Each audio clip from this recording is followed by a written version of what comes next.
now you have more than a voice.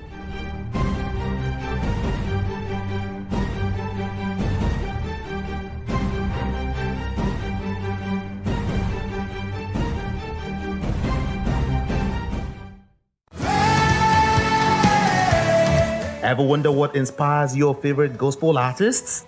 Explore and discover the rich heritage of continental gospel music and how this transformative journey has evolved and shaped cultures around the world. As we dig deep into archival treasures, feel the energy in our praise jam, Gospel Fusion on Voice of the People Television. Tune in this Sunday, 3 to 4 p.m. and be part of a transformative experience that uplifts and inspires. Join us as we explore the transformative power of gospel music and its ability to uplift spirits and unite hearts. Tune in this Sunday, 3 to 4 p.m. on Voice of the People Television. Gospel Fusion. Let's fuse our hearts in praise and joy.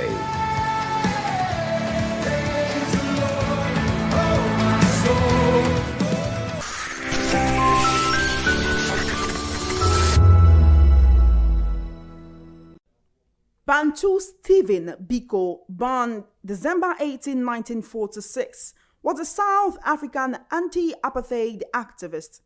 Ideologically an African nationalist and African socialist, he was at the forefront of a grassroots anti-apartheid campaign known as the Black Consciousness Movement during the late 1960s and 1970s. His ideas were articulated in a series of articles published under the pseudonym Frank Talk. Raised in a poor Xhosa family, Steve Biko grew up in Ginsberg Township in the Eastern Cape. In 1966, he began studying medicine at the University of Natal, where he joined the National Union of South African Students. We have to teach our children black history. Tell them about our black heroes, our black culture, so they don't face the white man believing they are inferior.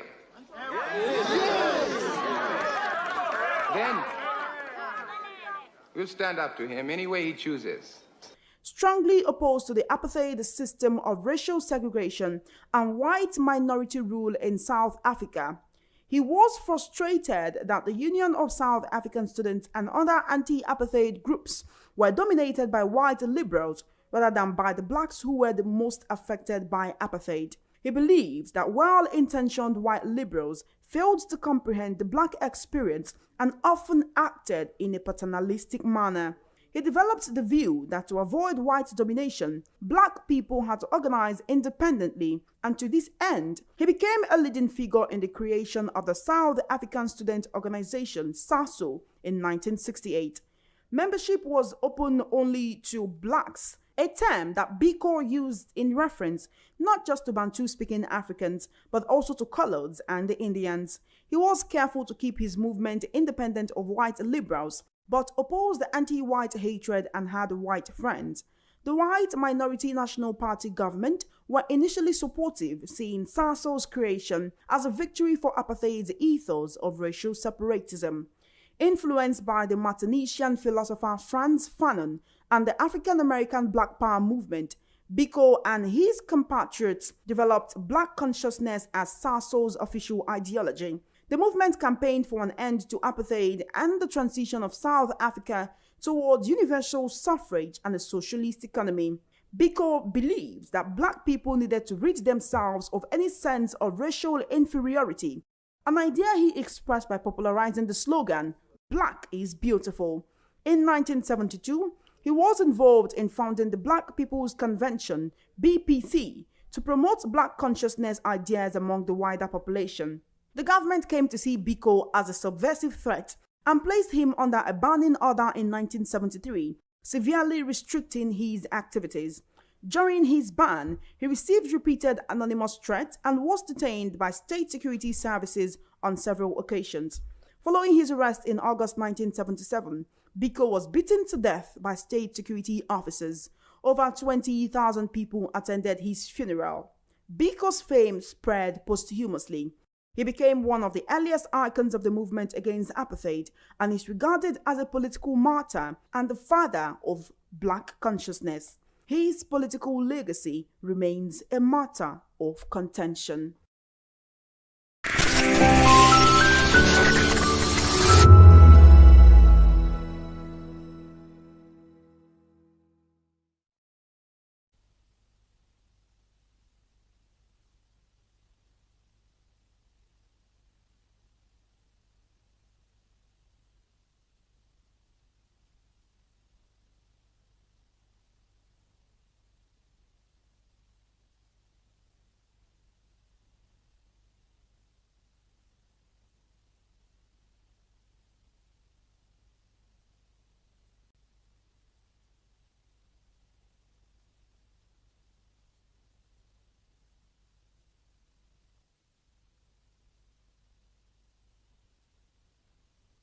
Watching VOP TV. Hi, my name is Kwekumali Ikena Onyekwena, and I am with the Voice of the People TV. Now, if you're looking for the veritable channel for information, politics, robust discussions, you don't need to go far. VOP has you. VOP will always have you. Thank you. Hi, my name is Patrick Diabwa, aka Ibani Chuka, Amayanabo the Eagle King, and you are watching VOP TV. Stay with us. 2564 is coming up on Burning 9 right. The 2564 Atlanta. What happens in the hush behind hangar doors? Who signs the papers that gamble with lives? Which truths were grounded before they even ever had wings? If you've ever buckled a seatbelt at 30,000 feet, if you've ever stared out of that tiny window and wondered who's really in control of the skies, it isn't just flight, it's power, it's politics, it's pressure sealed in steel. We're peeling back the clouds from runway risks to sky-high secrets. We're diving deep where most dare not to look. Aviation Scope, every Sunday at 7 p.m. only on Voice of the People TV. We don't just report, we reveal. We don't just ask, we uncover. Because when it comes to the skies, ignorance is turbulence. Aviation Scope, the sky isn't the limit, it's just the beginning. Good morning. It's the start of a beautiful day. Or start your day right with a healthy dose of news, fun, and inspiration. Join us on VOP this morning for the latest news, trending topics, and uplifting stories to set your day on the right vibe. From news and current events to lifestyle and entertainment, you are covered. VOP This Morning, 8 a.m., Monday through Friday.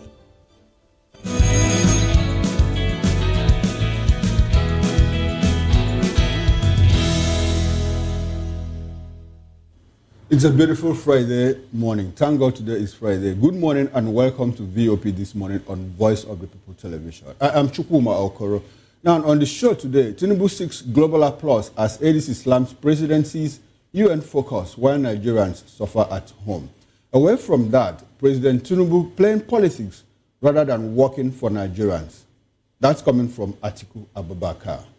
Also on our radar today, corruption strikes back, and this is coming from EFCC Chair Olukoyede, as he also vowed to hold firms who actually are being indicted to be corrupted, accountable. I am Fina Okechukwu.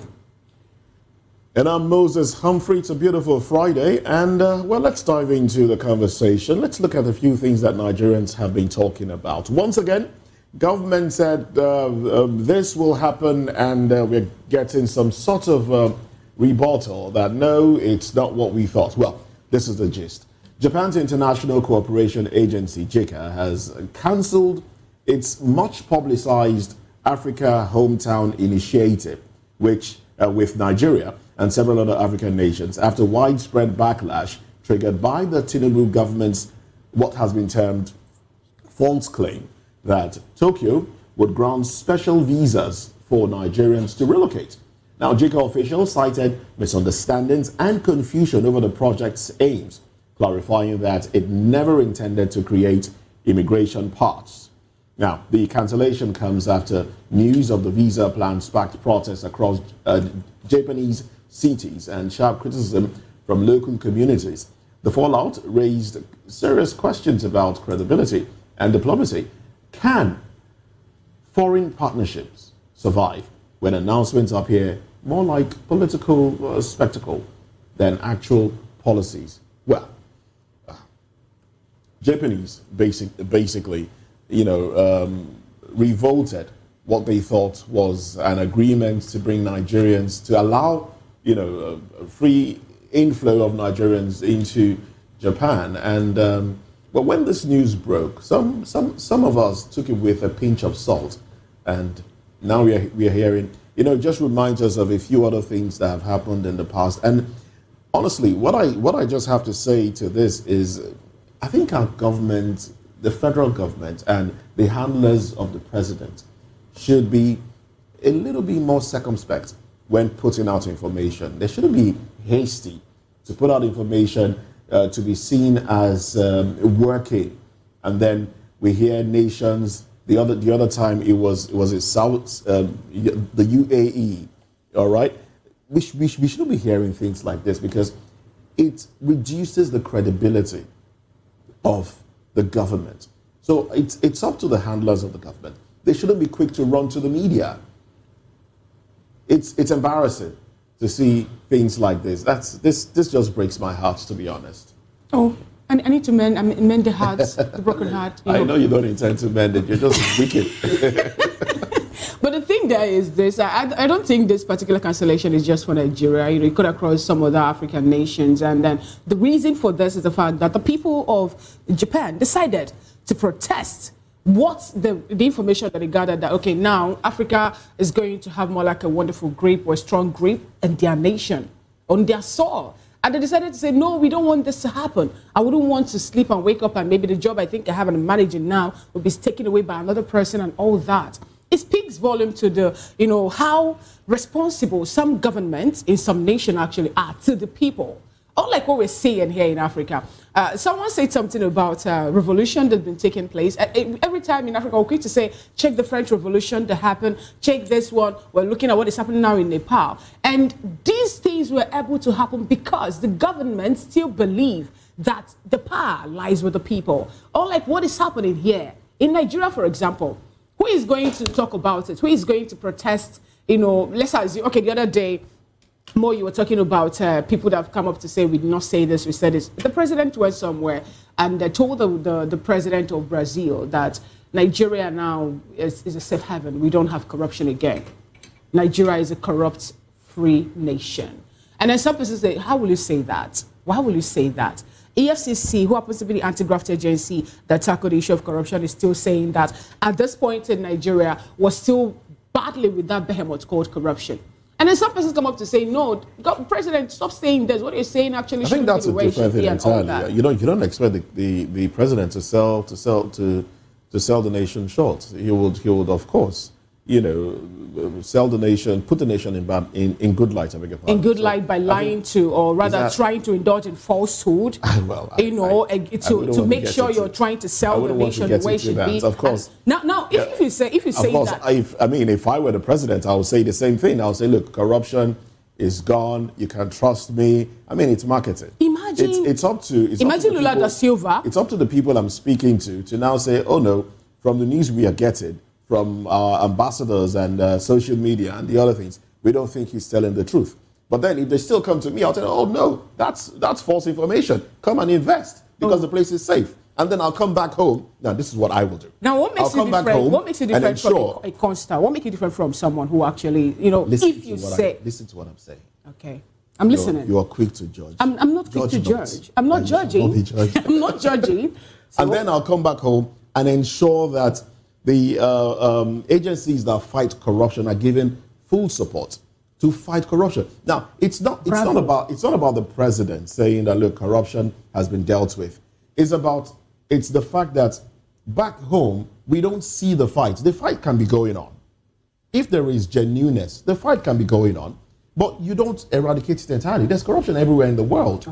There's corruption in America. So you know that there's corruption everywhere in the world. Before you go on to say that now your country, now is a zero corrupt nation. It's okay. The issue, I think we are discussing Japan here and the African home. We're discussing everything. Yes, we're discussing everything. Mosi said something like, okay, the president went to market. And I understand that in marketing, you can sell a bad product for only once. You know, so I want us to get out of that. If Messi says if he were the president, he would say the same thing. You know, diplomacy is a very complex area, you know, in international relations. In the conduct of government business, in diplomacy, you are very, very careful because one simple slip, you know, can cost you fortunes for a very long time.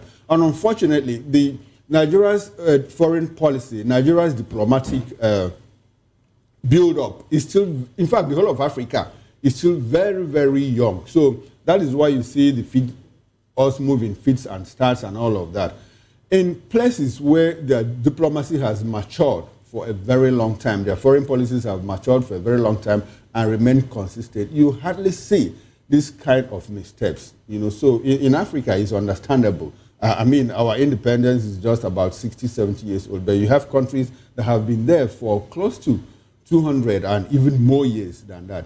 But the African policy, African hometown thing of Japan, I think it had some economic implications for the people of Japan. If you look at Japan, after the Second World War, after the Hiroshima bomb and all of that, they've been struggling with their demographics.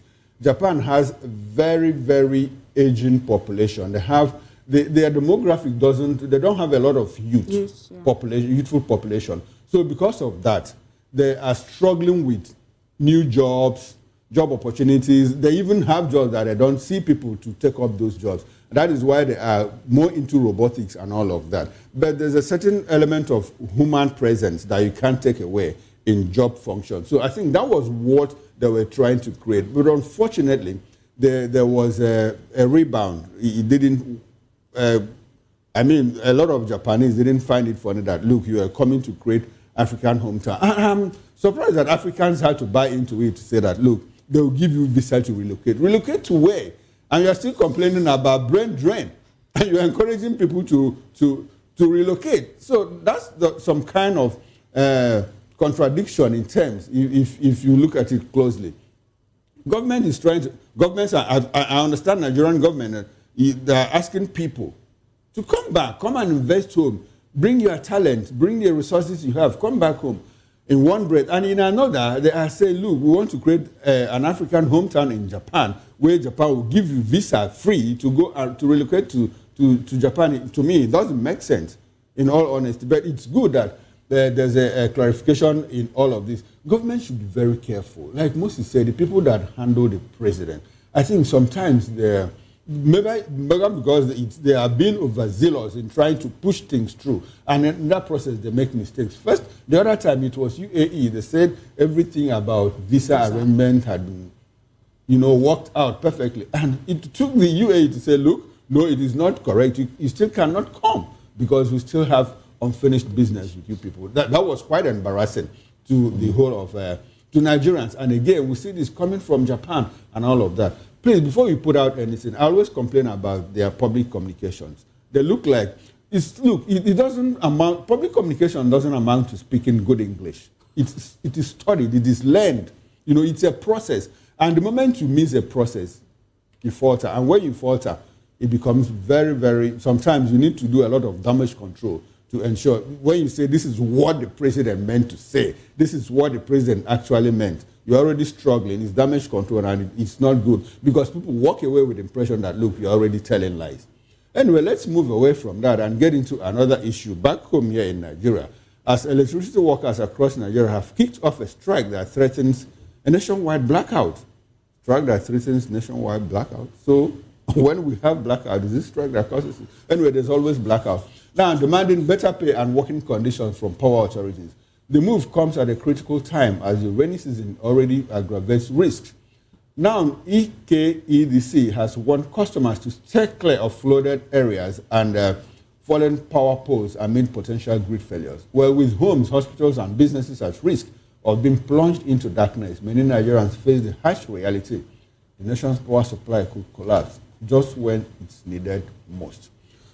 Oh well, electricity workers, you don't need to go on strike. You can, there's a model in Bayelsa State that says in the next 3 months, there is going to be uninterrupted power supply and all of that. So I don't know the strike of a thing. Moses, do you know? No, the strike has been called off. Okay, the strike has been called off. Yes, it was called off last night.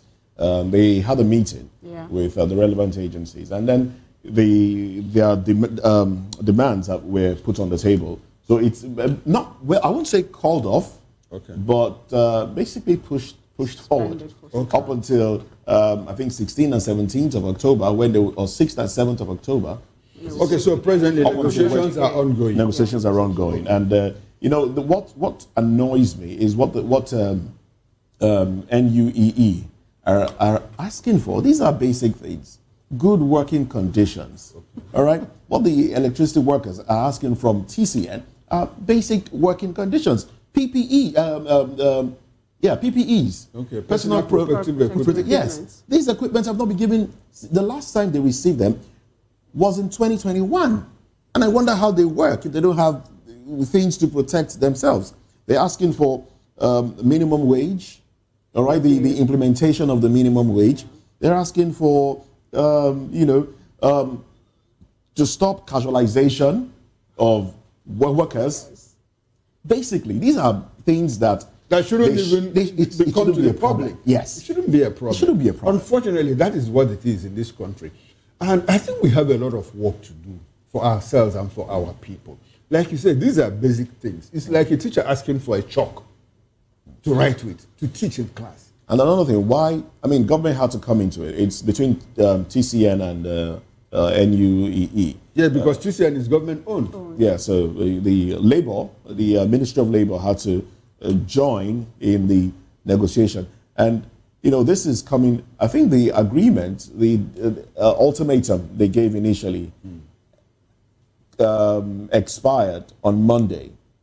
And then you wait until they say, okay, let's go to the streets. And they say, okay, come, let's talk. Why must government wait until it gets to that point before they discuss? That's the way they go. The Ministry of Labour, what is their core mandate? What do they do? What do they actually do? Because they are supposed to be proactive and ensure that these things don't even come to the fore. Yeah. But the other time, we heard them say that I think there was a certain amount of money they said they required to create job opportunities. Ministry of Labour. And Nigerians were asking, okay, are you going to build industries? Are you going to build factories or what? Are you going to train people? We have the National Directorate of Employment and all of that. Now, about workers asking for basic things. And like Moses said, that they are even asking for implementation of the minimum wage of how much? Federal rate, 70,000 naira. And 70,000 naira, there was a certain multinational company, telecom company as a matter of fact, that they had a security officer, manning one of their products. And the equipment was what, about 3 billion naira. At night, the guy will come there, protect the equipment. And you know how much they were paying the guy? Less than 50,000 naira. Can you imagine? Okay. That in itself. And if the guy just manages to take something out from that equipment, he will sell it for millions of naira.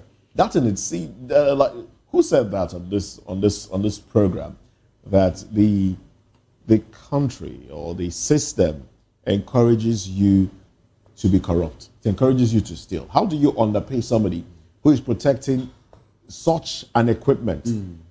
Of course, one day to get into the person's head, I'm like, look, I need money, maybe to treat a sick child or something. And he would just, so no matter how moral you think you are, it gets to a point your morality will be put to test because you're not being properly remunerated. And that is a problem.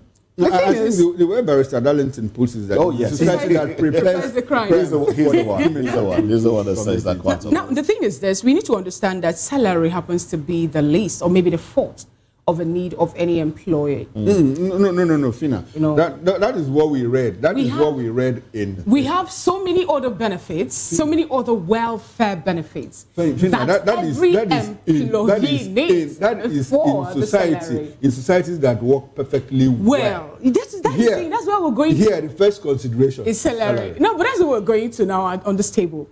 You know, I'm surprised that both of you are surprised that the government has to wait until when it is the deadline for them to say, come, let's negotiate.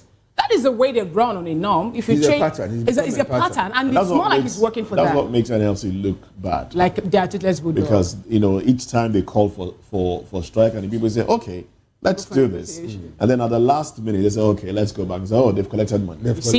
So now, but now, when you also talk about the demand of the workers, I'm talking about those NUAE, and then you made mention of some of the things that they needed to be their PPE. It's also interesting to know that in Nigeria as a nation, people are the ones providing their basic amenities. It's more like we're used to it. Like the policemen used to. They used to provide everything themselves. And then we still expect these people to put in their best. For example, something happened someday, you know, I was somewhere and something happened. And the owner of this particular organization was making trouble with one of the employers. And why did you allow this to get to this place? And this person said, but I told you, sir, about this. You didn't tell me enough. You would have reminded me, you know, the message, you know, making it to look like, why will you wait until something like this happened? And I had to come in. I was like, sorry, sir, are you trying to tell me that, you know, when you wake up in the morning, someone needs to remind you to take your bath and, you know, do the things you're supposed to do? I think it's a different thing here. It's not a different thing here because it's not a different thing. The reason that person is employed is to do a job. So let me tell you what happened at the end of it. The man now said, how do you expect me to take the fall in front of my friends, knowing fully well that I actually happen to be the person that caused this? I would have reviewed this exactly when I wanted them to manage it. So they kept on managing until when they could not manage again. You understand what I'm saying now? So we actually find a way to push blames but government, now like Chukuma said something, Chukuma said before now we used to have a national grid collapse. Nigerians have actually been in darkness for some time. Workers were not on strike when we're experiencing all those things. But now that they've decided to embark on strike, although they've called it off for some time now, Chukuma, it's to make you to understand that even the 5 minutes light you do have before now to power your phone will no longer be there. Reason is, if they're down to, they're down to. Okay. So you go back to diesel burning and fuel. But let's move away from that to get to another interesting story. Tension rose in Adamawa State after 21 wives of local government chairmen were flown to Istanbul in Turkey for a week-long leadership training trip. While many LG workers and retirees still await unpaid salaries and pensions, the decision has been widely condemned as wasteful and tone deaf by retirees and on union leaders who accuse the chairman of misusing public funds and prioritizing prestige over welfare. In defense, Algon chairman Suleiman Tongo said the chairmen have similar foreign trainings and the wives need exposure to better advise governance decisions. But critics shook back with leaders and also leadership roles asking, there was a question they asked, do these wives hold a leadership role in the state? Asked one 75-year-old retiree demanding an EFCC investigation into the funding and accountability of the trip. Now, this actually, I saw the story, I was like, oh, okay, fine, because my husband is a governor, I have to go on a training so that I'll learn how to manage him as a governor. What is happening? What is really, really happening in this country? People have not been paid. There's some person's salary have not been paid in that state. Some persons actually have not received their pension in that state. But wives, 21 local government chairmen, their wives had to embark on a journey in Istanbul for leadership training. Abba, who do us, if I'm to ask? It's you see, and then you see, when you talk about local government autonomy, you start to wonder what these local government chairmen intend to do when they get full access to the monies. I don't think that people will see development. You see, we need to hold our leaders accountable from the top. From the top. All these other arms of government, when they look at the executive, the president, they look at the president and then they pattern their attitude to governance in that same light. If they see a president who who doesn't bother about traveling abroad or hold meetings abroad, who is not trying to meet with political players abroad or going abroad for treatment, they will sit down, they will follow suit, because you know when you do, you'll be called to order. Now, another interesting part in this story, when I read this one, because it was trending on social media yesterday, one of the local government chairman said he was not even aware. He said he was sleeping when they called him and asked for his wife's details, and he was wondering what it was for. And he told him, "Oh, it's an initiative, a new initiative where your wife will join other wives to go to Turkey to be trained." And he was like, "Oh, but this is rubbish." That's what he said. He said, "This is nonsense." But did the wife get back on the journey? Of course, she's there. But case closed. Well, I'm sure he got to a point where he just felt, okay. I mean, if the food has been served, why would I can as well just dig in. You know, you can as well just eat. But I pity us. No, I don't pity us. This is not just Adamawa. It's not just Adamawa. It's because this one is in the open. And you know the annoying part is, they've been there for over a week. Leadership training. They've been supposed to be there for like, week. Let them stay there for 1 month. So how come we didn't know? I mean, by we, I didn't know when they left. Exactly the point. You see, these things happen all the time. It is when we get to know that it becomes an issue and that we are reacting now. These things happen all the time. Legislators also, we have a National Assembly Service Commission that is supposed to offer trainings, to legislators at the state, national level and all of that. But you know what they do? They go to Washington. They fly into New York. They fly into Europe to get leadership training, So, because we copied our democracy from where? From America, and we're colonized by Britain. So, this one that they are going to Turkey in Adamawa, maybe to do some shopping and all of that. And you know what? The expenses for somebody wants to ensure that monies are written off. You just write them off. Exactly. You just write them off. With one expenditure heading or the other. That is it. Now, I looked at the women. I saw their pictures. Very beautiful women. If you ask me, very beautiful women. And like Moses said, leadership by example. If the president is doing this, why wouldn't the governor do this? If the governor is doing this, why wouldn't the local government chairman do this? Now, local government chairman, by the way, I'm not sure, they don't have immunity. They don't, yes. They don't have immunity, so you can always question them. I'm surprised that up until this moment, Argon has not started asking for immunity for local government chairmen, so that because when they finally become autonomous, when they get autonomy, yes. you don't have to hold it against the person. What leadership role with the women? I'm talking about the local government chairman. What leadership role with they don't have any. The former president told you that his wife belongs to the kitchen and the other room. So why are you asking? If a president so they are going to this Istanbul in Turkey for them to learn how to manage their husband. So when the husband comes home from stress from and work, tired, he's confused. Maybe they are going to meet with Mrs. Erdogan, the Turkish president, so that she will tutor them on how to manage their husbands. Probably all of that. If he's confused as to which project to embark upon, they will say, okay, based on the you rub the shoulder, based on the training we got in Istanbul, lie down on the bed, let me give you a foot rub and then massage your shoulder. What's his foot rub? That one. It's all right, gentlemen.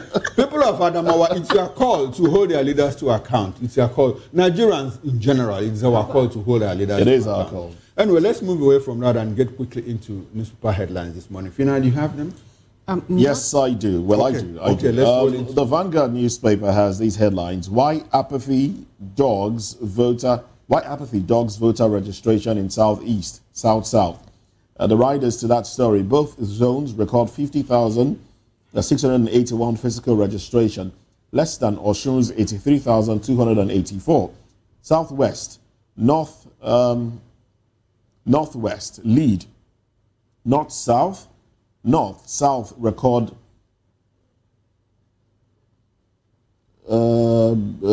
mixed fortunes. Okay, North leads in pre-registration, South tops in physical registration, waiting for. Okay, so the riders just go on and on. We'll dive into all of that during newspaper review at 10 o'clock. Nigeria attracts $19.92 billion investment signals in Q2 25. Mossop, others reject Tinubu's oil resumption in Ogoni. Tinubu promotes 52,000 paramilitary officers in 2 years. Interior Minister. DMO offers 200 billion naira FGN bonds for subscription. And of course, we do have the traders lament as, yes, I was hoping we'll talk about this, but we'll talk about this during newspaper review. Traders lament as Lagos government demolishes 19 buildings at Trade Fair Plaza. Excitement in Ibadan as Ladoja sent throne today. ADC to members, quit order parties now. Blackout averted as electricity workers shelve strike after FG's intervention. 2026 World Cup qualifiers, more worries for Chile as Onyedika suffers injury. Well, those are the headlines from the Vanguard newspaper. Well, that's about it. For newspaper headlines, we'll go deeper into these headlines during newspaper review. Now let's get to our first conversation for today. President Tinubu receives applause globally, and while Nigerians ask if insecurity has been dealt with, while the president is seeking for a permanent seat at the United Nations General Assembly. ADC, on the other hand, slams presidency and UN focus, why Nigerians suffer at home. Let's talk about this when we come back.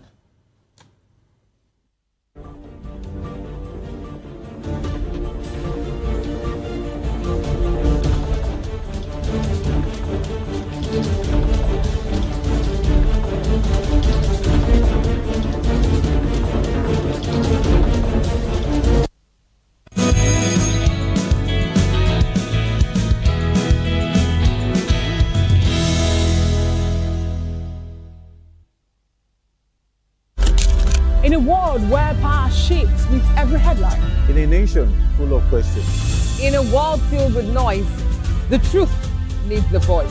The policies that shapes our world and the economy that determines our future. Every hour, every day, the grapevine keeps buzzing.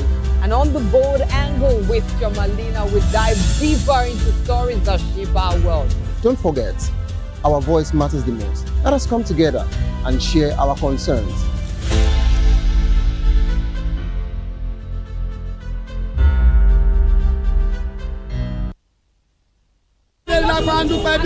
Good morning. It's the start of a beautiful day. Or start your day right with a healthy dose of news, fun, and inspiration. Join us on VOP this morning for the latest news, trending topics, and uplifting stories to set your day on the right vibe. From news and current events to lifestyle and entertainment, you are covered. VOP This Morning, 8 a.m., Monday through Friday.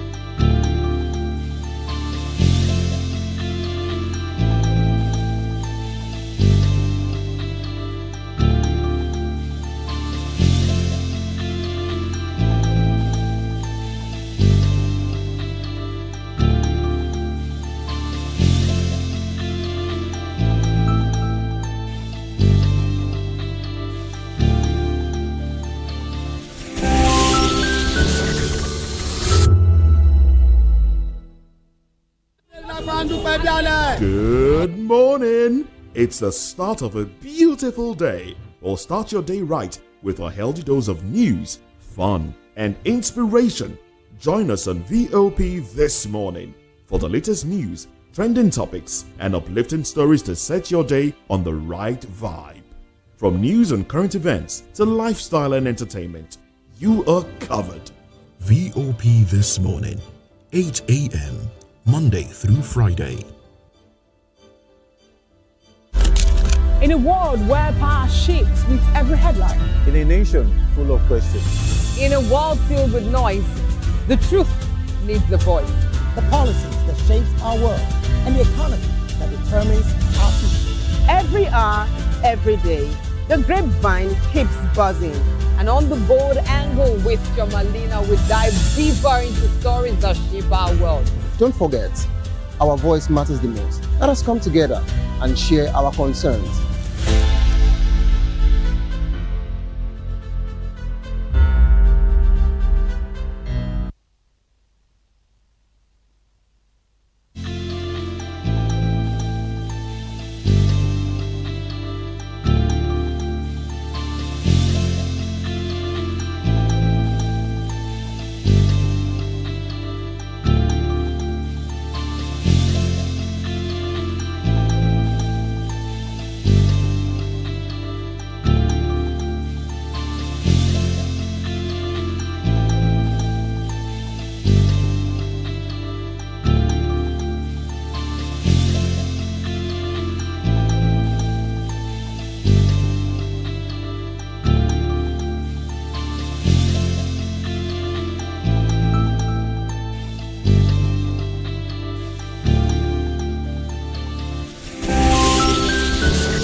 Now, thanks for staying with us. And if you are just joining us, this is VOP this morning on Voice of the People and Voice of the People Television. Well, let's get into it right away. Now, the African Democratic Congress, ADC, has sharply criticized Vice President Kashim Tinubu's recent United Nations speech, accusing him of prioritizing the plight of foreign nations like Palestine while turning a blind eye to Nigeria's spiraling insecurity and hunger crisis. According to ADC Deputy National Publicity Secretary Jackie Wires, the VP's global rhetoric was a gross misplacement of priority, arguing that ordinary Nigerians are dying at home. Farmers are fleeing their lands. Food prices are rising unchecked, and governance is failing to secure basic human dignity. Well, Wires lashed out at the administration's inability to protect its citizens, pointing to brazen attacks where armed bandits once held a press conference in Katsina State with no response from authority. She claimed that while Nigeria pitches its voice on the world stage, its leaders are creating narratives to mask deep structural failures, insisting that until hunger and insecurity are genuinely tackled at home, global applause cannot and should not redeem their leadership. Well, we are joined in the studio here in Lagos. We are broadcasting by Mr. Dele Fanimo, a seasoned reporter, and he's also a political affairs analyst. He's going to help us make sense of what went down in the UN Onga, where Nigeria's vice president went to represent the president of Nigeria. We also have here, good morning, Mr. Dele Fanimo. Good morning, everybody. Okay, thanks for coming to VOP. Always my pleasure. All right, we also have here with us Barrister Asim Adams. He's a legal practitioner, civil rights activist, and former spokesperson, Chief Beatrice Tubo / Peter Obi campaign organization of the Labour Party 2023 in Rivers State. Good morning, Barrister Adams. Yeah, good morning. Thanks for being part of the show. Now, we've been joined virtually by Dr. Mushur Wasiu Abiola. He's a public and political affairs analyst, a businessman, an entrepreneur, and MD CEO of Fatman Technology and Engineering Global Services. Good morning, Dr. Abiola, and thanks for coming to VOP this morning. Good morning, sir. Thank you. Thank you for having me. Very well. Now, we'll be joined in the course of the conversation by Comrade Ibrahim Momo. He's a lecturer of political science at Ambrose Ali University, in Epoma, and he's also a public affairs analyst. Good morning, Comrade Ibrahim Momo, and thanks for coming to VOP this morning. Good morning. Thanks for having me. Okay, good to have you, gentlemen. We appreciate your presence on VOP this morning. Now, let me start with you, Barrister Asim Adams. The president went to Onga, represented by his vice, Kashim Shettima, and there are specific things that Nigeria is asking for at the UN, one of which is that Nigeria deserves a permanent seat at the UN Security Council. They are also asking for debt relief. You recall in the past, one of Obasanjo and Ngozi Okonjo-Iweala got debt relief for us. And we went back borrowing again up to the point that we have in excess of about 140 trillion naira outstanding debt, both local and foreign debt. And a whole lot of things, like to bridge the digital divide, wade into Palestine-Israel crisis and all of that. And Nigerians are asking, ADC is saying, like, look, have we become a Nero that is chasing right when Rome is burning? What's your reaction? Do you think that Nigeria should have stayed away, or shouldn't we ask for, don't we have concerns about having a permanent seat in the UN and all of this? Is there anything practically wrong in what the president and his vice, on behalf of Nigerians, are asking the international community to do for us? And what's your reaction? I don't see anything wrong in that. First of all, let me correct the impression of the young lady who is the ADC spokesperson. Okay. Hunger is not a local playing field. It's international, grounds for nations. America, even when they face, serious home crisis, apart from terrorism that affected them, killings, etc., the president cannot go down to discuss local issues in international level, as the case may be. So I don't see anything wrong if the vice president or the president of Nigeria goes to that place to add their voices to the agenda, because they have an agenda. Hunger has an agenda they have to discuss. You don't just jump into the fray and bring issues that are not part of the agenda of the General Assembly, as the case may be. So even if you want to bring narrative about hunger and insecurity in Nigeria, there must be space for that in the agenda of the general meeting. Okay. So you don't just barge in and you begin to talk about your local affair. Local in the sense Nigeria is a nation, local, international. You don't just go in there and begin to talk about. We know the internal problems. Yes, you don't need to do that. There's no space for that in the agenda, in the particular whatever they did now. Okay. So what the front burner, why they came in there, was issues on permanent seats for Africa, etc., as the case may be. Okay. So you have to cocoon, your argument or your discourse, based on the agenda of the meeting, in search of global peace and all of that. You see, people must understand, after the general meeting, in Nigeria as a nation, or the representatives can, by the sideline, when they call it team meeting or whatever the case may be, discuss their internal affairs with nations who they feel they can help them, do one or two things around there. But not in the public glare. They can, by the sideline, discuss. The vice president, of course, I know they will not miss that kind of opportunity, to reach out, to some countries they feel will be of help to them who are present in the United Nations General Assembly. As case may be. Now, Barrister Adams, the concern of many Nigerians is that the Nigerian government is acting in some form of contradiction, like when into the Israel-Palestinian crisis. Yes. Going to the United Nations General Assembly to advocate for a two-state solution. Yes. Well, there's nothing wrong in that, like you said. But Nigerians are concerned that Nigeria also has internal problems, like the agitation for separate state for Biafra by the Southeast, agitation for a separate sovereign state for the Yoruba land, for the Yoruba people, and all those grievances, that have been bottled up over time in Nigeria. And their concern is, why is it convenient for the government to go to the UN to talk about Israel-Palestinian when they cannot address the issues of agitation here in Nigeria, like talking about referendum for people to be able to decide whether they still want to be part of that union? I think that is the concern of Nigerians. So what's your reaction? My reaction to that is this. People should not begin to make mockery of a very serious issue between Palestine and Israel, which is on a larger scale. That particular issue has been there even before some of us were born. Nigeria's, ethno-religious, Shiism or whatever as case may be, plague some of the nations of the world. Is self-inflicted, politically motivated most times, in terms of religious platter as case may be. But that of Israel-Palestine, when you begin to compare, there's no basis for comparison, in my own opinion. In the sense that you saw what is happening in Gaza.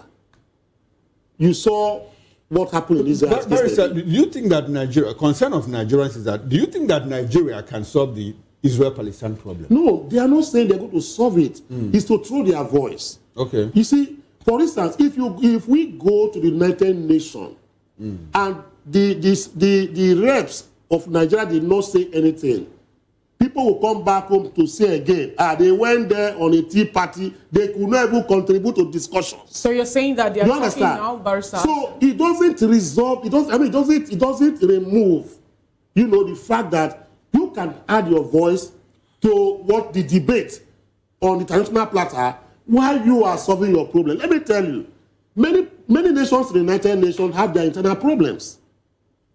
Rwanda, when Rwanda was in deep war, they were members of the United Nations General Assembly.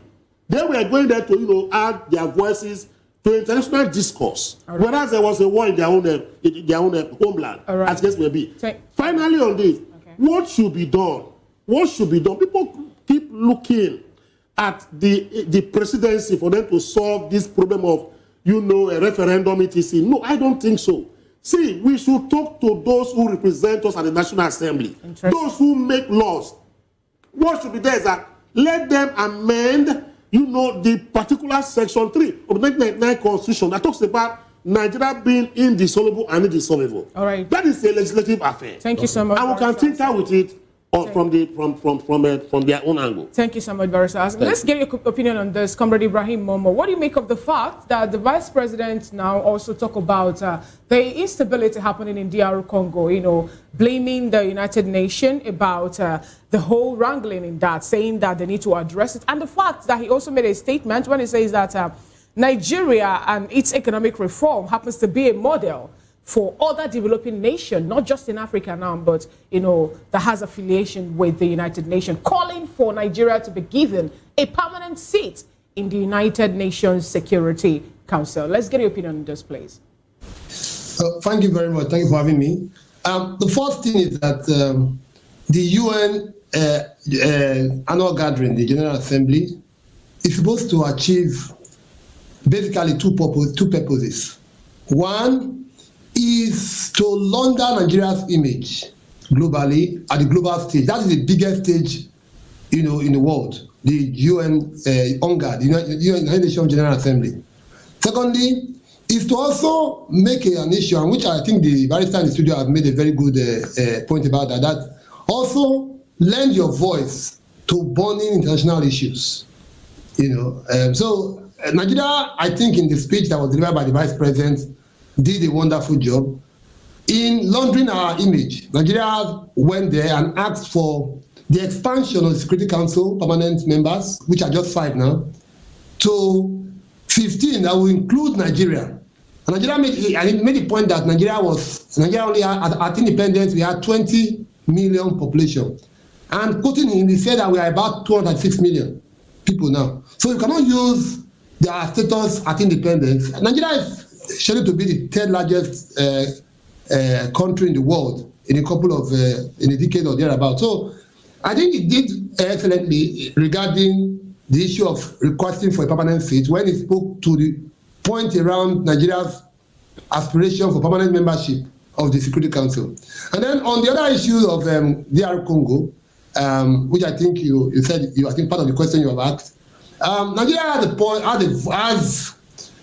Nigeria may be a sleeping giant, but it's still a giant. In fact, in international relations, we call it a regional hegemon. In the West African sub-region, Nigeria's economy, for example, and Nigeria's population is actually larger than the other 15 member states combined. All right. Population. Nigeria's economy. You seem to be hammering on the population. Like that's the only thing Nigeria has to offer. How about economy? How about stability in terms of security in the nation?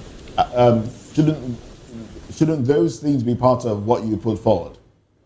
No. Nobody. It's not an either-or situation. It's not a mutually exclusive, point I'm making. The fact that Nigeria, like virtually every other country in the world, have their internal wranglings. Even the US, the global standard the kind of challenges the US has when it comes to, for example, school shooting. In fact, recently it was a global, when the Charlie Kirk was killed, for having an opinion. We are seeing what the US is doing with immigrants, whether legal or illegal migrants. So every country in the world has its own challenges. But that is not the platform, to deprecate your country. So I didn't expect Nigeria to go to the United Nations General Assembly. Okay. I was going to ask you this question, but let me take it to Dr. Abiola, and then maybe come back to you for your response if time allows us to do that. So, Dr. Abiola, once again, thank you for being part of the show. Now, let's take an excerpt from the statement rendered at the UNGA 80th from the president of Kenya, William Ruto. Now, some Nigerians on social media have been giving Ruto thumbs up for his own statement because it seemed a lot more strong than what the president gave through the vice president at UNGA 80. Now, this is an excerpt from the statement. And then we'll now speak about the greatness of Nigeria in Africa now. He's quoted as saying that you cannot claim to be the United Nations while disregarding the voices of 54 nations. It is impossible. Africa will no longer remain on the margins of global governance while decisions on peace, security, and development are made without our perspectives and our voice. Excluding Africa is not only unacceptable, unfair, and grossly unjust, it undermines the very credibility of this organization. Africa dominates much of the Security Council's agenda, provides some of the largest contingents of UN peacekeepers, and bears the heaviest cost of instability. Yet, we remain the only continent without a permanent seat. And he goes on to say that I will lead a delegation of African leaders to pull out of United Nations if Africa is not given a permanent seat. Enough of the disrespect. William Ruto. What do you Thumbs up. Thumbs up. Oh, you are also giving him the thumbs up. Yes, thumbs up. The speech of Ruto is very apt. He hit the nail, and I didn't expect less from an African leader. He's also, let me also add that. Do you consider the statement from the president of Nigeria through the vice president less? No. Let me land. While Ruto's speech is apt and commendable, I also commend Nigerian statement in Africa. Let me say this, for many people that don't know, the diplomatic missions, African diplomatic missions in United Nations actually compare notes.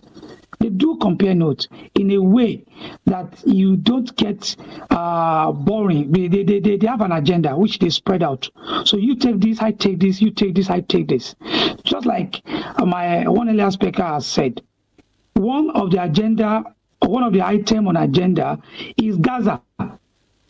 Is listed, and that is why you see.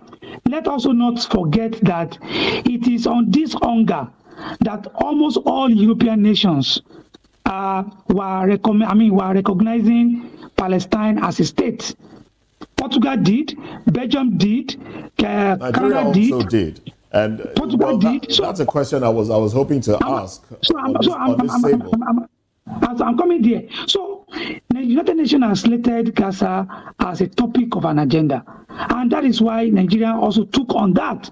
So as we are commending Ruto for talking about permanent seat for Africa, we should also commend Nigeria for talking about the Gaza, which United Nations is according a priority. Let me say this. It's part of our agenda in Nigeria. It's part of our culture in Nigeria that our opposition figures take every opportunity to slight their government.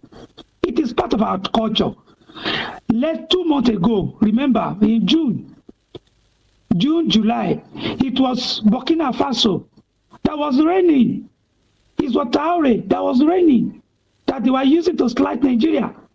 But in fact, he's better than the country, he's better than Nigeria, he's this and that. And as if many of them are ready to relocate back to, to Burkina Faso. Isn't that in itself a problem, that Nigerians feel like they would rather not associate with governance in Nigeria, and they would rather, align with governance in other parts of Africa and other parts a section of the country, a section of the country has cultivated these habits, and they see it as a game for them to acquire relevance and power. When you say section of the country, can you be, throw more light on that so that we understand section? What section of the country? A section in our political, a section in our polity. We have an opposition, like the statement we are reacting to is from ADC. ADC is an offshoot, is a conglomeration of Labour Party, PDP, and the likes of them. Highlighted this, but I'm telling you that a lot of Nigerians reacted to it on social media. We're not talking party. I am not part of politics. them. I am not part of them. I am not part of them. Yeah. I'm proud to say that I am not part of them, and I can tell you that there are many people also that belong to my own opinion. Okay. That you should not use. The question actually is Nigeria losing its grip as a relevant player in Africa? Is Kenya taking Nigeria's place? Is that the perception? No, that's basically the question. We are not losing, but we set the pace for every other African country. We still set that pace. All right then. Let's quickly go back to Moshood Abiola, Comrade Ibrahim, I beg your pardon, Comrade Ibrahim Momo. Yes, let's quickly go back to Comrade Ibrahim Momo. Now, same question basically. Is Nigeria losing grip? If you look at the statement from William Ruto of Kenya and that of our president, if you want to draw comparisons. No, I don't think Nigeria. I think if we put in perspective the different speeches that were made by African heads of state, the most important, the most critical statements were made by Nigeria, with all due respect. So losing grip, no, far from it, in my personal opinion. I think the last speaker also spoke to the fact that these speeches are planned, they are coordinated. We have a team of, a kind of head of states of African states. They meet to agree on, what are the issues we want to advocate for, who is in the best position to handle what. And one thing about Nigerians, I feel like, to put it correctly, some Nigerians, particularly those who are very active on the social media, is that, one of the ways to get traction, to get relevance, is to run down the country. Okay. But you guys, for example, in the studio, VOP TV and other media, you are doing a wonderful job, of laundry and just showing what is possible in Nigeria. So for every person all right, then. Thank you very much, Comrade Ibrahim Momo. Thanks for your very incisive take on this matter. Now, let's come back to the studio where we have Dele Fanimo still here with us. Now, Dele Fanimo, I want you to put together everything that we have said. I would like for you to, how can I put it now? One, Nigeria are we deserving of a permanent seat in the United Nations? Are we capable, do we measure with members of the permanent 5 in United Nations Security Council? We are also asking for debt relief. Should we prioritize other people's problems over our own? If we have internal wranglings here, we can't address them. But we are quick to jump in on agenda, to secure peace for other people. Let's have a very broad reaction to all of these issues. Now, let's start with the issue of a declaration of a state for Palestine. Okay. It's long overdue because it's a perennial problem that needed the United Nations as a body, a general body, to put a break to it because of the level of carnage over the years. Since 1948 till date, you only get moments of respite and it will come back, and even when ceasefires are called for, they obey some of these ceasefire in breach and all that. So it's something that should be prioritized because in a way it also affects other nations. Because, for instance, if we had to just allow things to go the way the combatants want it, it will spiral.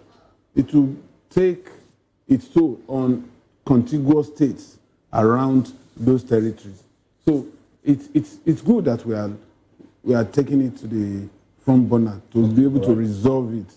Now, the issue of our qualification for permanent seat in the Security Council. You know, for me, Nigeria is ripe for it. Yeah, we might be looking at just because of the word security. Nigeria single-handedly, with minimal support from other states, handled and funded ECOWAS during the ECOMOG intervention in Liberia and Sierra Leone. And Nigeria got a thumb up. Do we still have the military capacity? You know, we got a thumb up. Yeah, I'll come to that. And at the end of the day, even the world over applauded us for not allowing that carnage to continue. The intervention in Sierra Leone, the intervention in Liberia. Now, that is also instructive. Yes, you might say, is our military as capable as what it used to be at that time? Yes, much more. Because, you see, this is an internal crisis. You won't go the OOG the way you go the OOG when there's an external aggression.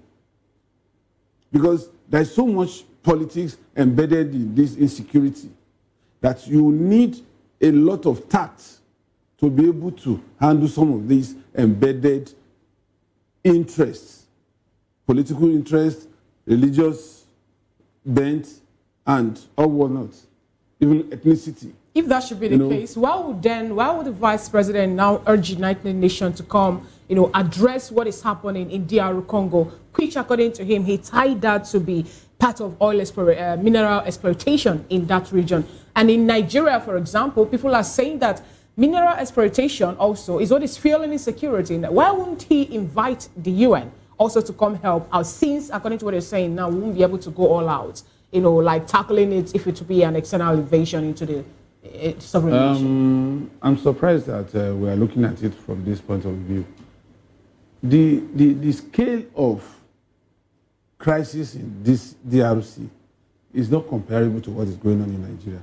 You see, at the heart of what is going on in Nigeria is what you call ethnic issues, religious ideology, religious issues. I know the only axis where you have what is assailing DRC as a whole is around Zamfara, where you have contestation for mineral deposits. Should we wait until such a time that our own escalates to the level of DRC before we now go to the UN to ask for help? How much of help do we need? As a matter of fact, these world players, they are also monitoring what goes on around the world. I tell you that the one for DRC calls for international intervention because embedded in this thing is external interest, more of internal interest. Like the president also talked about allowing the bearers of minerals to be the beneficiaries. Exactly. And all of that. But here in Nigeria, I think there's a misconception we have here in the questions we ask and the way these questions are answered. Nigerians are practically not saying that the president and the country shouldn't have weighed in on the Palestinian-Gaza issue, Israel issue.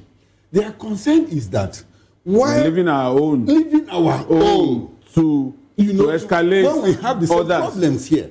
That's their worry. I'm sure, like I said earlier in my intervention, when you look at it and put it on a scale, it's not the same thing you are getting. Okay. You understand? Honestly, for me, if I were to go into the General Assembly, I would have done the same thing.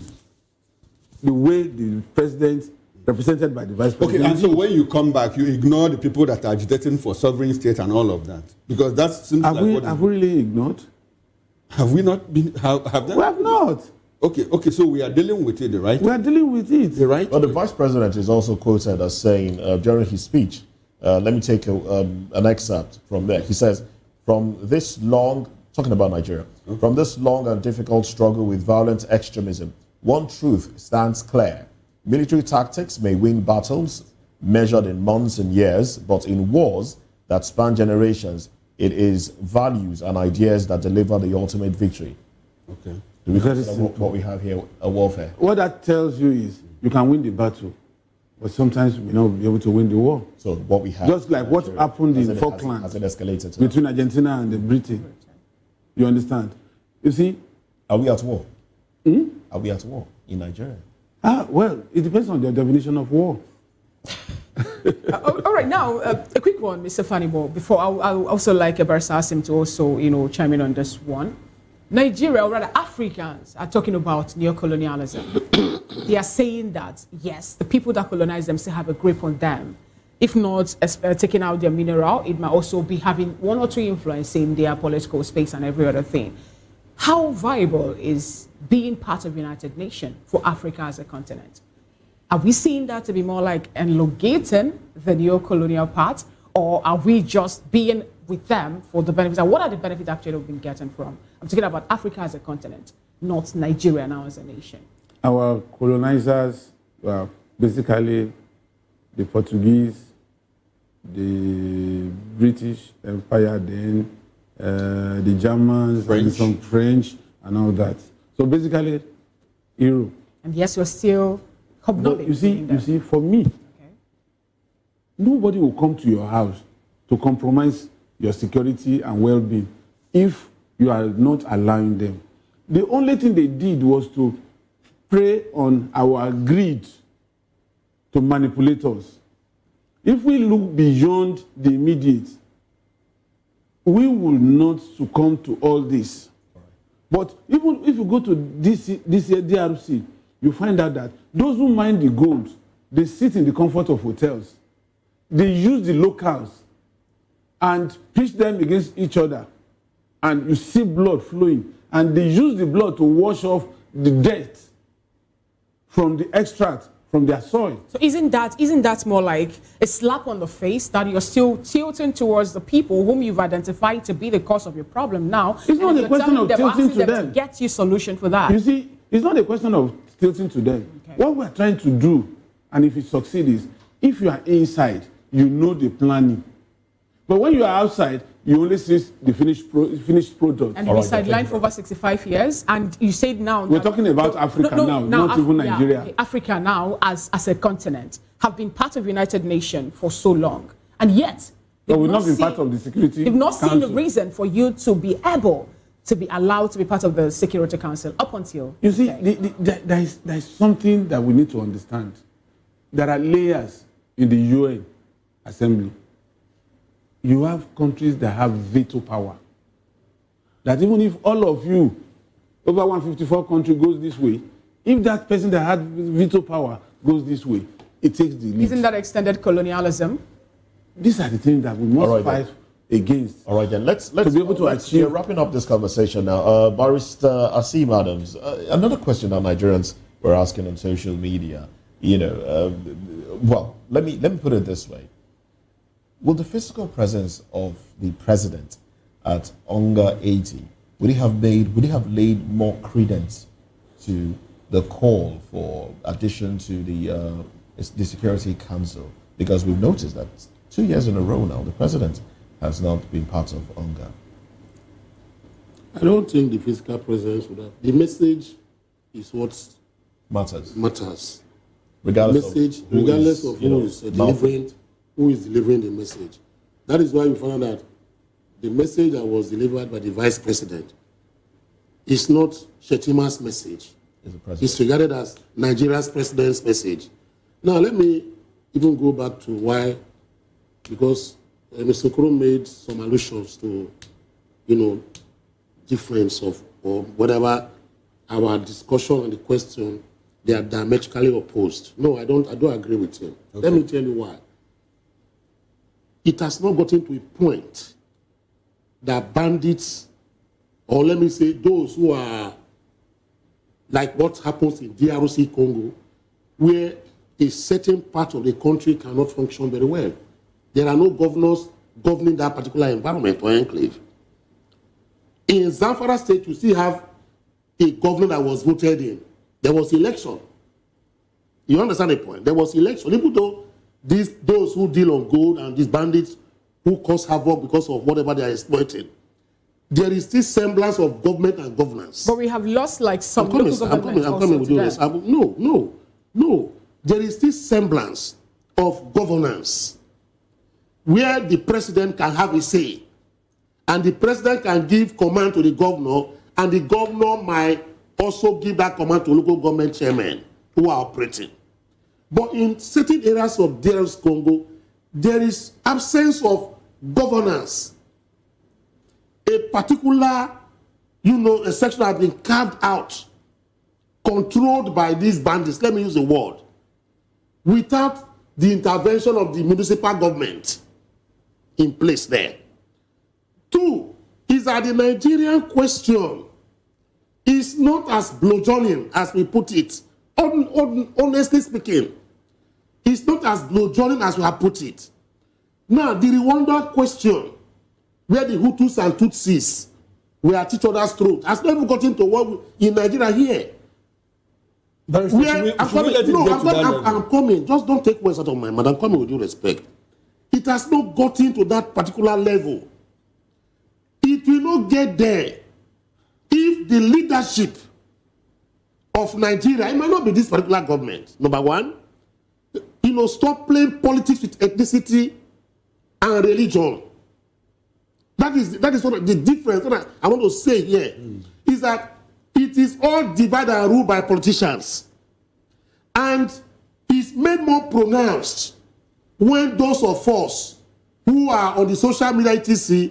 begin to profile such. The question I've asked, and I've asked this particular question consistently, nobody has told me or answered it for me. I still move to the market to buy my tomatoes. I don't care whether the outside man is a Fulani or whatever the case may be. But if you want to profile the Fulani, Nigeria, whatever the case may be, you see the Fulani man or the all Fulani men are all bandits or they are all kidnappers. I buy my suya, I don't care where that man is from. But on the pages of newspaper and social media, it's a different ballgame altogether. As if there is a war between the Fulanis and the Nigerians or the Yorubas and the Igbos, as the case may be.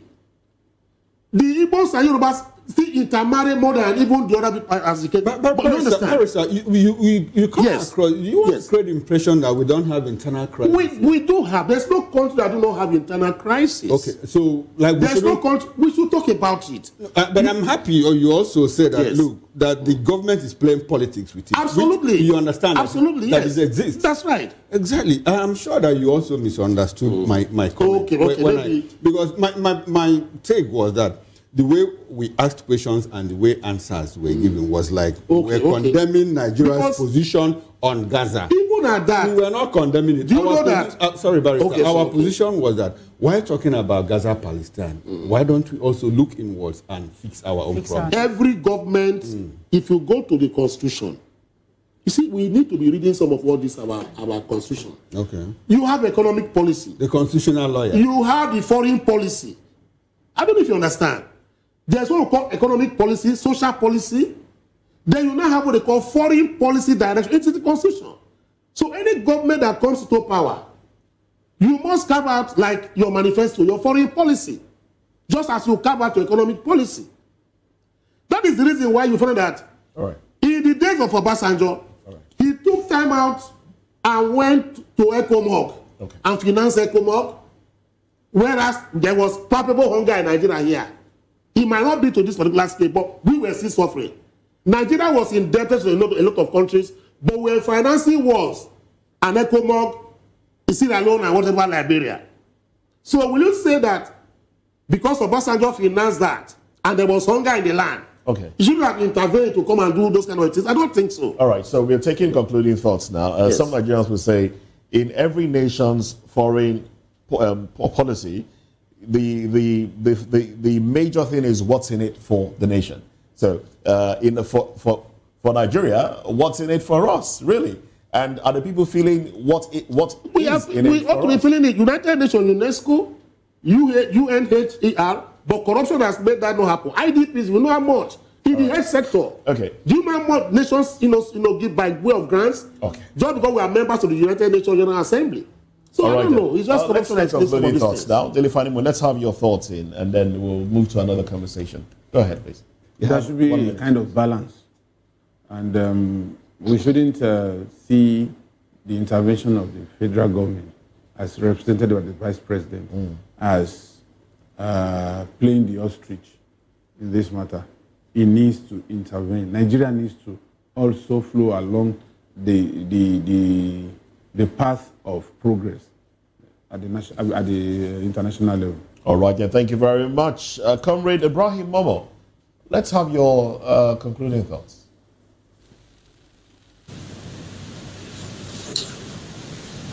Yes, let me kind of acknowledge, some of the views that have been expressed, and to say that indeed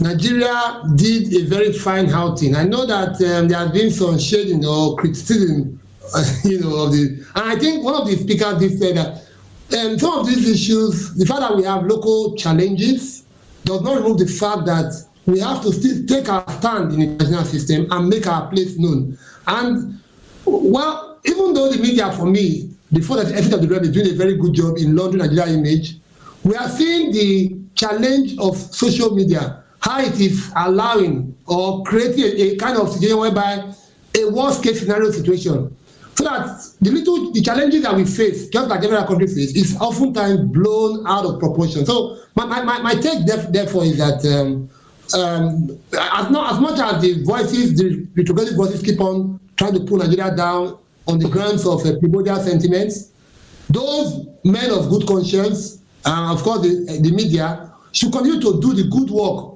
of highlighting some of the good things about Nigeria. That is the way to balance the challenges. All right, nationality, the essence. All right, thank you very much, Comrade Ibrahim Momo. Dr. Abiola, let's have your thoughts in, very quickly. Let's not forget, we liberated South Africa, we liberated Sierra Leone, we liberated Liberia, we liberated Cote d'Ivoire. So we are still the giant of Africa, despite our challenges. So we should find a way, regardless of our concerns about the governance, we should still continue supporting our country. Supporting of the country is different from supporting of government. Country remain constant. Government comes and go. So Nigeria remain. We are still the giant of Africa. That's my last speech. Well said. Well said. Well, thank you very much, gentlemen. Now let's dive into another conversation. Tinubu playing politics rather than working for Nigerians. This coming from Atiku Abubakar. Let's look at what's going on within the ADC and the APC. Let's talk about this when we come back.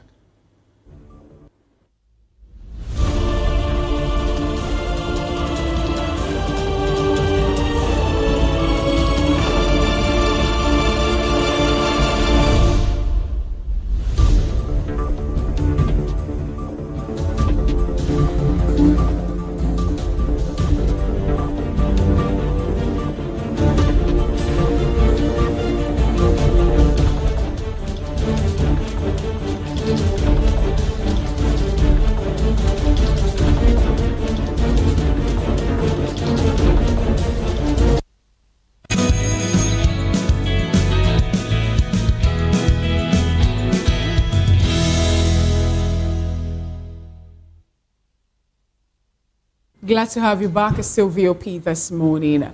Former Vice President Atiku Abubakar has accused the presidency of deploying faceless mercenaries to issue fake statements under his name.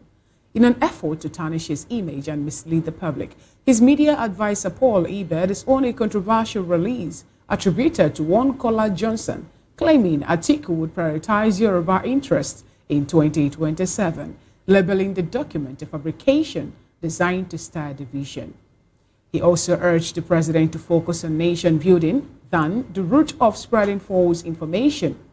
In a sharp rebuttal, Atiku's camp clarifies that he has never engaged Johnson in any media capacity and demands a retraction from outlets that published a false narrative. The media office further argues that the smear attempt is part of a calculated disinformation strategy, accusing the Tinubu administration of weaponizing the press to manipulate public perception and undermine opposition credibility. We still have with us Mr. Dele Fanimo, a seasoned reporter, and Barrister Asim Adams, also here in the studio. Then virtually we have Dr. Moshood Wasiu Abiola, a public political affairs commentator, and we have Comrade Ibrahim Momo, a lecturer of political science, still with us. Thank you so much, gentlemen, for being with us thus far. Now, let me start off with you, Barrister Asim Adams. What do you make of the... Okay, well, let's first of all lay later premise to what we're discussing this morning. It's all come up yesterday when a particular individual decided to say that the former vice president, that he is going to support the Yoruba nation because of the late wife, Titi. If they are to give him the grace or vote him in the 2027 election. But here we're getting another one from, it does a more like a brutal from eBay, who says that Kola Johnson has no affiliation with Atiku Abubakar. Now, yesterday, this actually more like threw Nigeria into another thing. People are asking, well, how are we going to end the issue of, playing politics on on the part of ethnicity and religion? Now we're getting this back and forth, ADC versus APC. Are we going to see a different pattern of politics in 2027? What do you really make of all this, please? See, when I see politicians begin to bicker and begin to say things of this nature, I just ask them a question. Are you not aware? This is all politics. Both Atiku's camp, Atiku himself, Tinubu, and ADC, PDP, they are playing. It's not politics they are playing. And in politics, I've always said is that quacking, I'm sorry using the word quacking. For those who are listening to me, they understand what quacking means in football language. You can quack. The aim of the opposition is to destabilize the ruling government in terms of policy, in terms of direction. The ruling government will not fold its arms and allow the opposition to destabilize it. So, insofar as this juggling, come around, I don't see anything wrong in anything like that. So, if Ibe is saying maybe the other man who came out with a statement or a narrative that Atiku wants to favor Yoruba, something because of the ex-wife Titi, that's a discourse he has created to distract, Atiku and the opposition from discussing the main issues of economy that they were talking about. It might be a strategy by the Tinubu government or anybody at all that support the Tinubu government and say, look, the heat is too much on us as a ruling party, Nigerians, and say we are not doing well. Why don't we destabilize the ADC camp and Atiku camp so that we can have what they call political distraction? So you find out that what is happening now, we are talking about, issue of, Atiku said he's going to favor Yoruba. That is another narrative now. On social media, now that is what is going to be hitting in everybody's handle. There's nothing wrong in it. But that is politics. Barrister, from the legal point of view, does this amount to more like when you talk about the Cybercrime Act, putting out wrong information about somebody? Yes. Does it constitute an offense? It's an offense, a very good one. Quite recently, a very reputable, online publication, said that one politician in Nigeria here has been flown abroad, emphatically stating that the man is in the UK. They even quoted the hospital that this particular politician was flown to. It was a news that went viral to the extent that even when confirmations were made, they reconfirmed and said this is the position. But a few days or 3 days, 4 days after, the same person came out and addressed, the nation through an interview. That is fake news. Okay. I was wondering, I said, what has happened? Because if you give, news of that proportion to dismember a man and dislocate because of politics, okay, and we now find it's fake news, nothing happened to the person or the organization. There's something is wrong with the execution of some of our laws. In this case of Paul Libe coming to say, like, look, this person my principal didn't say this. Yes. Is it actionable? Can you go to court? Of course. You see, when you believe that your right has been breached, like he is saying that this is not what my principal said.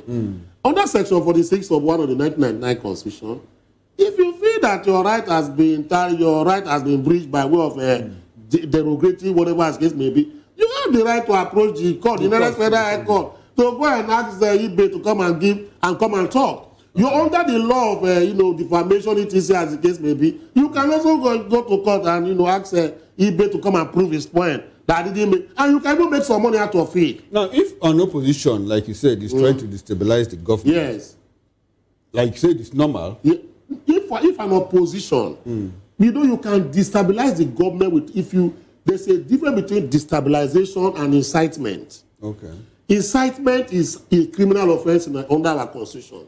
But when I come out and I begin to say things like P2B is doing, is telling you that in Singapore, the economic indices vis-a-vis of Nigeria has become a Holocaust. Nigeria has now become an abyss. You cannot bring an action against. He has not incited people. Okay. He only try to destabilize. He's only trying to destabilize them politically, using facts to do that. But when I now say, because of what this man is doing, he wants to profile the ethnic Yorubas to favor them more to the detriment of the Igbos. So when you try to destabilize with wrong information, it becomes actionable. That is if you want to incite, because there are some elements of the Igbo stock or the Edo stock now. When they hear that Atiku, wants to favor the Yoruba people, they might say, okay, I'm not going to vote for that man. He's an ethnicist. You understand the point as the case may be. So they now begin to look at it. And let me give you an example. There was a particular narrative, a video that came up from Canada, where one lady, from a particular, ethnic stock of Nigeria, said that all Edo people should be. He said they should do something to Edo people. They now asked that question why that happened. She now gave a narrative of this kind of situation. That he believes that people from Edo State and in government are the ones trying to even stabilize a government that she feels that is not doing well for them. Okay, so it's an incitement. In summary, what you are trying to say is that even if it is allowed, you are allowed to destabilize either the government or the opposition, but you have to do it within the limits. Within the limits of the law. Destabilization does not mean you have to take arms to go and destabilize them. Okay. By facts, I gave a very vivid example of like P2B. Whenever P2B is talking now, he's addressing the president. You see that all the SAs and PAs of the president will be opening their ears because he's saying that to destabilize them, not using the force of arm, but using facts. Okay. Vis-a-vis that of Nigeria. All right. They make them Thank you very much, That's right. Now let's take this conversation to Comrade Ibrahim Momo, who joined us virtually from Benin. Okay. I understand that we've lost connections with the two virtual guests. So let's stay here in the studio. Mr. Fanimo, you've played in public communications. When you saw that release uttered by somebody, I think a Johnson or who, that is not Paul Ibe, you understand that Atiku's communications always come from Paul Ibe. When you saw this particular statement, what was your first reaction? What came to your mind? One, I know there are other people in his media team. Okay. I think he has about 38 of them. Okay. And I happen to know about a few of them.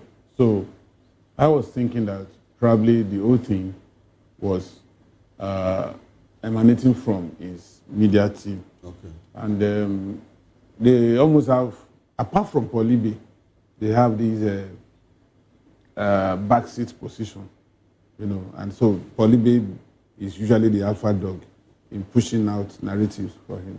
But I felt that, they don't announce when they displace people, politicians. Okay. So maybe he has changed guard. That was what came to my mind. That probably he has changed guard, and that a new person has been appointed. A new sheriff is in the office. Yes, to lead the team. So, and then the second thought was that there is nothing.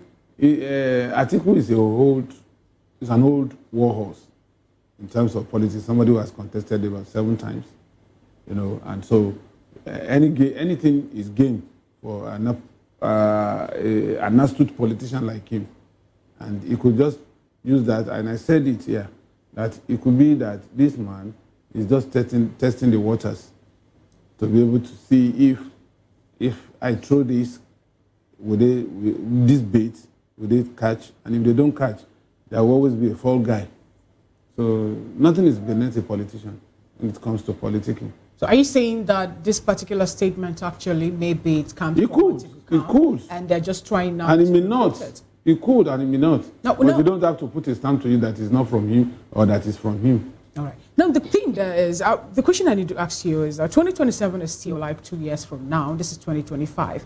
Why is it that the present administration, it's more like losing focus in governance and championing everything they think they have all the energy now to politicking, or even, talking about 2027 instead of depending or putting all energy in governing Nigeria? Governance is still on. And would you expect the incumbent government to sit by and allow the opposition to have a field day? So then we'll now wait until 2027 to catch up with the opposition when he has lost ground.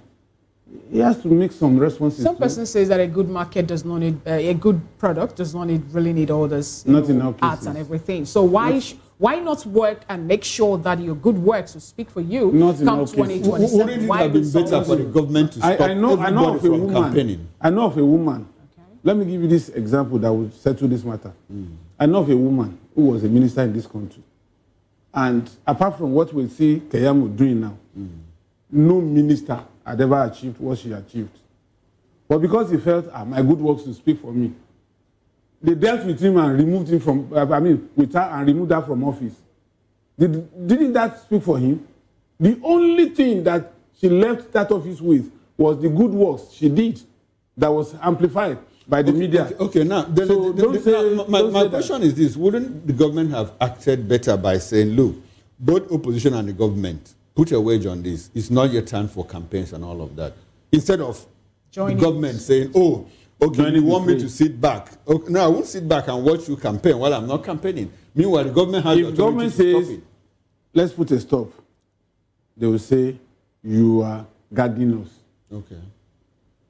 No, people can only say you are gagging us if you stop them and you continue campaigning. I said, the moment you announce that, it's a very good, you and I are steeped in public communication. We will come up with release and say, see, these are dictators. We have not even done anything and they are saying we must not do anything. So it's neither here nor there. All right, then. Let's take the conversation back to Comrade Ibrahim Momo. I understand here that we've re-established connections with him. Comrade Ibrahim Momo, thanks for joining us again. Now, I'm not sure you have followed the conversation. Now, the issue is this. Atiku Abubakar Camp has debunked the report that came out yesterday that he said to the Southwest, I'm going to be very fair to you if I become the president of the Federal Republic of Nigeria. Now, what's your reaction to both the misinformation that is out there and the fact of what Atiku Abubakar was meant to have said? I want your reaction on both sides of the coin. Thank you very much. The first point around this earlier statement by that Mr. Johnson or thereabouts, I find it very, very disturbing originally if it had actually emanated from Atiku Abubakar. I say very disturbing because it tended to primordial sentiments. Where in a world where we're looking at advancements in technology, that people are pandering to primordial sentiment, tribalism, religion, and other geospatial consideration. It's something that I would have deplored, wholeheartedly. So I found that very, very interesting that Atiku's media aid, deplored or repudiated that statement. All right, then we seem to have a problem with your camera. We'll give you time to fix that and continue the conversation. But let's hear from Dr. Abiola. Dr. Abiola, what does it make? I mean, what is the perception if a political actor trying to get election in 2027 is taking us down the ethnic path again. We saw what happened in 2023. Some Nigerians are still trying to recover. Some neighbors don't even speak to each other anymore because of the path that our politicians took us through in 2023. And now Atiku is, allegedly saying that, look, I will ensure that Yorubas are taken care of. What does this portend? How does this affect his chances in 2027? Well, for me, I'm not surprised that Alhaji Atiku Abubakar is towing the same line. Let's not forget that in 2023, Alhaji Abubakar declared that he was not a candidate. Maybe some of us have forgotten. So he declared that then I was not a candidate, and he did that for a reason, for him to get the vote of the North, being that he's their candidate, and so that they can have that vote in block.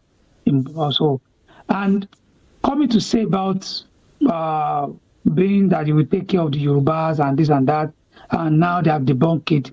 The debunk came because of the backlash, not like maybe they didn't say it. So it come because of the backlash, and is aimed at dividing the Yorubas, because the current president, is a Yoruba person, and he believed that perhaps the Yorubas may tend to vote for the president in block. So, and that saying that he will take care of them is aimed at dividing that support base, that some of them could see reason why they should vote for him. Having said that, it is a bad one. That is in a bad taste, and it's quite unfortunate that 2025 politicians still believe see ethnicity as a tool. All right. Okay. So another point, a very quick one. Now, this is a time where we're talking about the South having, its chance at the presidency. The South is just doing its 4 years. We're still we're still within the first 4 years of the South, and some are saying the South deserves 8 years. What does the Atiku Abubakar coming into the fray now, saying, look, he wants to contest in 2027. How does this place the political parties and the agreement, the gentleman's agreement that they have, that each region would have their own 8 years turn? Really, I must say, it's quite unfortunate because it showed desperation of Alhaji Atiku Abubakar. He has sensed that his party, PDP, may likely zone the ticket to South. That's why he left ahead of time, because he wants to contest. And you know that the party, PDP, they are not really willing to listen to him, because the party wants to respect what you just said. It's a gentleman agreement that if not do 8 years, the South should do 8 years, then we should do like that. So at least we can balance the fault lines, so that each of the region, the two sides of the coin, can have that sense of belonging. But to Alhaji Atiku Abubakar, his desperation to be leader of the country will not respect that kind of gentleman agreement. Right. He just wants to have it. He doesn't care whether. Right. Well, these are your thoughts. But let's quickly go to another conversation now. Corruption strikes back. EFCC Chair Olubadan vows to hold firm. Let's talk about this in a short while.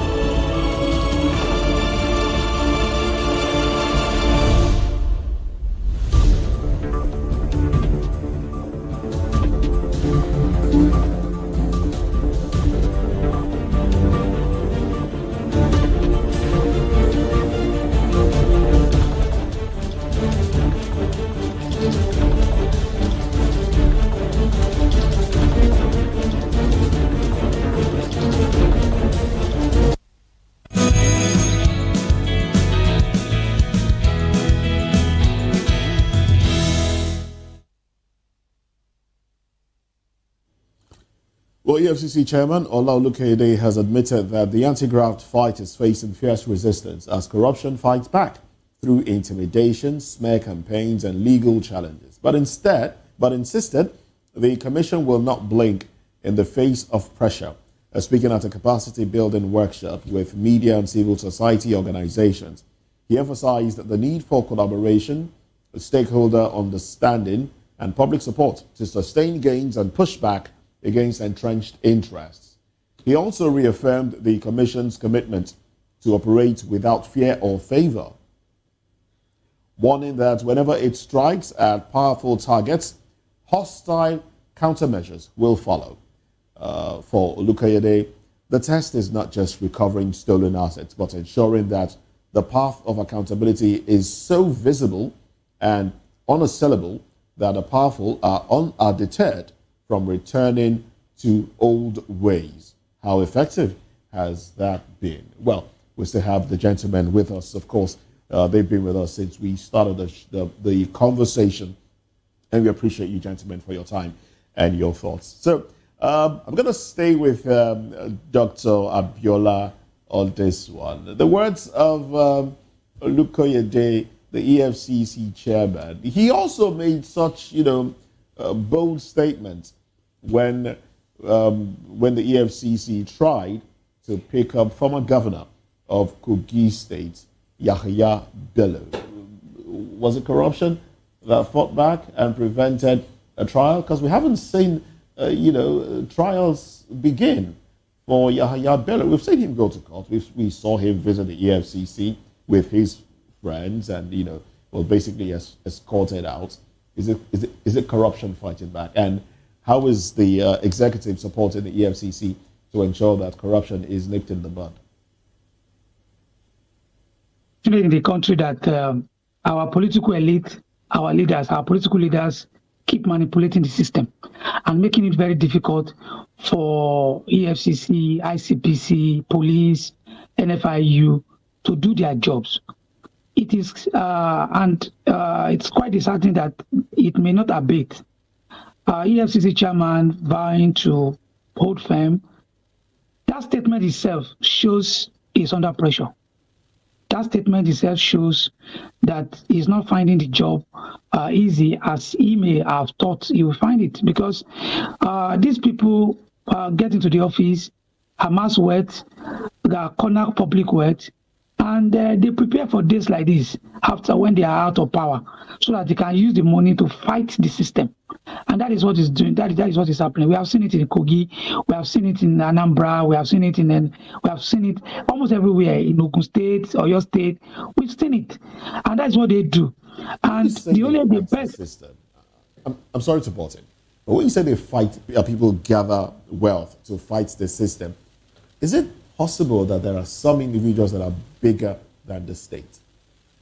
No, what we agree states in the text of the law, the state is bigger than individuals. But what these individuals do most often is that they use the wealth they have acquired, the influence they've cornered over time, to exploit the system, to wreck the system, to lobby the system, to bend the system, to delay the judgment, the prosecution, and make sure that even when they know they have a bad case, they find a way to slow down the pace of prosecution by making it very difficult for the prosecution team, even for the judiciary, for the judge himself to adjudicate. And we even have instances like in case of Rivers State, whereby we have judges making obnoxious, questionable pronouncements on cases that are glaring to the society. So it's quite funny and quite bad for the country. For me, as a person, if I find my way as the president of the country, I will focus more on character reformation. I will focus more on character reformation, because that is the only way you can actually reform the system and make sure that these people that are criminal-minded don't get to the point and to the position of influence in our society. So if you want to focus on character reformation, would you be doing it through the National Orientation Agency? How well do you think they're doing?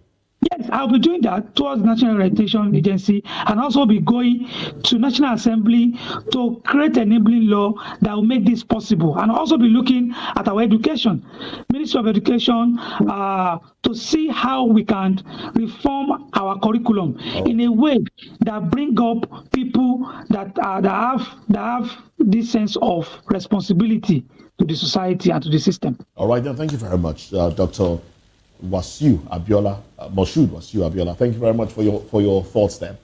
Comrade Ibrahim Momo, talking about Nigerians being corrupt, we see the EFCC. In fact, some have said the EFCC only goes after Yahoo boys and they leave out the big politicians, those making the big bucks. How do you react to the statements and the struggles of the EFCC so far? Well, I'm not one of those who believe that the fact, because we have seen recently, in the example of Yahya Bello, despite all the shenanigans that they tried to put up, that the EFCC went after him. And we have also seen, other high-profile, politically exposed individuals. They went after him, and then what? Sorry? The EFCC went after Yahya Bello, and then what?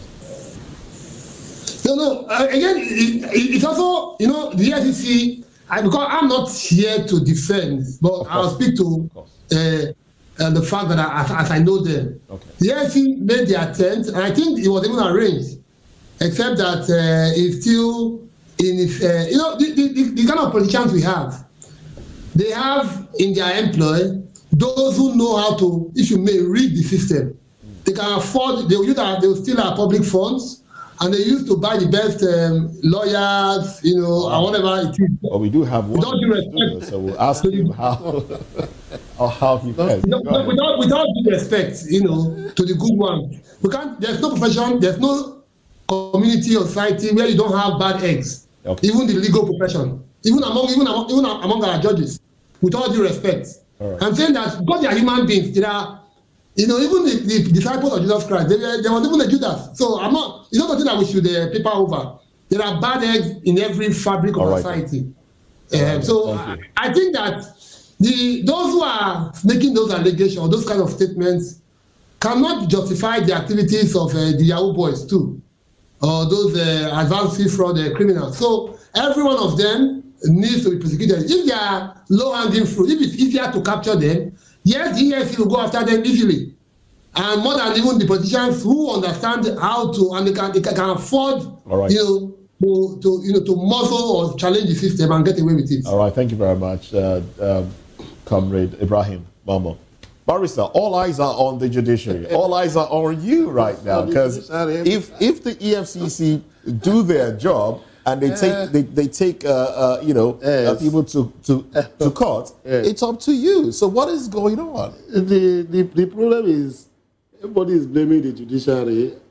I don't know why that is happening. I don't know why. We hear that monies fly around, because you see, many Nigerian politicians are transactional politicians. It's a transactional system.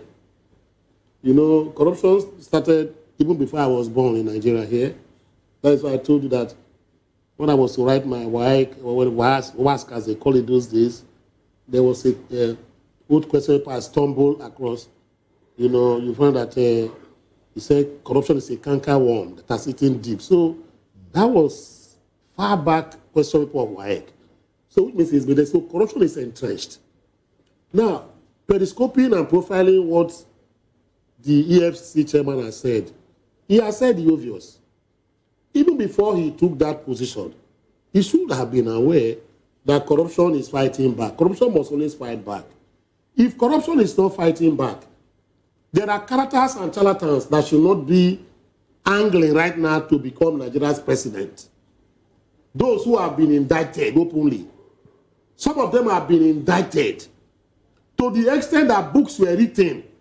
They have not gone to court to vacate, such, very weighty allegations. But today they are still peddling themselves as those who want to bring a better Nigeria. So I ask the question. Most of the governors from 1999 to today, some of them should be in jail. In fact, let me tell you something. If If you go to our correctional centers today, the people populate that place are the innocent and helpless Nigerians for very minor, mundane offenses. Whereas I told somebody the other day, I said, people that should overcrowd this particular prison or correctional center are the past governors and politicians. Because we know them. Corruption is everywhere. Now, coming to the EFCC, they also have their own, self to blame in some of these things. They partake in all these things. For instance, the issue of plea bargain. Why do you do plea bargain in a country like Nigeria? So what I need to do now is that as a politician, I will steal so much money, but I'm a local government chairman. I will brutalize the treasury of my local government. You understand? Lobotomize it, dismember it, make sure that I fraction it to my pocket. Then when they arrest me, I go there, I say, okay, I want to do plea bargain. What will not happen is that they'll keep me in one very costly place and be giving me tea and jollof rice to eat while I write their statement. Then at the end of the day, I then say, okay, out of this 10 billion, I'm going to return, 8 billion. The moment you do that they would say it's too much. The moment you agree with EFCC, you're going to return, XYZ amount of money, as the case may be, they go to court. Because people blame the judiciary. Okay. They now go to that court with a form, they say, okay, they are better to a plea. The courts were not part of that plea bargain. So now you're blaming the EFCC now? They have to share. Okay. They have a share of the blame. Because the courts do not participate in negotiation between the EFCC and the corrupt people. It is what they bring before the court that the judge will now rule on. But the sentencing is this. Once a man now says, I do not want to waste the time of the court in going through the gamut of a full trial. All right then. So I'm guilty. I'm guilty. Okay. You understand the point? You now give him a tap on the wrist. EFCC starts from the EFCC itself. All right. So the blame game. It's all over. It's a blame game that should go around. All right then. That's all of us. Let's have your thoughts in 30 seconds. Yeah. EFCC is the major problem here because cases are won and lost at the level of investigation. Because that's where you have evidence to prove that the person accused actually committed an offense. So what do you make of the statement of the EFCC chairman? You should have... corruption is fighting back. You should have house cleaning. House cleaning. Yes. And we have series of cases that support this claim. All right, then big thanks to you, Dilifanimo, for being with us. And we do expect that you'll join us again at 10 o'clock for newspaper review. Also, big thanks to Dr. Mashood Abiola, a public political affairs commentator, businessman, and entrepreneur. And we hear he's the MD CEO of Fatman Technology and Engineering Global Services. Thank you very much for coming on the program. Big thanks also to Comrade Ibrahim Momo, who is a lecturer of political science at Ambrose Ali University, Ekpoma. Well, thank you very much for your time on the program as well. Big thanks also to Barrister Asim Adams, who's been with us, a legal practitioner, civil rights activist, former spokesperson, Chief Beatrice Itubo Peter Obi Campaign Organization, Labour Party, Rivers State 2023 elections. Thank you very much, gentlemen, for being part of the program. Well, that's it on VOP this morning. As we, 10 o'clock, we'll be back here with newspaper review. On behalf of my colleagues, Chukuma Okoro, Fina Okechukwu, I am Moses Humphrey.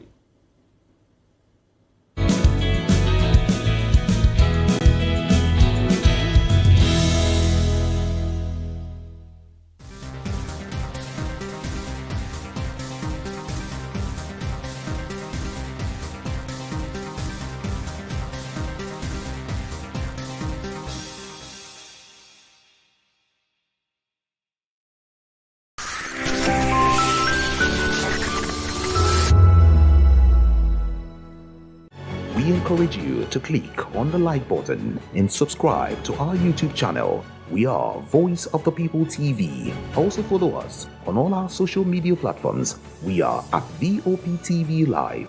Visit our website www.vop.ng for fresh and trending news. Also watch us live on SLTV channel 264. VOP TV, Voice of the People Television. The red carpets, awards, the razzmatazz, music, fashion, interviews, and more. Spotlight on Voice of the People Television. Let's feed you with all the juicy stories in the global entertainment space, bringing you the glitz and glamour as they hot. Stay tuned to Spotlight, 1 p.m. Monday to Friday. Spotlight on VOP TV. Entertainment like never before.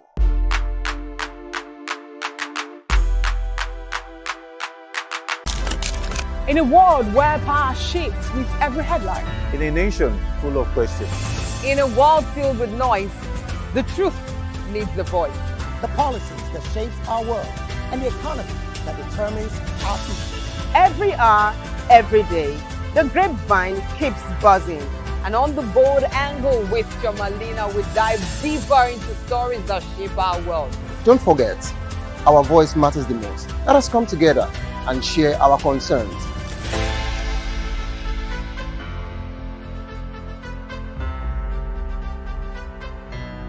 International Equal Pay Day, marked on the 18th September, highlights global efforts to achieve equal pay for work of equal value. Despite progress, women worldwide still earn 20% less than men, reflecting deep-rooted inequalities in access to resources, opportunities, and power. The Sustainable Development Goals aim to close this gap by promoting gender equality, decent work, and equal pay. However, turning these goals into actions remains a challenge and progress has been slow. The United Nations, including women and the International Labour Organizations, urged governments, civil societies, and business to promote equal pay and the economic empowerment of women and girls. Achieving pay equality is essential for human rights and sustainable development. International Equal Pay Day is actually a day set aside to celebrate those that earn same salary or they earn same pay. My opinion is I think it's proper for genders to receive same salary. But I'm not talking about hierarchy now. I'm not talking about hierarchy where we have Tech Bro and we have senior engineers, junior engineers, and mid-level engineers. So I know their salary might differ, but when it comes to gender-based, I think it's very proper for them to receive same salary or equal pay. I think the government can simply infuse this equal pay strategy. I think they can infuse it in their system, and I think it will help us, get a better economic system. As the world marks International Equal Pay Day, it's a reminder that the collective actions from governments, organizations, and individuals is essential to create lasting change. Ms. Somokbala reporting for VOP TV.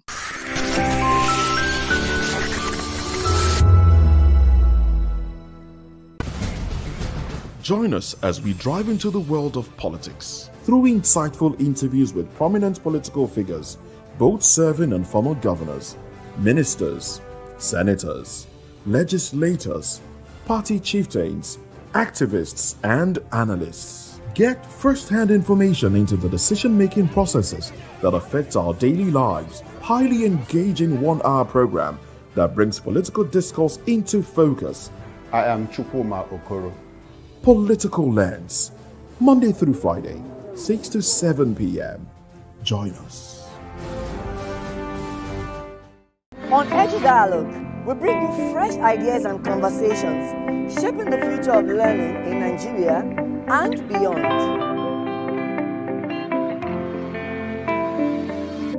Voice of the people, you can hear me now. My name is Patrick Doyle, and I wish that you continue to echo the voices of the people. Big up VOP TV.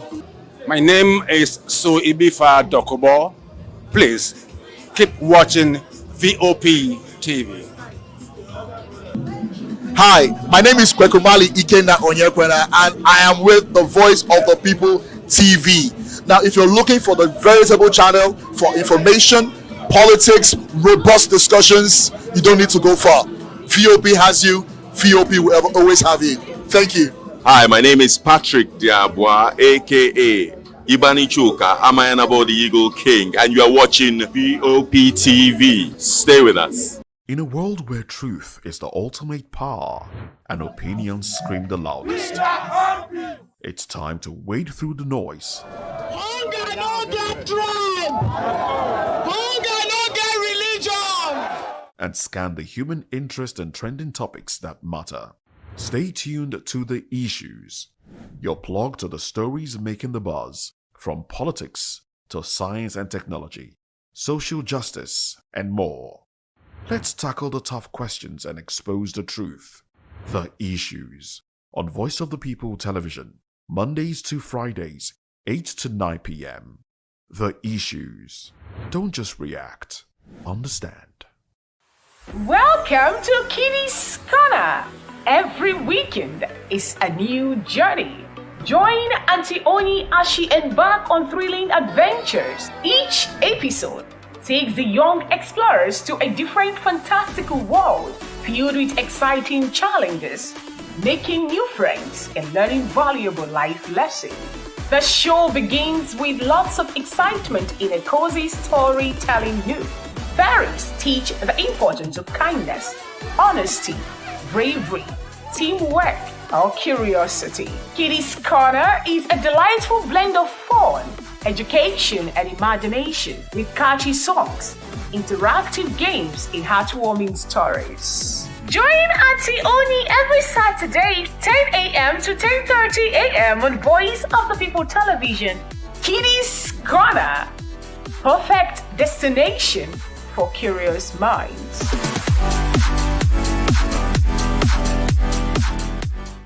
Are you ready for the extraordinary? Something big is happening on your screen. Introducing VOP TV.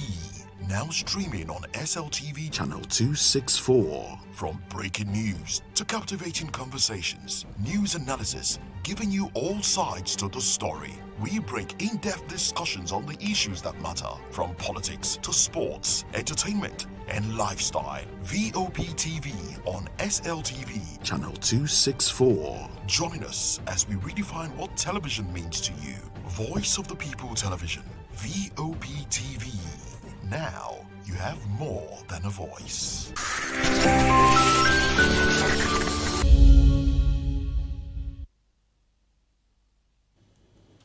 Well, a beautiful morning to you if you're just joining us. This is Newspaper Review. I am Moses Humphrey. And I am Chukuma Okoro. And yes, of course, we have Daily Fanimo with us. He stays back from VOP this morning. Good morning once again. Thank you very much for staying back. My pleasure. All right, so now let's dive into it. Now let's go straight into the papers. We have This Day newspaper. We'll just take the headlines and then we'll take some of the dailies and get into our thoughts on the headlines. NUPRC approves Total Energy's $510 million oil asset sales deal with Shell, Ajib. Riders, agreement still subject to ministerial consent. Commission clarifies cancellation of Total Chapal deal. Lokbobiri urges global investors to tap fresh prospects in Nigeria's oil sector. Jonathan begins consultations ahead of 2027, meets David Mark and other ADC leaders. Opposition party tells undecided members to quit their parties now. Denies association with ADA. Look at politics. All right. World Bank backs FG's groundbreaking ward initiative. Bagudu moves to boost rural economy. CBN supports expansion with new NPR. And then, well, that's it basically. Now, those are the headlines, the headlines there. But let's look at some of the dailies, and then we'll get back to some other papers here. Vanguard has its headline, says Nigeria attracts $19.92 billion investment, signals in Q2 2025. Mossop, others reject Tinubu's oil resumption in Ogoni. Tinubu promotes 52,000 paramilitary officers in 2 years. Interior Minister DMO offers 200 billion naira FG bonds for subscription. And the big story, why apathy dogs voter registration in Southeast, South.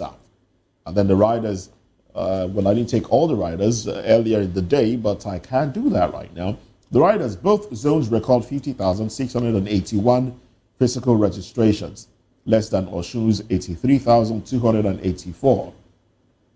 Southwest, Northwest lead. North, South record mixed fortunes. North leads in pre-registration. South tops in physical registration. Waiting for last minute. Mistrust, responsible for apathy, Afenifere. INEC should make exercise less cumbersome. Pandef. Don't be complacent. ACF urges citizens. Why we are not interested. Southeast residents. Yaga Africa, other CSOs, MBF speak. Okay, I don't know the residents they spoke to in the Southeast, but well, that's the report we are getting. And then there's a breakdown of it here. Voter registration, how the zones fared in 5 weeks. Southeast online registration, 76,493. Physical registration, 22,991. That's a wide margin from online and physical registration. South, 280,904, and then that's for online. And then physical registration, 27,690. Okay. Okay, you do the online first, and then you go do the physical. The physical, yes. The same set of people. I think so. It has to be the same set of people. Yes, because you do the online, and then you go, you now do your biometrics, and then wait to get your card. Or I think you can also just walk in and do the registration straight off. Okay, okay. From start to finish at the physical registration point. Okay, but these figures, I'm trying to marry the figures now. If we say there are two different sets of people. No, same set of people. Same set of people. Same set of people, but different tracks. You first do, I think it makes it easier for, if you do online registration first, it makes it easier for you. You just give your name and then your date, your information, your state of origin, all the things are there already.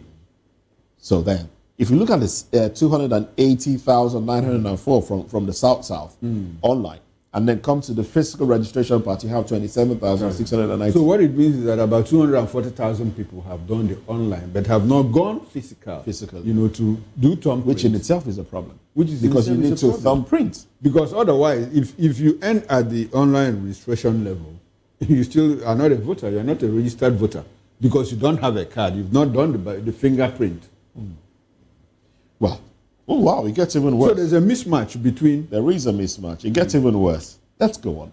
North Central, 875,948 online registration. Now, when you come to the physical, we have 52,646.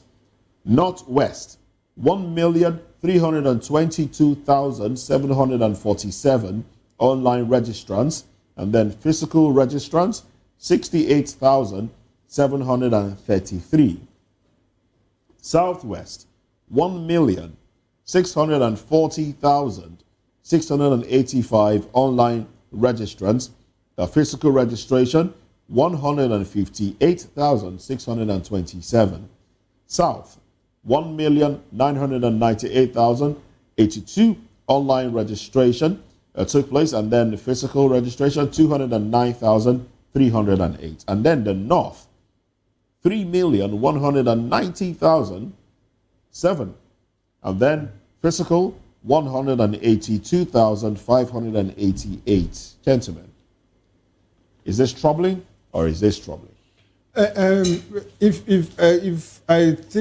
I go back to the statistics I studied in school, and I do some calculations, I will actually not say that the Southeast is doing badly. Okay. Look at, I would like for you to read out the online. Southeast. Southeast. The online. Online is 991,312. No, Southeast. Yes, Southeast. Yes. 991,000. Sorry, I beg your pardon. Sorry, Southeast. 70-something. Okay. Southeast online registration 76,493, And then physical registration, 22,991. Okay. So from that 76,000, yes, 22,000. 22,000. So if you double it, if you double everything and double the rest, and if out of that 76,000, you might need to look at it while you speak. Okay. now the point is this: in South, 76,000 people have done online pre-registration. Now in physical, 22,000. In South, you have 280,000 people have done online registration, but only 27. So if you had, like in Southeast, 280,000 people registered, and you look at the number of physical registration, you'll actually discover that. I'm looking for the appropriate phrase now, the appropriate word in statistics to use to capture it.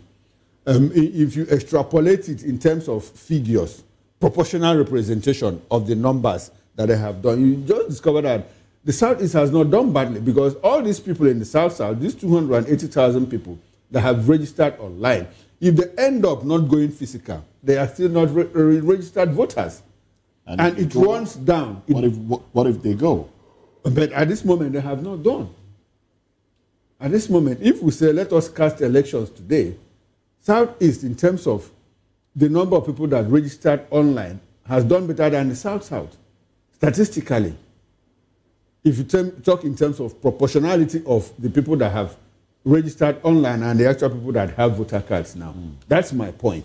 Okay. And so it also runs down. If you look at the figures between the North and the South, you see that in the North, more people have done online registration, but in actuality, more people have registered in the South.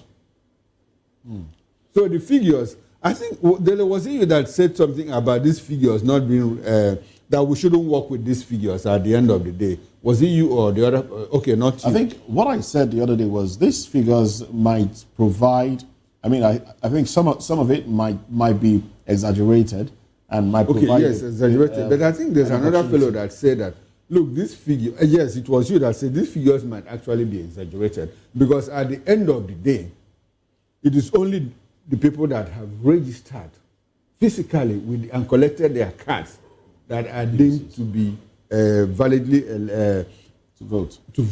Yes. So that is it. But let's see how it goes. This exercise will end sometime next year in 2026. My worry in all of this. That's another thing. It should be continuous. We shouldn't have a window. My worry about this is that majority of those who registered online may not be residents of the state where they want to cast their votes. For instance, I may want to cast my votes in Akure, but because the online platform is everywhere, I can register in Lagos. I may not even be able to travel to Akure in the immediate to go and do biometrics. Another thing we have to people in my shoes are likely to be many compared to those who reside in Akure, who registered online and could easily move to. If I have done that now, I'll be looking at maybe one day when I have other things to do in Akure and then stay back and do it. Another thing we need to find out is this: when they say number of people have registered in a particular state, because if you look at the form itself, there's the provision for state of origin. So did they count it based on the people that registered in that particular state, irrespective of the fact they are not from that state in their state of origin? Or did they calculate it as, like Dele had said, he stays in Lagos and he registers in Lagos, but says, I want to vote in Akure. That's a point. So that's what we need to find out. That's a point. Because in all of this that we have said, if it is according to the states of where you are domiciled, a lot of people from the Southeast who have registered are domiciled in Lagos and the Southwest. Register in Lagos. So these are the things that we also need to find out when we say that, look, the Southeast is lagging, in the number of people that have gone out to register. A lot of people in Lagos, with the numbers that Lagos is turning at, the number of people, the figures that Oyo State, because we have thriving Igbo communities across the Southwest, in Ibadan, in Ado Ekiti, in Akure, and all of that. All right, then.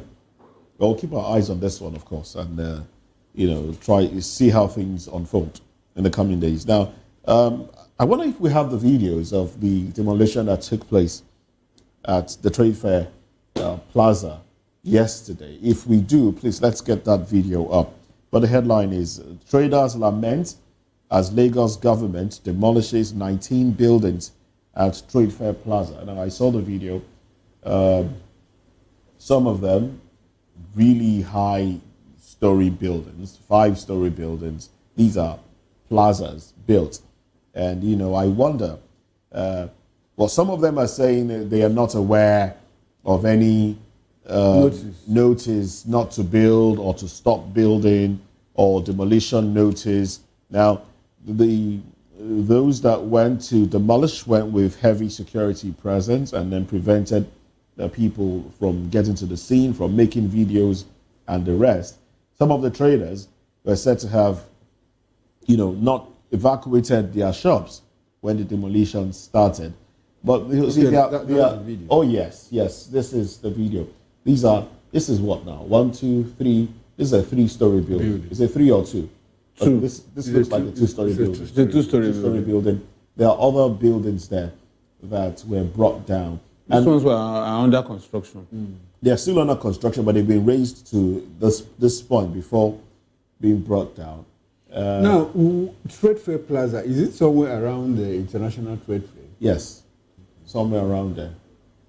So 19 of these structures brought down. And I ask myself multiple questions. I think I'll blame both Lagos State government, those in charge of this, and the individuals themselves. Because the accusation is they don't have the requisite documents. That's what the government is saying. Now, who will have the money to put up such a structure and not ensure that you get lawyers that will get you the requisite documents? Or do we have a situation where some individuals intentionally defraud the people, allow the people to continue building, wait until it gets to a certain time and say, okay, we'll bring down their structures? I mean, if that happens, we've seen buildings brought down before now. Has anybody taken LABSCA or LASPCA to court, or Lagos State government to court? Has anybody done that? If you know you have the documents and your buildings are brought down without notice, shouldn't you take the government to court? And why do we have members that work within the building control agency or those that allocate property not issue adequate documents? Or do people just decide to build? I mean, you can't just wake up and decide to build. You know, Moses, whatever we are saying now, we are just hazarding guesses. Oh, well. But one thing is very clear. Some of these people may have built out of ignorance. Built out of ignorance? Yes. In Lagos. It has happened. It's not the first time they're demolishing. When I talk about some of these things, I experienced it on 2 occasions as a person. The only thing that saved me was the fact that somebody just hinted me that I should go to Ministry of Lands. The house where I live in Ibadan, when I wanted to acquire land around that axis, I was persuaded. They showed me documents which turned out to be fake. That this is a family land, family property. I was about paying. If it was now that you can just sit down and transfer, I probably would have transferred that money and that money would have gone. But immediately that person hinted me. We were just talking in passing. And he said, have you done your due diligence in the Ministry of Lands? That was when I remember that my friend's wife was a deputy director at that time in the Ministry of Lands. I never even knew that she was the one that would help chart if it is something that you can acquire. So basically you sought knowledge. Now, a lot of people, once it is clear that this is family land, you pay. Is there no procedure when you want to build? Is there no list of things, documents to have? Moses, I know what I'm talking about. People circumvent laws. So you didn't seek in their desperation, to build. People circumvent the law. But that is just one part. Okay. That is just one part. Another part that is more dangerous is if you are unlucky to meet a greedy and corrupt official in the ministry. So we have them. Of course. They will give you papers that seems genuine. So it's intentional. Yes. It is only when issues like this come up that... So why can't you sue? Who are you going to sue? The government, of course. When it is you applied. Wait, when it is shown, you applied, but you were misled. Do you know? You were deceived. You were given a false let me give you document. Let me give you the example of Kemi Adeosun. Kemi Adeosun felt she trusted somebody who could help her do certain documentation in NYSC. How many years later that it turned out to be fake? And you need to see racketeers around these ministries that they will be in suits and they are so familiar with genuine workers that you won't even have any reason to doubt them. Those days of 419, they were renting out CBN governor's office on the island in Marina to those who do. You haven't answered the question I'm asking. I am telling you that when you have been wronged and your money's gone, your structure brought down, but you sought the proper way of doing things, can't you sue? Now, the next question to you is, who are you going to sue? You will sue the agency that was supposed to give you the document. If let the agency now provide the official that gave you a the agency will go into their books and say they don't even have their records. That is it. Because the records are not there. They're not in the first instance, there was no record. You know, so at the point that you discover that there is no record, who do you sue? Apart from the issue of ignorance, I think to me, apart from ignorance, in fact, I would say ignorance is about 10-15% of the problem in what we see now. Corruption is also part. 80% of it is as a result of defiance. As a result of defiance. On the part of those who want to build. Yes, the builders. Desperation. They say, forget it, we'll sort them. A lot of sortings, you know, there are people who they don't like to go the normal route. They circumvent. Nothing will happen. Is it not Nigeria? Yes. Somebody will say, this is a plan for this estate. This is a park, a playground, and all of that. But, I mean, we can always walk around. At that time, he's a politician and a big man. That playground is what I want to build. That's the place I want. You say, okay. They will just go to ministry. Meanwhile, the original plan is there, untouched. And so by the time you defy that and you go and build it, another person that is bigger than you, in 5-10 years, will come and say, look, no, I think we should do what is right. This building is not supposed to be here. This is a public playground and all of that. And the building goes down. And do you know that? And probably, if you happen to come from a different community, yes, with the man that brought it down, yes, they ethnicize it. I'm not trying to remove the element of ethnicity in all of this. It's going to be balanced. Whatever we are saying here, if we don't hear from the two parties, we will just be guessing. We are not guessing. We are putting out our thoughts. But another thing is it possible that 1, 5, 10, 19, 15, 19 people will make the same mistake? If it's the same right of way, I'll give you an example. There was a master plan, during John Benwan's era in Oyo State, that Bashoru should be dualized. But no government was ready to dualize. Now, civil servants at that time, who felt that law is gone. They started building close to the main road. Then Ajimobi came, almost 35, 40 years later, and he said he wanted to build a dual carriageway up to Akobo. And the man brought his bulldozer, started cleaning everywhere. Some people ignorantly were asking for compensation. They gave them a copy of the master plan. Nobody could ask for compensation. Nobody. So would you single out anybody along that path? No. Everything has to go. From the video we have seen here, it is not that they pick from one street, another street, but the right of way is where they demolished. And more like, you know that more like what Nasir Rufai did in Abuja. Once you want to contest it, they will show you the master plan. You can't fault it.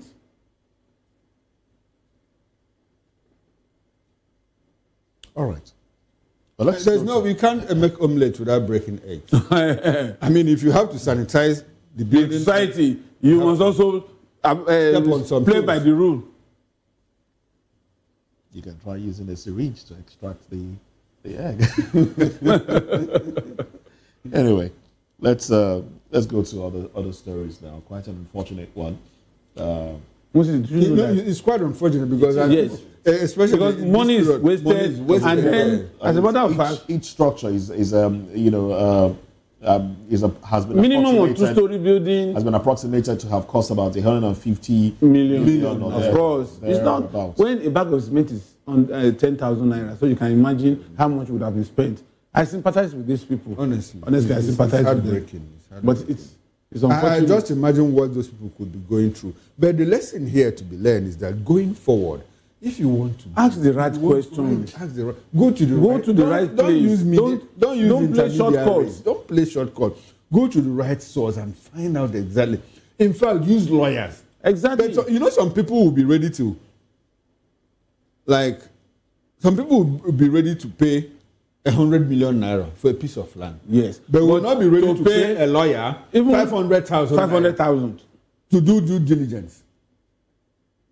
And when this case now happens, they will now run back to the lawyer. You know that up to today, people are still building under high tension cable. I'm telling you. Yeah. Do you need anybody to tell you that you didn't build under high tension cable? Because one good day, a new sheriff in town will come and say, no, you know the law now. And God punish you. You have quarreled with him during politicking. This building. In fact, he said you want a politician single-handedly got a ministerial appointment under Abacha because of somebody who was owing him and he was not ready to pay. I know the story. Okay, let's get into another paper and other headlines as well. The Guardian has a few headlines here. 2027 ADC leaders scramble to fix deep rifts as opposition coalition nears collapse. Okay, that's how they put it there. But Vanguard reports, I think it's the same story. Vanguard says ADC to members, quit other parties now. Okay? Well, gentlemen. What of people that have quit and they are not yet there? Some people have quit the PDP. Of course. And they are not showing their face in ADC. No, not just showing face. They have not yet collected the card of the ADC. Talking about Atiku Abubakar. And I'm surprised. The other day, Atiku Abubakar said, in this PDP, I said, which PDP? The one that you have left up. Maybe there's another new PDP. When John Odigye Oyegun, from the pioneer national chairman of the All Progressive Congress, APC, when he resigned from the APC, he resigned today, the following day, he went to ADC, his ward office in ADC, and collected his membership card. So today he's a bona fide member of the ADC. But it's surprising. But we also hear that the ADC is trying to woo GEJ back to woo him to them. GEJ made I think there's something about him on There's something about him. Read. Yes. I think that is busy consulting. He's busy consulting. Yes. He's with busy ADC. And ADC saying, ADC? yes, ADC. Okay. ADC. And ADC is saying they don't have anything with ADA. You know, it gets. Meanwhile, we understand that they are the ones that submitted the registration form for the ADA before, they all got into. Does it look like they are trying to distance themselves? Most of these people, they are testing waters because they don't know the outcome of litigation. Is in this day. Is it in this day? The outcome of litigation. Oh yes. Thank you very much. Yes, it is in this day. Jonathan begins consultations ahead of 2027. Meets David Mark and other ADC leaders. And then the write-up says, opposition party tells undecided members to quit their parties now. Denies association with ADA. No, when you read out this headline, my first reaction was, good luck, Jonathan, what does he want? I think he's been pushed. He's been pressured. Yes, and I don't think it will I think it will be a dent on his name. if he does this, if he comes back into politics proper? I've been asking myself, what exactly does he want? He wants to become president again after 6 years? What does he want to come and fix?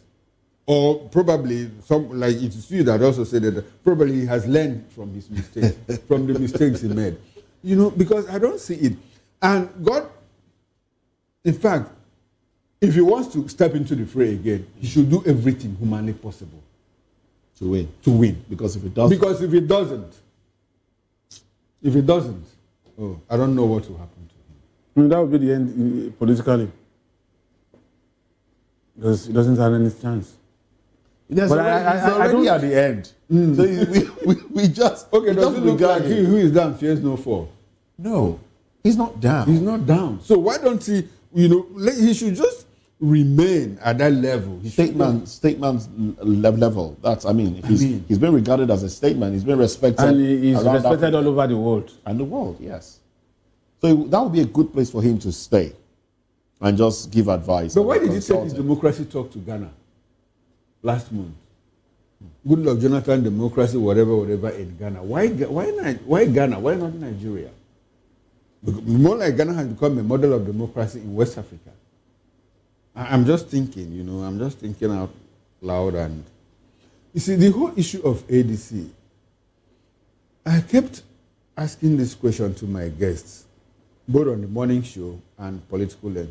Does it look like, and it does appear that ADC didn't do their due diligence before the people that went to the coalition? ADC. No, people that I still don't believe it's a coalition. People are just moving to a political party. Yes. It's not a coalition. When it's a coalition is when nobody is moving the party to subsume to ADC. So it's not coalition. That's a merger. No. That's a merger. When parties merge, it's a merger. When individuals coalesce, individuals don't coalesce. Individuals move to a political party. So it looks like they didn't do their due diligence, before choosing ADC. And they didn't believe that ADA might get approval. Because they were thinking that... There was a delay at the time. Yes, there was a delay. Up until this moment, has it been registered? It's still not been registered, but they have a nod, that they have met the requirement, the criteria. So, but I think they are very careful, We don't want to identify with ADA so that the people that have been causing problems for us might just go there, and still start to cause problems. And I believe that if ADA would need structure, it's not difficult to move the structure. Okay. If they have the structure in ADC, and finally ADA gets registered, in a matter of 2-3 months, they'll move all the structure from ADC. What is 2-3 months? Fubara contested the local government election under 2 weeks. And adopted the APP. And Alex Oti from Labour Party used the Zenith Labour Party. I wonder. That's local election. What is the difference? They'll just extrapolate it, escalate it to the national level. It's just a name change. All right then. Well, a few more headlines here. Let's see. We do have blackouts averted as electricity workers shall strike after FG's intervention. We spoke about this in the morning. I'd like for us to talk more about it. Blackouts are averted. Yes. They were already picketing some... was there power before this? That is the question. So when we normally have blackout. It's not national grid collapsing now. It's just nationwide, switching off. Chukuma, there was this joke amongst my colleagues. Say, somebody told the crowd, that film was very interesting last night. And then a blind man said, but you should have woken me up. You had woken Maybe you will listen to it. And so, why are they threatening us when already we are threatened already? By partial disturbance. When they don't want grid collapse, they say it's partial disturbance. So, how much stress can you now invoke? Okay. It's like you go to a dispensary where there are no hospitals, where there are no drugs, and where there are no nurses, And you say you are shutting it. You are shutting it. Against when you open it, what happened? What happened? People will simply go to pharmacies and all of that. Everybody is a municipal. There's an average person has a generator, even if it's a better past my neighbor. So they should not threaten us. All right. Okay. Their services are no longer essential. All right. The Punch has a few headlines here. Let's just take them and then we'll react to a few of them.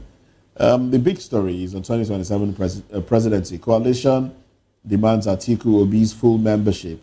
APC others push back as coalition directs members to abandon parties for ADC. INEC gears up for off-cycle polls, promotes 471 officers.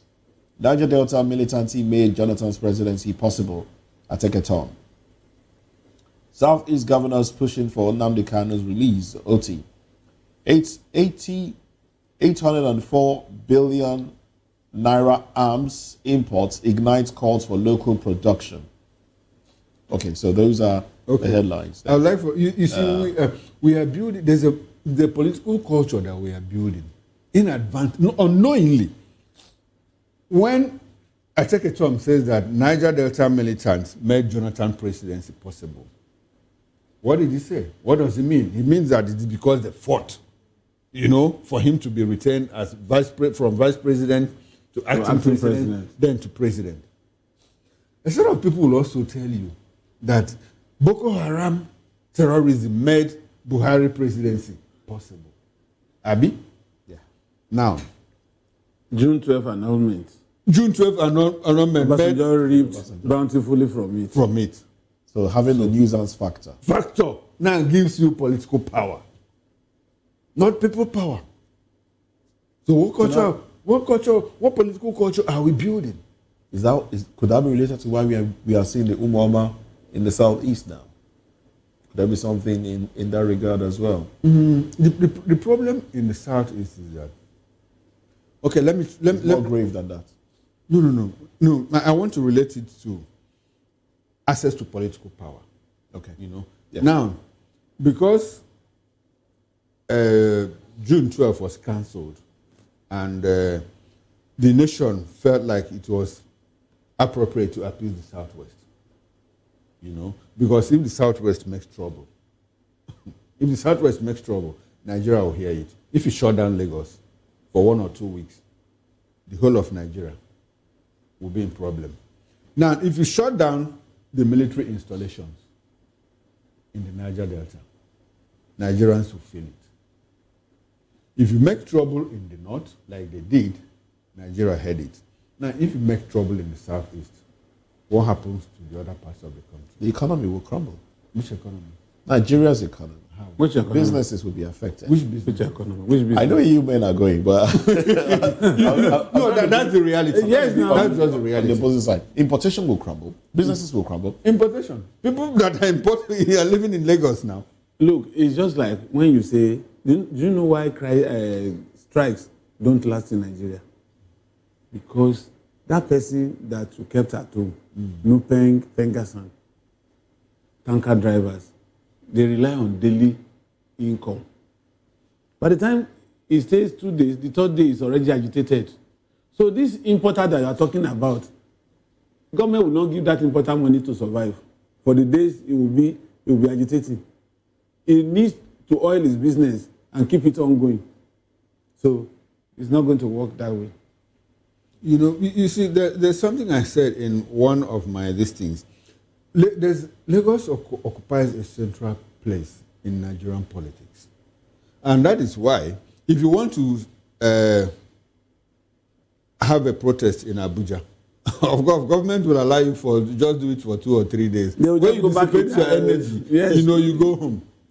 But if you try it in Lagos, here, government understands that if you shut down Marina, if you shut down Broad Street, if you shut down the International Airport, and shut down the NPA, Tinkan Island, the whole country is affected. Even beyond, Cameroon will be affected.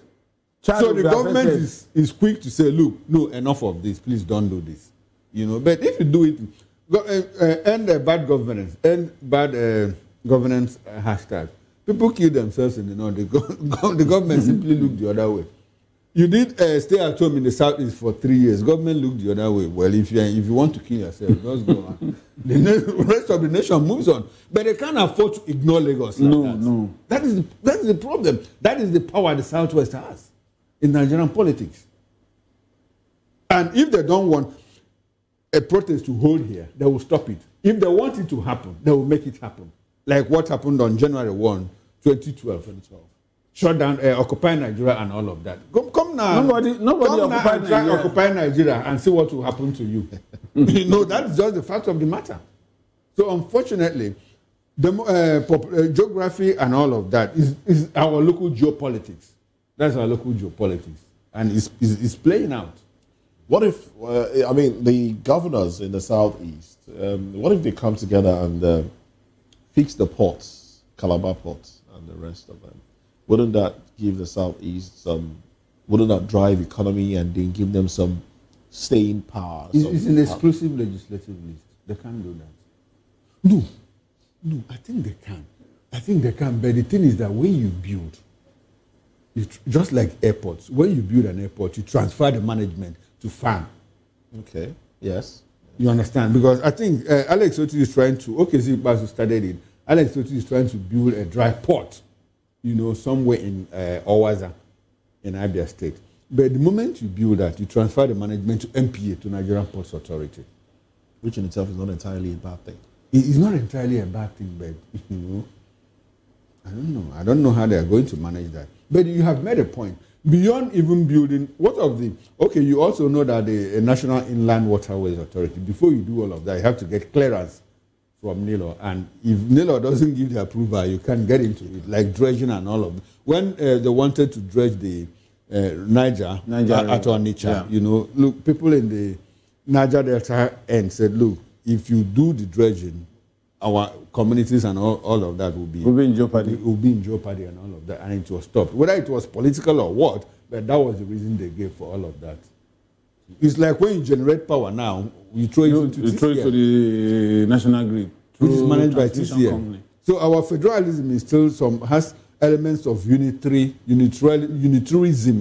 inside. That's why we get to a point. We need this regional government to transform to regional bloc, so that each region can develop at its own pace. And for me, if we go through that direction, everybody will own its property, and then the center will be weak. All right, Tinubu prioritizes rapid promotion in paramilitary services. Minister, I saw a report somewhere where the man in charge of the FRSC is saying that his men needs to bear arms to be able to do their jobs well. They have been asking for it. They have been asking for arms, and I wonder what they need arms for. So that any motorist that fails to stop. Protection from who? Any motorist that fails to stop. From the people they are after. They have police attached to them. And the police has corrupted them. Okay. That was during the merger. The police has corrupted them. That's not a way to I think it was Anania that was there as the co-marshal when they marched. Anania also came from the marched what? Road safety and the police now. You don't know? They had. There was a time. No, not cooperation. Okay. They merged it and subsumed FRSC into the police. That was then. Now that was then, and that was when the corruption came. No, when they started embedding them, you see policemen, you see soldiers, and that was when they brought them under the police, like the way traffic wardens are under the police. Okay. But immediately crisis started, then crisis of even promotion started. Traffic wardens cannot go beyond DSP. So they give them 3 stars now. Okay. That's the maximum. That's their own commissioner or IG. So road safety, they wanted to subsume road safety that maybe the highest rank would be maybe commissioner. And they said no. Okay, now let's go back to the issue of bearing arms. You think they shouldn't bear arms? I don't think they should bear arms. Okay. I don't think they should bear Why? arms. We already see how some of them behave. They struggle for steering. They try to jump into your vehicle. We see how they treat people that err. Now, and we know that by the time you have something on you to, coerce the other person into action, it will get worse. We'll see more random killings. No, the question let's reverse it. Do you think that the driver that wants to beat the road safety officer that has stopped him will do that if the road safety officer was bearing arms? The road safety officer doesn't have to stand in front of a moving vehicle. He doesn't have to compare the vehicle. The golden rule. Excuse me. There is technology. Okay. All right. In fact, in Ikeja, I know it works in Ikeja. There are certain areas you would drive through in Ikeja. If your vehicle papers are not complete, yes, the camera picks you up. Yes. Then by the time you go to register to do your registration, not even when you go back to register. Sometimes they send you a mail. They won't send you a mail. They send you a mail. Or SMS. when you go to register, they tell you, you didn't pay last year, you didn't do this, you didn't do that, and then you'll be forced to pay, or you will not do your registration. That is technology, which we can use nationwide. But it's not nationwide for now. We should make it nationwide. Chukuma. Is it not easier? Is it not easier to do that one? It is the golden rule that it is better to allow 10 armed robbers to escape than to kill one innocent person. So if somebody is recalcitrant, a driver, and he fails to stop, once you capture the vehicle registration and all that, you can always still arrest that person in future. Why were they trying to stop the father? There was no exhibit on him. The fact that the man had kidnapped the boy. They felt. I'm not speaking for them. I know you're not. No, my question is this now. Do you think that before a road safety officer gets into, to struggle with a driver for the steering and all, you haven't encountered some of them? Maybe my question is this. Do you think that the driver would have disobeyed if he clearly saw the road safety officer armed? Like would that not amount to coercion? It's not coercion. It's asking you to stop. And if he doesn't stop? Why mustn't he stop? If he doesn't stop, you have a way of capturing him at a later date. Why must he rather than killing? When police stops you, why wouldn't you stop? Traffic offense is not felony where you can use force. Okay. It's not felony. You can only use force when somebody who has committed felony. Okay. When somebody has committed felony and is trying to escape. But you can be taken to court for a traffic offense. Yes, now there is law of thoughts. It falls under law of thoughts. Okay, so how will they apprehend you? At a later day. You have a driver's license. Okay. And you have a vehicle license. If you are not the vehicle, it's not the driver. That talked about is only in Lagos State. It should be replicated before it becomes replicated nationwide. We must kill ourselves. Which one is more expensive? Which one is the cheaper one? Should we start buying arms to arm road safety, or just do? And then accidental discharge will happen. You need to buy. I'm not saying they should carry arms. We are just we'll probably be getting AK-47 for road safety of assault rifle for road safety offense. No, we already have those things now. They are in the armory now. So which one do you want? Pistols? At best, maybe a pistol. Okay, 30 rounds in a magazine to kill how many people for traffic offense? Kill one driver. Nigeria is an unusual place. According to somebody, it's not. We all seem to agree now that it's unusual. It's an unusual place. For me, I can't support that. Bearing arms. No. For road safety. For what? Let the man escape now. You catch him another day. How about immigration? Should immigration be armed? Of course. At the borders, yes. At the borders, why not? At the borders, yes. At the borders, why not? What of police? What if terrorists? Why are they bearing arms? Police can bear arms, but I'm even against them violent crimes. Walking the street. Because of violent crimes. A driver, the only point at which a driver crosses from the misdemeanor to felony is when you kill. Okay. And you are trying to escape. Okay, now, so if a driver hits someone and is running away in presence of road safety officer, how would the road safety officer? You have the car number. You have a car number. The car is a registered. It's a registered, and somebody used his name to register that vehicle. And if he says it's not the driver at that spot, then he should provide the driver. Simple. Was the car stolen I from hope him? you people are following this conversation so that when you're asking for arms, but what reasons have they given? To protect their men. They said they protect their men. Their men, are they always under attack? Sometimes they jump into, they force themselves into vehicles and then they even jump on the bonnet of the car. Exactly. And some drivers just... And somebody driver will just want to drive off. You don't know that saying that. They carry me, go, I don't know. That woman. It's part of it.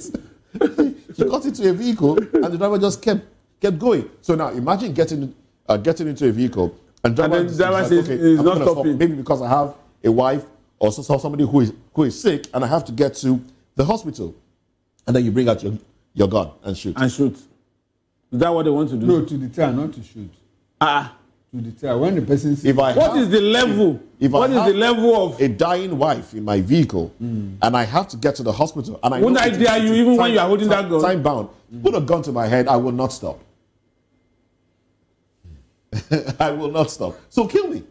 Well, kill you and your wife. And kill your me wife and my... Kill me, well... Well, road safety, I think the arguments are there.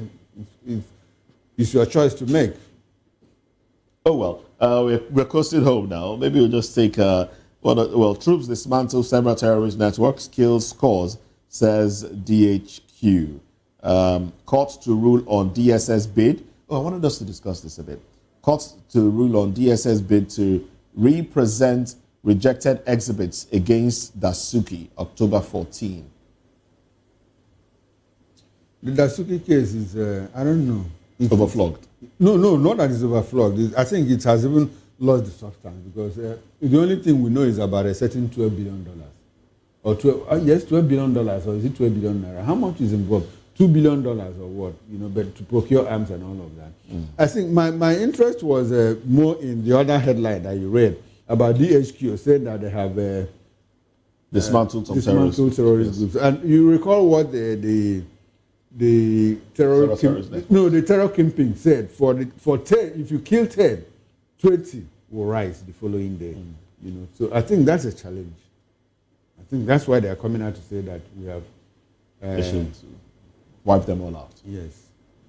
All right, that's how far we can go. Thank you very much for being part of the show. It's newspaper review and makes a return Monday morning, 10 a.m. all the way to 11:50. Well, big thanks to Daily Fanimo, who's been with us. Thank you very much for your contribution on the program. He's always with us on the show. And Chukwuma Okoro comes back at 6 p.m. on a Friday. I feel sorry. Yes. Don't worry. It will be over very soon. 6 o'clock is around the corner. And I'll be joined by Barrister Asim Adam. We will talk about what's going on between the U.S. House Mansion, Wike's family, and Omoyele Sowore and all of that. Join me then. It promises to be quite interesting. All right then. Well, of course, it will be an interesting show. Well, I am Moses Humphrey, wishing you a beautiful day. Have a lovely weekend. Bye for now.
The red carpets, awards, the razzmatazz, music, fashion, interviews, and more.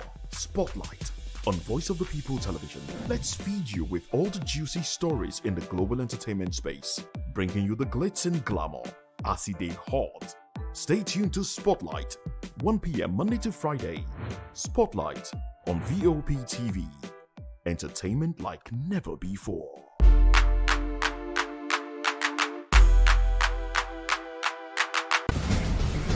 Join us as we drive into the world of politics through insightful interviews with prominent political figures, both serving and former governors, ministers, senators, legislators, party chieftains, activists, and analysts. Get first-hand information into the decision-making processes that affect our daily lives. Highly engaging one-hour program that brings political discourse into focus. I am Chukwuma Okoro. Political Lens, Monday through Friday, 6 to 7 p.m. Join us.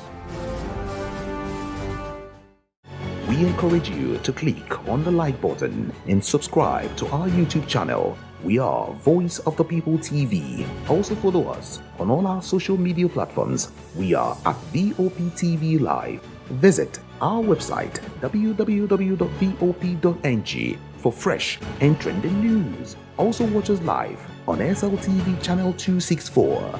VOP TV, Voice of the People Television. In a world where power shifts with every headline, In a nation full of questions. in a world filled with noise, the truth needs the voice. The policies that shapes our world and the economy that determines our future. Every hour, every day, the grapevine keeps buzzing. And on the bold angle with Jomalina, we dive deeper into stories that shape our world. Don't forget, our voice matters the most. Let us come together and share our concerns.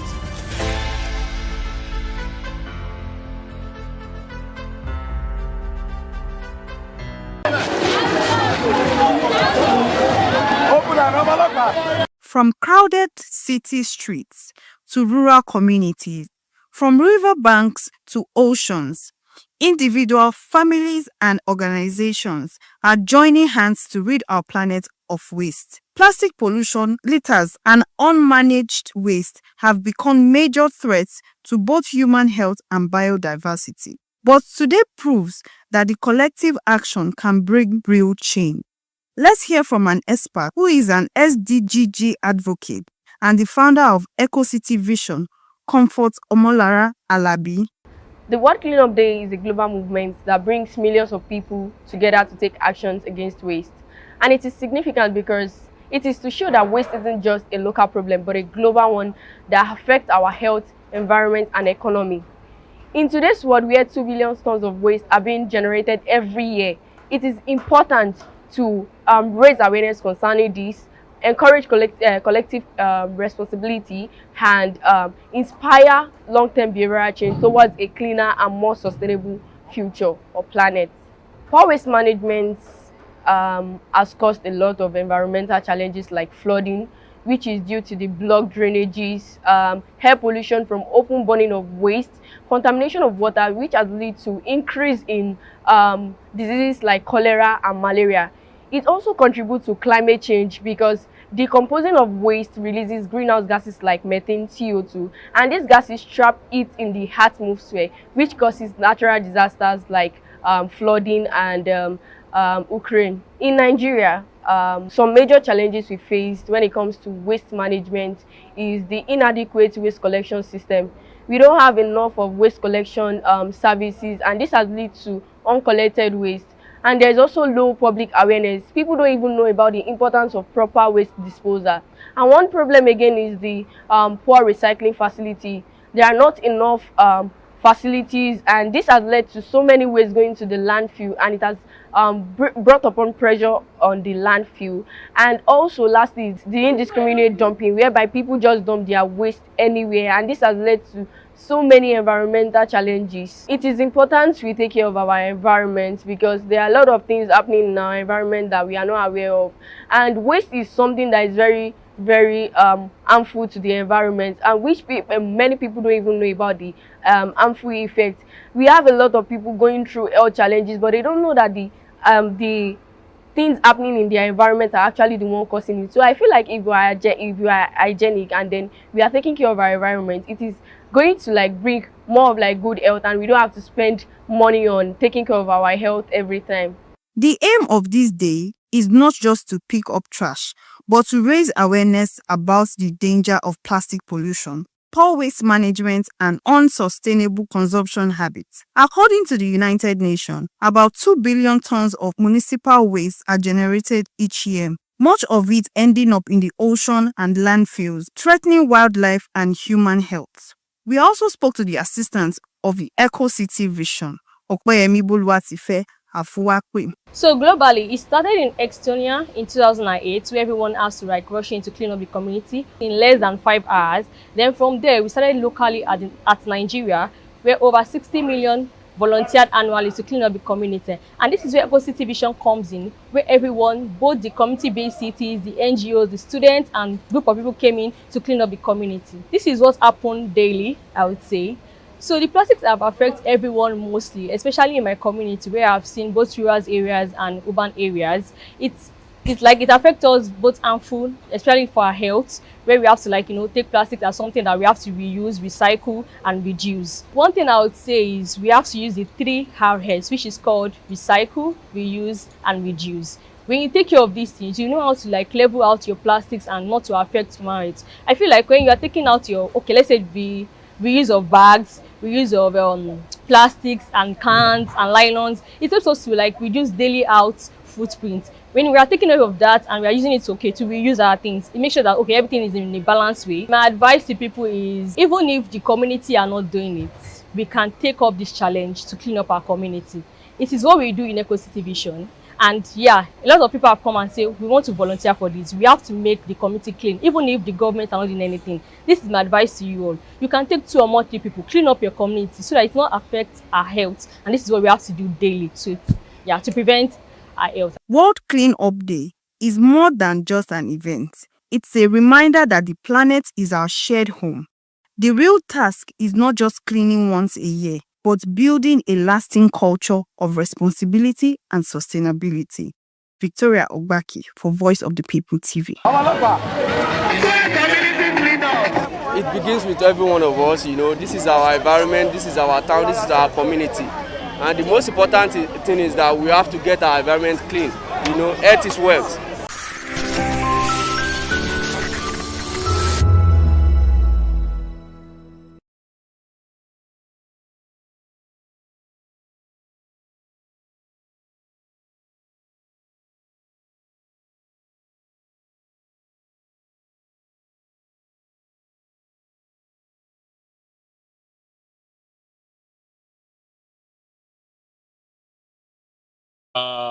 As you can see, these are the some of the things that have been pulled out from the building. Is undergoing reconstructions, and we had a very fruitful meeting. I can't tell you, but then I would like to hear from one of our legends and daddy in this one. That is Sport Writers Association of Nigeria, Lagos chapter.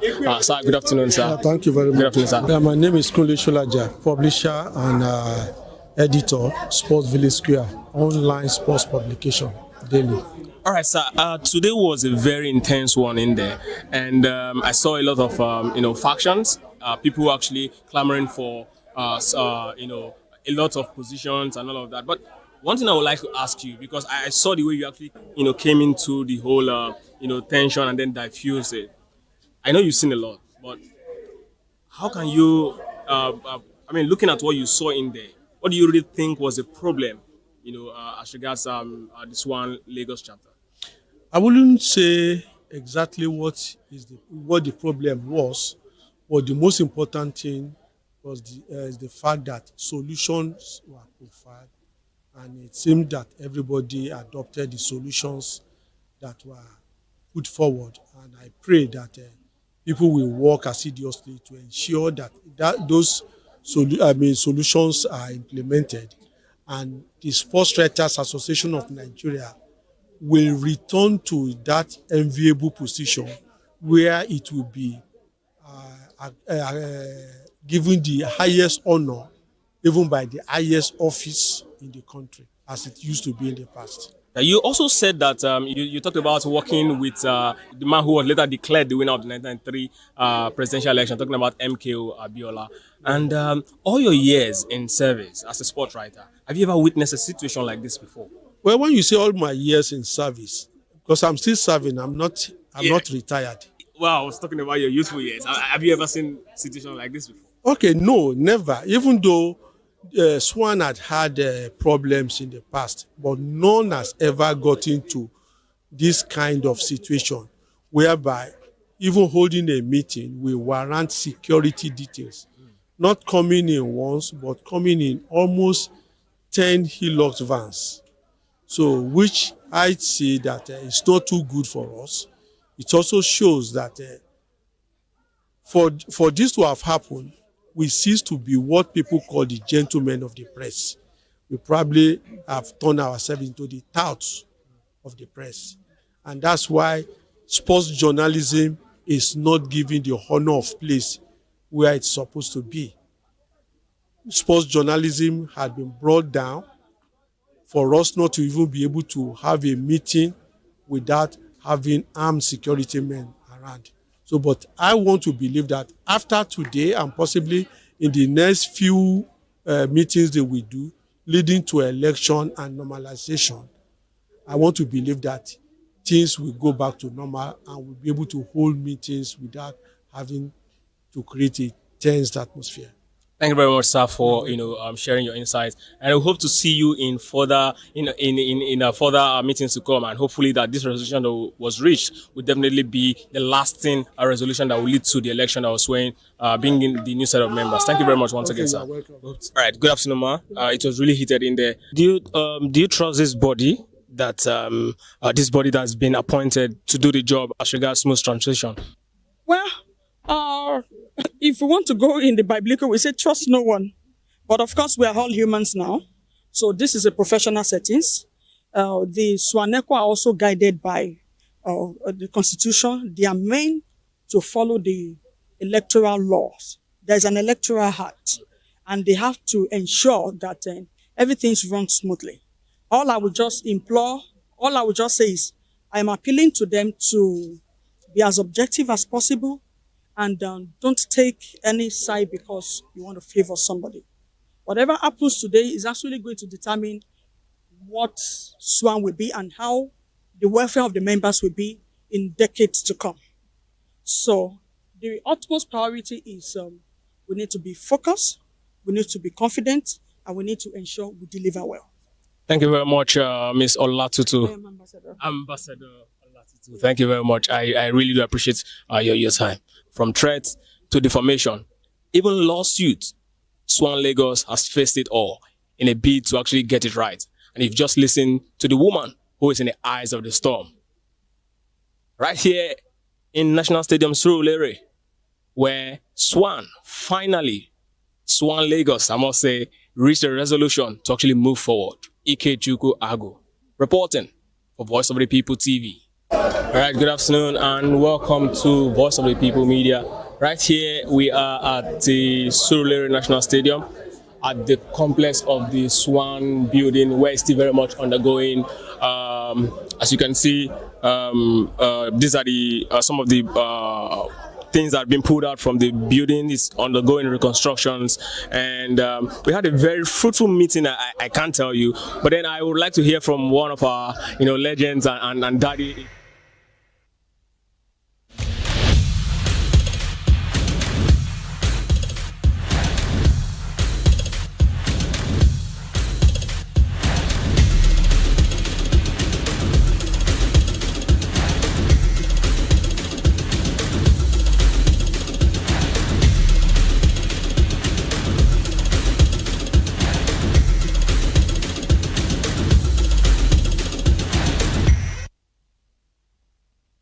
Sometimes, me, I go to check myself, they ask myself, say, imagine say presenter never ready to start the show, they can't say 1, 2, 3, Q.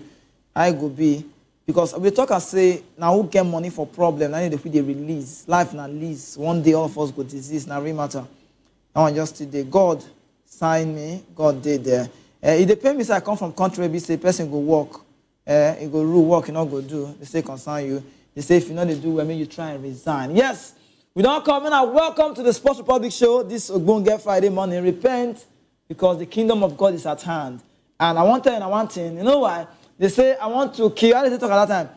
They say I want to kill 2 birds with 1 stone. That word not they work again because those birds these days they don't get sense. They don't do wise. More just sharply enter one place. Home training not mean say your papa and your mama go wake you up for morning, can't give in a canvas, mean I begin jog. It's different. Even waiting for back, they know. Now Friday Sports Public show be this. More just say enter the news as just say day. My name na Kizike. Yes, the one of veteran I said our under 20. I see the news and I like I see them in the shop. The other camp now they don't enter Chile. Now you expect Super Eagles one side. I mean I see expect Flying Eagles one side.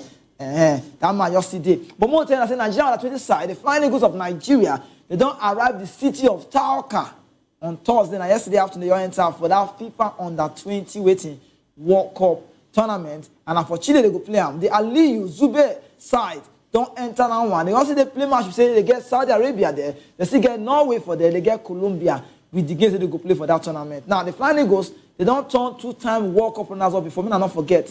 They can't receive the way they received them yesterday. I like the news. I say yes, it makes sense. They received them. They all enter by the FIFA and local organizing committee upon their arrival. They say yes. Now don't come Chile. The team can't lodge for Hotel Diego de Almagro. Now for Chile, that one just happen. They call it that train for that evening. And I see the news, I say, yes. I see them. I see them. They see them. Boys, they don't know say one day they go reach here, but now determination, see them. Not be to carry drive, means I play ball. These are our Flying Eagles. They don't do Chile, they go play that match. They can't conclude that 12-day training camp for Santiago, maybe say the feature some kind of matches say, we won't ready, say we go win this tournament. Now, for this tournament, we'll tell I just did the play, we'll give them some kind of pictures, you see some kind of highlights. When I see the record, they don't do, because these boys, I believe they go try well. When I see this one, I'm only like this first. This one, I be the best African under 20 finishes.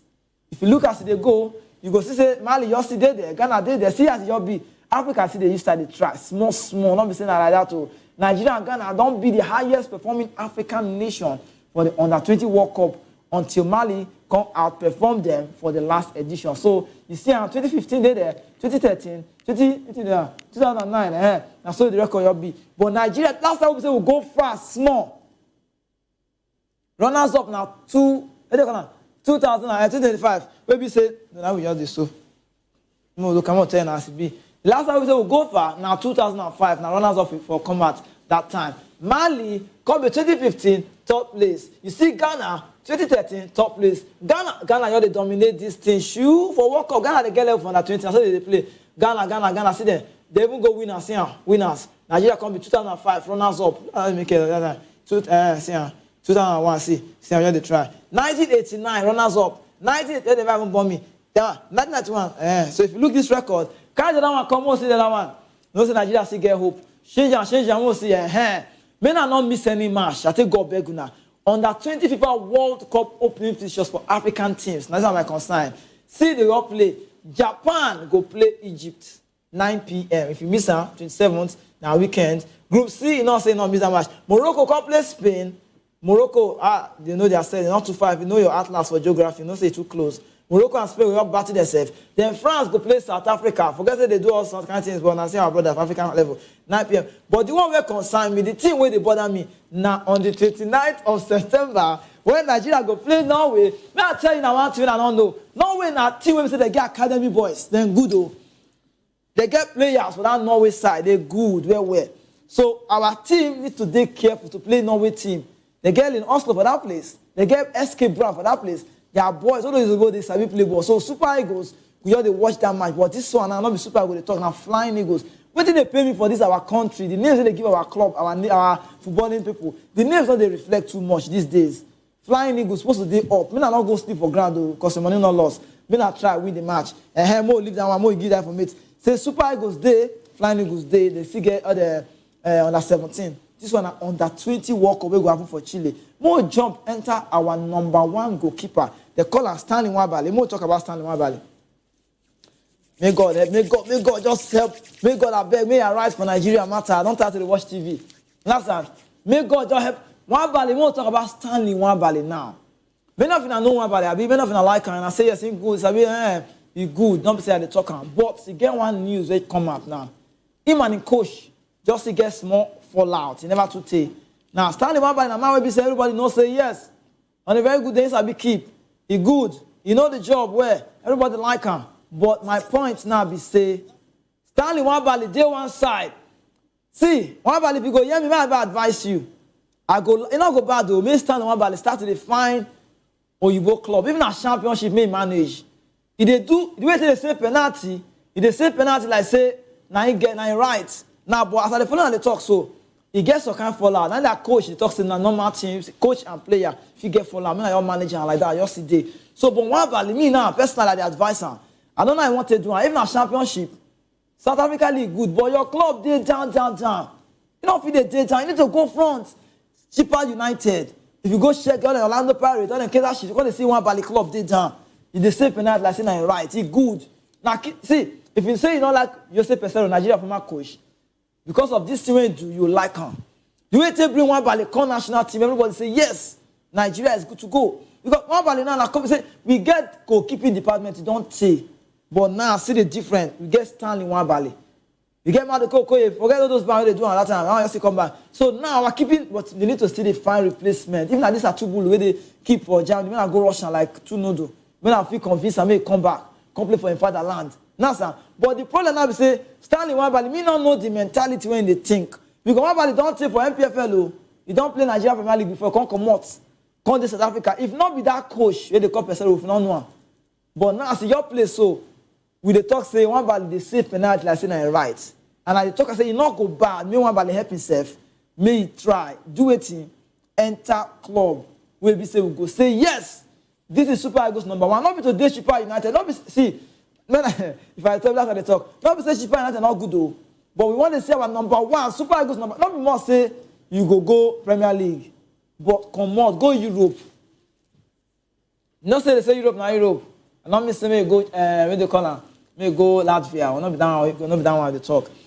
More come up for that one because the beautiful ones are not here, but people they talk say may your day be as beautiful as you are.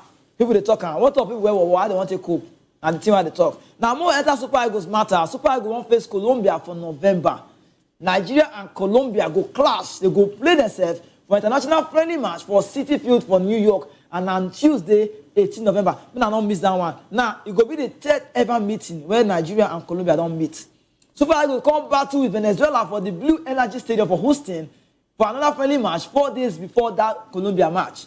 Now Colombia will come play New Zealand for Portland Raleigh for November 15 before they will clash with Nigeria. Super Eagles can't use those two matches. They can't use those two games. They check themselves, can't arrange themselves for the African Cup of Nations where they come out. So that competition they go play for Morocco and for December 21 it go start. Eric Chell. Not be I go advise you, not be I go they fight for you. Live like that, live like that. You live on. That's why I go live like that. And now why? Now if you see these ones now, not for this picture yourself, see, majority won't even look all of them. They put their hands for their chests. Not be say they not they pledge Nigeria. Did they put, Mabali put, Basti put, they call them Benjamin Ferry put, Osimhen not agree. No bad news, I just not joke at it. Then they don't kind of come. We don't like say they talk too much. So now the Super Eagles they talk with this. I beg, I say God beg una. May not take this game as it they come. First of all, me, if be like say I don't use time to lose hope, say we not go walk up. I be like say you self, not because they try to understand. But see, the best thing you go do for yourself now to advise yourself before best you go advise you. So that the thing say you don't do wrong, you can't say you don't do wrong. This match where they come so this international friendly, we go use that to prepare for December match. World Cup qualifiers, we know they talk that one again, maybe on your CD. But may them try their best. May them try their best to see say we go win that one for Morocco. If we win, see, if they ask to say Nigeria to win World Cup, and Nigeria to no, may Nigeria go World Cup or may they win Nations Cup. Me I go tell you say not to win Nations Cup. You know why? Because the World Cup where we all day, I never see country we say for qualifiers. If you check as we take the do at a reach now, but the only qualifiers we don't change like 3 coaches. Which country they do that kind of one? Not even Nigeria they happen. Me not understand. I don't feel talking. Say if Nigeria not do well, may they go NFF then for Nika, may they hold them say not then. Now make Nigeria not go World Cup. You know, don't forget, say, if we not even go this World Cup, money when we go lose, not be small one. Now, big money we go lose. And they say the country not clear. The country not clear. But say as it be. So I beg. More just try. Say, we go that World Cup. And more go Morocco, go show them, say, yes. Now we be the players, say, we do the thing. And how more come up for that one? More about one player they call Tolu Arokodare. We can't come in and see him. Not be to go England be the team. You know, not Tolu Arokodare. Now player will say, me, I like him. He go Wolves, people like him. He they play ball for Wolves. You go Genk, they score goal, I say, nah, he right. That one yesterday. We like him, we dey support him, we dey get now player. But I want beg British people. What you know, say the amount not too good. All these British, what they call it, all the pundits, they call it counter now. Say not be only Arokodare, not they play well. If they try in clubs, they shake. But when I first shake, Victor Gyökeres never they score plenty goal. Now Premier League in day. Benjamin Sesko learn on the touch ball. Now Premier League day. Haaland they score now right. Me not live on a world class for striking force. But Arokodare, Nigeria player, when we say don't come Wolves, you know they play well. My mind if tell me say he go struggle when he come new league. Not with the money where they pay, not with the pounds, not be your problem. Your own have to pray for Arokodare because with the talk I say with the fine coach, we say if your players not play well, not invite them. Arokodare don't show us safe for Nigeria won't play. They call them pink clips. If I say not so you say come by now player say they determined. Whenever I come to play for Nigeria, they give him best. You know they like to they relent. But my point now only one team they beg now. Me I know they pray for Arokodare so that because Michael Stephen now they talk say me they give him time because the only time he go take Stamara go call him Papa name. Person where they like to stash cloth when they like rainy season. You now know. So him now know as a job be say I did Premier League I need to hustle. Make a hustle because I will get back to you now HR statement. Him now maybe Arokodare no say person when zinc they leak not the like rainy season. So you not get what you want to do. You need to give him best. To show say yes, I be striker. Me and they pray for him. Say Arokodare, I beg go this one do well. Osimhen they do well with the see how they look man they try. But you now we say we don't give hope now. They say Arok now he be that. See when he sign, he felt laugh, he happy, he come out, he get joy. But the thing now be say you go play well, you go score goal because Oyibo people. You see that British with their math not good. The video count and say Arokodare big signing from Belgium league. Now that I can't say Belgium big is not scoring goals. They go to talk. I go blast they talk. When their own player not they score goals, they not go talk. You understand? So Arokodare if they hear me now, you understand? Try to help yourself. Help me, help Nigeria score goal. So that we go invite you because normally you don't already cement in shirt. If you not start, we go Nations Cup. World Cup qualifier they come. If Osimhen let you do small thing, Osimhen don't they come back. So we'll give us some kind of highlight. When I see some kind of news about Victor Osimhen, say yes, Osimhen don't come back. But more jump come up for that Arokodare news. More enter one man maybe say me not watch. I not watch when more talk about what they call mixed combo. Echo Friday Echo now be named. He don't they tell Super Eagles. They tell our coaches. He say me not try, me not help our team.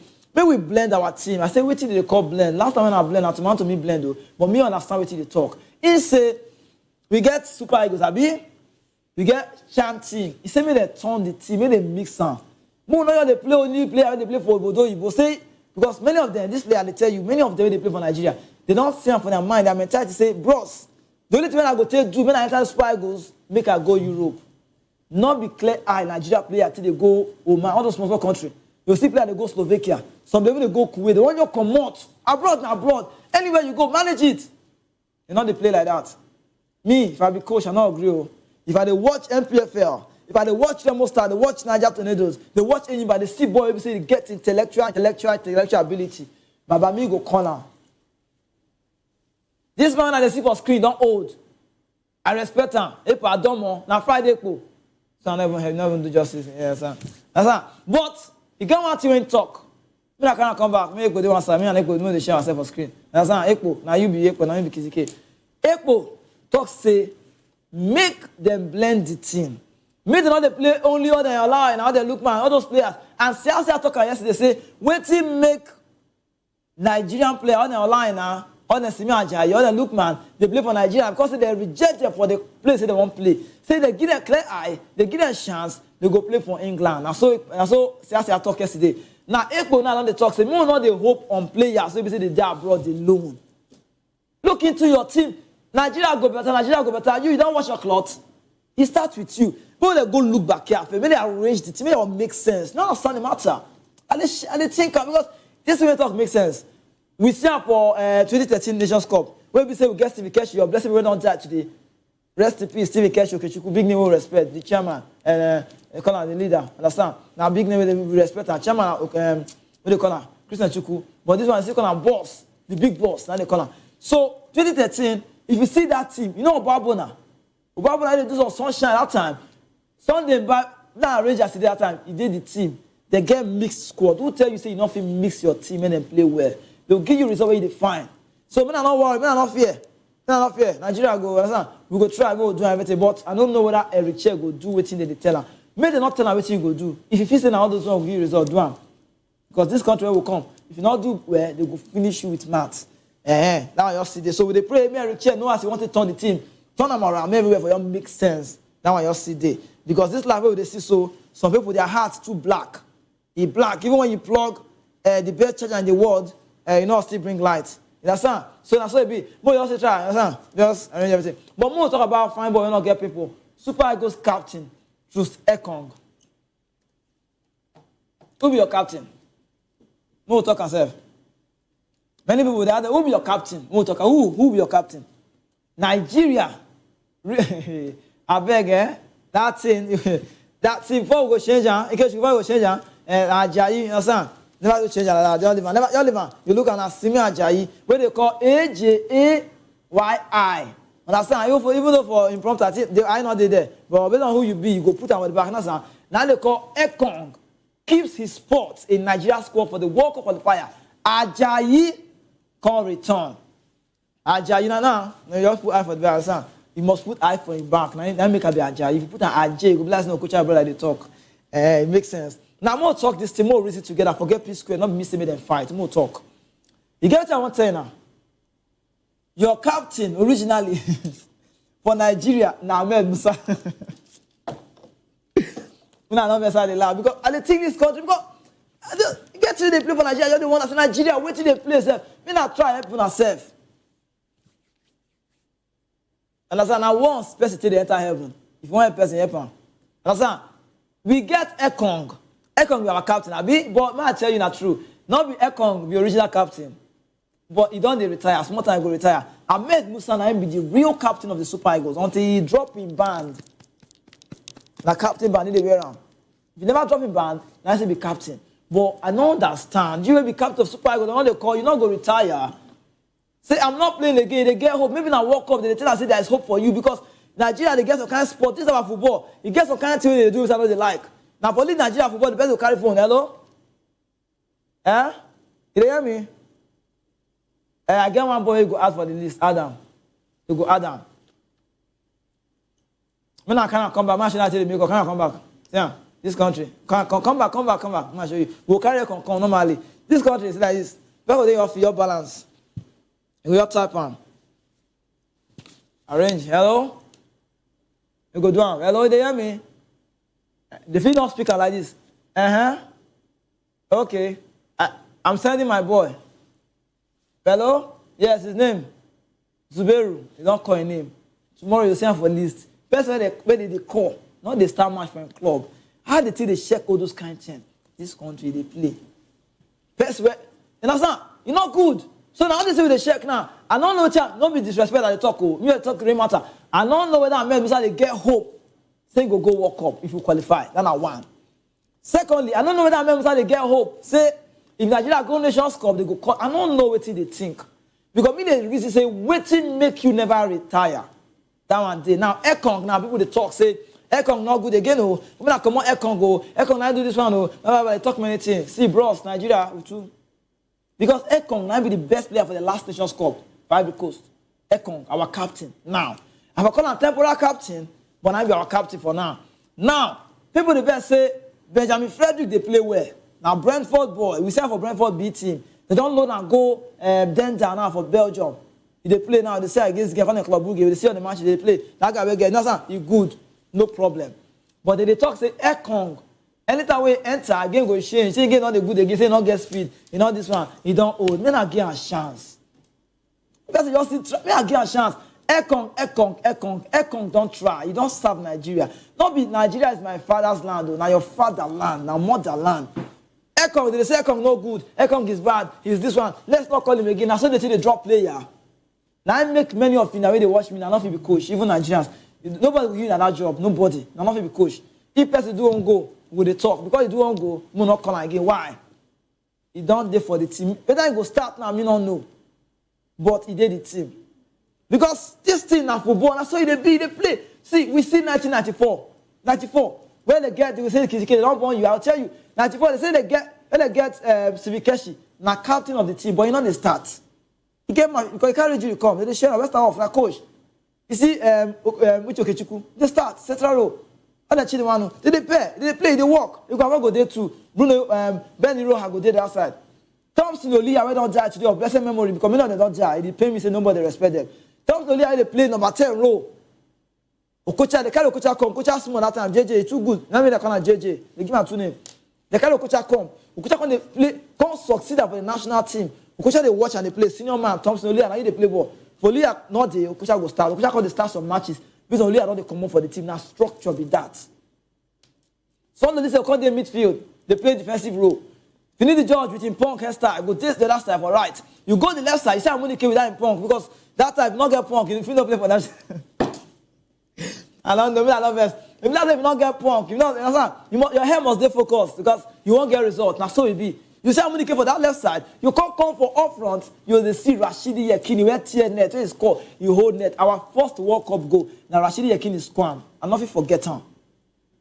Today now they play match, they forget him. They say, I mean, when they ask this question, is Nigeria really worth dying for? Not be my fault that they talk. Because basically the job our legends is not good. Nobody talk about it. I'm not actually that team. Structure. You connect them to 1993. Japan 93 is different from the one we go 94. Japan 93, all the Oruma, all the Wish Oruma, all the Celeste Bayaro. They tell us, now calm down, you see small boys, don't worry. Calm down. They come carry the entire Olympic. Bro. Who do, see, person do Nigeria, just say, you not go, my liver like that. Because they pay me. You come and say they swear for us. You know what? You're not good. Why? Come and say they swear for us. Let's swear for us. You don't go ever better for. You won't live out like that. Because they say because you're not good. You go see transition in 94, 95, 96. Japan 93. They transit all those boys through the enter Olympics, most of them. Because they see Olympic, because they do Joseph, Emmanuel Bayaro, Celeste Bayaro, Ipeba. See the Olympic team. Tesla Fatusi. Amokachi see go. Leadership quality. So Ochokochiku see go. Leadership Okocha see go. They changed the team. We good.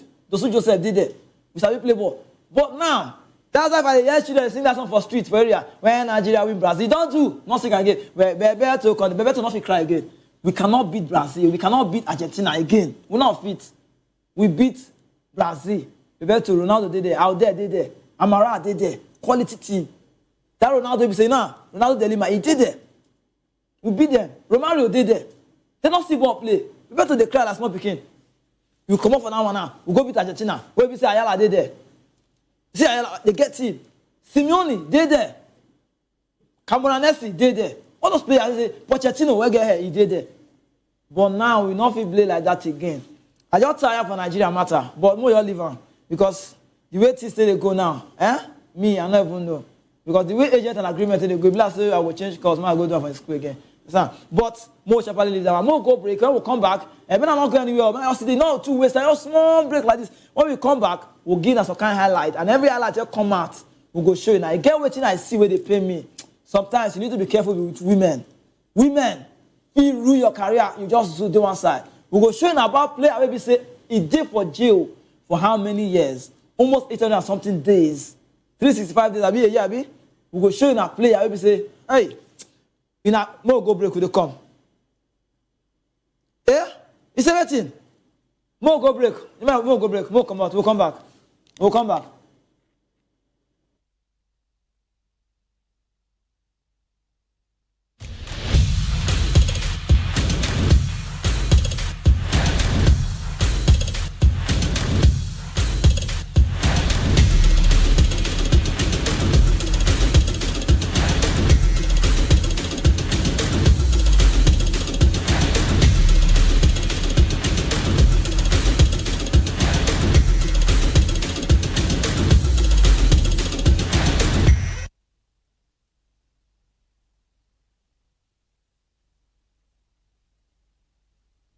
waste time. You get message when I see for YouTube comment section. No, they say, homeboy, Super Eagles has only 2 wins. Disgrace. You can't win. You can't wait for Bafana to lose points. Please understand you. Small boys now, keep calculators for Benin Republic. Siam. Should we watch me for YouTube? Go comment section. I don't know how to pronounce the name. Lile Tiiti. My name be that. Now wait till person go comment section they talk now. My name. He say Nigeria na disgrace. Not with me. Now he talk. Don't come and hold VOP. Don't hold me. Go and hold him. Go YouTube. Go find him. You say Nigeria. No, if you say Nigeria, we bless all of us. Nigeria Super Eagles na disgrace. You can say it. You have your right to say it. It's your right. You don't pay tax. Now you're right. See person they drop a comment section. I say Nigeria not be with. Say we they pray make South Africa drop points. Why? When your destiny not lie for your hand again, Baba, you not feel controller. You don't go lose and give your opponent, give your enemy. How you want to control them? They bring light. They find me. Not get flash around. You be FCC. See, more talk matter. See him. He talk now. He say homeboy. He call me homeboy. Normally, he tell me make I know so that I will know. He say Super Eagles has only 2 wins. Disgrace. You can't wait for Bafana. How can? But bros, when we talk true, I be sport president. They talk true. If you white, you white. Because road bend. Not me say you go bend waka put. If Bella say South Africa not fit drop points. But again, one news where we see where suit me, I like them. South Africa people, in a day bad though. I better bring that news come. Again, one where South Africa they say, Ola I not complain. No, leave this one. This one harvest. Leave harvest. Ola I not complain. Indeed, complain. In a carry us go bad pitch. Bloemfontein, FIFA, they waste time to take action. Why not they take action now? We can't come and I go see them. South Africa have been banned. I've been talking. I don't know that we they speak. I don't understand that. But when I go see them, we can't come and I go see them. South Africa, they don't give them some kind of ban. That stadium where the carriers go play that match. If you be South Africa person, I tell you, na carriers go stadium not good. My boys now leg down the break, down the pain there. They there. That picture there now. You know what I'm saying? You go there. So we can't come out. So that I go see for yourself. You cannot understand why we go to country we say NFL we go slow to talk. When something bad happens, you cannot open your mouth and talk. Why? You need to see even me. A couple of times they fast past them. Me now you wait. We cannot come out Gina. Because the news now not clear. How South Africa will carry Nigeria go pitch. We be say me now check an editorial now I go see her. But enter Nigeria editorial, me now see. Now see the news. You don't do there. You wait. Now go see her. Because this thing not good. There's no how you can tell me that you want to get everything for yourself and it's not working well. Why you go do? You know we carry Nigeria, go stadium, we're not good. Before we talk about another team, I tell you this story, when I see him. Because it's so painful. Ola eye in our leg now, again injury. We've read in Didi, again injury. Now, wait a minute, again injury, the carriers go where they play rugby. You don't there, you go to the tutorial now. Understand? See him. South Africa tutorial, might bring that to me and show you now. How they will carry us go where they cannot take us to a good pitch. Because our players are professionals. We have good players in our team. We don't supposed to see you go see FIFA finally banned. I talk and say see understand? Not see can I come for everybody see show them. Now so when you don't read that finish, I can't talk. When I see pitch, if now you then do this, you go like FIFA self now the waste time. Now come see FIFA finally bans Bloemfontein's Toyota Stadium after Ola Oluwa Aina. And we've run into the suffer injuries on poor pitch. Now, Oyibo they talk say after all is said and done, more is said than done. Can I come back? That's how they preach. I like this show. Friday the sweet. Can I come? And I see pitch. When they fight rugby, when they do no rugby, you know that thing. Now then the carriers go. So they plan on South Africans. I will not forgive you. They say forgive and forget. Even if I forgive now, before when I go forgive now, but I will never forget it. Why will you take us to Bloemfontein Toyota Stadium? If na Toyota, they fine. If na pass, I want to go Ladipo for Lagos today. If I don't say for Ladipo, me will go on the Shanabra Stadium. I go there. Toyota Stadium. Even NFL, when I hear Toyota Stadium, you want to come Nigeria? See, I'm angry with these people because they are making me angry. How you now take see results? You now go see say when they say na Toyota will go play, what do you now do? Players have to complain. Until players complain, now in the country they will ban them. I mean, they don't even ban. I never understand that story. They must complain. I better more leave that one, enter out and have a story. They pay me. They say be careful of women. Carry that picture come out. Carry a fool, men are show. when you know you are finished, Carrie Alves come. Danny Alves, I see the news, I say, no, I must be careful of women. Can I come? Most him. Danny Alves, can I fool? Make a speaker. Not say this show a preaching show, but make a read that for English, make it make sense. They say he was sentenced to 4 to 5 years in prison. Lost deals worth over 25 million US dollar. Lost wife to divorce. All investment collapse. God forbid. God not go agree. Hey! EJO. 839 days behind bars. Oh! He was found not guilty of the rape accusation. Why the lady who accused him wrongly walks freely? When I look, this life, now story of Danny Alves, I look up, see, when I see this story, I can't ask myself, say, where you want to start from? Now, we don't have to watch public highlights now. Analysis, most analysis, where he wants, one of the most decorated players in the world, Danny Alves, go check his numbers, insane. Danny Alves, 839 days, oh, I don't even know, even me, see, police is your friend, let me say, go tell all your secrets. How this man want to cope? 839 days. Now, the woman not be the first time we see this thing. And I think it's hard time we start doing things about this. But we start to check the matter. When they check and I'm pushing show this. Because it's not good. When we say Danny Alves now can't go jail. After the psychiatrist can't come out, they can't say the woman will go free. They're not going to find her. Mendy case. Now say they do massive no one pay at that time. Mendy can't go, they play for Lorient. Mendy now world-class left fullback. Left back for Man City. Now still women matter. Not be clear eye, Ashraf Hakimi take clear self. See Danny Alves now. Sabi walk. This is a video, Sabi walk. Only God knows say women for bring this will come out. See Danny Alves. See life when they live before. Tattoo fine. Daniel them body. They see wife. It makes sense. Woman off it, the woman leave him. Because she cannot cope. Now, not even the wife I blame. I blame the wife because he leave him. Number one. But that woman, my own point, now that woman when make them hold a rape case, waiting they won't do them. It's not good. When we try to help ourselves. Football don't turn on that thing. Now me play and I go, see Hakimi. See the guy, Hakimi. He put everything, everything. Now in mama name. Kizike, in mama name. He buy laptop in mama name. He buy phone in mama name. That's everything we get in mama name because he get why. They say love, love, love. I don't even me, I don't believe in love at first sight. They walk. I don't know that they walk. And Nigerian film, they see him. Me and you go to work for class. We go jam. Oh, sorry, table go, notebook go for. We go pick up. I'm sorry. We go look ourselves. Love don't start. We go to tell you. Even nurse this is. Be careful of the nurse when you want date.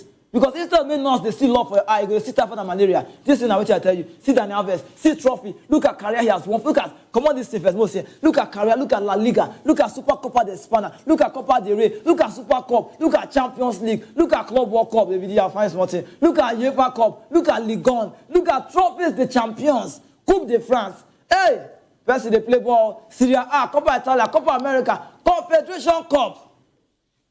One man. Now he's living for nothing. 839 days. If you now check this story, look my eye, and I see my eye on the red. Not be hunger. Now Danny Alves matter, they pay me. I'm angry. Because, you know, the lady not supposed to go free. Now analysis they do now. I want now to tell you, I say I be. See what the person play for. He play for, he struggle. He lived his dream. Because that dream. Yes, sir. This is passion for him, but look at the end of the day, see what the woman do him. Now I see they find Adam and Eve, that apple when they talk, whether not real apple, I mean another one, son. But more just change her, more giving us some kind of light, more your picture come out. If you come and analyze them, if you come and analyze them, one. Let's go. Now, next one, more come on harvest matter. More come to tell us some kind of news. As you just come out, we'll call again at the news. Anyway, I also come out, we'll talk. You don't waste time, they are not getting anything again. Where the heck can I come for? Yes. If Nigeria not go walk up, see what I go miss. If Nigeria no go walk up, oh, I don't want to laugh. See that they laugh. When I look screen, official mascots, they say they get Marble the Moves from Canada. The Jaguar from Mexico. When they call Mexico, Clutch, the Eagle from the USA. When I see wetin I want me, see mascot on the FIFA Club World Cup pass. Now World Cup, the biggest football tournament, now be this. More than the flipper, may not come back to me again. I don't want to show myself. And I'm not touching myself on screen. More than the flipper, they go. More than analyze on things. Understand? So now the mask, see the newly renovated Spotify Camp Nou. So called Camp Nou. Anyway, you see it can become the first stadium for Europe to top maximum capacity of 100,000 when it comes complete. Spotify now 105.0K. You see, when we did there, Santiago Bernabeu, because he did there. Signal Iduna Park did there. Stade de France, he did there. All these ones now stadium where we say you now need to see for an assignment. They know how to play for area. Shift and go outside. Oh, boy, it's too good. You get what that? Can I come out tell you? Can I come out tell you? See, you get what I don't notice for Nigerian songs. See, I notice now. You get one song I didn't watch for one TV. I don't want to call it. They not pay me enough. I dey watch am. You get come start. You say, I dey ball like Osimhen. I say, eh? You find love. You dey ball like Osimhen. Don't they? Even last boy song Osimhen dey say Osimhen don't dey dey for Nigerian songs. And Osimhen before people say he not get right image right. But some kind of bets now don't they put am for advert. I say yes, God is great. God is the greatest. Be proud of your job. Not before Saturns get because Osimhen now talent. You see that picture? Osimhen don't come back now. Don't they train? Everyone say Osimhen. Beg, forget him. Can I come back? Can I come in see Osimhen? Maybe show the news. Maybe say, Big Osimhen, now 26 years, he don't day back for full training with Galatasaray. Now, the one makes some kind of key upcoming qualifying games. Now, Champions League they come, he go play against Liverpool. And the second match, they go play a game, maybe they play, what they call now, Alanyaspor. Now you see, Adanaspor, now you see the shift and come outside. I almost see them. I beg, I think God beg you now. Remo Stars get match. This one, they call the second leg of the Total Energies CAF Champions League and Total Energies Confederation Cup. They don't do now. Now, how many Nigeria countries did there? Our first match where we play, I call our first match, because on Nigeria side. May I tell you, I'm not deal with me. Remo Stars, go give those people Zimaju, we give them 4 Bundo. They not even say anything. Now, we want to go play the next match now for MK Abiola. And now today, I beg, make sure say na turn up, watch that match. Me Nigeria for winner. Now Remo Stars represent Nigeria. Then for the other side, Rivers United, me not see the try. See Remo Stars Cup Champions League return leg today. Abeokuta, I beg. If you not get money, come. We'll send you money. We'll take go watch the match. 4 p.m. Be there. Cup Champions League second leg. But this one I walk over now. 4-0 for away. What did they expect for the second leg? Understand? Olivier Giroud don't become the 3rd oldest goal scorer for the UEFA Europa League history. Yesterday I see him go 38 years old and still scoring. He win World Cup for 2018. Now quality player be that. More they go. We are actually there on us. What will they do for the game now? We'll not go talk. 1 minute silent prayer. Because of time, we'll give him like 10 or 15 seconds. It starts now.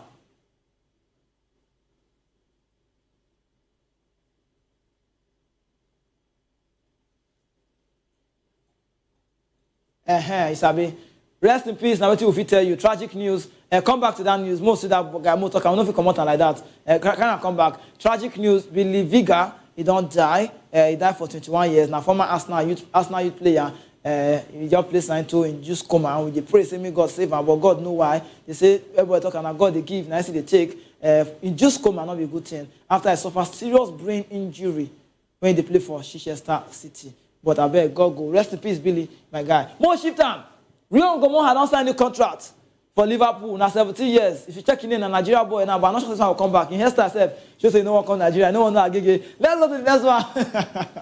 Yes, Alonso. You don't try to do some kind of things now. You don't play 7 matches. You don't win 7. Don't score 16. Can't concede 4. It be like say Classico don't change. It be like say this man won't do many things. Most I go be for La Liga EA Sport. If you get money, you know they show yourself. Hugo Ekitike, they won't hit her with 2-week wage deduction. That's why they just sign which day. You never even 2 days. You go to show in discipline. Sometimes how you go carry your cloth? They show the home fans. I've been away fans. Go to show your opponent. But see, if you want to celebrate like this, go where it go make sense. Go your Liverpool stand. So what person they do. And you want to survive for Premier League, God will help you. Change your move enter France boy. They say the only 4 clubs from European top league will never lose any game this season. Porto they there. Liverpool they there. Bayern Munich they there. Real Madrid they there. You if you go comment section, tell us first to lose. Let's shift it. Retirement. If you want to retire, try and make you retire. You want to marry good wife, marry good wife. You understand? See what person don't retire, see what person don't win. Sergio Busquets. Now this MLS season, so at the end, now he go retire. Back to the next one. Understand? See, Sergio Busquets is 37 years. He don't announce the decision. Say he go retire from football, and he go officially start to play football for the end of MLS season. Me and you know, say na joy to watch this guy. Thank you. Don't try for VOP. People wicked though. See, this challenge bar. See the person match Saka. When you return from it, you reach the year. See the match. Now Saka now they doubtful. He don't get injury now. Not the man they don't they out for 2 months. Ateta start to the prayer. I know that they do fasting and prayer. What did they do again? Tell not today. We won't come up for studio. What did they do again? Chelsea they don't hit that with 25,000 US. No US, not pounds. 25,000 pounds. If they don't charge them because referee with our banks don't give them 6 yellow cards, including one for Maresca. Constantly give their keeper straight red card. So Chelsea they go face sanction. More go again. Tell not today. Not too much. I see this thing that they wonder how. Ray Betis sporting director say, and then a man who Fajado, he say na Anthony na be the best. Say 100% sure. Say na Anthony be the best signing for Ray Betis history. Me I say na lie you. What you can do? What you can do? Isco. Okay, come on down. Put down that one. If you don't watch the match yesterday, now the result be this. We don't show you for the result. See all the match. We don't need to talk about not today. We not see all the result. We not see. Some of you now they play bet. Some of this club they do meeting. Now nothing score 2 goals. Make people happy. Make that ticket enter. But understand? Come on, no. I think there. Nigeria boxer, I like his name. His name be like fight. If he a Jaguar, he say, hey, the rank and as one of the top 10 heavyweight fighters in the world of boxing by Ring Magazine. Now, nobody this going to surprise me. This guy not fair beat person for 23 seconds. The answer say, bros, how you take beat person for 23 seconds? How you take do one? Internet say, the secret be say, I am just focused. Then the anger of Nigeria economy and the government now be make this person that one. He said, I just focus on the anger I have for the Nigerian government. Time don't reach. I cannot come back. Now I come up for studios. I know if you do pass myself, yeah, they on me. Now who get money for problem? Now if they release, life na lease. One day all of us go disease. You will say they find me. You not get slashed around. Wait you EFCC cut and format. My name is Nakiziki. I want to come up for studio. I want to come and say, when I try repent because the kingdom of God is at hand. You know why I talk? I want to kill waiting. He say I want to kill 2 bears with 1 stone. That word not the work again because all those bears they don't get sense. I go see now when I come back on Monday. Now Sports Public Show be this. My name is Nakiziki. The only footballer player when they get Jesse. I want to come up for studio and I'll see now.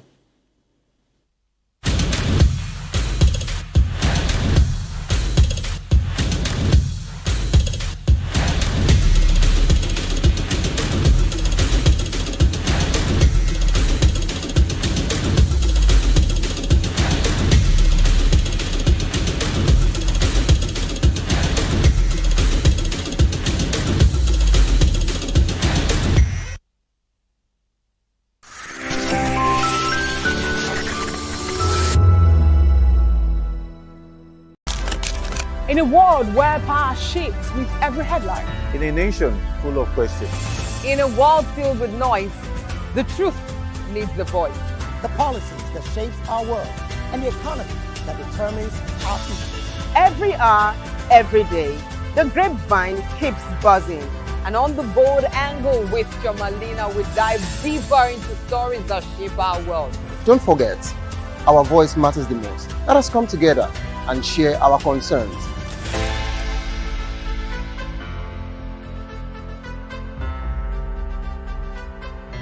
On Edu Dialogue, we bring you fresh ideas and conversations, shaping the future of learning in Nigeria and beyond.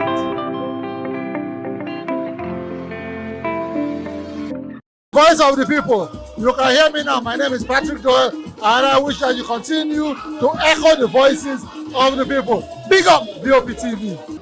My name is Suibifa Dokubo. Please keep watching VOP TV. Hi, my name is Kwekumali Ikena Onyekwena, and I am with the Voice of the People TV. Now, if you're looking for the veritable channel for information, politics, robust discussions, you don't need to go far. VOP has you. VOP will always have you. Thank you.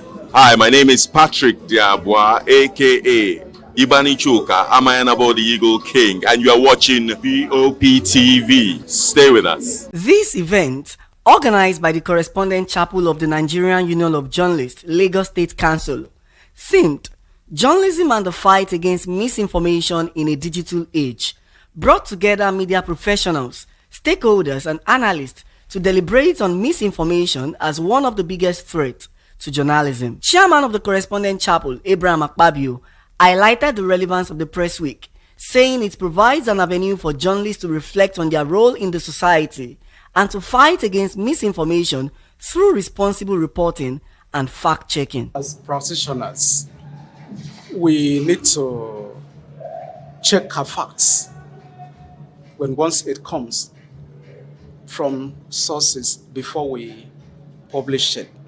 And without that, this will continue. And I want to believe with what we've been taught, with what we've learned so far, this issue will be greatly checked in our society. Speakers stressed the urgent need for journalists to uphold truth, accuracy, and balance while embracing digital tools to counter fake news. If somebody brings a story to you about somebody, then you need to hear, that's what they call balancing in journalism. You need to hear from the other person and ensure that what you are reporting is accurate and that you are not maligning anybody or trying to commit the offense of libel in your reportage. Oftentimes, these are to create problems for the institutions where this information are being passed, right? So we're saying that it's important for us as gatekeepers to watch what is actually going out there. As the journalists are the first defense of the defenseless.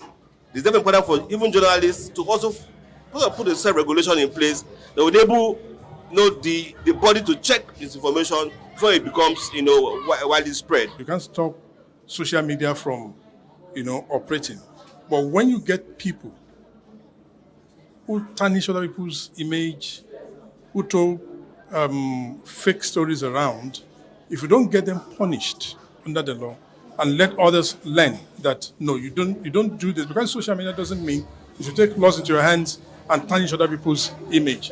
It may continue. I think that's the only thing that can be done. Technology has made it so simple nowadays for you to be able to, on a click, Google that information put it on the Google and try to find out the authenticity of it. You discover you are not going to have any information about that. It will tell you that it's fake news or misinformation. And so everybody in the society, both small and great, has a duty, a role to play in trying to fight against misinformation in the society. When an information comes to you, or maybe when you discover something you wanted to report, you must verify it, you must confirm whether it's true or false. And if we'll be able to do so, we'll be able to stop misinformation. NUJ will continue to stand up as a pillar of truth in shaping integrity of information flow in our polity. Other members of the chapel also emphasized that journalists must continue to fact-check and resist the spread of false narratives, which often go viral faster than the truth. This misinformation is not from the journalists. It's from the people who call themselves bloggers. And who are these bloggers? These are people that hold their phones, taking shots everywhere, writing captions where they don't know the beginning of the story, despite they know where it will end. When we go to the side of the citizen, they should not be in a hurry to release whatever information at their disposal to the public.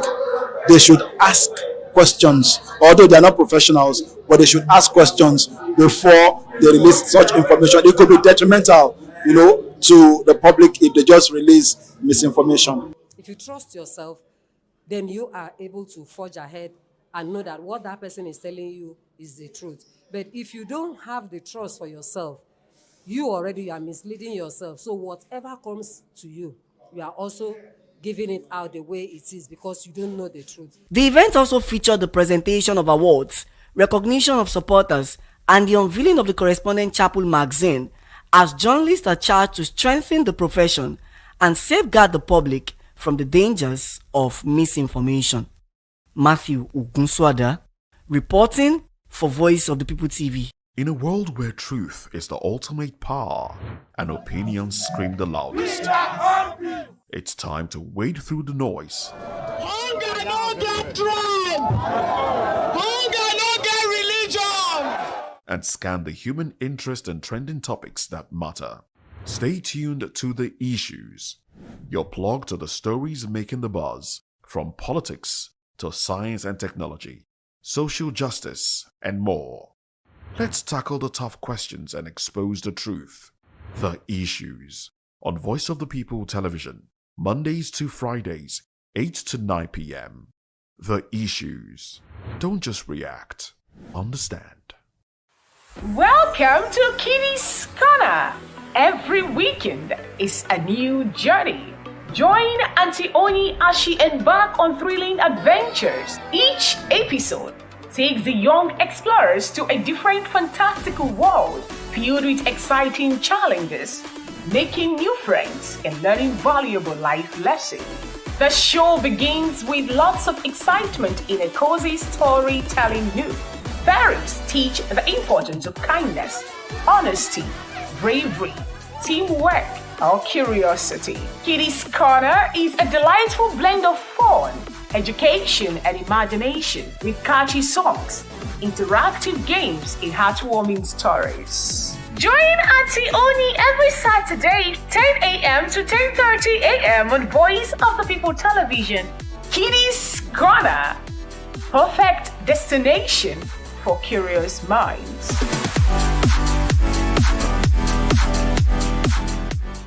Are you ready for the extraordinary? Something big is happening on your screen. Introducing VOP TV. Now streaming on SLTV channel 264. From breaking news to captivating conversations, news analysis, giving you all sides to the story. We bring in-depth discussions on the issues that matter, from politics to sports, entertainment, and lifestyle. VOP TV on SLTV channel 264. Join us as we redefine what television means to you. Voice of the People Television, VOP TV. Now you have more than a voice.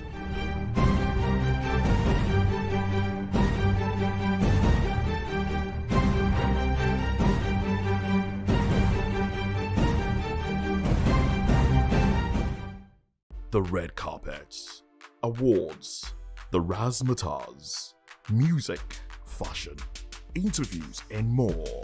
Spotlight on Voice of the People Television. Let's feed you with all the juicy stories in the global entertainment space, bringing you the glitz and glamour as it is hot. Stay tuned to Spotlight, 1 p.m. Monday to Friday. Spotlight on VOP TV. Entertainment like never before.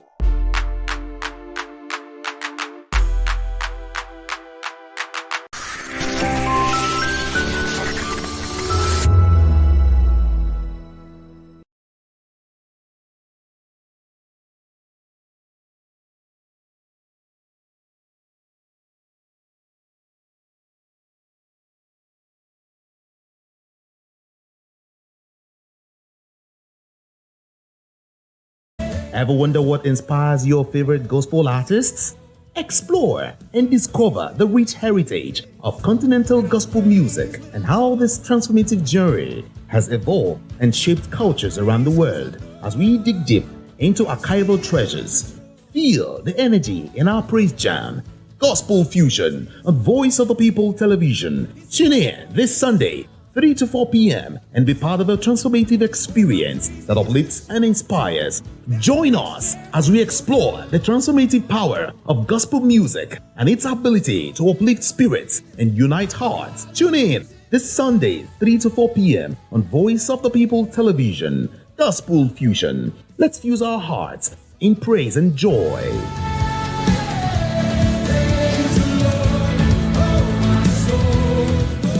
Voice of the People. You can hear me now. My name is Patrick Doyle, and I wish that you continue to echo the voices of the people.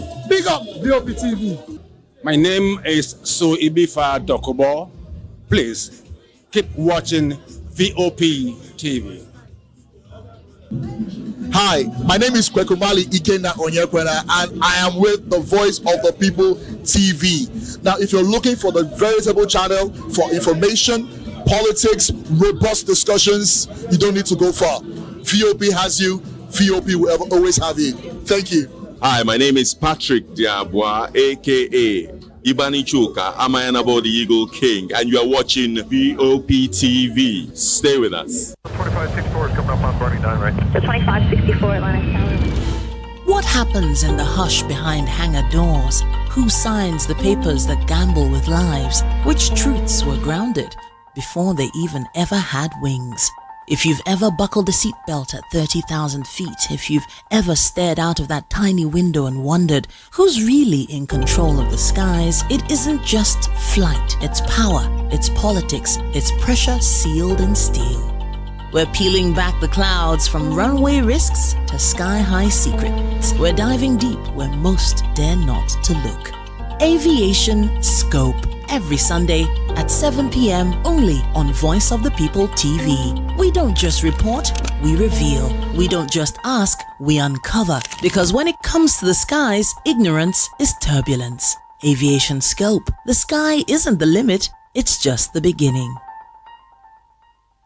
Good morning. It's the start of a beautiful day. Or start your day right with a healthy dose of news, fun, and inspiration. Join us on VOP this morning for the latest news, trending topics, and uplifting stories to set your day on the right vibe. From news and current events to lifestyle and entertainment, you are covered. VOP This Morning, 8 a.m., Monday through Friday.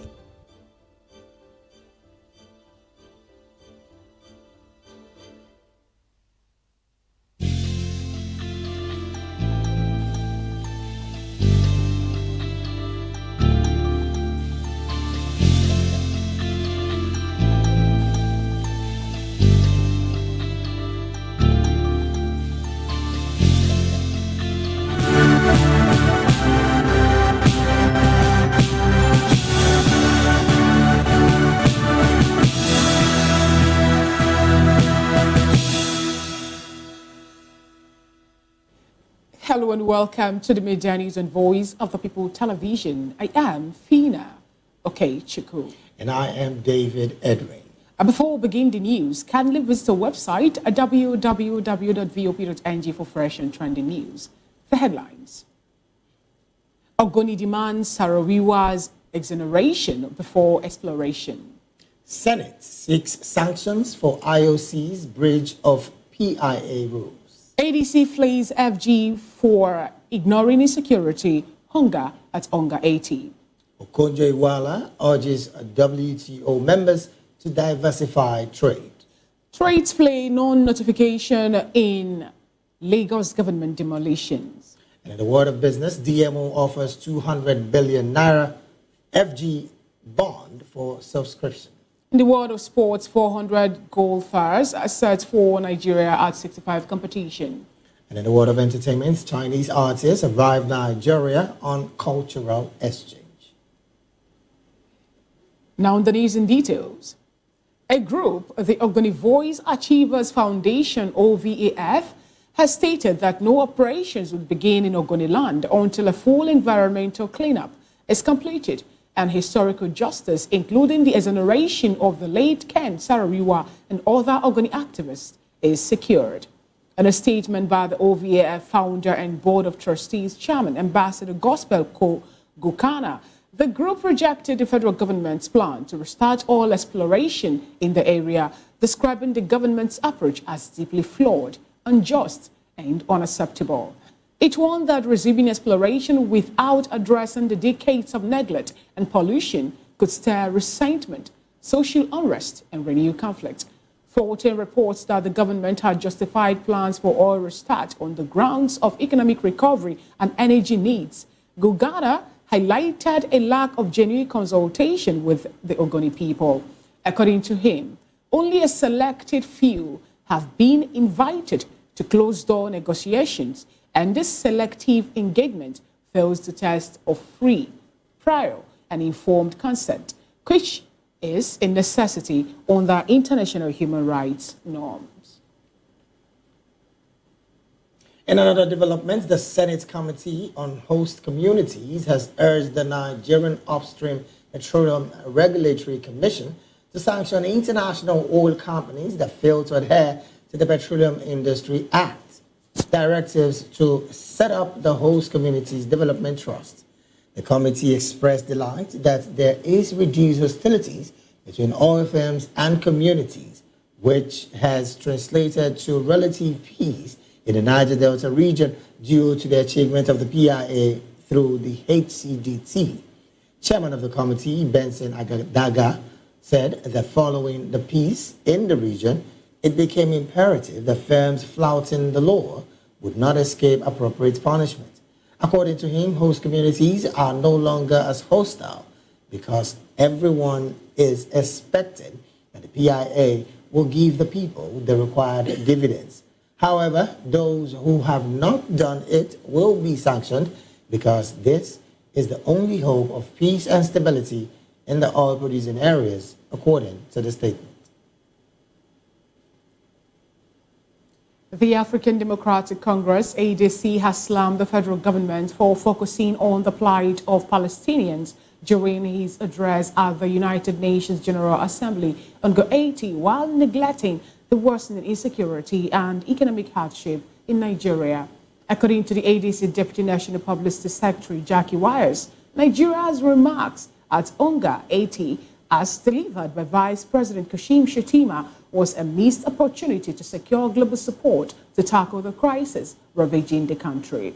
Wires said in a statement that Nigeria was at a breaking point, with insecurity forcing farmers to abandon their fields, food production collapsing in several states, and the cost of essential goods rising sharply. He recalled that just days ago, Nigerians watched in shock as heavily armed bandits with ammunition wrapped around their necks recently held a press conference in Katsina State in what passes for a national shame and an indictment of any government that claims to have control over its territory. The ADC accused the President Bola Tinubu administration of neglecting urgent domestic issues while seeking relevance on the international stage. Still on the United Nations General Assembly, head of World Trade Organization, Dr.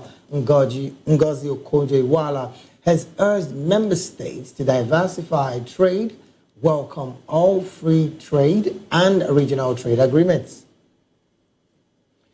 The Nigerian former Minister of Finance and Coordinator of the Economy spoke at the first biennial summit for a sustainable, inclusive, and resilient global economy at the UN headquarters in New York. Attended by top politicians, international institutions, and officials representing the G7, G20, and the COP30 UN Climate Conference, the summit focused on addressing challenges in development finance on the rocky road towards the 2030 Sustainable Development Goals. Okonjo-Iweala noted that while the U.S. tariff actions have had a major impact, creating an unstable and uncertain equilibrium in global trade, the core of the trading system remains stable. Commending the remarkable resilience of the trading system, she said that digitally delivered services had grown almost 10% last year to almost $5 trillion, and that South-South cooperation continues to expand. Still in the news, traders and owners of the over 19 buildings demolished at the new Mandela Plaza in the Trade Fair complex have slammed the Lagos State government swording destruction of their property and businesses, stating that they were not even notified ahead of the exercise. The demolition was carried out under tight security, with the Lagos State Task Force, a rapid response squad, and other tactical teams stationed around the plaza, reportedly restricting the dispersed traders salvaging their wares. Among those affected, the executive officer of Magnus Merchandise, Magnus Ike, who watched as his multi-billion-naira property was pulled down, stated that he had federal approval for the structure. He insisted that he had not been served any notice by the state government and that he had complied with only notice from the federal government, and afterwards, the Federal Ministry of Environment inspected the building. Meanwhile, the Senior Special Assistant on New Media to Governor Babajide Solu Jibril Gawat says the demolition targeted illegal development structures without statutory approvals, defective structures, and buildings erected on road setbacks and drainages. Moving on, the governor of Plateau State, Caleb Mutfwang, has disclosed that over 6,000 persons were killed in Nigeria in 2023 alone from religiously motivated violence. Mutfwang, who spoke at the National Christian Leaders FOB conference in Abuja, raised an alarm over the rising spate of religion-induced violence. He stressed the need for a coordinated national action to prevent further bloodshed. Citing figures from the Armed Conflict Location and Events Data Project, represented by the State's Attorney General and Commissioner for Justice, Philemon Daffy, stated that most of the deaths occurred in the Middle Belt, where conflicts are often framed in religious and ethnic terms. He urged the federal government to establish a multi-agency early warning and early response system to detect and de-escalate tensions before they turn violent. Further referencing reports on the International Society for Civil Liberties and the Rule of Law, Mutfwang noted that attacks frequently involve the destruction of worship centers, displacement of communities, and cycles of reprisal.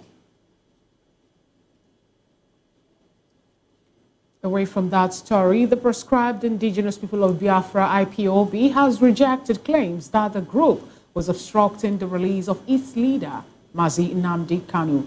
In a statement by a spokesperson, Comrade Ima Powerful, IPOB described Kanu's continued detention as a product of legal irregularities and procedural effect. It therefore called for adherence to constitutional safeguards.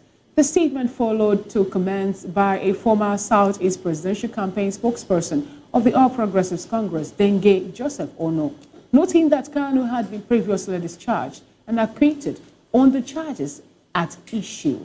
IPOB also argued that retrying him on the same offenses run foul of the constitutional protection against double jeopardy. IPOB further alleged that the prosecution was relying on a repealed statute stating that the Terrorism Prevention Amendment Act 2013 has been suppressed by a later legislation, and that any prosecution under a repealed law is constitutionally questionable. On a fair hearing, the group accused the federal government of using civil ex parte orders in ways that could not properly find criminal liability, adding that such practices raise concerns under Section 36 of the 1999 Constitution, which guarantees the right to a fair hearing.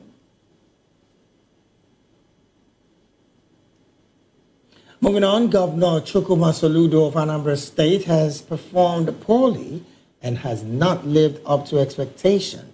A member of the All Progressive Congress APC National Campaign Council for the state's 2025 governorship election, Dr. Francis Okoye, has revealed. Okoye spoke during the VOP TV's flagship program, The People's Voice. Anambra, we will have to hire many DSS, army, security, police people to guide us. Is that the Anambra we all pray for? Is that the Anambra state that P2B handed over to us? No. What I'm saying in essence is that Soludo has failed in all areas of development. Economic-wise, he has failed. Security-wise, he has failed woefully. That one is 0 over 100. Infrastructure-wise, all the few roads that we can accept that he has constructed, all of them have been walked away. So on your reacting to Soludo's alleged poor rating, however, his senior media aide, Daniel Izigwe, said the governor has a landmark achievement to his name as governor. According to him, though the views expressed by Francis are respected of the opposition, he was unable to mention where the governor failed. Was sworn in on 17th of March 2022. I started work that day. Immediately after he was sworn in, he said no fanfare, no celebration. He went into his office. He started drafting his schedule, and the next day he went to Okoko. I don't know if you've heard of Okoko. Okoko is the biggest urban slum in Southeast. So they went to Okoko, and that was where his administration began work, started off. And today, Oboko has been transformed into a mega smart city. Pipe-borne water, a new general hospital, tarred roads, street lights, everything you can think of. It's watching the Media News and Voice of the People television. It's time for the Media News analysis. And with us in the studio is a veteran journalist, Adele Fanimo. And also we'll be joined virtually by an arbitrator, Secretary and Administrator, Barrister Awe Jonathan. Good afternoon, Mr. Fanimo. Good to have you join today's Media News. My pleasure. Let's try to establish communication with Barrister Awe Jonathan. Good afternoon, Barrister. Hello, madam. I'm right here. Thank you. Good to have you join today's Media News. It's always awesome to join you. All right. Thank you so much. There'll be some slight noise in the background because I'm on the streets, but I'll be very happy to contribute what I can to this program. All right. Now, as a legal practitioner, let me start off with you, please. What do you make of this particular allegation, or rather, this particular statement made by Ima Powerful? We're talking about Nnamdi Kanu's case in court. We're not trying to preempt the court at this point in time, but at what point are we going to call something, or maybe a case, a legal, irregularity, or maybe double jeopardy, as the case may be, from what they are saying that a particular court has tried this case, in one breath, discharged him, but not acquitted at this point. But now we're seeing him again being tried for the same case. Please help us walk around this, because this particular case about Nnamdi Kanu and Nigerian government is more like it's raising a whole lot of dust. Okay, well, let's just start from the basics, because like you said, it's a matter before courts, not just one court now. So one has to be very cautious in making any comments about those matters. Right. But so the analysis is going to be about the allegations that are being raised by his solicitors. And what they are raising is the principle of double jeopardy. They are saying, look, we've been tried on this issue and the matter has been resolved in our favor, and you are bringing us back to court on the same matter. Now, if assuming they were correct, that would be contrary to section 36(9) of the Constitution. Under the Nigerian Constitution, once you have been tried for an offense, and either you've been found guilty of that offense or you've been acquitted, that means not guilty of the offense, you cannot be tried for that same offense again. So basically, the allegation they are raising is that, look, it appears to them that there is the principle of double jeopardy, that means being tried for the very same offense all over again, is being expressed against Mazi Nnamdi Kanu. So basically, that's just the bottom line of the analysis. So if the courts find indeed, because they are raising those issues, so the opportunities and the window is there for them to raise objections to any charge that has been brought against Mazi, where there is it's a likelihood that he's been tried a second time for an offense he has been acquitted of. So basically, that's the much I can say about that now, without running afoul of our laws. All right. Have we ever had any case of double jeopardy in Nigeria? Prior to this time, as a legal practitioner, have you ever witnessed any? And if that actually is to happen, like you said something about it going against or going contrary to what the Constitution states in chapter 36, so section 36 or thereabout. Now, if that actually should play out, then how then would the individual who have been subjected to such, would there be any compensation, or help us walk around that? What does that particular thing or the clause talk about? I'm talking about the double jeopardy now. Double jeopardy, I beg your pardon. All right, awesome, thank you. Now, basically, it happens a lot because we have a very poor record-keeping tradition here. So we have all those issues coming up here and there. It happens very, very frequently, more frequently than you can imagine. But you see, the party that is accused of an offense for which he has either been convicted already for or acquitted of has the duty to now produce evidence. All right, then. Right? Because it's very simple. If you have, for instance, I've been charged for an offense and I've been acquitted of that offense, there's what is called a record of proceedings, a judgment. Okay. Right? So I can just produce a certified true copy of that judgment, and that alone is conclusive evidence that that has happened. So I bring the record of proceedings, I bring the certified true copy of the judgment, either acquitting or convicting, and then I present it before the court, and that's that. All right then. You understand? So as per compensation, the relief basically is a dismissal of the charge, because it's not even a striking out; it's a dismissal, because it's now an abuse of court process, and the party who has suffered that consequence can sue for malicious prosecution. Okay then. So well, that's the remedy. Okay, I'm still going to stay with you, Barrister Jonathan. Interestingly, we just got a breaking news coming from the Federal High Court in Abuja today. Has ordered the Nigerian Medical Association, NMA, to constitute a team of medical experts to ascertain the health conditions of the detained leader of the indigenous people of Biafra, Mazi Nnamdi Kanu. Now, in his ruling, Justice James Omotosho held that the report from the medical experts should be submitted to within 8 days. Now, according to him, the report would assist the court to decide on an application that Kanu, who is answering to a 7-count terrorism charge, be transferred to the National Hospital in Abuja for proper medication. Well, this, again, is another court judgment coming from the Federal High Court, particularly on the health status of Mazi Nnamdi Kanu, who has, by, of course, his representative said he's not been feeling too well. Barrister Jonathan, I want to ask you, from your perspective as a lawyer, we've had situations where applicants, I beg your pardon, detainees who seek for medical attention abroad are being granted bail on that basis. Why do you think this particular one is taking this toll? Plus, if, and of course, the National Medical Association of Nigeria decides at this point that this man needs to be transferred to a hospital, the National Hospital to be precise, do you think the court would give an injunction order to that effect as well? Okay, thank you very much. You see, for me, this is a very well. There's nothing novel about it. There's what is called discretion among courts.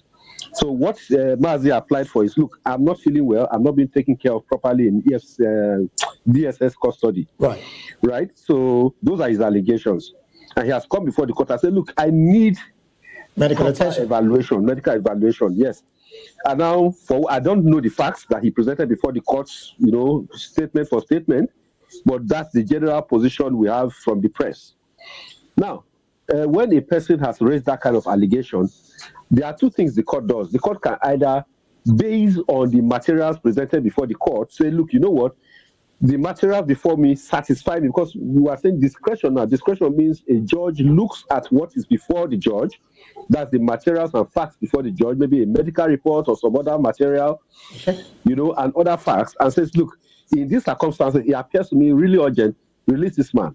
Or, look, I need further assurances that this is the case. Okay, yes, you've made out what appears to be a case, but I'm not fully convinced yet, given the high security nature of your matter. Let us examine it further. And he has said, look, let the medical association file a report. Now, if I had the benefit of looking at the documents filed, I would have been able to make a more fair comment about whether my Lord Justice Omotosho's views, in my view, with great respect to his lordship, are well, I don't want to say correct, because there's no yardstick for measuring discretion. Discretion is a matter within the person making that discretion, so you can't assail it per se. If you look at the case of Asari Dokubo and the Federal Republic of Nigeria, discretion can the issues where a judge exercises discretion call for different parameters for measuring.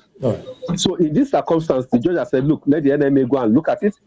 And so when the NMA looks at it and furnishes the report, then we can make further determination. But if there are issues that are sincerely urgent, then with great respect to his lordship, it may be a disservice to the man to say, go and, if a doctor has already given a report, the doctor is a member of NMA.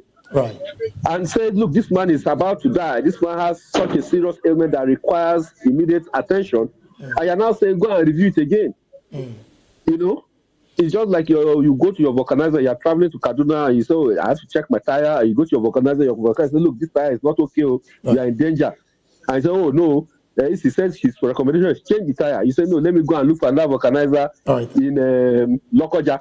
All right, then. You know, anything can happen between now and Ladoja. Thank you. So, but the point I'm making is I can't make a decision because I've not looked at the total facts and materials before the court. But in my view, it is a matter of discretion, and the judge has the power to say, look, in my view, these are the ways I think this matter should be approached. All right, then. Thank you so very much, Barrister Jonathan. Let's bring this conversation to the studio. Mr. Fanimo, interestingly, you've been one who have seen a crystal ball, and of course, you did say some time back that there is a possibility that Nnamdi Kanu would be released sometimes back, but up until now, we're still in the same space. He has said, I am not feeling too well. And of course, he couldn't have decided that particular statement by himself without being properly checked by a doctor, so to say. Now, as it stands, the court is giving another decision to the enemy to carry out a proper check on him to ascertain if he is to be moved to National Hospital. From your perspective, do you think at this point there's been some kind of justice on his part that is not clearly what is supposed to be with some other victims of such a situation who ask for bail when it comes to their health? You see, one, in the security cycle, somebody of the stature of Kanu is a prized suspect in custody. They have the security organization, the DSS, has that onerous responsibility to make sure that nothing happens to him. Okay. And so, they know that all lies are on them. They would ordinarily not want any harm to come his way. But then, they will not also allow somebody that they are not sure to carry out any tests on him. They must also ascertain that whatever ails is what can be treated internally, and it is not for the sick to dictate to the DSS where it should be taken to. Now, given the fact that this particular statement was made since 2 Mondays ago, 2 weeks ago, thereabouts, and then Justice Musa Liam, who happens to be the one that presided over that in Federal High Court, decided to send back this particular motion now to the Federal Court.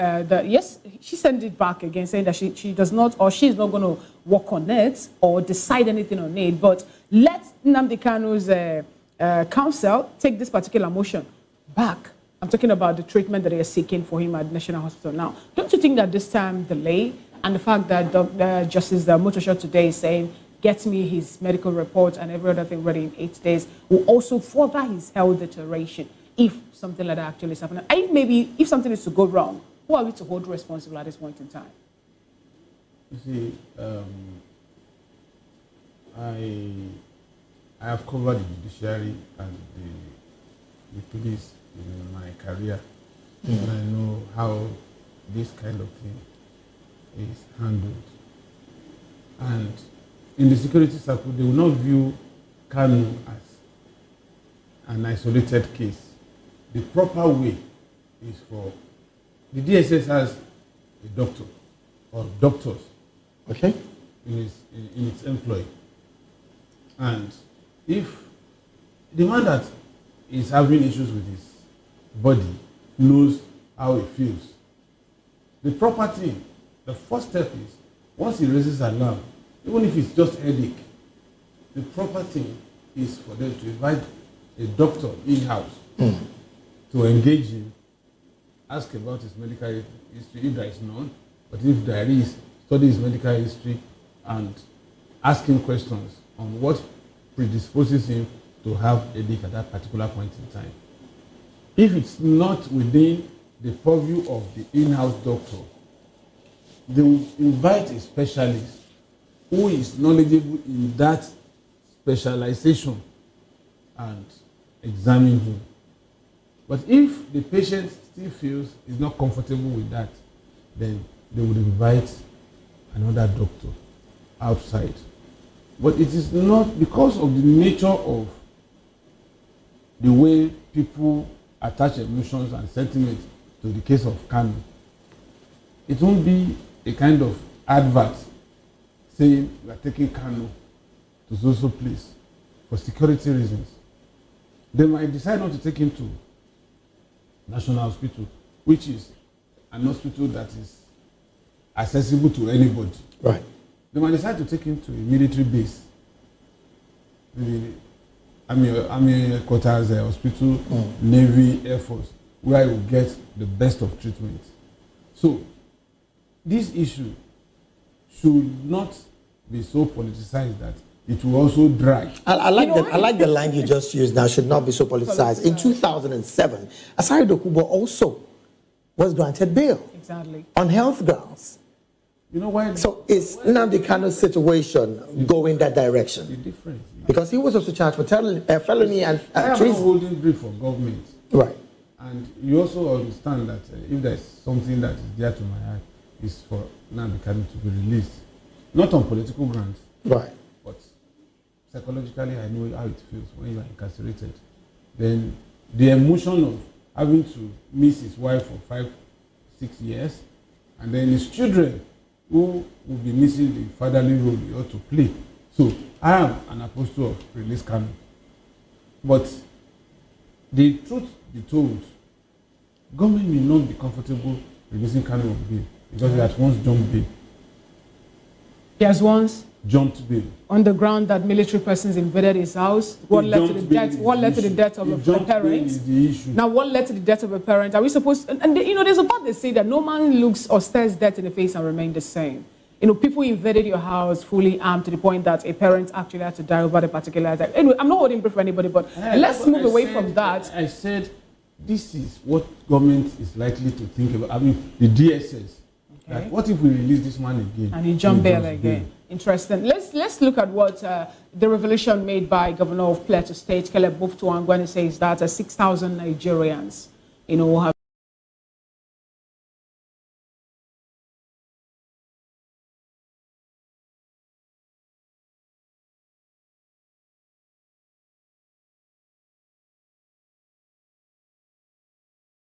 He sent us these actually on religiously motivated violence. And given the fact that some persons have also come up to say that we've lost over 10,000 persons in 2 years on the issue of insurgent attack and terrorism, help us actually work on this, please. As you also look at it, the fact that the state government went for UNGA, or rather, Nigeria participated in UNGA 80. And the vice president delivering the message penned down by the president of Nigeria was holding, you know, brief and talking about how they should wade in to make sure that normalcy is being restored in DR Congo, over where oil or mineral exploitation actually is what is causing a heavy, well, I say, issue there. But in Nigeria, we're losing people and no one actually is talking about that the way it should be or soliciting for help from United Nations. I said this earlier, that whatever assails us in Nigeria is an internal problem. And when you get into that kind of arena, you are playing international politics. You're not coming to UN General Assembly to come and report that we have terrorists in my country who come and help us. The debt that Nigeria have thus far, is it an international thing or maybe their own problem? Because Nigerian government was swift in UNGA 80 to say we are pleading or we are looking for a way to get reduction of our debt or even let it go, like maybe a waiver for the debt. Isn't that more like a personal problem? Why project such within United Nations 80, but they're not talking about the issue of insecurity? Nigerians. Pardon? The creditors are not Nigerians. They are UN agencies, IMF, Bretton Woods. So, if you raise that at that meeting, you are also appealing to those who are the funders of this international agency. The monies are being borrowed for Nigerians, and Nigerians are being killed, or Nigerians are dying in their numbers. And then you don't think that it is maybe a good thing for them actually to talk about how to protect the people that these borrowings are being meant for? Because the other time we calculated that... They cannot come here and bring soldiers to come and protect Nigerians. Oh, all right. But they can take out our debt. They can take out your debt because if it becomes too burdensome. There was a time a president came around and he asked for debt rescheduling, debt forgiveness. There are various ways of making sure that you ease tension. You can reschedule your debt if the terms and conditions are not visibly something you can absorb and say, okay, I thought I could pay this in 35 years. Please, why don't you reschedule it? Then you pay for 50 years. You understand? You see, these are international creditors, IMF, World Bank, and the rest of them. And these are agencies that have some attachment to the creditor nations too. So if you are appealing to somebody like in the UN, you are appealing to the UN, you also inadvertently talking to China, talking to America, talking to Saudi Arabia, where we got all this loan from. Right. So, but here in Nigeria, our crisis is internal. And it has not escalated the CDS, to the point that it has become humanitarian issue beyond. Now, when you say they have not escalated beyond what we could manage, are you saying on this table that the issue of insecurity, which have sacked multiple local governments, in Benue State, I think this year, over 200 persons were killed, have not really gotten to that point where we'll make it more like a theme that it should be like? Are you saying that we have to find a way to curb the fact that our CDS come up to say that the people who are even casting all these carnages in Nigeria and non-Nigerians are foreigners? Listen to what the NSA said some time ago, when it's more like he is praying now to God for Nigerians, Nigerians' life and property to be secured over the fact that he believes that it is more like what they can no longer handle. Are you saying that they've not really gotten to that point where we can seek international support at this point? You see, before you can, even this DRC, DRC as it is today, you can't tell me that the same escalation of crisis in DRC is what we witness here in Nigeria. What's the difference, please, if I may ask? How different is it? Let's look at the difference, because we're seeing killings, we're seeing people. You know what I'm asking? What I'm asking the question is this: somebody who happens to be in Borno State, in one of the villages or in places where people have been sacked, the people who happens to be from Benue State, where persons were being killed and all that, persons who also come from Plateau State, in those places where people were being killed, villages are being sacked, people in Patigi actually might not really be seeing it the way we are seeing it, those of us who are in Lagos, because the insecurity have not really gotten to this place. So what actually happened to be the difference between what we're seeing in DR Congo and what is happening now here? The DR Congo crisis is all pervasive. All right, then. Because of time, really, because we're really running out of time, let's take this conversation to Barrister Jonathan. 6,000 Nigerians killed in 2023 alone. This is a revelation from a sitting governor of a state. And of course, he said this has been religiously motivated violence. Of course, you would recall that there's been consistent violent attacks in religious, places of worship and all of that.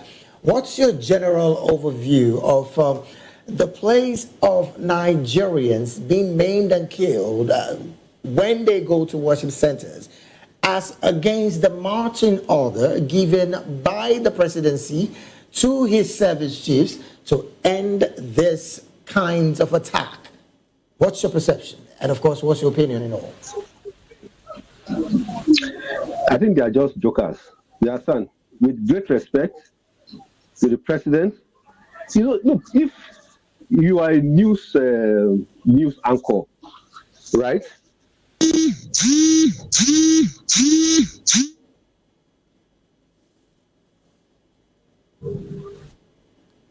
Are you still there, Barrister?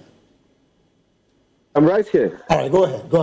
Hello? Go ahead with your thoughts. I said you are a news reporter. Right. Right? At specific times, you anchor certain programs for Voice of the People TV.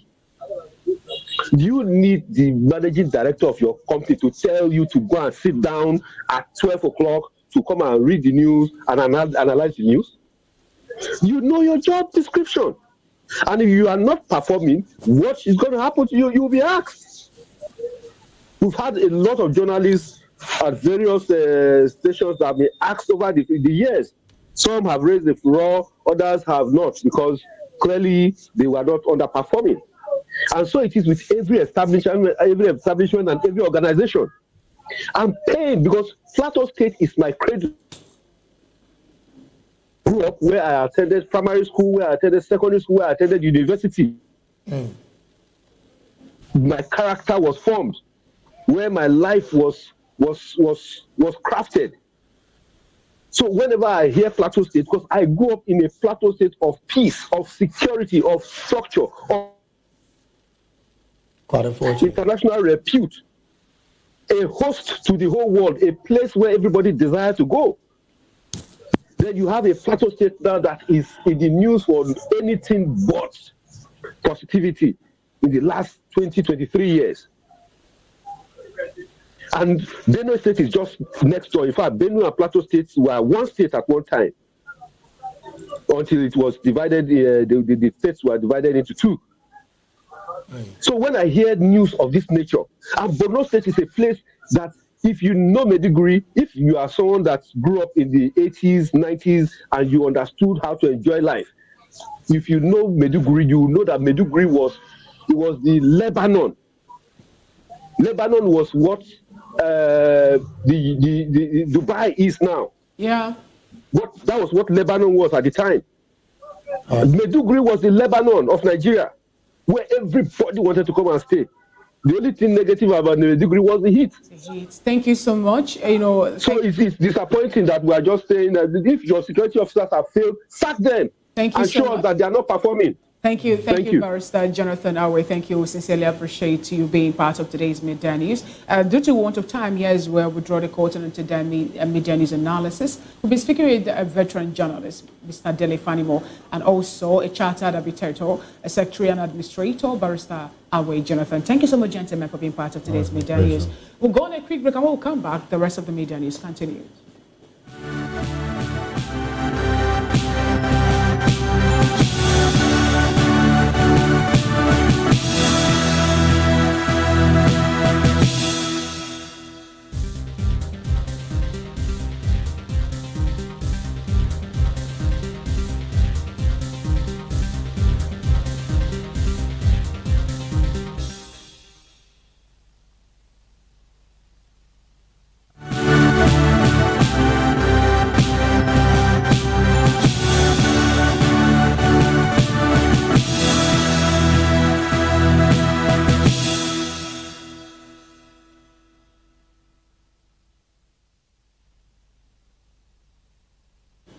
Glad to have you back. It is still the Midday News right here on Voice of the People Television. Now to more stories. Electricity workers have suspended their strike after an intervention by the federal government in the labor dispute at the transmission company of Nigeria.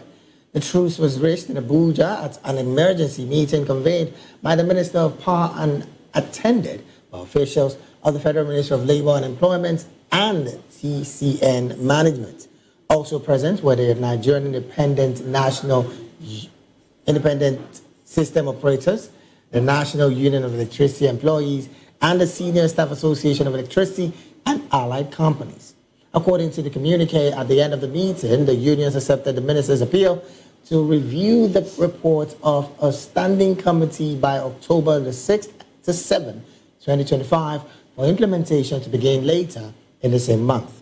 It further stated that TCN and NISO would jointly evaluate the financial implication of the committee's report and prepare an implementation plan for presentation to the minister and the unions.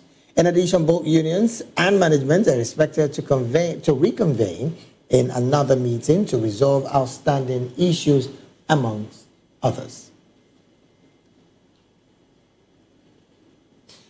The report says that the APC governorship candidate in the upcoming Anambra state election, Nicholas Ukachukwu, has broken his silence on the recent blockade of his Abuja residence by individuals claiming he owes them money. Speaking at the inauguration of the APC State Campaign Council in Oka, Ukachukwu dismissed the allegation as a politically motivated smear campaign aimed at tarnishing his business reputation. Correspondent Ndu Obaleze has more on this story.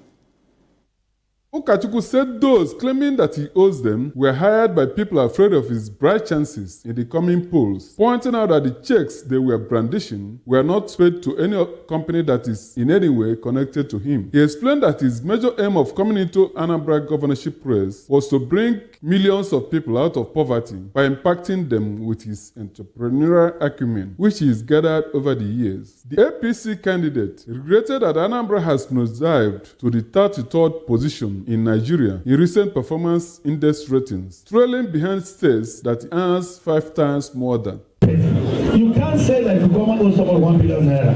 I work billions and not 1 billion.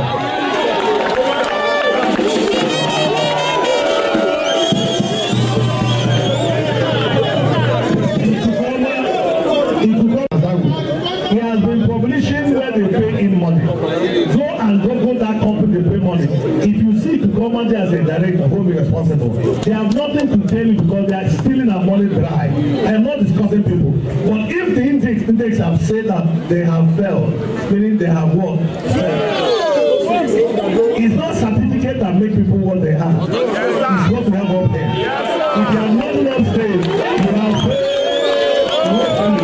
According to him, industrialization is the key, adding that he would set up gas power plants to make manufacturing cheaper, with massive investment in mechanized agriculture if elected. And once security is put in check, and then people come to trade the Anambra State, our people are manufacturers, they have money. Like our chairman of finance committee, Chido, Olubadan, he's leading one of the biggest industrial companies in Nigeria, very industrial, and they have what he's doing. He's in different countries in Africa. One is in Lagos, he's in Onitsha, but things are not working the way it is. He cannot come and live his life. We're going to provide a good environment for business to thrive. While receiving 4 members of the Anambra State Assembly into the APC on the occasion, Ukachukwu said more would be joining in the weeks ahead, pointing out that Anambra stands to benefit immensely from the center, with him on the saddle in the state. The 4 members of the current Anambra State Assembly who officially joined the APC on the occasion are Patrick Udoba of Anambra West, Austin Ike Edoji of Nnewi North, Paul Obu of Orumba North, and Patrick Okaf of Onitsha North 2 constituency. In her remarks on the occasion, the deputy governorship candidate of the APC, Senator Uche Ekwunife, said the significance of the broom, which is the party symbol, is for togetherness and unity, which he said brings strength and success. We gathered as a party that is taking over Anambra State.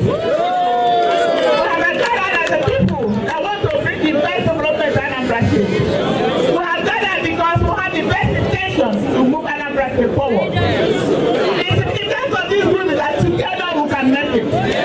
Not one person, not to the majority of us. When all of us come together, when all of us think together, when we plan together, when we execute together, when we win together.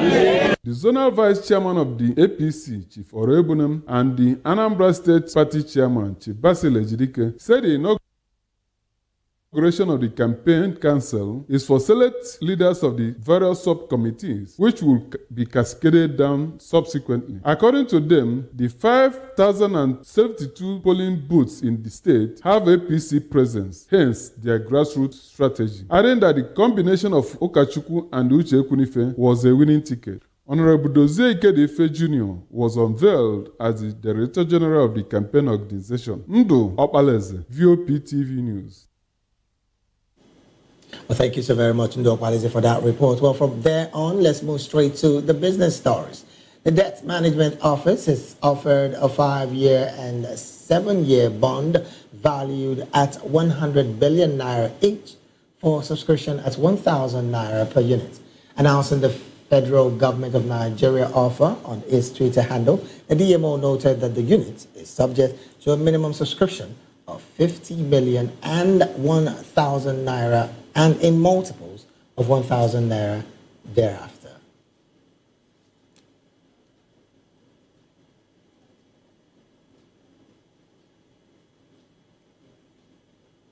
Moving on to the sports segment, over 400 golfers are set to compete in the week-long Nigeria 65 Independence Golf Tournament at the Tukuru Yusuf Burutai International Golf Resort and Country Club, Abuja. Organized to mark Nigeria's 65th independence anniversary, the tourney will also honor retired and serving officers of the Nigerian Army.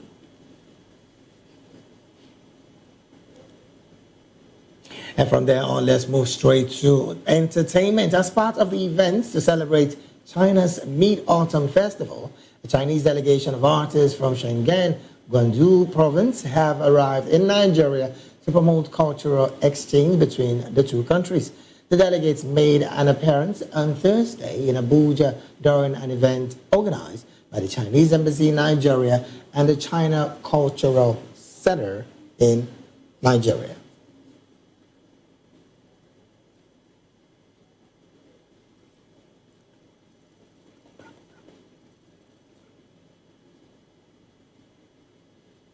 That is it on the Media News and Voice of the People television. Do well to subscribe to our YouTube channel or YouTube at Voice of the People TV and on all the social media platforms at VOP TV Live. Up next on the schedule is a Spotlight show with Precious Agumanu. I am Fina Okechukwu. And I am David Edwin. Good afternoon.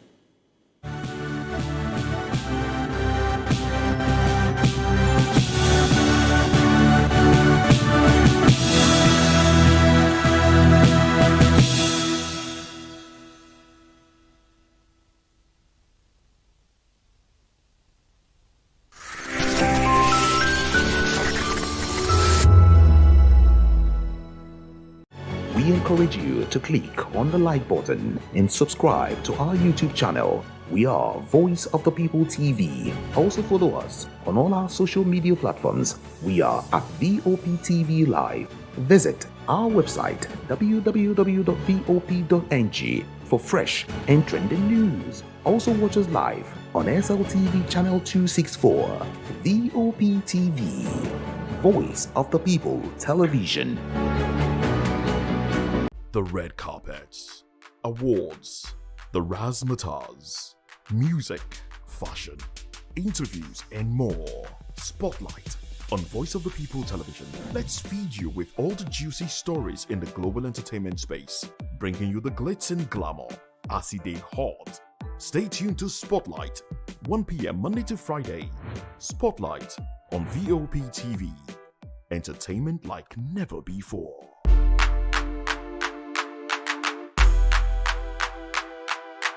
In a world where truth is the ultimate power and opinions scream the loudest, it's time to wade through the noise. Hunger no get tribe! Hunger no get religion! And scan the human interest and trending topics that matter. Stay tuned to The Issues, your plug to the stories making the buzz, from politics to science and technology, social justice, and more. Let's tackle the tough questions and expose the truth. The Issues on Voice of the People television, Mondays to Fridays, 8 to 9 p.m. The Issues. Don't just react, understand.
This is Health Check, your weekly guide to better living, smarter choices, and trusted answers.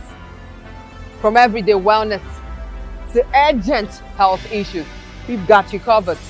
Health Check only on Voice of the People television, where your health has a voice.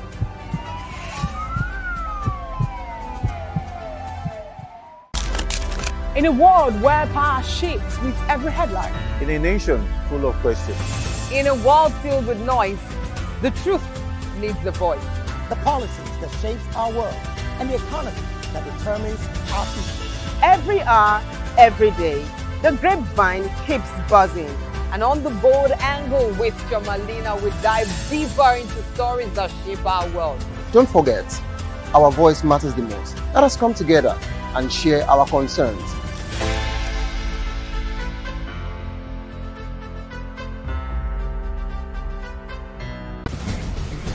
Join us as we drive into the world of politics through insightful interviews with prominent political figures, both serving and former governors, ministers, senators, legislators, party chieftains, activists, and analysts. Get first-hand information into the decision-making processes that affect our daily lives. Highly engaging one-hour program that brings political discourse into focus. I am Chukwuma Okoro. Political Lens, Monday through Friday, 6 to 7 p.m. Join us. Are you ready for the extraordinary? Something big is happening on your screen. Introducing VOP TV. Now streaming on SLTV channel 264. From breaking news to captivating conversations, news analysis, giving you all sides to the story. We break in-depth discussions on the issues that matter, from politics to sports, entertainment, and lifestyle. VOP TV on SLTV channel 264. Join us as we redefine what television means to you. Voice of the People Television, VOP TV. Now you have more than a voice.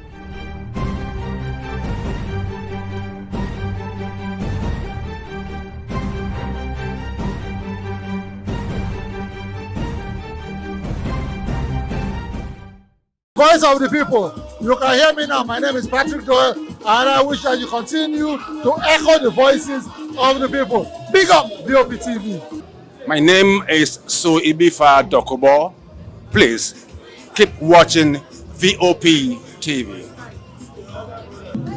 Hi, my name is Kwekumali Ikenna Onyekwena, and I am with the Voice of the People TV. Now, if you're looking for the veritable channel for information, politics, robust discussions, you don't need to go far. VOP has you. VOP will always have you. Thank you.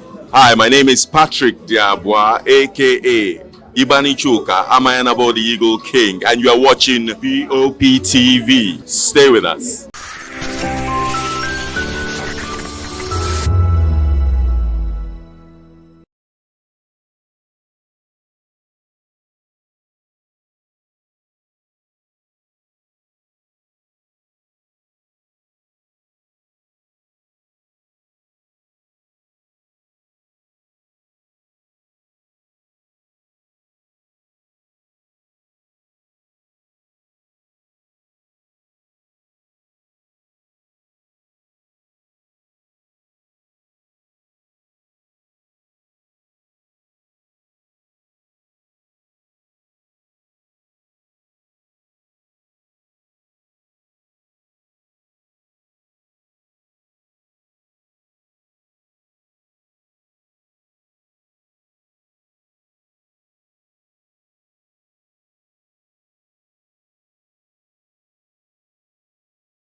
Hello, beautiful people. How you all doing? I hope you're enjoying yourselves.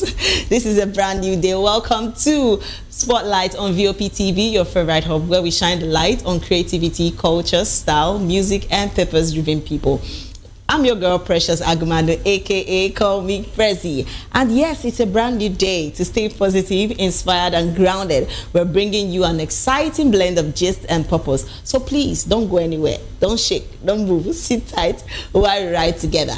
And yes, first on our list, we're talking about Nigerian's music star and creative entrepreneur, Dare at Alade, has achieved a significant milestone by being elected to the prestigious International Academy of Television Arts and Sciences, the body behind the International Emmy Awards. This appointment highlights Dare's growing influence in the global entertainment space, and not just as a musician, but as a media and culture contributor. You see, his inclusion in the academy underscores his evolving role in shaping global television standards and representing Africans' excellence on the world stage. Trust me, it's a lot. This is a big win for him. Congratulations, Dare at Alade. You know, a lot of fans have actually come out to say things concerning this, and people are happy for him. So please, let's take some comments. We have a lot of comments concerning this. And yes, someone just puts those hands, I'm clapping. And another person said, Tife said, massive with the fire symbol. And this is beautiful, trust me. Official Kenny Bays said, my G for life, more wins, brother. Yes. Someone else said, congratulations at Dare now. It's a lot. Like, you know, when you see celebrities make this, we are supposed to be happy for them, you know. We'll be jumping, jubilating for joy, because it's a beautiful thing. When you get that thing you're praying hard for and you've achieved that particular thing you want to achieve, it's a testimony, trust me. And when you see those things like that, you try to encourage, like you tap into it. And how do you tap into it? You say congratulations. Not bowed, not turning the other side saying bad things about them, because you don't say these Nigerians, what they do for this country, but it's all good. We have a lot of fans coming out to say so many beautiful things about Dare at Alade, and a lot of people are saying congratulations. So please, let's take more comments.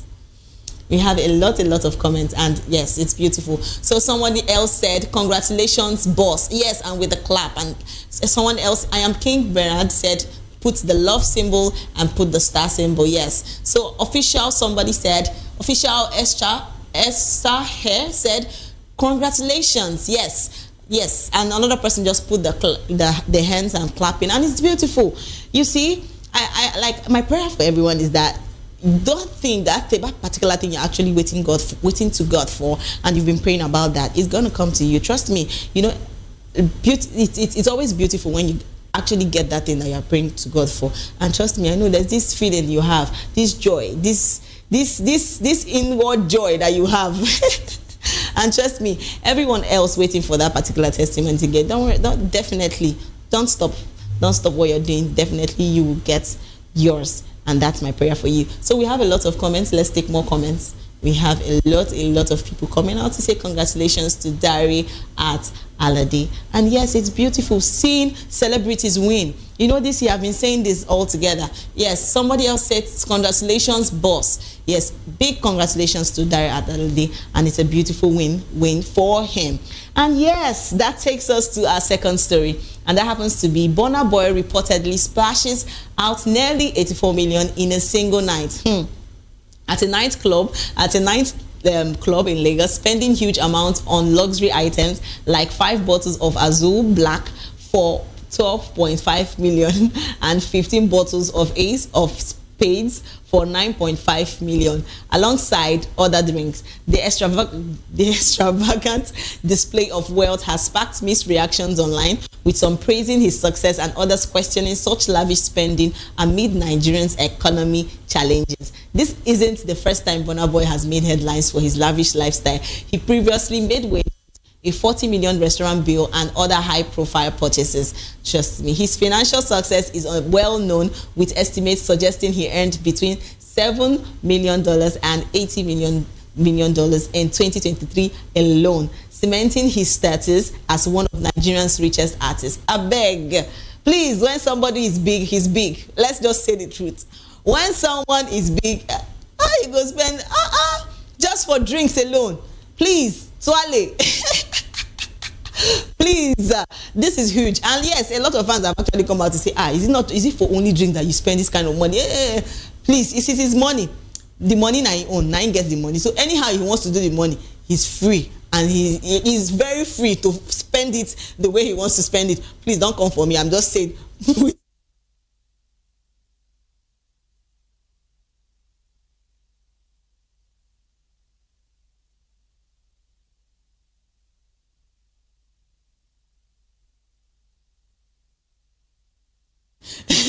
So Chidima Buchi said, "Law, but why?" My sister, if you ask me, who will I ask? But the truth is that, but why? Because it's his money. Now he gets the money. So anyway, you want to spend them, it okay. So someone else said, hope there is no any poor person in this extended family. Please, don't come. Oh my God, this is too much. Like, you really came for us, eh? But it's well. So Lizzie Million said, Lizzie Millions, this your name, self suppose they carry millions, they go. So Lizzie Million said, no food, they drink without food, pepper soup or catfish. Please, it's just drinks. If he actually wanted barbecue or any other thing, he would have made that available. But he just wanted drinks, and he will do what he wants to do with his money, because yes, it is his money. So someone else said, my dear, he reached to do whom, because this money long go. So someone else said, my jaw still day intact. You no drop anything, my dear, your jaw will drop. Even if person spend that 83 million on that, your jaw will still drop. Because how can you tell me your jaw did not drop when you had 83 million for bottles of drink? Please be coming down, Oga. Relax. When you see this kind of things, you just smile and say, God, I rebuke poverty in the name of Jesus. We have a lot of comments concerning this, so please let's take more comments. Yes, a lot of persons have actually come out to say to Burna Boy concerning how he spent or lavished 8.3 million naira in a night for bottles of drink. Good. All right, someone said his money, his business, concern me. Even though, as I am Mayaki, even though the money is not your business, but you are still seeing it and you're commenting, so it's your business, okay? Don't forget that thing. So Silence of Amaka said, wow, this information really helped me. Okay, it's well. It will help you, push more further so that you can make your own money, and it will reach everybody in Jesus' name. Amen. So we have a lot of comments concerning. Let's take more comments. So someone said, Isha Malaunder funds. Okay, at the club owners, at the customers, God they see now. Well, it is well. It's only God that is seeing them. But trust me, when you work hard for your money, yes, you get paid, and you'll be seeing the evidence. So when the evidence comes, you don't need to what they expect. He's working hard for his money, so he's spending it because he's working hard for it. So when you work hard for your own money, you spend it, the way you want to spend it, and nobody will tell you how to spend your money. Yes. So another person said, money successfully cleared. Of course, my dear. Money successfully cleared. Another money loan. Please, as the manager, be coming down. How do you know? You just say the one that you know. Don't come and put what you see this is my comments, people. They know they una no get joy. Una just they calm down. Una no just get joy. Anything una just see, una won't just put. But it's well with you people. Yes. We have a lot of comments, so please let's take more. Yes, we have a lot of people coming out to say, is it just money? Is it just bottles of drinks that you really spend? Yes. Another person said, and this is a flex to who? His fans or calm down. It's his money now. He just wanted to, enjoy himself. So B.I. Demi said, you all don't eat in clubs. Where is Asu or pepper chicken? My brother, please help me and ask. Because it seems that it's not only me that is on this table, because me, I need to ask about that Asu and the rest of them. Is it only drinks? You be drinking. Sometimes I even get tired of drinking, but it's all good. When you have money, you spend it the way you want to spend it. So Jamil said, you will never spend reach 100,000 for life. The blood of Jesus. The blood of Jesus. Please, Jamil, be coming down. Who are you coming for especially?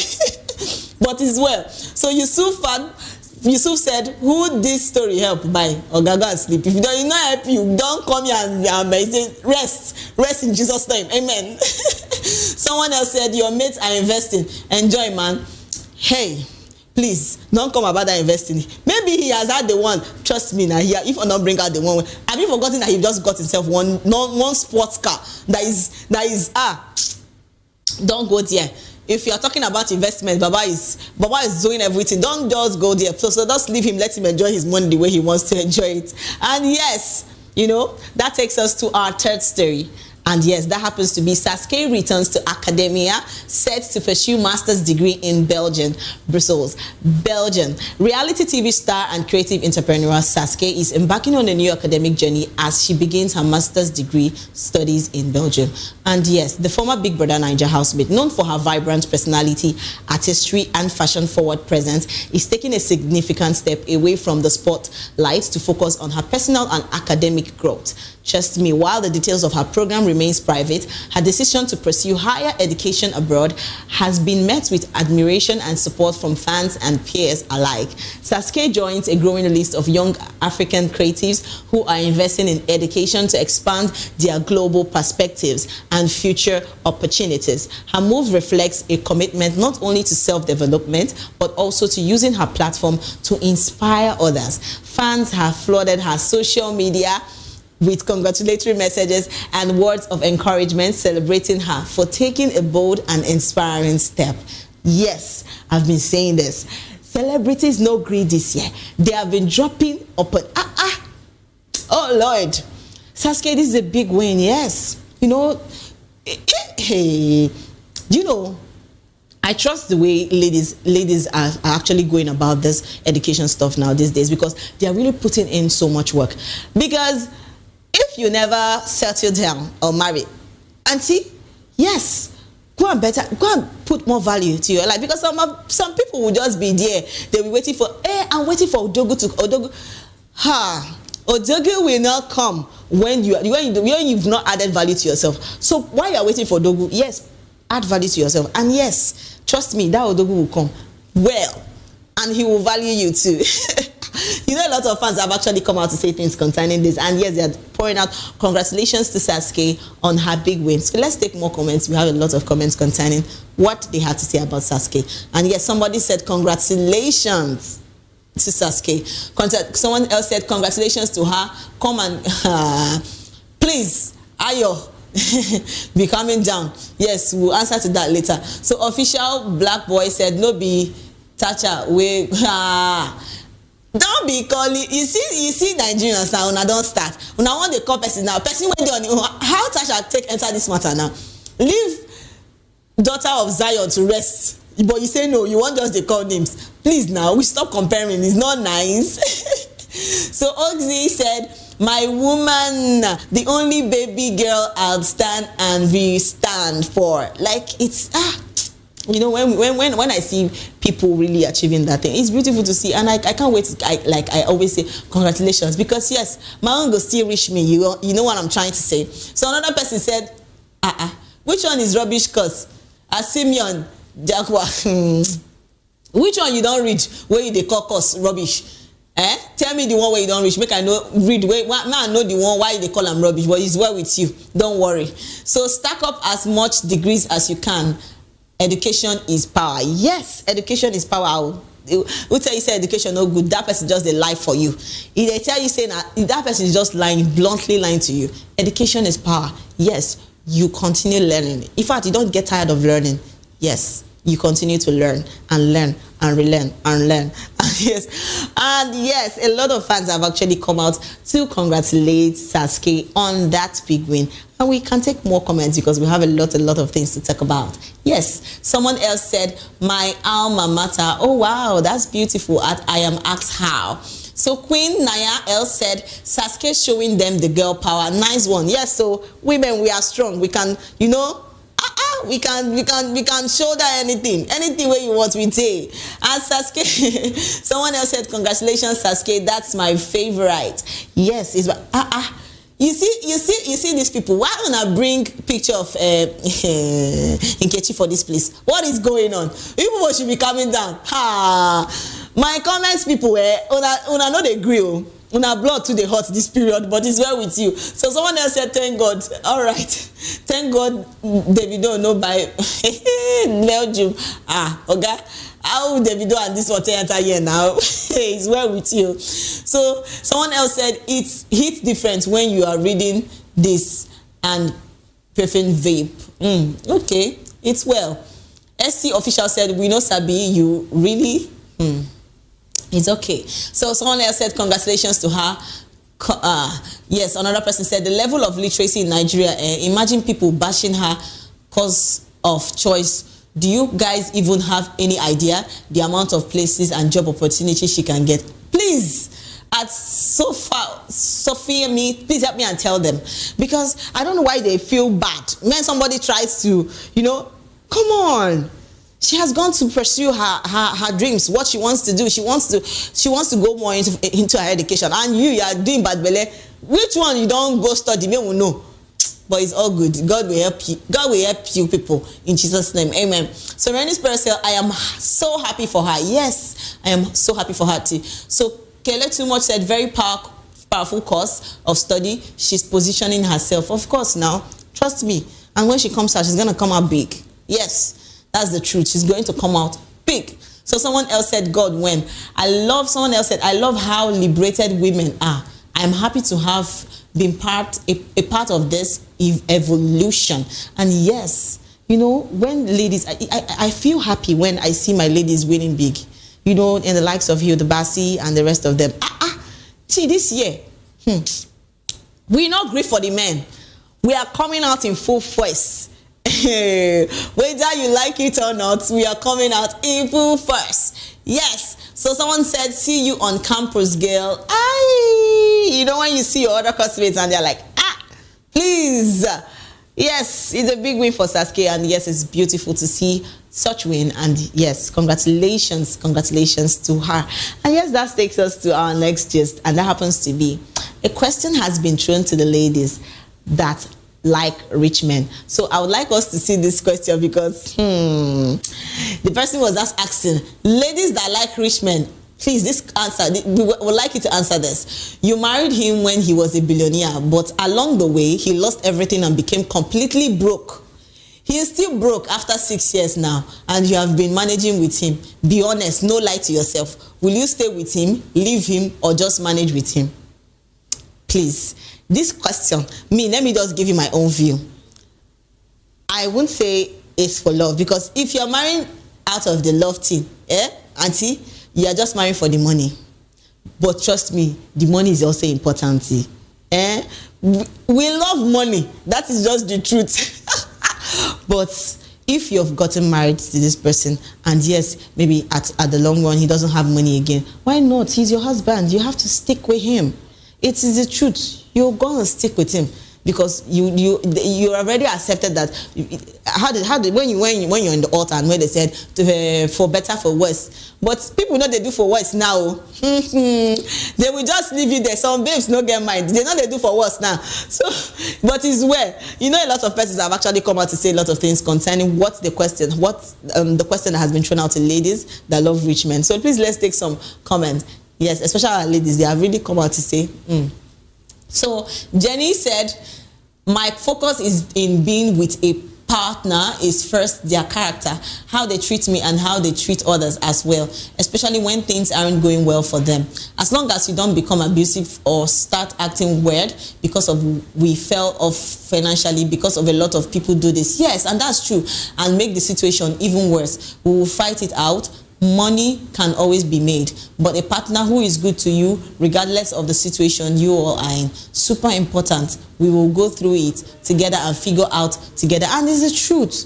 Getting a good partner, getting an understanding partner is the I'm telling you, because if you go marry because of money, your partner not understand you. If that money come out, you are going to be receiving basgos. Lord, I'm serious. You are going to be receiving things that you did not expect. So trust me, getting an understanding partner is important. You get, but the money has to be made, and also the money is important, please. Because we women, we love money, but truth be told, getting an understanding partner is the best. So another person said, support him, oh. Forever is the goal with my baby. Oh, yes, forever is the goal with my baby. So Derawa said, happy birthday to the incoming billionaire me. Okay, to you, Derawa, happy birthday. But, we're talking about rich ladies that love rich men. What if your rich man or your dogu later doesn't have money at the end, and will you support him, stay with him, or leave him? So that is the question that has been thrown to us. So another person said, we will figure something out. Yes, definitely. If both of you are understanding each other, why not? You know, two of you now have become one, so you are supposed to figure it out yourselves and figure how to move the family forward. So call me, UJ said, there is no way a billionaire who made his money legitimately will still be extremely broke after 6 years, unless this one don't turn spiritual problem. Call me, UJ, it's a lie, yo. Let me tell you the truth. People will make money within a twinkle of an eye. Money no go there again. In this economy we there. Are you serious? Please tell me something else. You can have money today, tomorrow you not get again. Life happens, but just pray life will not happen to you. Because that's the truth. So Perfect Libra said, will you stay and still be faithful? That should be the question. Please, Libra. You are really coming for these ladies, because will you stay and still be faithful? It's the truth, oh. You know, some ladies, they know they like they work out too much. They know they stay one place, but it's well. So another person said, just walked away. At that baby fresh. Why did you walk away? Is everything all right? But it's okay. Please let's take more comments. We have a lot of comments concerning this. So official, someone said, I like as every girl for here na better wives. Until they see them for reality, same them commenting to stay would definitely leave this man. Please, official Shegu, what's that your day? Please be coming down. Don't come and eat us raw. Yes, see, there are some ladies. There are ladies that are good. Ladies, we are good. We have good ladies. We have better ladies. But trust me, everything you see online, don't be waiting there for reality. Reality, they show you the that's why it's called reality. The real thing. But it's all good. So another person said, I can never marry a rich man and be broke with him when he is down, because I will equally establish myself alongside. So when he goes broke, he will see where to fall back at. Yes, it's true. Yeah, I understand you, but what if? That is just the question. What if it happens? Please just prepare yourself. You know, life happens, but just pray that life doesn't happen to you. At beautiful Onyi, she said, it's for better, for worse. So as far as he's a provider, I'll be a good support system, and with God on our side, we'll work together and definitely bounce back stronger. Yes. And Ejiofor Kelvin said, leave comments. You go use relationship now. Answer the question. But it's well. See, I always say this. If you're going into a new relationship, it's better you stay with someone that is better. You stay with someone that is understanding and someone that will understand you. I'm telling you the gospel truth. Because if you stay in a relationship, even if there is money and there is no money, auntie and uncle, you will not have peace. God, you will not have peace. So it's better. Yes, money is important, but money can be made. You get? So if you are someone that has been with a rich man and you married the rich man and want to leave because there is no money again, auntie, you just marry because of the money. And trust me, you will not. I'm not sure you want to meet another person again, because definitely, don't worry, the tables used to turn. But it's where who am I? Me, I've already said my own view. All right, that takes us to another gist, and we're talking about a question also has been asked: can love survive without money? Me, let me answer you. Love cannot survive without money. Those singers, for example, say, how do you put this? When there's money, when money enter, love is sweeter. Because how can you know? Please, please, the money is important, yo. If I'm gonna stay with you, let the money be there. Even though you are not having plenty, but you know, the money has to be there. The money is important. Please, let's take some comments. A lot of people have actually come out to say things concerning the question that has been asked: can love survive without money? So yes, let's take some comments. We have a lot of comments concerning this. And somebody said, love can't honestly survive without money. It will be tested left, right. I think sister, please, left, right, center. So have money no matter how little. Yes, yo, please have money. It's very important. Someone said, money for myself. Amen. Amen. Amen to that. At DJ MB. Amen to that. So Adeola said it's a necessity, but it doesn't define the relationship. Yes, it's important, but it doesn't define the relationship. Yes. So another person said love is pepperish when money is excluded. Please. And that's what we are talking about. See, we are talking about this, that ladies, if you actually get married to a rich man and at the end he doesn't have money, see, it's something like this now. They're asking you, can you survive? Can love survive without money? It's the same thing, but wait, let me tell you, money is important in the relationship or in the marriage. But the truth is that if the both of you are hardworking, definitely money can be made. Money can be made, but it doesn't define, the relationship as well. So someone else said love is pepperish when the money is excluded. This pepper, let this pepper not enter your eye at the short tech boy, but as well. So Jimmy J said, just put this thumbs up, and it's like, this is a good question, but you did not give us your own point of view, but it's all right. We have a lot of comments concerning this. Let's take more comments. So Good D Bag said, but it's the biggest truth, 100%. Even me no love myself when I broke. Jesus, I don't even love, but not true. See, sometimes when I don't even have money, when I don't have money in my pocket, my body just pepper me. That day I go just ease up and down. But it's the truth. God will help us. In Jesus' name, amen. So another person said, now, wow, relationship, they like jollof rice. Now only you they see this thing as Jenny baby. Ingredients, they mix well. Love, trust, money, understanding, now balance, they make them sweet. Thank you, Jenny baby. If you have the love, the money, the trust, the understanding, everything we balance. See. And trust me, you got to enjoy that marriage, you got to enjoy that relationship, because without all these things, trust go come to get this one go going to say, please you. Another person said, without money, love becomes tiring. Even if love remains, it becomes frustration. Resentment. If love can survive without money, then it's genuine love. Well, it's okay. So another person said, how many poor people don't divorce? Rich people still they divorce past poor people. I beg you. Don't be lie you. But when we check this thing true, don't be lie.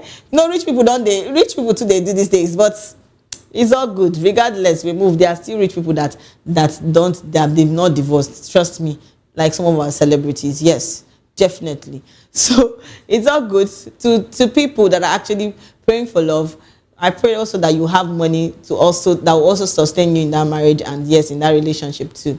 And that takes us to our next gist, and that happens to be, Chef Tosin quizzes.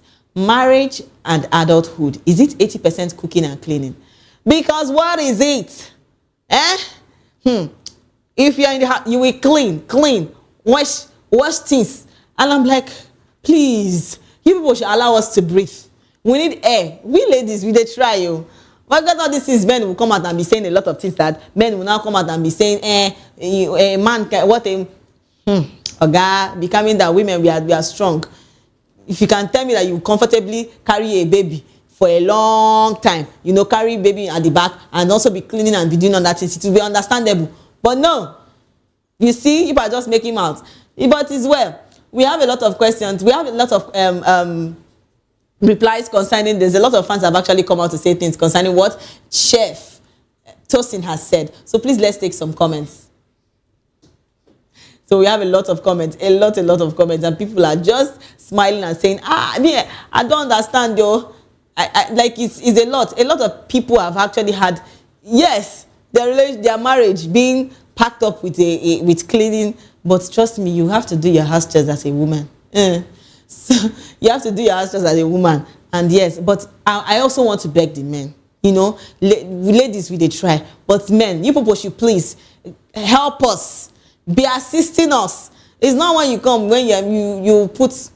Please, let's take some comments. And somebody said, Auntie Spice can't even say no or complain because her single girl CV said and showed she enjoyed cooking and cleaning as well. So Classic Man said, the number one rule of a happy marriage is if she's cleaning you have to be cleaning or fixing. You see something or otherwise making yourself useful. Yes, thank you. You know, classic man, God bless you. Because if you are doing this thing, the men should also assist. I know I'm saying a lot of people's mind here, because some people will be and they will not even help their wife. Your wife will clean, your wife will cook earlier, and you will come out and say, I'm the man, I'm the man. To show that you are the man, you have to help out. Be humble, please. So another person says, since my nephew started school, I have been so clueless on what to make for him for his school lunch pack. It became clear we don't have a lot of options. Well, it's okay. Let's take more comments. We have a lot of comments concerning this. A lot of people that are actually into marriage that face the same thing have come out to say things concerning this. We have a lot of comments. So let's take more comments. Because I'm still saying this.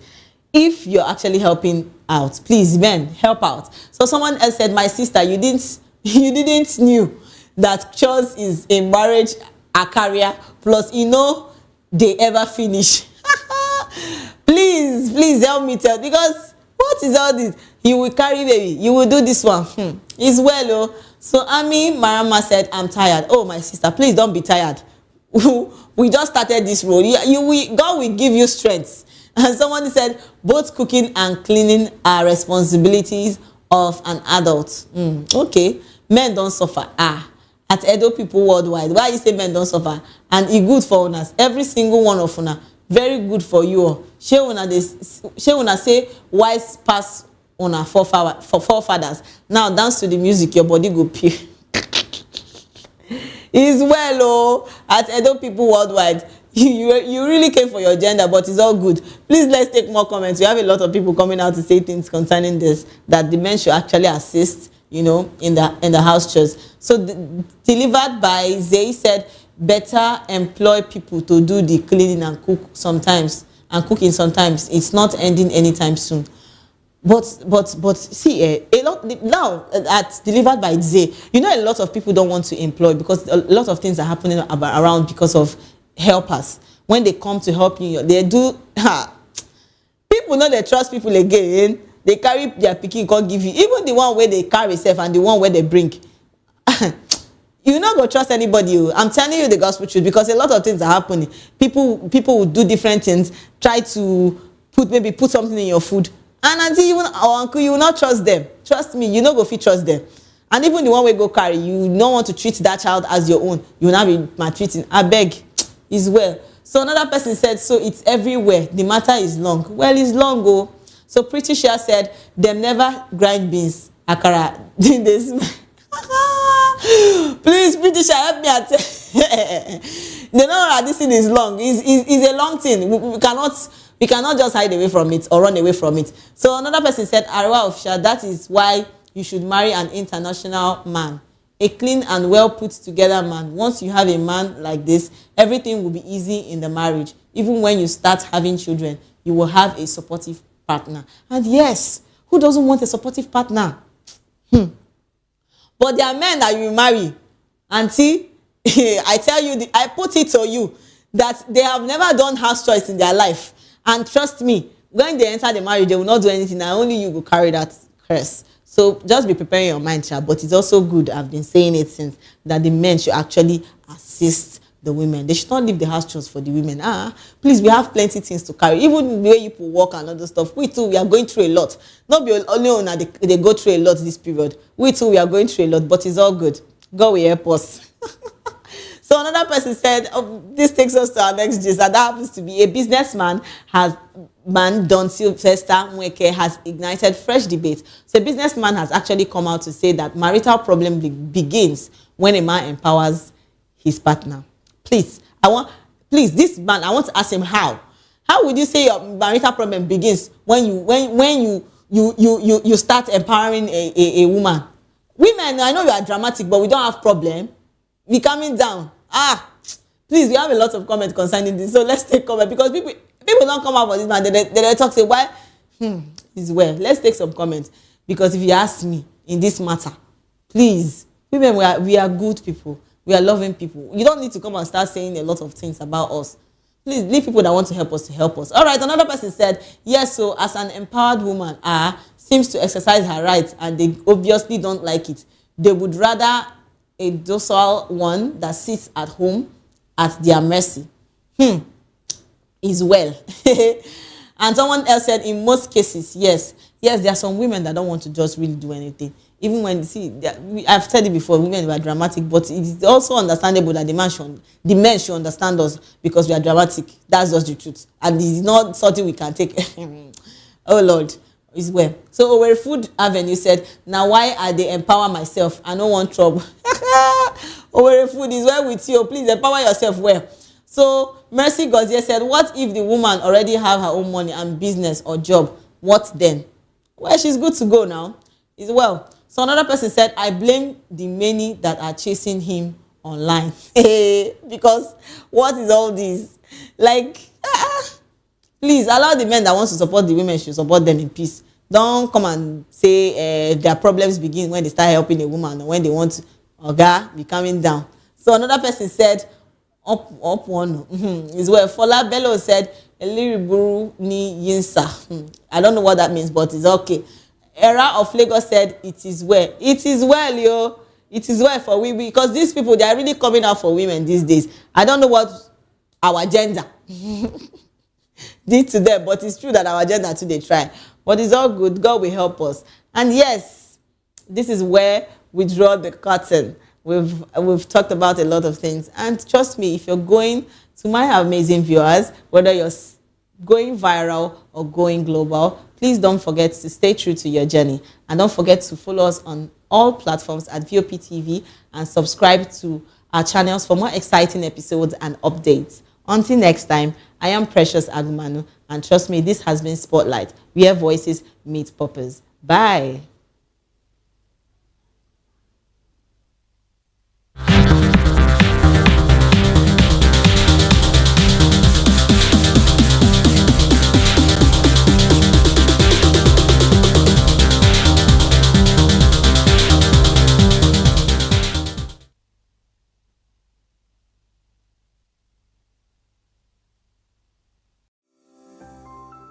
VOP TV.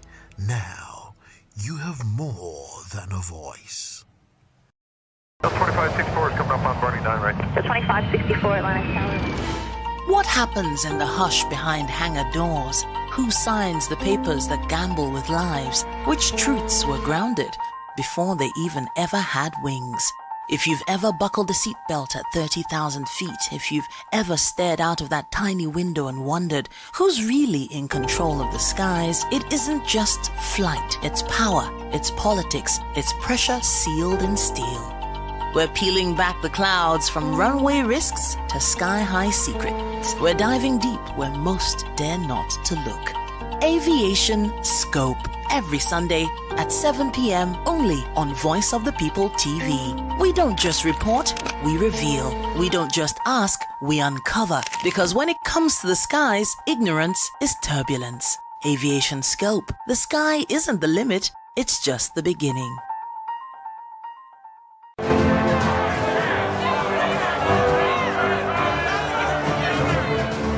Do you want your voice to be heard? Do you know that you matter in the scheme of things? The People's Voice, the show where ordinary citizens take center stage as we discuss the biggest stories that affect you and I. With you in mind, we facilitate lively discussions, debates, and interviews on the topics that matter most to you and I. From social justice to economic empowerment, education to healthcare, governance, and more. Tackling tough topics and amplifying your voice. People's Voice, Mondays through Thursdays, 7 p.m. to 8 p.m. Join the conversation and make your voice count. The People's Voice. Make your voice count. Join us as we drive into the world of politics through insightful interviews with prominent political figures, both serving and former governors, ministers, senators, legislators, party chieftains, activists, and analysts. Get first-hand information into the decision-making processes that affect our daily lives. Highly engaging 1-hour program that brings political discourse into focus. I am Chukwuma Okoro. Political Lens, Monday through Friday, 6 to 7 p.m. Join us. In a world where truth is the ultimate power and opinions scream the loudest, it's time to wade through the noise. Hunger no get tribe.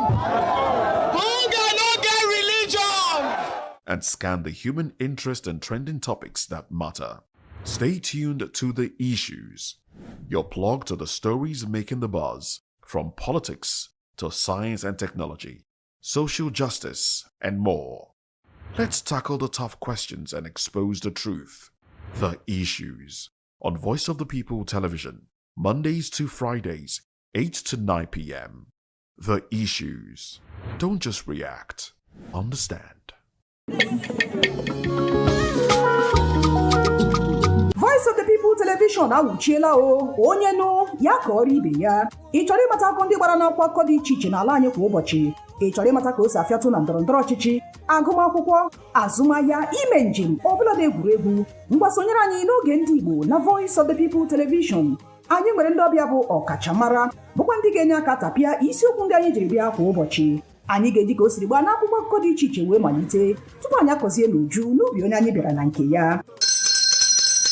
Ịgbamụrụ nzem ọzọ kedụkosi aga ya gaziere onye ukwu ma gaziere onye nta. Mkparịta ụka tọrọ atọ ka anyị ga-ewetara gị bụkwa nke ga-eme ka ịmata ka ihe si aga n'ala anyị bụ Naịjirịa ọbụladị na mba ofesi.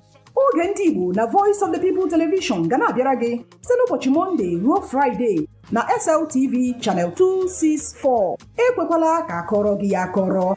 Chetakwa na ọ bụ na SLTV Channel 264 ka ị ga-ekiri Voice of the People Television.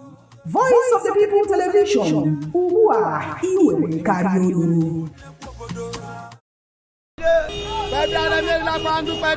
Good morning. It's the start of a beautiful day. We'll start your day right with a healthy dose of news, fun, and inspiration.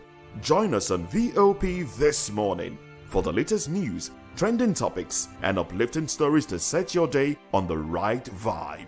From news and current events to lifestyle and entertainment, you are covered. VOP This Morning, 8 a.m., Monday through Friday.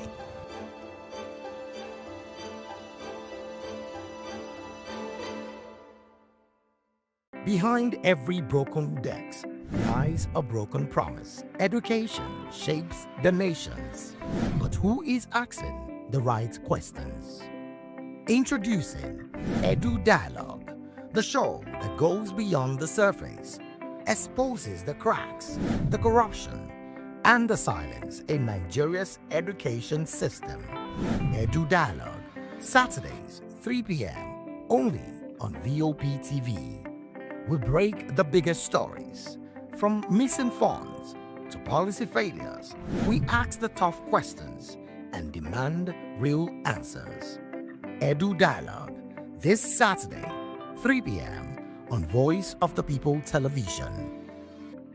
From the views on the street, we go to bed empty hunger, to the blaring horns of a hustling city, the loudest voices of the common man got a medium to be heard. This particular administration, they were coming unprepared. It's not a bad thing to renovate the president's lodge. Through top-notch programming, unbiased reportage of news, sports, business, entertainment, and cultural documentaries, Voice of the People 90.3 FM became a symbol for 21st century media.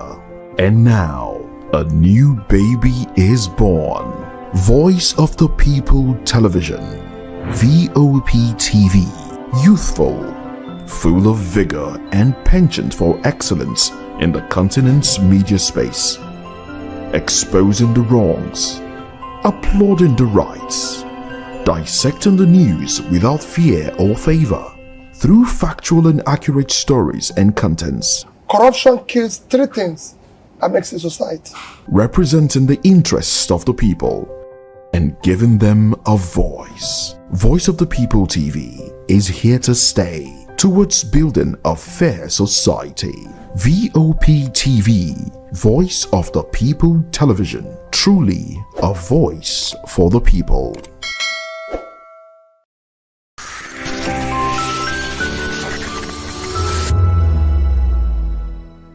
basketball, media, even road safety. The deaf community in Nigeria has proven that disability does not mean inability. But in an exclusive interview, a deaf rights advocate told us many still face barriers every day from classroom to workplaces. She recalled the painful memory of her deaf uncle, who died in a road accident. That loss, she said, fueled her campaign for inclusive road safety, and now change is happening. She says awareness is growing, but much more must be done. Her vision is sign language to become part of schools, workplaces, and public services, ensuring that no one is left behind. Sign language is recognized as human right because, like George Gray would say, that inclusion is not a privilege of few, but human right. It means that when something becomes a human right, it's no longer a privilege to give that to that person, but more of a necessity, as it were. So you can imagine for our work in Speaking Fingers, for instance, I've had opportunities to have met young deaf people who had never been to school. We currently have one we are trying to integrate at 10. We have one that has been integrated now into the school and educational system at 10. Yetunde, she got into school at 10. Today she has a language. She has a language that she uses to communicate. She can speak because she has a sign language to communicate. She's integrated. She currently plays for Milo. So, but back date when we met her, Yetunde will just be there looking at you. She actually has a physical disability alongside her speech and hearing impairment. So you find out that sign language, she can be included. When it is made human rights as a right and not just a privilege, she's also able to access services because the world recognizes it as a language. I speak English today. I wasn't speaking English before. So I wasn't good. My fluency in English was bad. But today I could communicate and people can hear me. Likewise, I can also hear people. So sign language has become a human right because it's not a privilege, but it is a necessity. It is work in progress. Today, we're having this conversation because sign language has been recognized as a language far back 2018. Does it mean that the deaf community existed at 2018? No. It just means that the world has awakened to it because media professionals like you are giving platforms for us to they have this conversation, this dialogue, and by so doing, we are also changing the dialogue. So how aware, really, I don't have instances to say this is it, but I kid you not, we are not where we used to be, even though we are not where we want to be in terms of creating that awareness. By integrating sign language into such training, he or she can be empowered. Their voice can be heard, they can be valued, they can be appreciated, and they can have a seat on the table because I have an awareness. Government have policies. And one of the conversations we had today during the commemoration proper in terms of the celebration we had, as a result, someone said, the new competition is collaboration. So if you are not collaborating, if we don't see it from the perspective of multi-sectoral approach and just leaving it to government, government will always turn out, they sit in meetings, they sit in symposium, they sit in consortium and all those big names and come up with policies. Implementation is still far. So what's happening is that we are the government. It takes a village. So you are that village. I am that village. So government is us. And then for government, in terms of positioning, should please, we advocate for the implementation of policies, enforcement of those implementation, providing access for sign language to be given at all forums, for schools to be accessible, is to, like somebody said today, and we all agree, to make sign language a language that can be learned. It was actually the GM of Ladoja that left to her that sign language should be a must in every curriculum, and we quite agree. So as we make awareness available to all, accessible to all, because this interview, without captioning or subtitling it or providing a sign language interpreter, a young deaf person, which is our population, will not be able to hear it in a way that he or she is passionate enough to drive that conversation in his own sphere of influence. I kid you not, today, I serve in an all-deaf church. as part of my commitment to this work.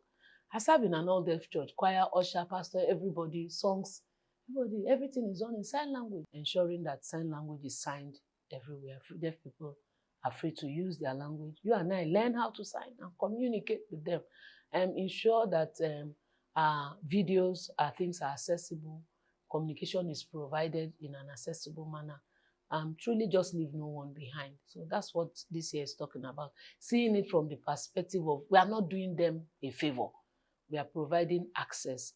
We are providing rights. We are ensuring that, look, you deserve this thing and you have to get it at whatever form. Even though we don't also want to build an entitled mentality, doing it from the place of empathy, understanding that we are all a work in progress, part-time, part-time, part-time. World Federation for the Deaf and the UN came up and said, let's discuss sign language as a right, as a full right.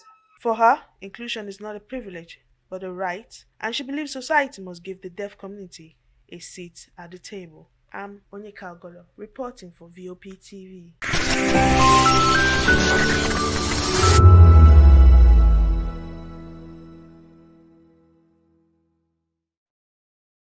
We encourage you to click on the like button and subscribe to our YouTube channel. We are Voice of the People TV. Also follow us on all our social media platforms. We are at VOP TV Live. Visit our website www.vop.ng for fresh and trending news. Also watch us live on SLTV channel 264. VOP TV, Voice of the People Television.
In a world where power shapes with every headline. In a nation full of questions. In a world filled with noise, the truth needs a voice. The policies that shape our world and the economy that determines our future. Every hour, every day, the grapevine keeps buzzing. And on the bold angle with Jomalina, we dive deeper into stories that shape our world. Don't forget, our voice matters the most. Let us come together and share our concerns.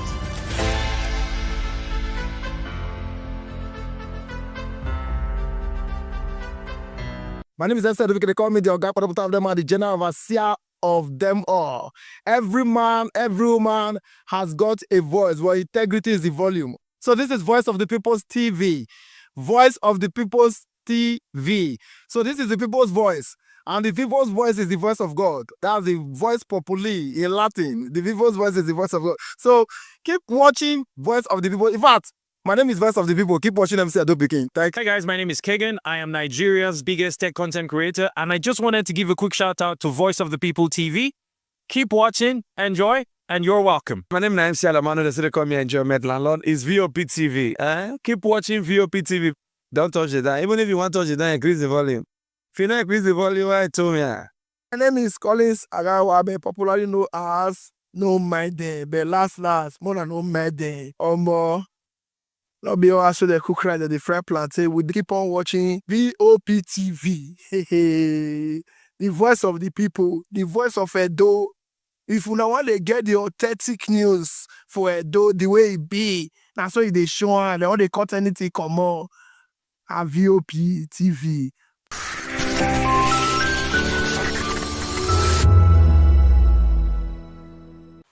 Welcome to Kitty's Corner. Every weekend is a new journey. Join Auntie Oni as she embarks on thrilling adventures. Each episode takes the young explorers to a different fantastical world filled with exciting challenges, making new friends and learning valuable life lessons. The show begins with lots of excitement in a cozy storytelling mood.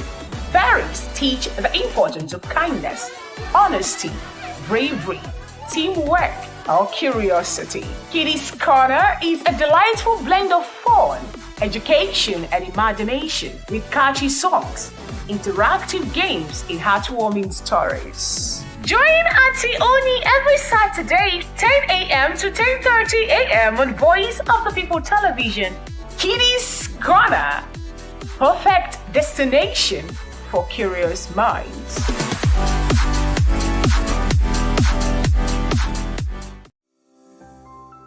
VOP TV.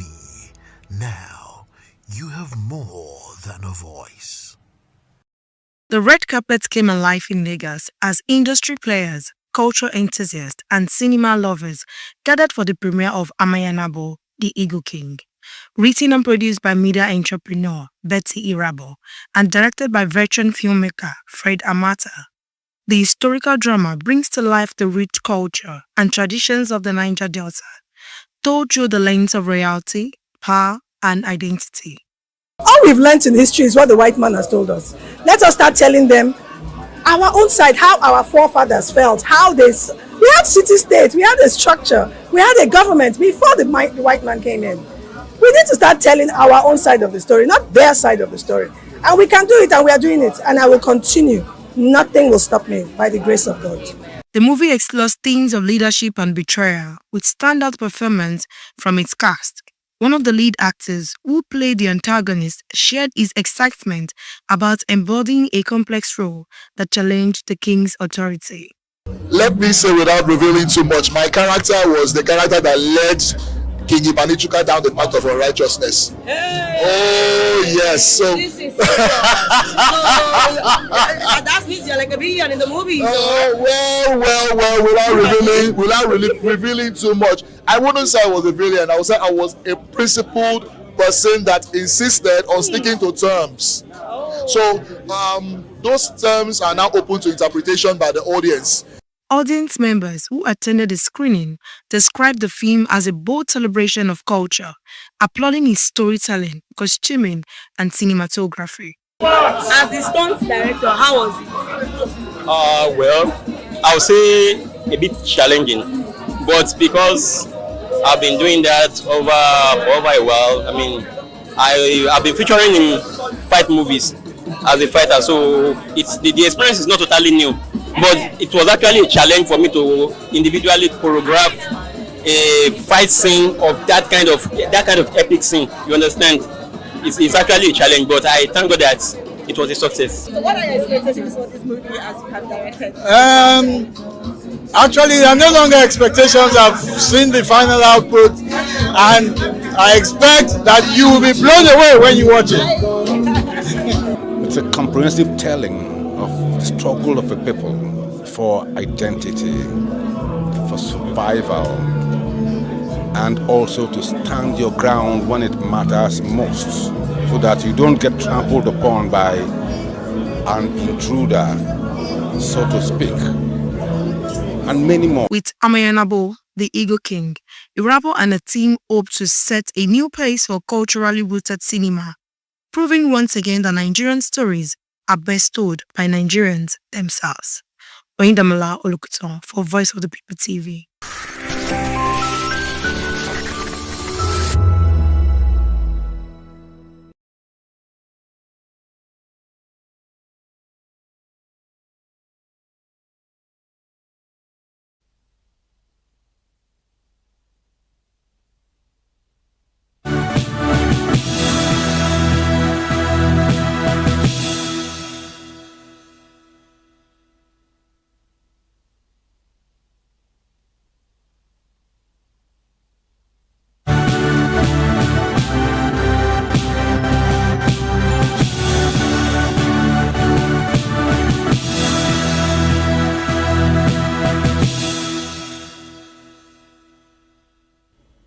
Well, hello and welcome to the African News on Voice of the People Television. I am David Edwin.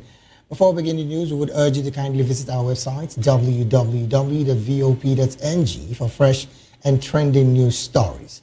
We begin the African news from Kenya, where Kenyan President William Ruto has called for an immediate ceasefire in Gaza and respect for international humanitarian law, urging a political solution to ensuring lasting peace.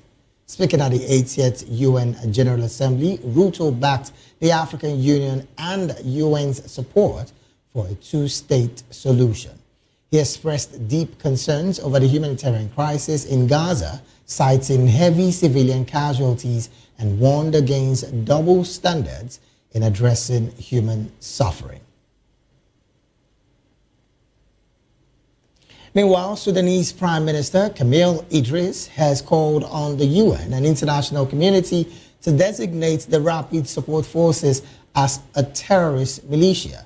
Speaking at the 80th UN General Assembly in New York, Idris urged an end to the flow of weapons and machineries into Sudan, blaming the RSF for terrorizing civilians. Since April 2023, fighting between the army and the RSF has killed thousands and displaced millions. Idris also demanded the immediate lifting of the siege on El Fasher and condemned global silence over attacks on displacement camps, mosques, and health facilities.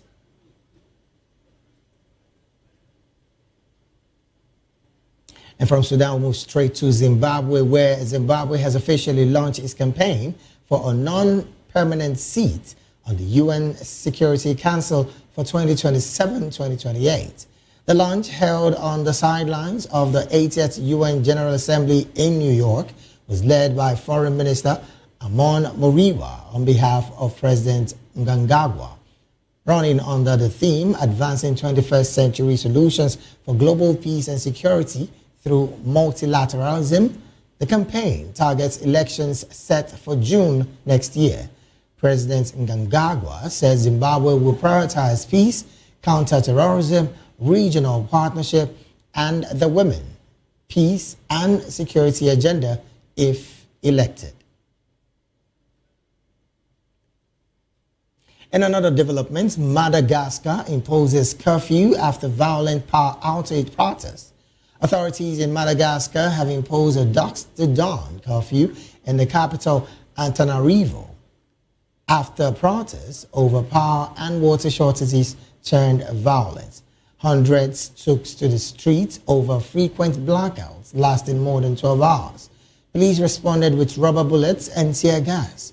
Local reports says homes of politicians close to President André Rajoelina were also attacked.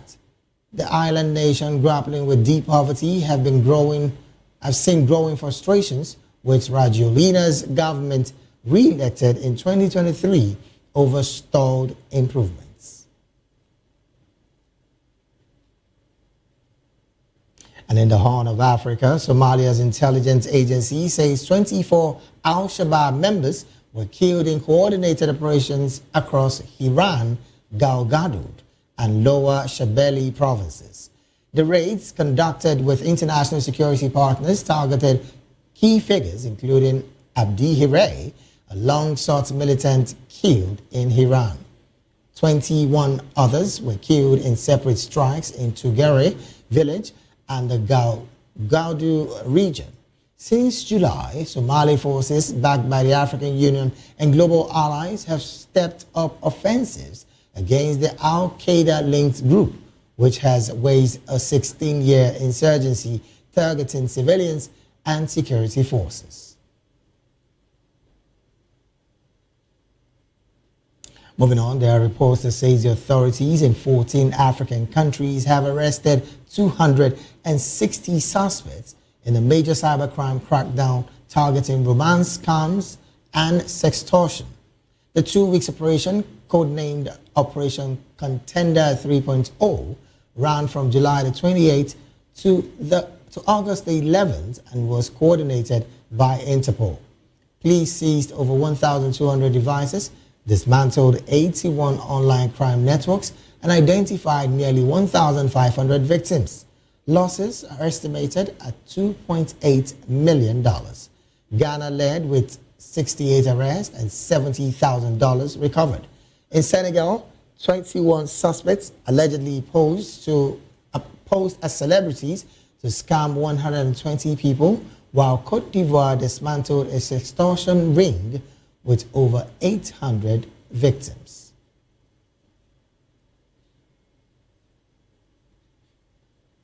Talking international litigation now, UN judges and lawyers are meeting to decide the fate of Felician Kabuga, a key suspect in the 1994 Rwandan genocide, who remains in legal limbo after being ruled unfit for trial due to dementia. Kabuga, now about 90 years of age, was arrested near Paris in 2020 after years on the run. His trial was halted in 2023, while medical experts found he could not participate due to his condition. Though Rwanda has offered to receive him, Kabuga refuses to return, fearing mistreatment. No other country has agreed to take him in. He has also pleaded not guilty to charges including genocide and incitements to genocide in connection with the massacre that killed 800,000 persons.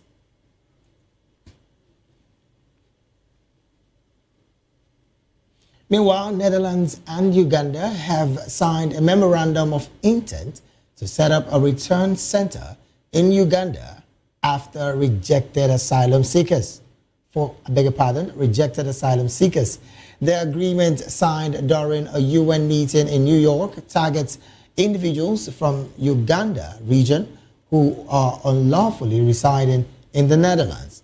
Described as a small-scale pilot, the center will house a limited number of persons whose asylum claims were denied, in line with Dutch, EU, and international law.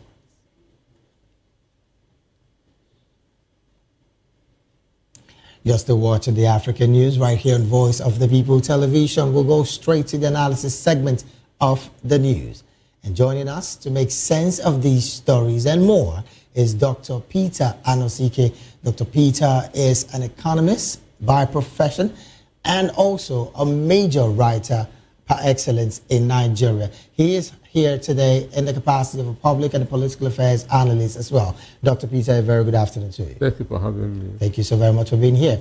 Also joining us all the way from Uganda is Dr. Joseph Opu. Dr. Joseph is a doctoral fellow with the University of Dar es Salaam, Gulu University, and director of Opu Skilling Foundation. Dr. Opu, thank you for joining us and a very good afternoon to you. Good afternoon to you, and again for meeting Doctor for the second time. We hope to continue collaborating after the television analysis. Thank you so very much for being here. Also joining us virtually all the way from Liberia is a media and communications expert. My friend, I'm talking about Hansen Blaine. Mr. Hansen, I understand, has not joined us now for maybe some other technical reasons, but let's start off this conversation right away. I'm going to start with you, Dr. Joseph. Interestingly, this is a conversation coming from your country, precisely on the part where a memorandum of intent have been signed with Netherlands to set up a return center for Ugandans who, of course, were rejected asylum in the Netherlands. And, of course, this agreement is signed at the UN meeting in New York, of course, which is targeting Ugandan region precisely. First off, what's your take with these conversations, particularly on this memorandum of intent signed with the Netherlands and, of course, with the government of Uganda?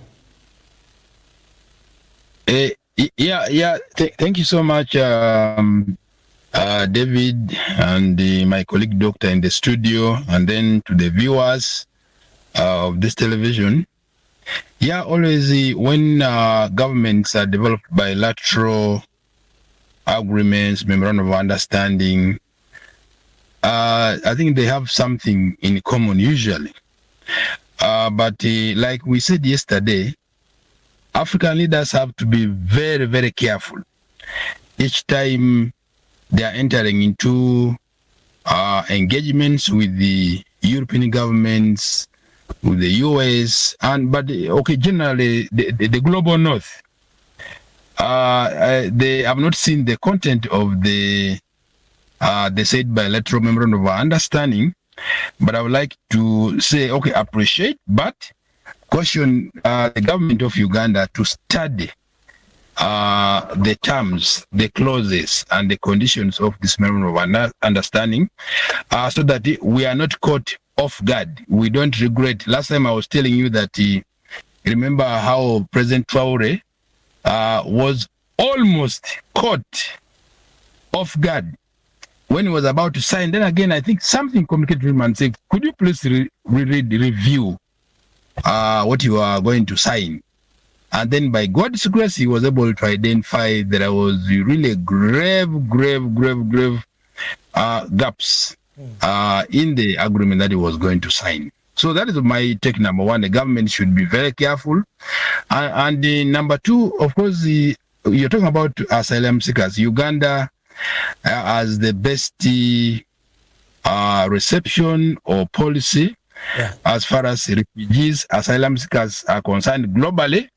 So maybe that's why the Netherlands government is considering the same, which can be a fair move. But all in all, we need to be very careful. Each time we are dealing with the people from the Western world, Africa has to be very careful. All right, then. I'm still staying with you, Dr. Joseph. Interestingly, this is described as a small-scale pilot that center will house a limited number of persons whose asylum claims were denied in line with the Dutch, EU, and international law. But with these kind of conversations, yes, you did say that the government of Uganda should be careful. And of course, like you rightly mentioned, Uganda has housed several refugees from Sudan, even Kenya, and the likes. With these kind of developments and, of course, agreement of intent, memorandum of intent signed with the Netherlands government, is this going to pose some level of, would I call it, rest place for persons who truly want to return back to the country? Or would these also follow the likes of what some quarters have called fake news? Because when these kind of agreements are being signed, in the end, it is not materialized. Is that what we're expecting here? Now, first of all, maybe, generally from African point of view, we have very many Africans who are flocking to go to European countries, who are flocking to go to the US. Others are dying in the Mediterranean Sea as they are trying to cross, and all this. So I think the bigger picture is that Africa or African leaders really need to rethink and say, why do our people scramble to go to Europe, scramble to go to the US? I think this should be really the bigger picture. And for those who have been to Europe, to the US, and so on, life could be better, but we just need to fix very few things in Africa here. And by the way, for your information, there are Europeans who want to live in Africa. They find life being in Europe, in the US, actually more complicated. So I really ask the African leaders that let's make life better. Unemployment, poverty, and all this medical care, education, so that where are people? We should be seeing people scrambling from Europe, from Africa, from America to come to Africa, not people scrambling from Africa to Europe. Okay. Yeah. Well, that again is a major suggestion that you're having there. Let's bring this conversation to the studio. Dr. Peter, interestingly, this conversation you are fully aware of because over time, Uganda has been a home for refugees who have consistently seen their countries in war situations. But with these kind of memorandum of intent signed with the Netherlands government, are we seeing a government that would be truly responsive to their citizens who, again, are denied asylum claims by these European nations to coming into the country and living their life full with, of course, all of the human rights attached to it?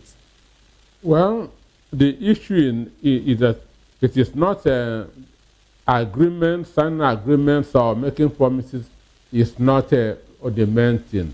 The main thing is implementation. Okay. There are so many agreements that have not been implemented. There are so many promises by politicians that are not being implemented. And as a doctor from Uganda said, if you are signing an agreement, especially with these Western countries, you have to be very, very careful. I was privy to one, an European company that want to develop energy from sewage. Right. That's in Festac City in Nigeria. Okay. So I was cautious. I was watching what the guy, he should be from Belgium. He said that this project is on, but not limited to Festac. That this project is on, but not limited to Festac. I said, excuse me, explain this. I told the person who is to sign, don't sign this until we know what this phrase, not limited to. That this limited to might mean the whole country. Okay. And if you sign, you have signed. Because they feel that they taught us English and they know more than us. So before any agreement is signed, the president cannot just sit on the table and sign. He needs to bring on board experts, understand, to check the hidden clauses in the agreement. What Uganda is really doing, that's taking these people, is a good one. Okay. But it will also be tending on their resources. Oh, okay.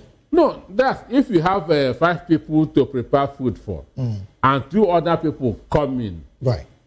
It's going to disrupt your budget. Well, even though, as it stands, the full details of these particular agreement has not been so given out, is there not the possibility that the Netherlands government is also going to be funding these projects, or are you thinking there is some level of co-funding? We don't know the real content of the agreement. So even if it's a co-funding agreement, it is still going to hit back on the purse of Ugandan government. Is that what you're saying? No, if there will be funding, yes, understand.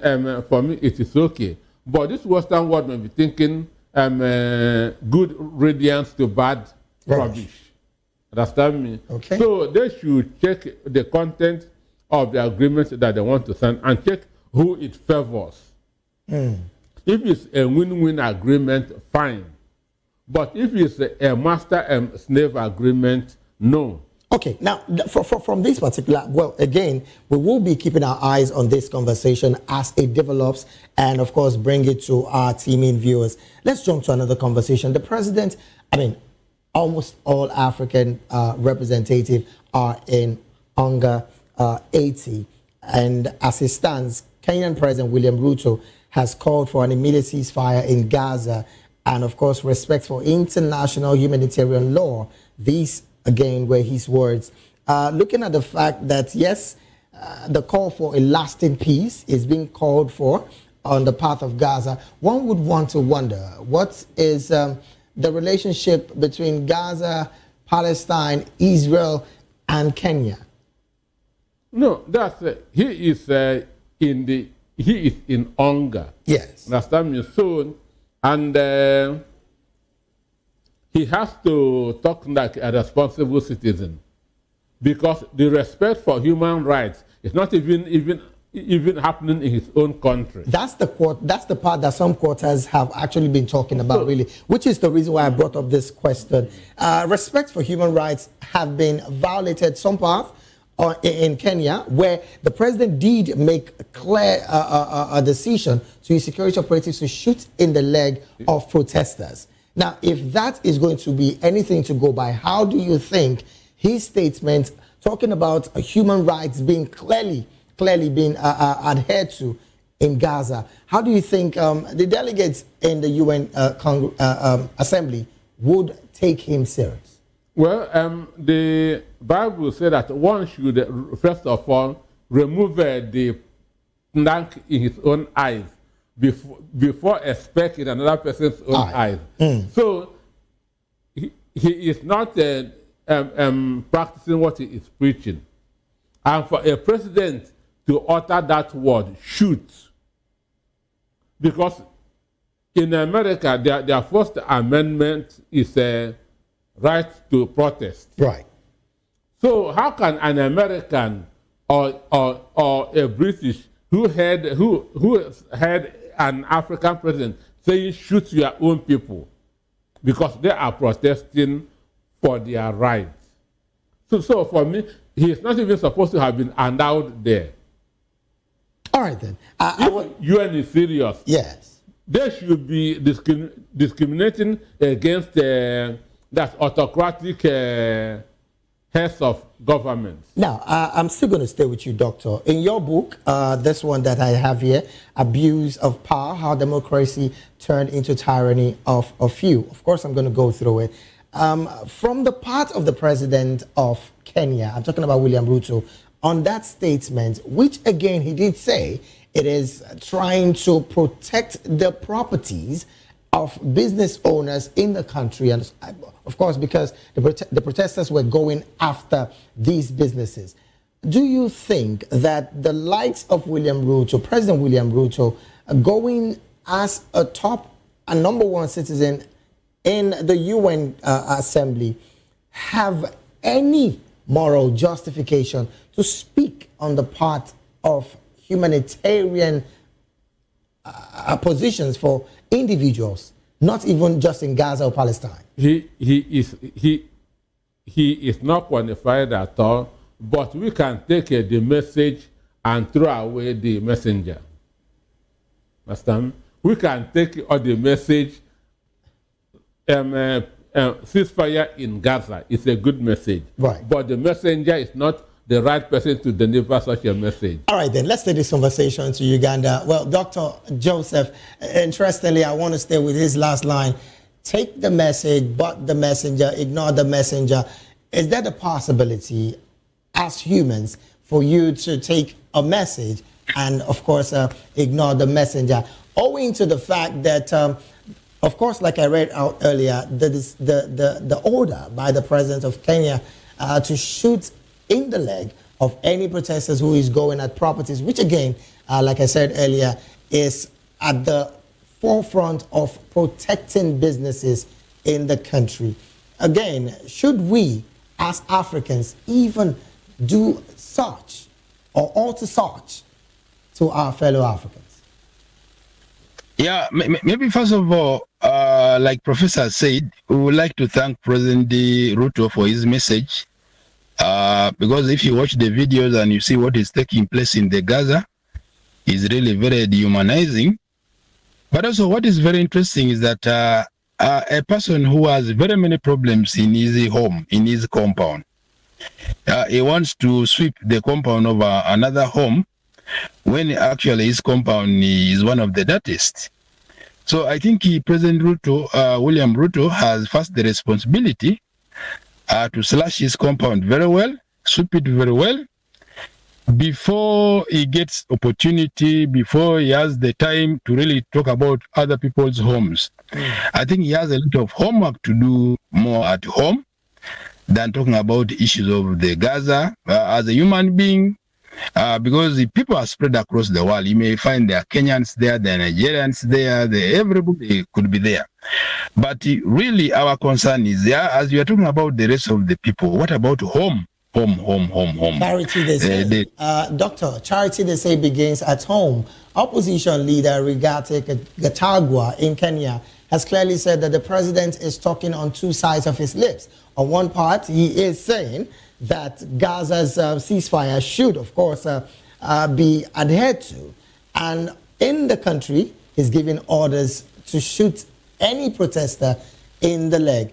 Do you think the voice of opposition is clearly speaking the voice of the people when it comes to human rights being adhered to in countries across Africa? Because also in Sudan as well, the Prime Minister Camille Idris is saying the same thing, that international community should look at the part of rapid support forces going against their army and of course their security personnel, but not talking to the situation on ground in Sudan as well. Please help us make sense of this. I think if you look at the constitution of many African governments, including Nigeria, Uganda, Kenya, among others, one of the cardinal responsibility of government, the sitting president in this matter, is to protect the lives of the people that he leads, is to protect property of the people that he leads. A declaration by the president shoot to kill statement, it was very absurd, it was very unfortunate. I don't know whether he mentioned it by accident or by design, but whatever the case, it will go into records. And indeed some people died. Sorry to butt in, Doctor. He did say that the security operatives should shoot the leg of protesters who are going to destroy business areas in the country. That's where he said. He never said shoot to kill. Shoot in the leg. Whatever the case, when they shoot your leg, I don't know whether there is any guarantee that you will be able to survive. First of all, as you know, as a human being, right? Once you disable the person's legs, you have already killed them. Even if the rest of the body is still alive, you have already disabled them. So of course that his interest of protecting businesses is a good one. But what I was saying is that other than shooting the leg, is there no other mechanisms of ensuring that people's property and the businesses are safe? And even those who are protesting, maybe the rubber bullets are there, tear gas is there. Any other mechanisms of ensuring that, these people, they have the issues they are demonstrating for, but also they can be brought into order. So by and large, still, we cannot be able to really panadolize that or sugarcoat it. The truth is, it's not good. What the president said is not good. All right, then, let me bring this conversation to the studio here. Well, every single African leadership is talking in the UN General Assembly. Dr. Peter, interestingly, Zimbabwe is not left out. And as it stands, Zimbabwe is seeking for a UN Security Council seat. And at this point, the campaign is to have a non-permanent seat on the UN Security Council for 2027-2028. From your perspective of a country like Zimbabwe, which again, some have said this is a country that is still having issues with the Tigray people as it stands. Do you think when it comes to security, non-functional seat as it were, Zimbabwe has everything that it takes to be having a seat come the 2027-2028 Council for Security? Well, ambition is free, and Zimbabwe is a sovereign nation. Okay. So no sovereign nation can claim to be superior to the other. Understand? So if America is qualified to be, Zimbabwe must be qualified to be. Understand? Okay. So the issue is that it is a gamble. It is a proposal.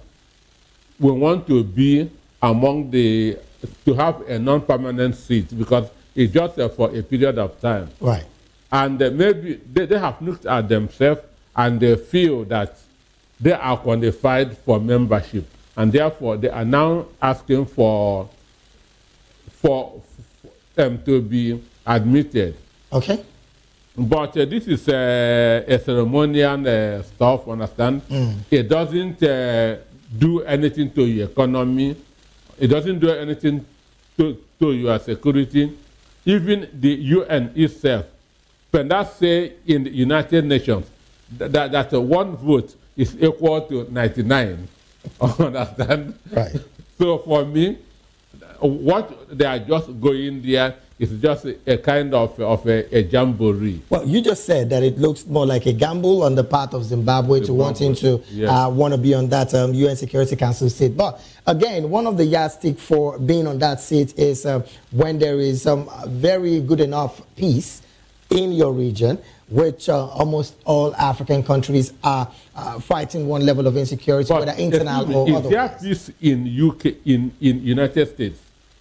Is there peace in UK?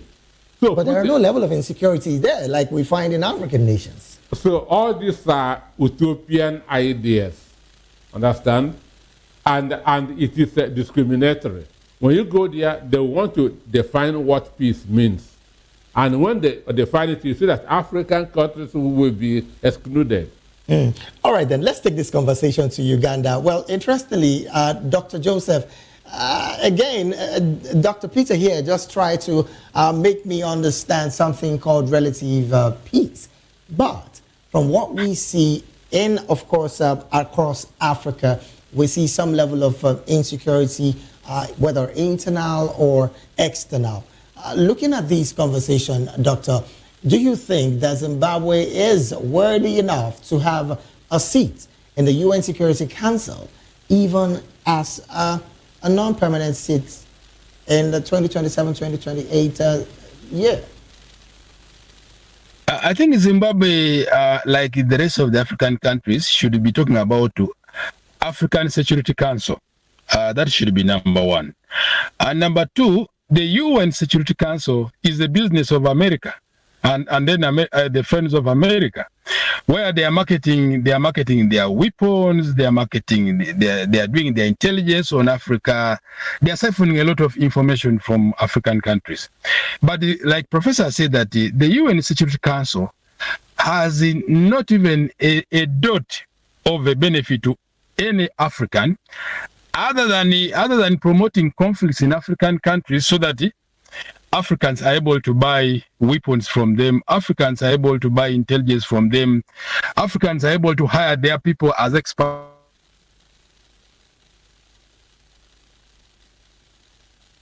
Train our soldiers here.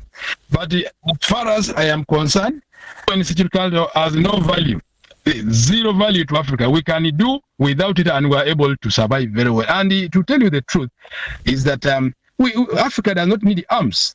Switzerland has been on a neutrality policy since 1814. They don't go into wars. Or if they go into support the other country, they go to negotiate. They go to appease them. So for us, what Zimbabwe is doing is simply is a waste of time. Maybe they want to be in good books with Trump, with the America, and so on. But there is nothing much, like Professor has already said. All right, then. Again, one question that comes to mind while you were talking is the fact that you did say that Africa should be, at this point, talking about African Security Council. I saw Dr. nodding a couple of seconds ago, and the question I want to find out from the both of you right now is, and I'm going to start from the studio here, is if African Union, as it stands, has not been able to curb issues of insecurity that has been ongoing in the likes of Sudan, DR Congo, South Sudan, and the likes, even Nigeria.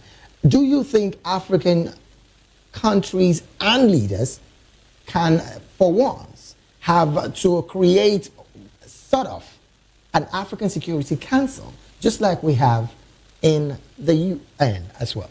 I feel when we develop African consciousness, when we begin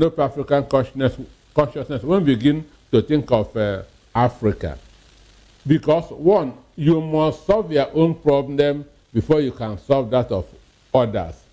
Just like when South Africa sue Israel for the war in Gaza. Right. To me, it is meddlesomeness. There's xenophobia in South Africa. You are suing Israel for what is happening in Palestine. So we need to develop African consciousness. We have to have that mindset. We can solve our problems by ourselves. Okay. That we can solve our problems, but when we develop that mindset, it will help us to look inwards. But now, every African leader is looking outwards, and that's our problem. So the Western world are now dictating for the leaders in Africa. Quite unfortunate, really. Dr. Joseph, the same question. Do you think as it stands, African leaders would come to that space where we would have to have our own Security Council, African Security Council, just like we have in Europe and, of course, the rest of the world? Doctor here did say having to have that African consciousness, and of course, I think he meant on the part of individuals, not even as leaders now.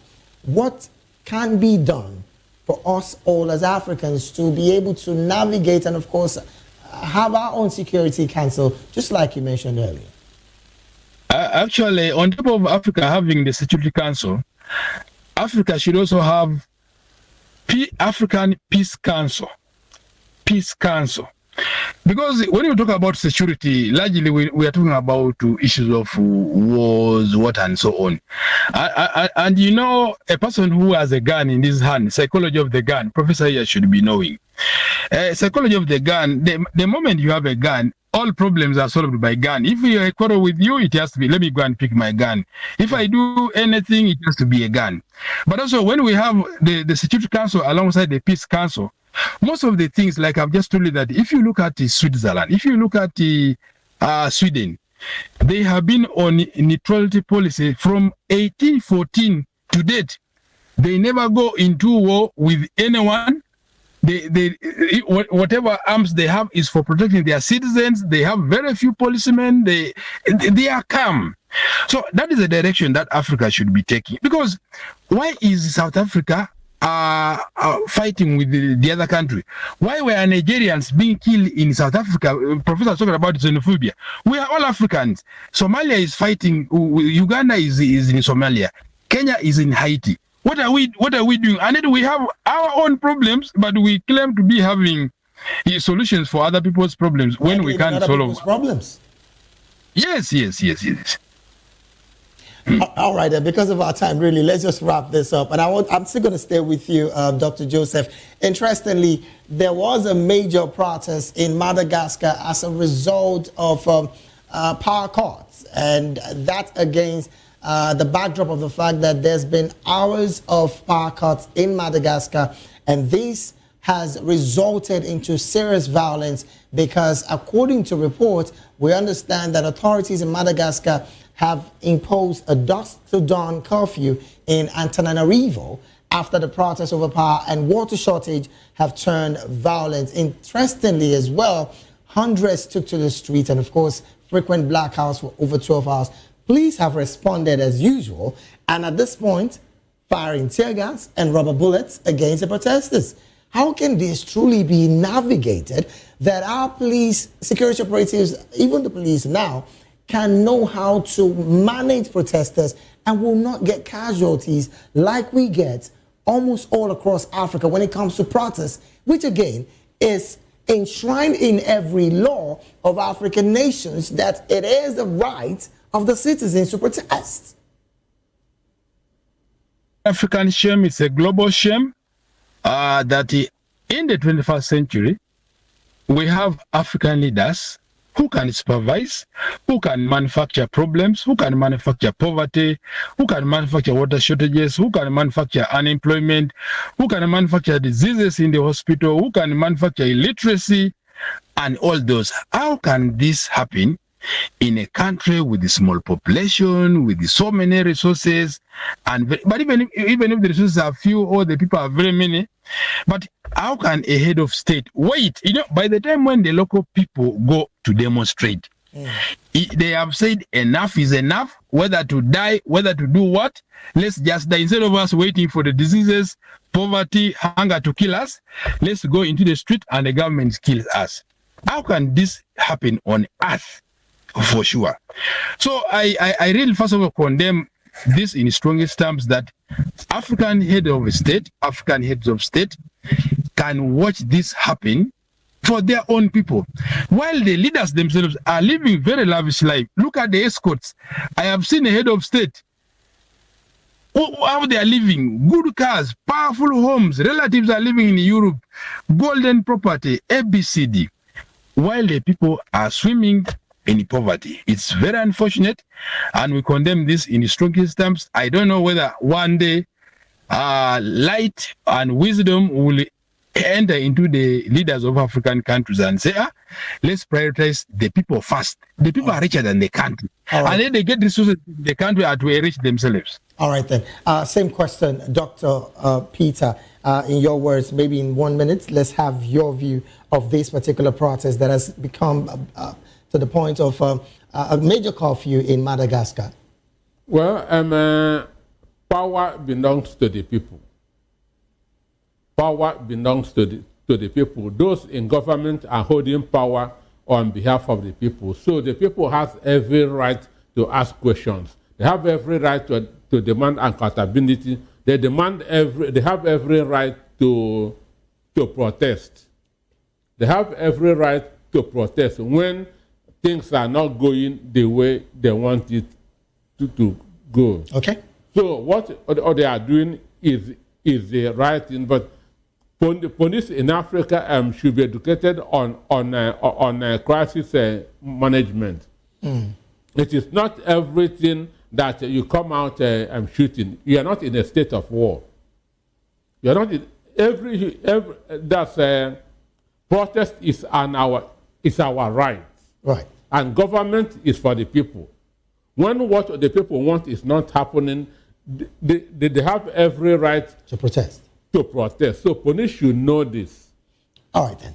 Because of our time, this is where we have to draw anchor on the analysis segment. I want to say a big thank you to all the gentlemen that did lend their voice on the analysis segment of the news today. In the studio here, we had with us Dr. Peter Anosike, who is an economist right here in Nigeria, and of course, a major writer, the writer of the new book, Abuse of Power. You can find that, of course, on all platforms when it comes to you wanting to know what is in that book. And, of course, he was in the capacity of a public and political affairs analyst here this beautiful afternoon. Once again, thank you so very much, Dr. Peter, for having me. Also, we had virtually joined us award-winning Dr. Joseph Opu. Dr. Joseph is a doctoral fellow with the University of Dar es Salaam, Gulu University, and of course, he's the director of Opu Skilling Foundation in Africa. He joined us virtually all the way from Uganda. Doctor, thank you so very much for being here, Dr. Joseph.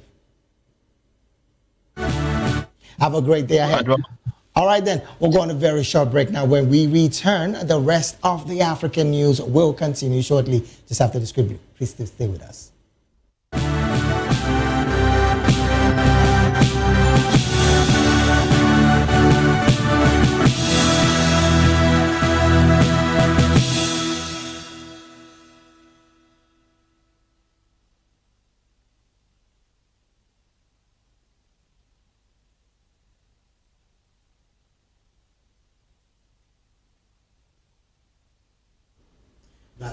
It is still the African news right here on Voice of the People Television. I've been told by my producers right now that we are to link up with our reporters on the streets of Lagos, Nigeria, where we understand that there is an ongoing demolition in a major marketplace in Nigeria. And I hear that is somewhere around Mandalas in Lagos, Nigeria. I don't know if we can join Matthew. Our reporter, Matthew Buswada, is on ground to help us with that particular report. Matthew, a very good afternoon to you. Please give us the situation update.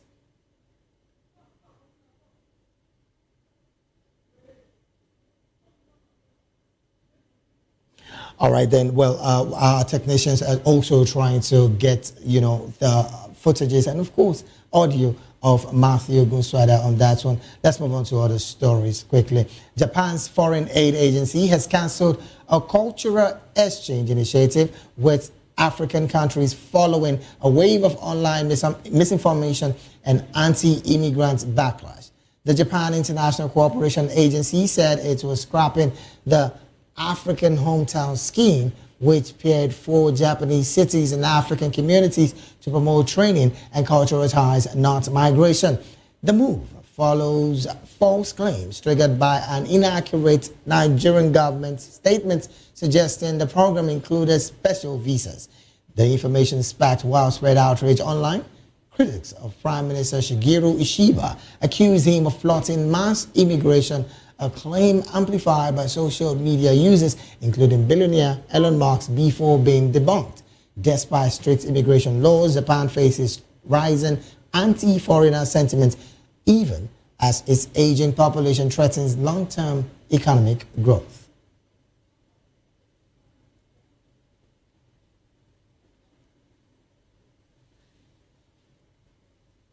Well, I'm being told right now that Matthew Ogunswada, our reporter Matthew Ogunswada, is currently with us he's on the streets of Lagos, and of course he's going to give us updates of the situation out there. Matthew, a very good afternoon to you.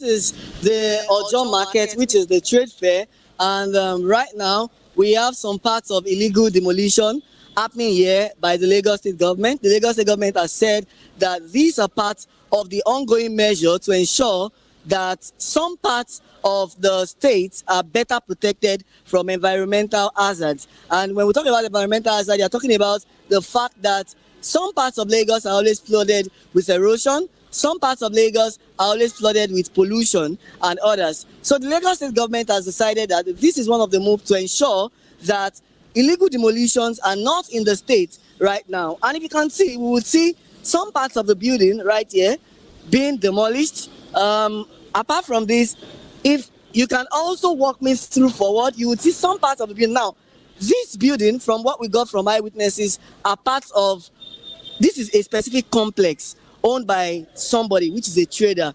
And those traders are lamenting and recounting their losses, that this, at this point in time, they were not given notice. As at the time the officials of the Lagos Ministry of Planning came yesterday, they were not properly informed ahead of time before they came for this demolition exercise. And so those traders are lamenting at this point in time. Not only are they lamenting, they are also saying that this is leading to a form of devastating loss of life and property at a point in time like this, where, you know, Nigerians are grappling with severe economic hardship, and they are saying that at this point in time, this is not the best alternative solution to ensure that their lives and properties are better prepared. On the other part, the Lagos State government is saying that this is part of the move to ensure that illegal buildings are not on the pathway, because you can see this road leads to some part of the main way right here. So there is a road that connects, you know, and the road is kind of little. So according to the Lagos State government, they are saying that this is to ensure that there are better, you know, spaces for people to move, better roads and infrastructure. And that is why we have some traders. If you can see right there, those are some traders that are actually lamenting their loss. They are not happy with the current situation of this demolition exercise. They are aggravating, and they are saying that they are not really happy with the situation of what is happening at this point in time. And of course, we have some people that would like to speak to us. Of course, some do not want to speak on the camera. Why some were ready to speak to us earlier. We had actually done some part of the interview with them. And at this point in time, it's just a wake-up call that this point in time, we all need to be very, very careful and vigilant, because as on the part of the Lagos State government, that it's part of the effort to ensure that at this point in time, illegal demolitions or illegal structures are being brought down at this point in time. However, some are lamenting, some traders are here, and they are here to share their thoughts and their views with us on the current state of the situation. Good afternoon, sir. Thank you so much for joining us. You are live on Voice of the People Television. Tell us your experience so far about this. How did this demolition happen? And well, I don't really know where to start, but of course, I know where to begin. It's unfortunate. What has happened. We can't go back to yesterday. We're just saying such shouldn't occur again. Or even if it will, let it be done properly, like civil people, like a government. Okay? Ike Magnus is my name, graduate of the University of Lagos, a former student union leader, 95-96 section, during the time of the last Shiru. I am the CEO of Magnum Merchandise Limited, and by the grace of God, the owner of this complex. The entire complex? The entire complex. So from where to where? Sitting on a 5,000 square meter land. Okay. From the office complex down there, to all the way back, to all the way front. I think the guy that came to according to them, minor demolition. That's what the head said. He should come and explain to me how come this is minor demolition. Now, even if they are coming sent by government, there should be procedures. Okay, this project was built 5 years ago. It's not a new project. When people come and see, but I'm this man who loves keeping things. I will renovate, I will put back in order, I'll try to change things and make it better. Unfortunately, they destroyed it. And the reason, we don't have Lagos State approval. Well, they have said what they said. But unfortunately, he didn't invite me to ask me, do I have? They didn't invite me that even if I don't have, this is how you apply. So if peradventure I produce Lagos State approval now, that I had it then. Well, I don't know. What would they tell me? What would government do? What would government say? So were you pre-notified about this earlier? I was not pre-notified. I'm a very law-abiding citizen. I pay my taxes, both FIRS and personal. So if I was notified, graduate of Unilag, so many of my friends are working there. I will tell them, guy, this is what I saw. How do I go about it? Our properties, other places where we do what they call regularization. I've never seen somebody demolishing a property and then inviting him to come and regularize. But they are not saying we should go to one office to regularize. After your destruction, I'm regularizing what is being destroyed. So it is what it is, but... Okay, so yesterday you were telling us about the fact that you were having a meeting earlier with some foreigners and those are part of their experiences in Nigeria. Tell us about that.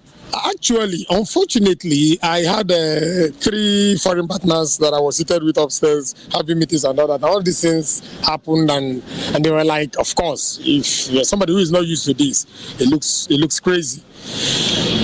The news that was given out simply shows that we have lost whatever discussion we're having with them.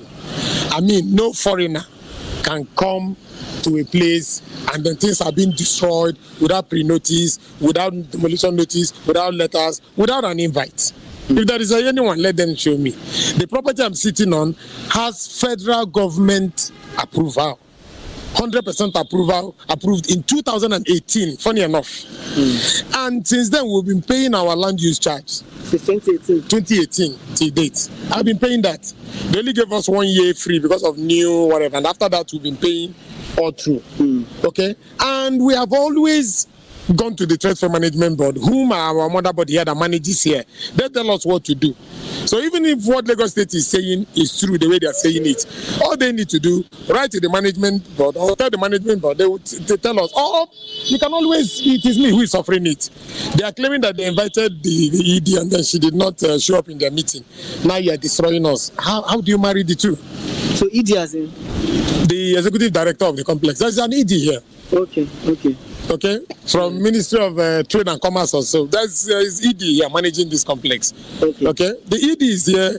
She's doing the best she can do in this place. And of course, if there is anything, we all know the kind of person she is. She will bring it up, call the stakeholder meeting and say, look, there's a letter from Lagos State. Look at what they're saying. Can you people come and let us don't comply? But he did not do that. And then you're destroying the building. After destruction, you're inviting me to come and regularize. Who does that? So what's your wake-up call to the government right now? Well, we people always say government is soldier go, soldier come, barrack remain. The people are is the barrack, the soldiers are those in government. They come, they go. So we're only looking at the future of our country. Okay, I'm a detribalized person. I had my primary school down in the east. I had my secondary school in the north, FGC Kaduna, and then my university Unilag. So I can call myself Wazobi, I'm not wrong. Yeah. But even at that, I've been doing business here since 2002. That's when I started a little company after university, 1999, and then registered this company in 2002.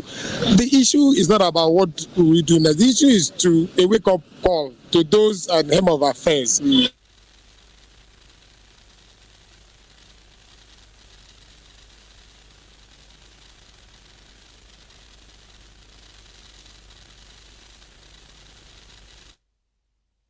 There you have it, Matthew Guswada on the streets of Lagos, where, of course, he's reporting that demolition by the Lagos State government on illegal structures in the state.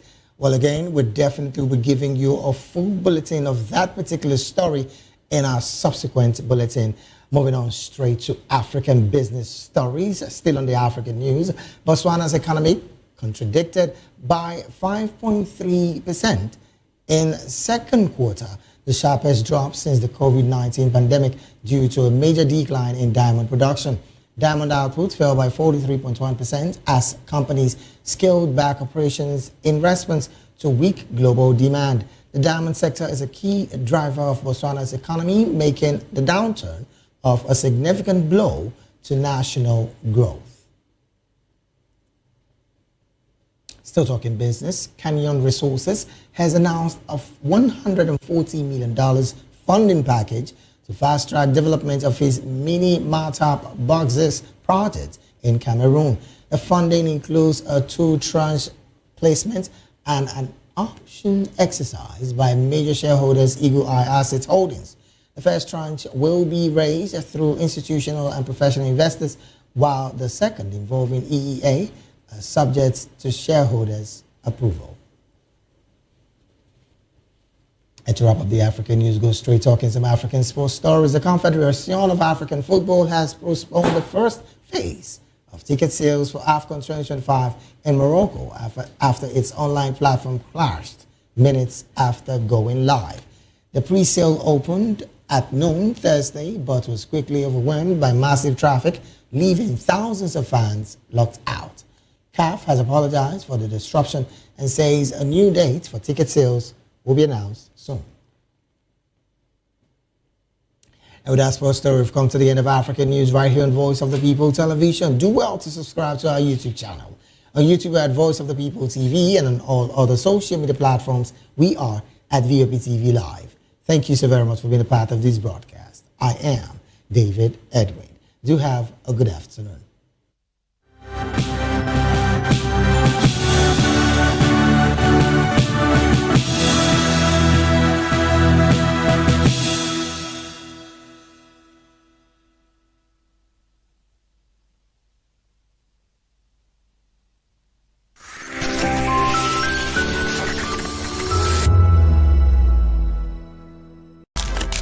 In a world where power shifts with every headline. In a nation full of questions. In a world filled with noise, the truth needs the voice. The policies that shapes our world and the economy that determines our future. Every hour, every day, the grapevine keeps buzzing. And on the bold angle with Jomalina, we dive deeper into stories that shape our world. Don't forget, our voice matters the most. Let us come together and share our concerns.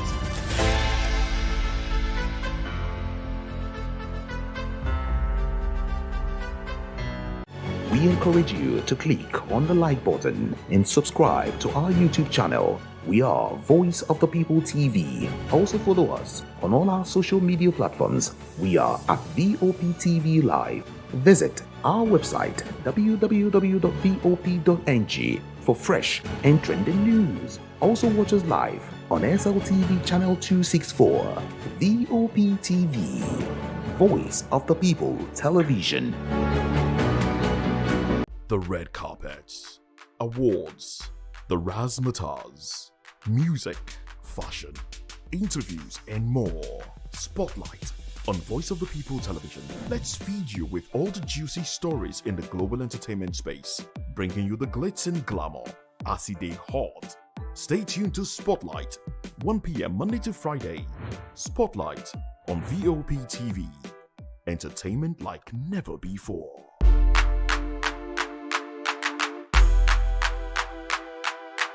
In a world where truth is the ultimate power and opinions scream the loudest, it's time to wade through the noise. Hunger no get tribe! Hunger no get religion! And scan the human interest and trending topics that matter. Stay tuned to The Issues, your plug to the stories making the buzz, from politics to science and technology, social justice, and more. Let's tackle the tough questions and expose the truth. The Issues on Voice of the People Television, Mondays to Fridays, 8 to 9 p.m. The Issues. Don't just react, understand.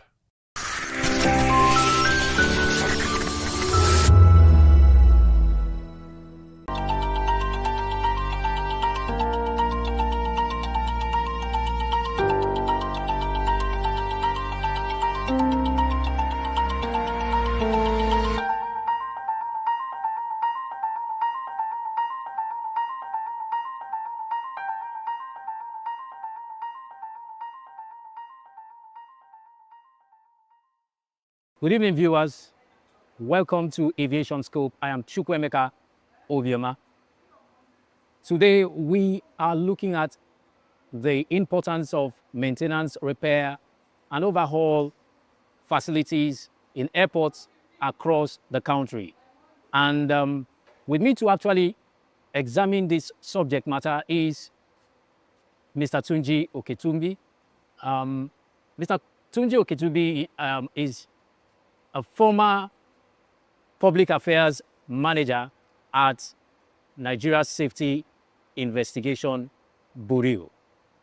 Mr. Oketumbi, you're welcome. Thank you.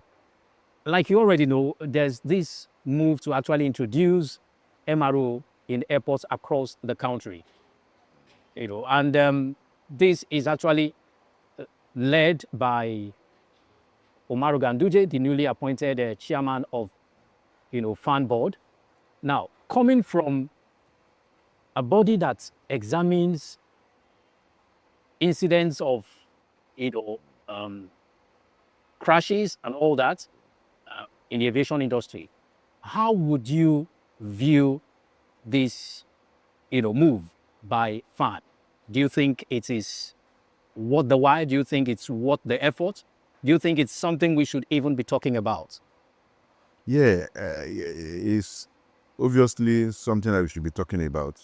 I mean, when you look at the importance of MRO to the nation's aviation industry, yeah, we should be talking about it, of course, for many years. And up till now, okay, we've not had that kind of MRO that we are, that we may desire. And again, when you look at the economy benefits of having MRO, then you should be talking about it. Okay. The impact it's going to generate on the aviation industry, the airline industry, and generally for the country. We should be talking about it. However, I am trying to wrap my head around. I'm actually coming to that. Now, for Nigerians who may not understand the importance of MRO, yes, could you try to break it down, for them to actually comprehend? When we say maintenance, repair, overhaul hangar facilities being built in airports across the Federation, what are we actually talking about? Okay. Now, we have aircraft flying within the country, and you need to maintain them. Okay. Let me break it down. There are certain levels of aircraft maintenance. They are broken into A check, B check, C check, and D check. The A check is just the normal routine maintenance. Like an aircraft has flown for a particular period, it lands, they will change, like you are changing your oil filter, you are changing this, you are changing that. When you do your normal routine maintenance of your car. So they do all those. We do that one in this country. I mean, the aircraft will fly, after some time it lands, then the engineers on ground will do normal routine maintenance on that aircraft. Then the big check, now the big check has been virtually collapsed into A check. They have moved some of those things into A check. Now the C check is where the issue is now. The C check is like overhaul. The engine and the significant part or the system of the aircraft. Now you are looking at the avionics, you are looking at the engine, you are looking at all other critical aspects of the aircraft, like the landing gear. So that the C check is not normally done in this country. When they want to do that, they carry the aircraft, they fly the aircraft to other parts of the world, like Ethiopia in Africa, Ethiopia, Morocco, and probably South Africa. But in most cases, they go to Europe and Asia, okay, Indonesia, Singapore, and even America, But when Nigeria Airways was still here, they were carrying out A check And they even attempted sea check. They even did sea check on a particular aircraft. You understand what I'm saying? And so it's something that is very, very critical, that is very necessary for us to have here. And anytime they take the aircraft overseas like that to go and do the maintenance, like the sea check that we're talking about, they spend a lot of money. Foreign exchange. All right. Now, I want to ask, many say it's, having MRO hangars across the federation in different airports is merely a logistical enhancement. How correct is that? You don't have to have, that's my opinion. You don't have to have MRO in all the airports or in all the geographical regions of the country. We are even just starting. How many aircraft do we have in this country, for example? So we need MRO, but we must not make it to look like something you have at every bus stops. No. Why do you say so? It depends on the volume, the traffic you have. Yeah, we are saying, okay, there are people can come from all other countries to, is that the way they have it in Morocco? Is that the way they have it in Ethiopia? Ethiopia has, gone far in terms of MRO. And they take aircraft from various parts of the world. What I'm saying is that, why don't we start and do it well? Right now, another airline, domestic airline, has also indicated they are starting the construction of an MRO, which they believe will be, or they have stated, will be ready in 2 years' time. And now, FAN wants to build MRO in how many airports? 6 airports, or virtually all the airports, or whatever. We need to coordinate our activities. We need to really know what we are doing. I would love to have FAN building MRO, and also another airline, maybe Airpeace or any other airline that wants to. Aero contractors that's also been trying to. They have MRO. Okay, maybe the level of what they can do, differs. Right now may not be what we want right now. However, if we want to do it, let's do it like we are serious. Okay, so when you say let's do it like we are serious, what exactly do you mean? How would we do it to actually portray seriousness on our own path? Fine. This is something that we have been trying to do since 1988. The federal government at that time, tried to establish what they call National Maintenance Hangar. They were on it for several years, and it collapsed, it fizzled out. Then in, I think around 2013 or so, they tried to do what they call PPP, public-private partnership, something like that, okay? It never saw the light of the day. When the government is trying to enter into a business, then it becomes a concern for me. You understand? But they can provide the infrastructure. They can build the hangar. They can do this. But they have not told us what they want to do with having 6 MROs. How? How do you want to do it? And that brings me to the question of the economic benefits these MROs have for the sector and the economy at large. Yeah, number one economic benefit is that it stops capital flights. Okay. Because one, you'll be paying for your maintenance in Naira. Anytime you want to go for sea check now, the airline has to be looking for how to, get maybe $4 million, $6 million, Translate that one into Naira and see what it gives you. So you don't have to be cracking your head on how to get foreign exchange. And foreign exchange has been a problem for us here. And so they will now get the local, they are operating in local, most of the domestic airlines are operating local flights. And so they are making their money in naira. Even the ones that have been over international flight, most of the money for that comes from within Nigeria. So the people pay in naira. So they have to convert this money to foreign exchange before you can take your aircraft out.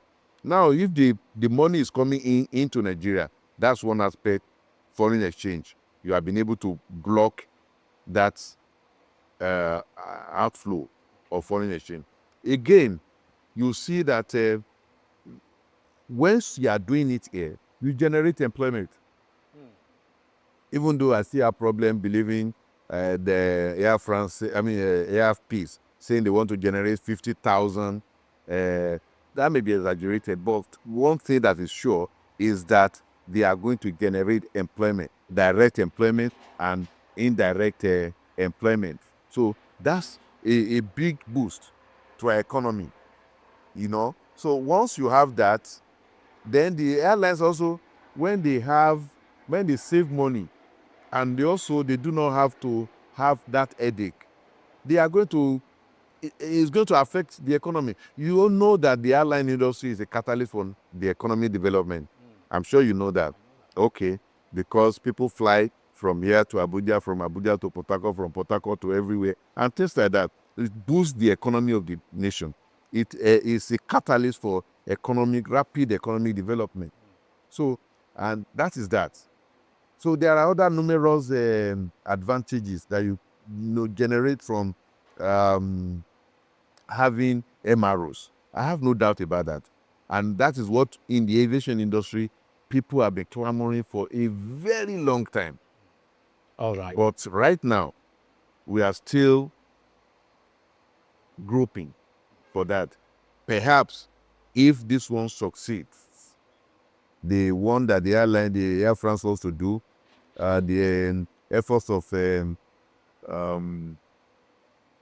Aero, and if FAN is able to get this one through, then maybe we will maybe are on our way to getting there now. All right, maybe we are on our way to getting there now. Yeah. With that line, we go on a short break, and when we return, Aviation Scope continues. Airports aren't just places where passengers board and depart. Behind every safe takeoff is a hidden industry: maintenance, repair, and overhaul facilities, or MROs. These specialized workshops keep aircraft airworthy, compliant, and on schedule. But beyond safety, MROs are also economic engines, generating revenue, creating jobs, and reducing costs for airlines and airports. These are the uses with economic impact. First, routine checks and quick fixes. By handling daily inspections and small repairs, MROs reduce flight delays and cancellations.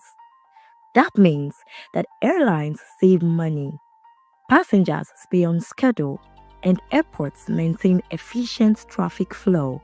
Secondly, heavy maintenance and overhauls. Big checks like C and D checks extend aircraft's life and delay expensive fleet replacements. For airlines, that's millions saved, while airports with in-house MRO attract carriers who prefer to service planes locally rather than abroad. Next, engine and major component work. Repairing and reconditioning engines, landing gear, and avionics locally cuts down on foreign outsourcing costs. It also builds specialist workshops that generate high-skill employment. Then cabin upgrades and retrofits. MROs allow airlines to refresh interiors and meet safety standards without buying new planes. This boosts passenger experience and lease value, while airports capture revenue from the refurbishment business. Next, AOG Rapid Response. When an aircraft is grounded, every hour means lost revenue. On-site MROs get planes back in the air faster, directly protecting airline income and preserving passenger trust. Part logistics and supply chain. By managing inventories locally, MROs cut turnaround times and reduce costly downtime, keeping airlines profitable and operations smooth. Training and regional hub services. Airport MROs double as training centers, developing skilled local engineers.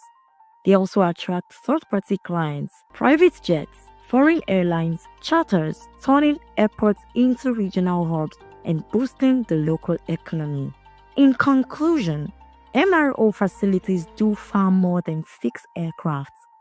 They save airlines money, generate airport revenue, reduce outsourcing costs, build jobs, and position airports as regional service hubs. In essence, they are the technical and commercial backbone of modern aviation, ensuring not just safety in the skies, but sustainability and growth on the ground. 2564 is coming up on burning 9 right. The 2564 Atlantic Tower. What happens in the hush behind hangar doors? Who signs the papers that gamble with lives? Which truths were grounded before they even ever had wings? If you've ever buckled a seatbelt at 30,000 feet, if you've ever stared out of that tiny window and wondered who's really in control of the skies, it isn't just flight, it's power, it's politics, it's pressure sealed in steel. We're peeling back the clouds from runway risks to sky-high secrets. We're diving deep where most dare not to look. Aviation Scope, every Sunday at 7 p.m. only on Voice of the People TV. We don't just report, we reveal. We don't just ask, we uncover. Because when it comes to the skies, ignorance is turbulence. Aviation Scope, the sky isn't the limit, it's just the beginning. Welcome back, viewers. It's still your program, Aviation Scope, on your darling station, Voice of the People Television. And I've been speaking with Mr. Oketunji, Mr. Oketumbi, a former public affairs manager at formerly AIB, now NSIB, Nigerian Safety and Investigation Bureau. All right, sir. Like we were discussing before we called for that short break. Now, there have been talks about cannibalization of aircraft, sir, and we need you to help us understand this. What is it about cannibalizing aircraft to get other aircraft that have been dormant for a while to fly again? I don't want to believe that unless the aircraft has just been packed. Let me start from this. All right. Every component you see on the aircraft has time expiry date. You understand what I'm saying? That's why it's difficult for me to say, okay, I believe an aircraft can be cannibalized, to fix another aircraft. If the parts you are removing from that aircraft have not expired.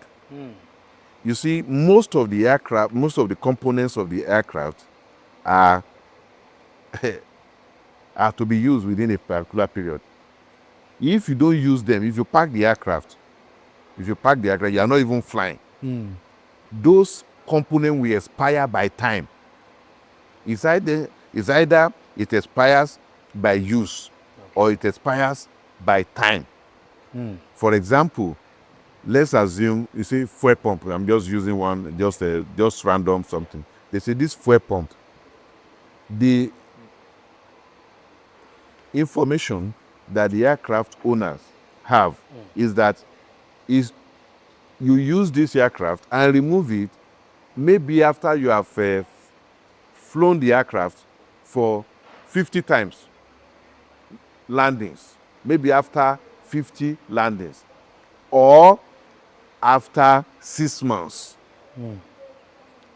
Do you understand what I'm saying now? So now you begin to see that if you don't use that aircraft at all, you just park it. By the time you want to use that aircraft, several components in that aircraft have expired. You can't use them. You can't use them.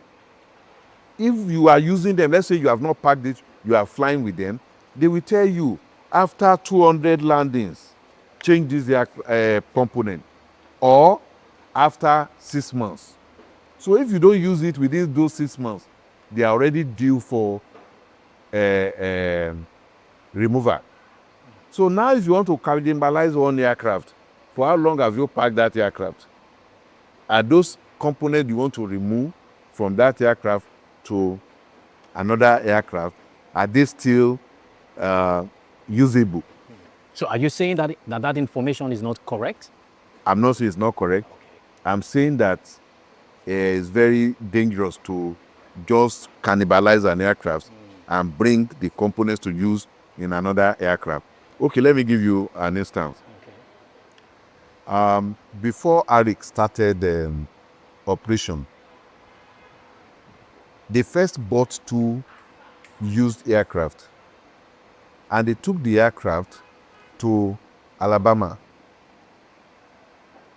and then Dothan in Alabama, and I was privileged to go to see that aircraft with one of my colleagues. We went there. That time I was a journalist, as an aviation reporter. So we were there, and the people that were maintaining that aircraft, that were doing the overhauling of that aircraft, told me that the owner of that airline was wasting money because there were quite a lot of components that were not yet due to be changed, that he said they should change all of them to new. So, and I saw the man, and I asked the man, they said, you are wasting money. Why were you changing the components that are not yet expired? He said, no, he was trying to reduce the time of aircraft on ground. So, because those ones will still be due for change. And now he didn't want the aircraft to be on ground for that period. Maybe it made sense. You understand what I'm saying? Yes. But what I'm telling you is that some people are cannibalizing an aircraft to go and use the components on the other side. Depends on a lot of things. Okay. Now, having said that, in terms of safety, how would you rate Nigeria's compliance level with ICAO standard? Of course, we are doing fine. I'm not trying to. So if you say fine, I mean, we are doing very well. We are doing very well in terms of. So, you see, anytime a foreign body is coming to Nigeria to assess us, yes, they will go to the CAA, that is Civil Aviation Authority. Okay. That is the major focus. Once the CAA is doing well, they believe that the country is safe, because they will be able to exercise the right oversight. Okay. You know, the appropriate oversight, you know, over the domestic airlines. Okay. So, and we are still in Category 1. Category 1. Yes. Wow. So, as a country, I think we are doing very well. Okay. Yeah. Okay. All right. As a country, you think we are doing very well. Now, could you just walk us through C-check and D-check? I mean, tell us about the duration involved in these 2 categories of, checks, safety checks. Maybe maybe it differs from one aircraft to the other, but whatever. But generally, let me just give you a general something. For the C-check, it's between 18 months and 2 years. No, generally. Yes. Between 18 months and 2 years, you are supposed to go and do a C-check, which is overhaul of the engines and the aircraft. I mean the main frame, okay, the airframe, of the aircraft. And I said the other time that apart from the engines, you are looking at the avionics. That's what you call the electrical system. Okay. Let me put it that way. The avionics, the engines, the landing gears, that carries the weight of the aircraft. So generally they look at all those things and some other systems within the hydraulic system and all those things. They look at that, but the D-check is complete overhaul. If you have seen where they are doing D-check, the aircraft is stripped to the bears. You change cables, they will change a lot of things in the aircraft that after a D check, the aircraft is almost as good as new, brand new aircraft, because they would have changed a lot of things to new the components. So that's a little bit I can, tell you about C check and D check. D check. All right. And you think it has to go on for as long as the business continues? But is it something that could be consigned to just private airline operators, or you think any aircraft you are operating must follow the manufacturer's maintenance schedules? Okay. The manufacturers would have already told you, this particular aircraft we are selling to you, yes, these are the schedules you have to follow, and you have to follow them. But are there regulations in place to ensure that these airline operators actually follow these strict measures? Of course, or otherwise you can't fly. NCAA operates by regulations. Everything that airlines do come under regulations. They have regulations for everything.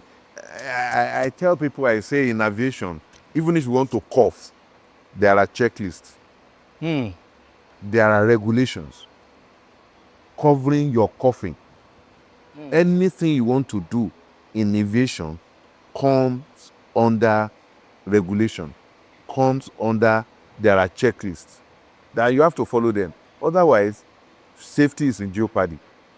All right, otherwise safety in jeopardy. Yeah. And with that, we call it a wrap on today's edition of Aviation Scope. And I've been speaking with Mr. Tunji Oketumbi, a former public affairs manager at AIB, formerly AIB, but now NSIB, that is Nigerian Safety Investigation Bureau.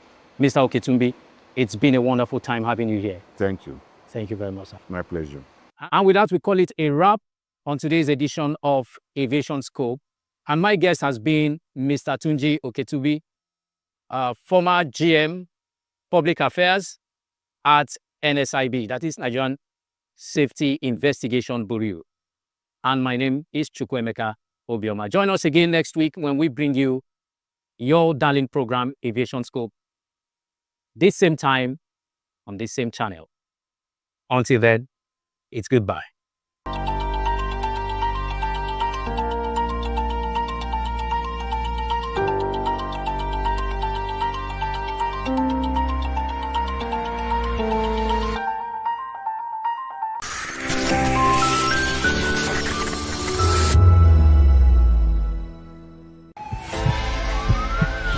This is Health Check, your weekly guide to better living, smarter choices, and trusted answers.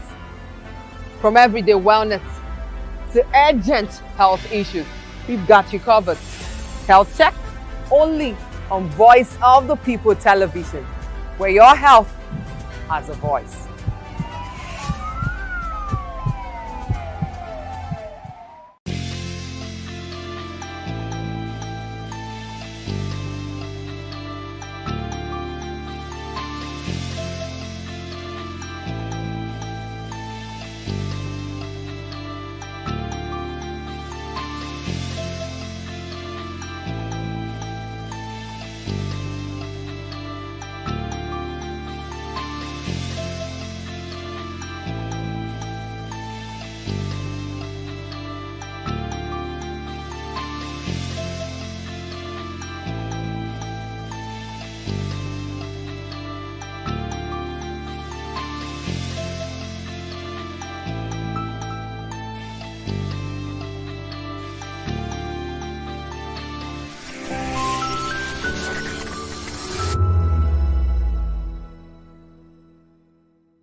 Join us as we drive into the world of politics through insightful interviews with prominent political figures, both serving and former governors, ministers, senators, legislators, party chieftains, activists, and analysts. Get first-hand information into the decision-making processes that affect our daily lives. Highly engaging one-hour program that brings political discourse into focus. I am Chukwuma Okoro. Political Lens, Monday through Friday, 6 to 7 p.m. Join us. VOP TV. Now, you have more than a voice. Basketball, media, even road safety. The deaf community in Nigeria has proven that disability does not mean inability. But in an exclusive interview, a deaf rights advocate told us many still face barriers every day from classroom to workplaces. She recalled the painful memory of her deaf uncle, who died in a road accident. That loss, she said, fueled her campaign for inclusive road safety, and now change is happening. She says awareness is growing, but much more must be done. Her vision is sign language to become part of schools, workplaces, and public services, ensuring that no one is left behind. Sign language is recognized as human right because, like George Gray would say, that inclusion is not a privilege of few, but human right. It means that when something becomes a human right, it's no longer a privilege to give that to that person, but more of a necessity, as it were. So you can imagine for our work in Speaking Fingers, for instance, I've had opportunities to have met young deaf people who had never been to school. We currently have one we are trying to integrate at 10. We have one that has been integrated now into the school and educational system at 10. Yetunde, she got into school at 10. Today she has a language. She has a language that she uses to communicate. She can speak because she has a sign language to communicate. She's integrated. She currently plays for Milo. So, but back dates when we met her, Yetunde will just be there looking at you. She actually has a physical disability alongside her speech and hearing impairment. So you find out that sign language, she can be included. When it is made human rights as a right and not just a privilege, she's also able to access services because the world recognizes it as a language. I speak English today. I wasn't speaking English before. So I wasn't good. My fluency in English was bad. But today I could communicate and people can hear me. Likewise, I can also hear people. So sign language has become a human right because it's not a privilege, but it is a necessity. It is work in progress. Today, we're having this conversation because sign language has been recognized as a language far back 2018. Does it mean that the deaf community existed at 2018? No. It just means that the world has awakened to it because media professionals like you are giving platforms for us to they have this conversation, this dialogue, and by so doing, we are also changing the dialogue. So how aware, really, I don't have instances to say this is it, but I kid you not, we are not where we used to be, even though we are not where we want to be in terms of creating that awareness. By integrating sign language into such training, he or she can be empowered, their voice can be heard, they can be valued, they can be appreciated, and they can have a seat on the table because I have an awareness. Government have policies. And one of the conversations we had today during the commemoration proper in terms of the celebration we had, as a result, someone said, the new competition is collaboration. So if you are not collaborating, if we don't see it from the perspective of multi-sectoral approach and just leaving it to government, government will always turn out, they sit in meetings, they sit in symposium, they sit in consortium and all those big names and come up with policies. Implementation is still far. So what's happening is that we are the government. It takes a village. So you are that village. I am that village. So government is us. And then for government, in terms of positioning, should please, we advocate for the implementation of policies, enforcement of those implementation, providing access for sign language to be given at all forums, for schools to be accessible, is to, like somebody said today, and we all agree, to make sign language a language that can be learned. It was actually the GM of Ladoja that left to her that sign language should be a must in every curriculum, and we quite agree. So as we make awareness available to all, accessible to all, because this interview, without captioning or subtitling it or providing a sign language interpreter, a young deaf person, which is our population, will not be able to hear it in a way that he or she is passionate enough to drive that conversation in his own sphere of influence. I kid you not, today, I serve in an all-deaf church as part of my commitment to this work. I serve in an all-deaf church, choir, usher, pastor, everybody, songs, everything is done in sign language, ensuring that sign language is signed everywhere. Deaf people are free to use their language. You and I learn how to sign and communicate with them and ensure that videos, things are accessible, communication is provided in an accessible manner. Truly just leave no one behind. So that's what this year is talking about. Seeing it from the perspective of, we are not doing them a favor. We are providing access.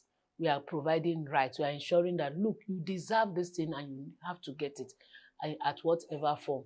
Even though we don't also want to build an entitled mentality, doing it from the place of empathy, understanding that we are all a work in progress, part time. World Federation for the Deaf and the UN came up and said, let's discuss sign language as a right, as a full right. For her, inclusion is not a privilege, but a right, and she believes society must give the deaf community a seat at the table. I'm Onyeka Ogolo, reporting for VOP TV.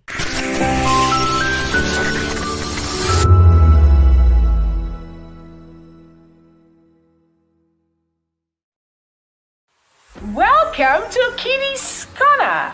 Every weekend is a new journey. Join Auntie Oni as she embarks on thrilling adventures. Each episode takes the young explorers to a different fantastical world filled with exciting challenges, making new friends and learning valuable life lessons. The show begins with lots of excitement in a cozy storytelling mood. Fairies teach the importance of kindness, honesty, bravery, teamwork, or curiosity. Kiddies Corner is a delightful blend of fun, education, and imagination with catchy songs, interactive games, and heartwarming stories. Join Auntie Oni every Saturday, 10 a.m. to 10:30 a.m. on Voice of the People Television. Kiddies Corner, perfect destination for curious minds.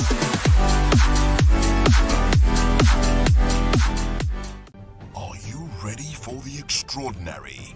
Something big is happening on your screen.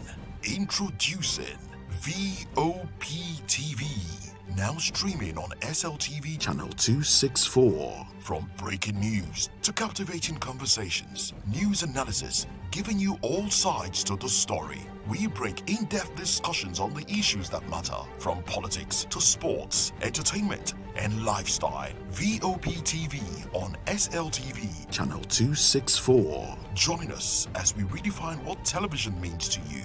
Voice of the People Television, VOP TV. Now you have more than a voice.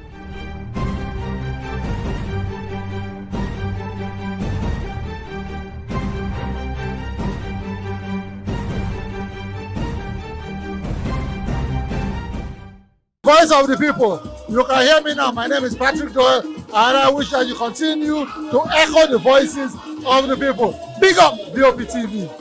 My name is Suibifa Dokubo. Please keep watching VOP TV. Hi, my name is Kwekumali Ikenda Onyekwena, and I am with the Voice of the People TV. Now, if you're looking for the veritable channel for information, politics, robust discussions, you don't need to go far. VOP has you. VOP will always have you. Thank you. Hi, my name is Patrick Diabwa, aka Ibani Chuka, Amayanabo the Eagle King, and you are watching VOP TV. Stay with us. The red carpets, awards, the razzmatazz, music, fashion, interviews, and more. Spotlight on Voice of the People Television. Let's feed you with all the juicy stories in the global entertainment space, bringing you the glitz and glamour as it is hot. Stay tuned to Spotlight, 1 p.m. Monday to Friday. Spotlight on VOP TV. Entertainment like never before.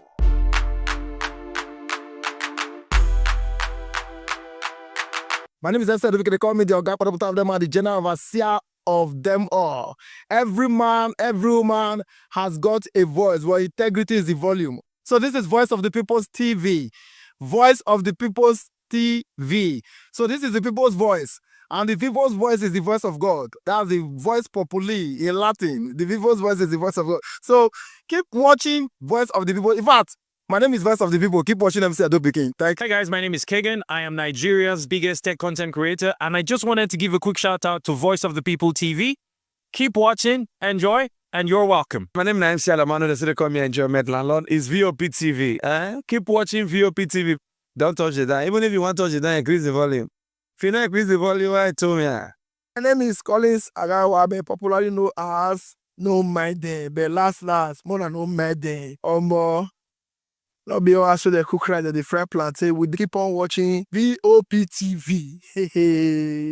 The voice of the people, the voice of Edo. If you now want to get the authentic news for Edo the way it be, that's why they show and all the cut anything come on at VOP TV.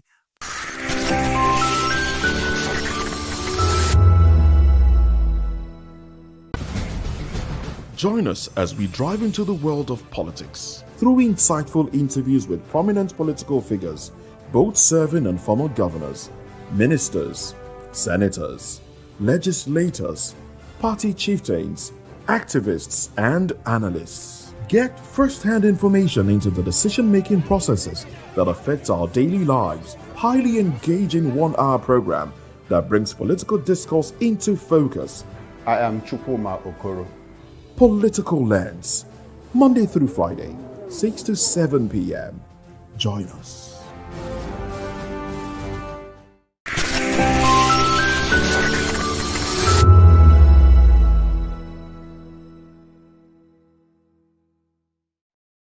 The world unites to observe World Patient Safety Day today, an initiative of the United Nations and the World Health Organization.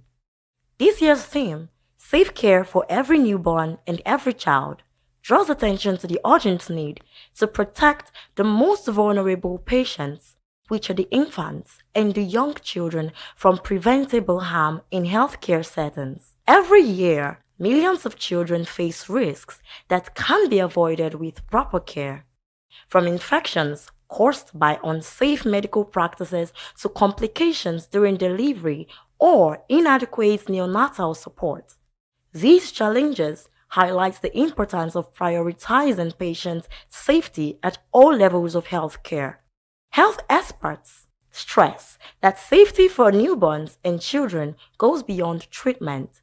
It includes preventive actions such as clean birthing environments, timely immunizations, safe administration of medicines, adequate nutrition, and early detection of illnesses. Strengthening healthcare systems, providing continuous training for workers, and investing in child-friendly equipment are key to saving lives. Patient safety is critical, especially for newborns and children, because of their unique biological, care-related, and psychological vulnerability. Now, what I'm trying to say in essence is that for patients, for babies and children, there are communication barriers. You do not know, they're not able to tell you what is actually wrong with them. You just need caregivers to be able to tell their distress mode when they actually need something. And also they need them as higher risks because of their organs and their immature body, their parts, their movement, their kidney, their lungs, and also little mistake can also cause long-term consequences or a long-term impacts. Hospitals and clinics can strengthen their safety practices for children by, first of all, staff training. Staff should be updated on how to attend to these patients, to know the medication to give, and always moving with the trend. We also have infection control. There should be vigorous hand washing. Aseptic techniques should be used when attending to the patients. And for babies, we have following medical pediatric charts. I think that should be pediatric medication practices here. Yeah, following medical pediatric practices to attend to these babies, and also strict patient identification. We can make use of ID band for them, making sure that you're surely knowing that this is the patient to attend to before attending to the patient, double checking calculations before administering medication to the patient based on weights. So these are ways we can actually strengthen our safety towards our patients. It builds a safety culture where everybody and every member working there, every staff is actually looking towards the safety of the patients, avoiding risks, and also outdated medical equipment. When the medical equipment, it does not give room for medical errors or low quality procedures done on that patient. So yes, those are the rules it plays, and it keeps skills fresh. You're getting updated with the new trend, the new ways, better, safer ways to attend to the patients and the babies. In my own experience, the little things that I think we can do to actually improve patient safety, especially in the hospital environment, is actually we have patient identification, working more on how we be able to identify our patients. If we can use code colors or ID band to be able to identify our patients, involving the families at every step of the way to be there. Whatever is happening, they should be updated. And also, double checking of medications with whoever you're working with to be certain that you are giving the right medication, the right dose, at the right route to the right patients. And also vigorous hand hygiene before getting close to any of the patients. And I think for babies, they're basically supposed to have their own things like stethoscope, thermometer. Those things should just be for them to avoid cross infection. The advice I would give to my colleague and policymaker on World Patient Safety Day is for us to work together to commit to delivering safe care through vigilant practices, proper training, and a system that prevents harm.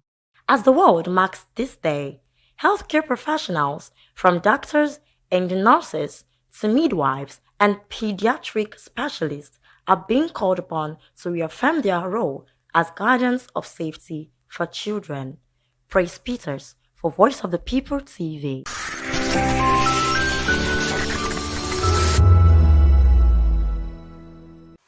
Welcome to Kitty's Corner. Every weekend is a new journey. Join Auntie Oni as she embarks on thrilling adventures. Each episode takes the young explorers to a different fantastical world filled with exciting challenges, making new friends and learning valuable life lessons. The show begins with lots of excitement in a cozy storytelling mood. Fairies teach the importance of kindness, honesty, bravery, teamwork, or curiosity. Kitty's Corner is a delightful blend of fun, education, and imagination with catchy songs, interactive games, and heartwarming stories. Join Auntie Oni every Saturday, 10 a.m. to 10:30 a.m. on Voice of the People Television. Kitty's Corner, perfect destination for curious minds.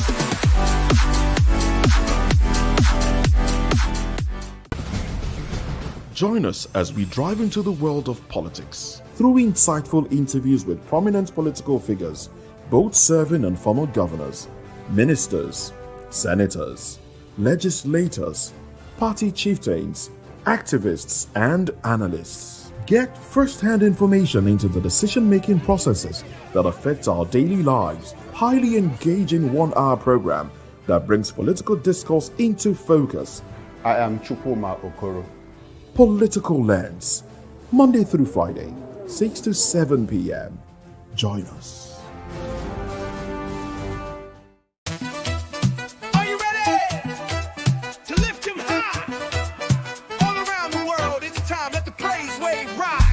It's Praise Wave Live. Oh yeah, the rhythm of grace we testify. Let's go. He turned our mourning into day.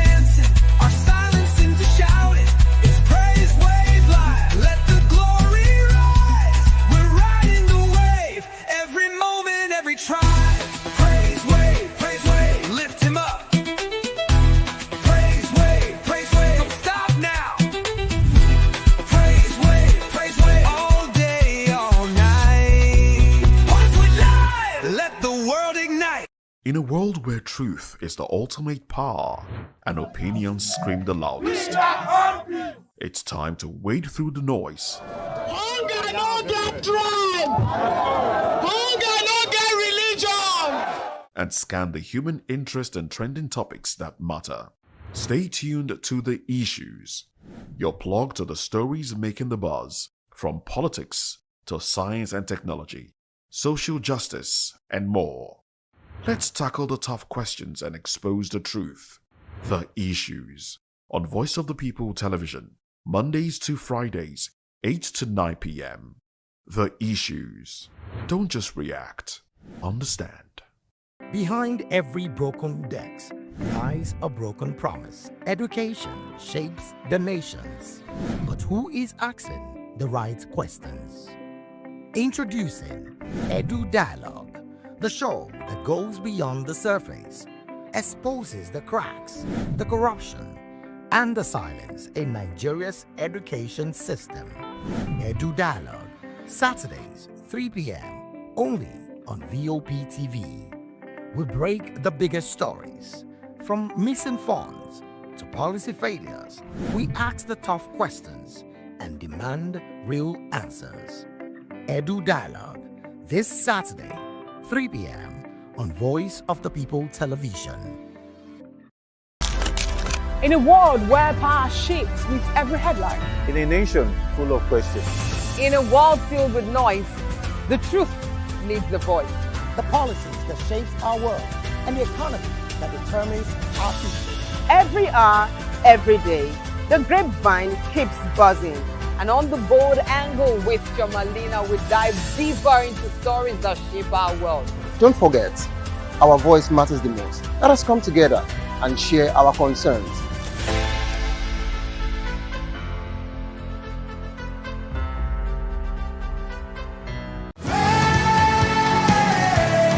Ever wonder what inspires your favorite gospel artists? Explore and discover the rich heritage of continental gospel music and how this transformative journey has evolved and shaped cultures around the world. As we dig deep into archival treasures, feel the energy in our praise jam, Gospel Fusion on Voice of the People Television. Tune in this Sunday, 3 to 4 p.m. and be part of a transformative experience that uplifts and inspires. Join us as we explore the transformative power of gospel music and its ability to uplift spirits and unite hearts. Tune in this Sunday, 3 to 4 p.m. on Voice of the People Television. Gospel Fusion. Let's fuse our hearts in praise and joy.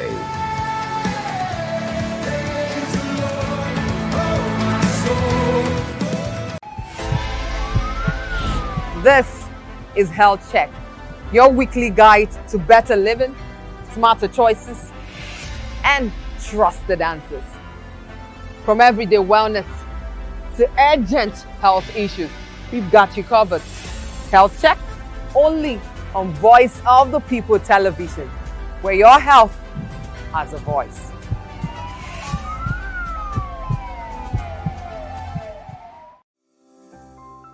VOP TV. Now, you have more than a voice. Aliko Dangote is a Nigerian businessman and industrialist. He is best known as the founder, chairman, and CEO of the Dangote Group, the largest industrial conglomerate in West Africa.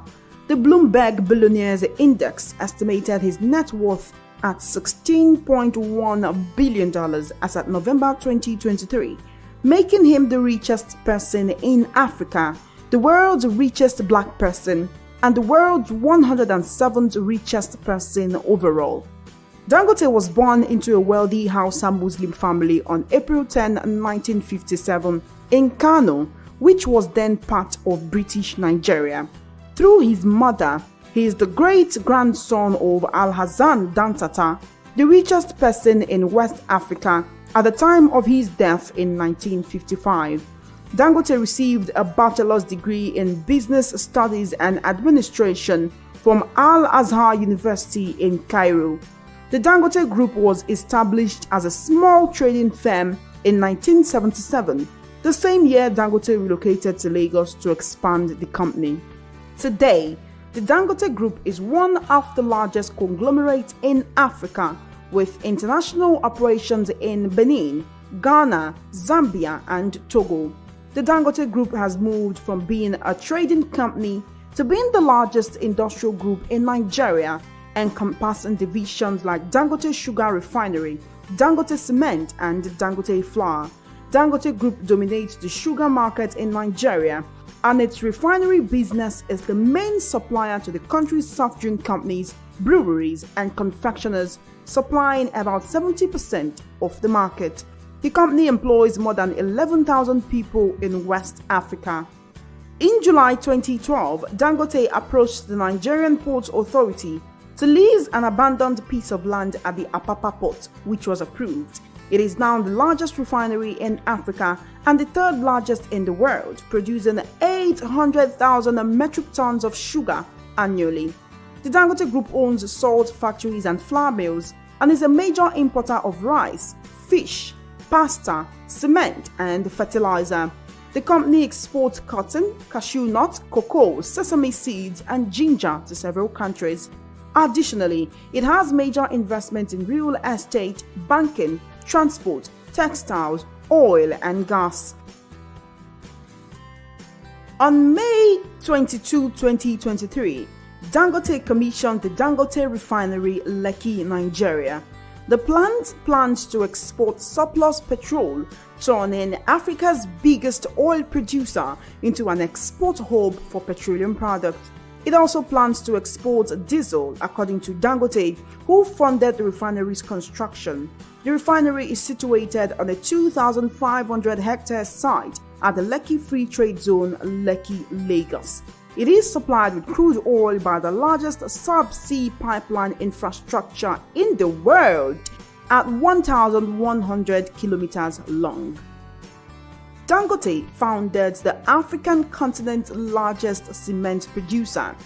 Aliko Dangote is regarded as an astute businessman with diverse interests who has contributed to the economy of Nigeria and West Africa immensely.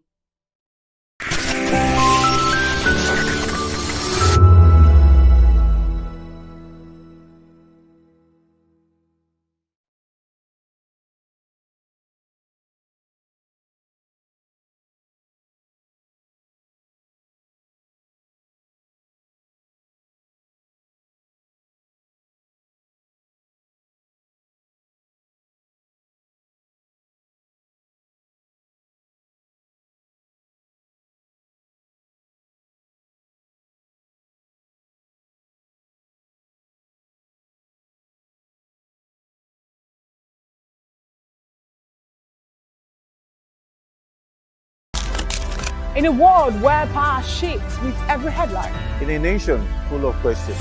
In a world filled with noise, the truth needs a voice. The policies that shape our world and the economy that determines our future. Every hour, every day, the grapevine keeps buzzing. And on the bold angle with Jomalina, we dive deeper into stories that shape our world. Don't forget, our voice matters the most. Let us come together and share our concerns.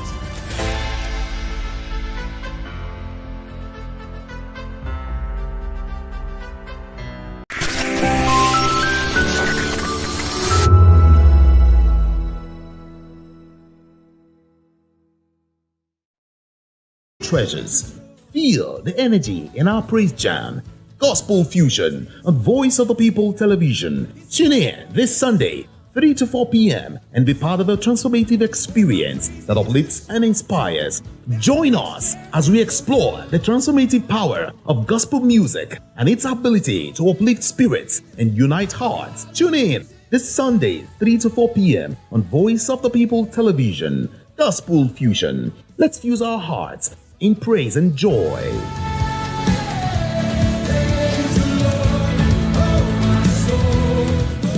Voice of the people, you can hear me now. My name is Patrick Doyle, and I wish that you continue to echo the voices of the people. Big up VOP TV. My name is Ibifa Dokubo. Please keep watching VOP TV. Hi, my name is Kwekumali Ikenna Onyekwena, and I am with the Voice of the People TV. Now, if you're looking for the veritable channel for information, politics, robust discussions, you don't need to go far. VOP has you. VOP will always have you. Thank you. Hi, my name is Patrick Diabwa, aka Ibani Chuka, Amayana the Eagle King, and you are watching VOP TV. Stay with us. 2564 is coming up on Barney 9, right? The 2564 Atlantic Tower. What happens in the hush behind hangar doors? Who signs the papers that gamble with lives? Which truths were grounded before they even ever had wings? If you've ever buckled a seatbelt at 30,000 feet, if you've ever stared out of that tiny window and wondered who's really in control of the skies, it isn't just flight, it's power, it's politics, it's pressure sealed in steel. We're peeling back the clouds from runway risks to sky-high secrets. We're diving deep where most dare not to look. Aviation Scope, every Sunday at 7 p.m. only on Voice of the People TV. We don't just report, we reveal. We don't just ask, we uncover. Because when it comes to the skies, ignorance is turbulence. Aviation Scope, the sky isn't the limit, it's just the beginning. Good morning. It's the start of a beautiful day. Or start your day right with a healthy dose of news, fun, and inspiration. Join us on VOP this morning for the latest news, trending topics, and uplifting stories to set your day on the right vibe. From news and current events to lifestyle and entertainment, you are covered. VOP This Morning, 8 a.m., Monday through Friday.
In a world where power shifts with every headline. In a nation full of questions. In a world filled with noise, the truth needs the voice. The policies that shape our world and the economy that determines our future. Every hour, every day, the grapevine keeps buzzing.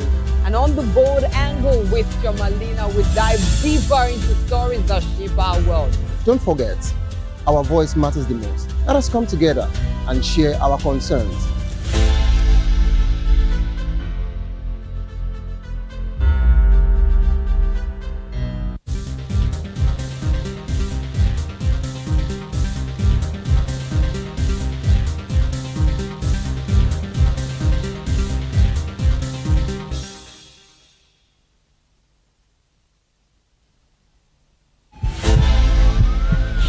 This is Health Check, your weekly guide to better living, smarter choices, and trusted answers.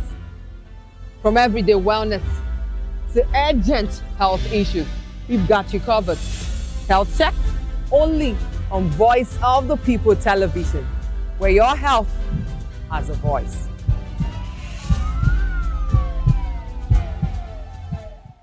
Everybody keep watching Voice of the People. All right? Love you all. Hello, sweetie. What's going on? My name is Kiki. Keep watching VOP TV. Thanks. Hey guys, what's going on? Olumide Oru, the Fresh Prince of Lagos here, and this is VOP TV, guys. Hello guys, I want you to please keep on watching VOP TV. Ladies and gentlemen, my name is Hafiz Oyetoro. Please keep watching VOP TV. Shout out to VOP TV. We very big shout out to the fans and lovers of VOP TV. My name is Tayo Faduro. I'm an actor that you are going to live to love. Keep watching. Cheers. Hi everyone, so shout out to VOP TV. Hi, my name is Tosin Mohammed. I'm a gospel artist. Keep watching VOP TV. Almighty Father, you are the mighty Redeemer. We've come to worship at your feet, oh Lord. This is Ayotunde Adejimo, chilling with you on the Voice of the People TV. Don't touch that remote. You are where God wants you to be. Listening to the Voice of the People TV. The Bible says we should give thanks in all circumstances. And all circumstances include the good times and the bad, the high times and the low, the times when everything look as if they are going well, and those times when Enugbe, the ground is dry like the sand in the desert. Those times when you feel like giving up, you should give thanks still. My name is Jeff Melu, and I'm a gospel poet. And you should keep watching VOP TV. Don't touch that dial. Yes, sir. Kábíyèsí Olúọ̀run, we were born to give you twale, to give you worship. People of God, you are watching Voice of the People TV, and my name is Flo Rocker. I encourage you to listen to things of the gospel. You know, we live in a very perilous times where there are some things you watch on television, you will lose faith, you will lose God. Keep your eyes on Voice of the People TV and remain blessed. Flo Rocker says so. Kuzoshi. Ever wonder what inspires your favorite gospel artists? Explore and discover the rich heritage of continental gospel music and how this transformative journey has evolved and shaped cultures around the world. As we dig deep into archival treasures, feel the energy in our praise jam, Gospel Fusion on Voice of the People Television. Tune in this Sunday, 3 to 4 p.m. and be part of a transformative experience that uplifts and inspires. Join us as we explore the transformative power of gospel music and its ability to uplift spirits and unite hearts. Tune in this Sunday, 3 to 4 p.m. on Voice of the People Television. Gospel Fusion. Let's fuse our hearts in praise and joy.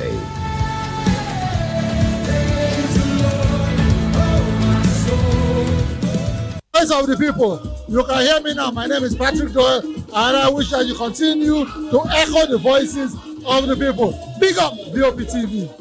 My name is Ibifa Dokobo. Please keep watching VOP TV. Hi, my name is Kwekumali Ikenda Onyekwena, and I am with the Voice of the People TV. Now, if you're looking for the veritable channel for information, politics, robust discussions, you don't need to go far. VOP has you. VOP will always have you. Thank you. Hi, my name is Patrick Diabwa, aka Ibani Chuka, Amayanabo the Eagle King, and you are watching VOP TV. Stay with us.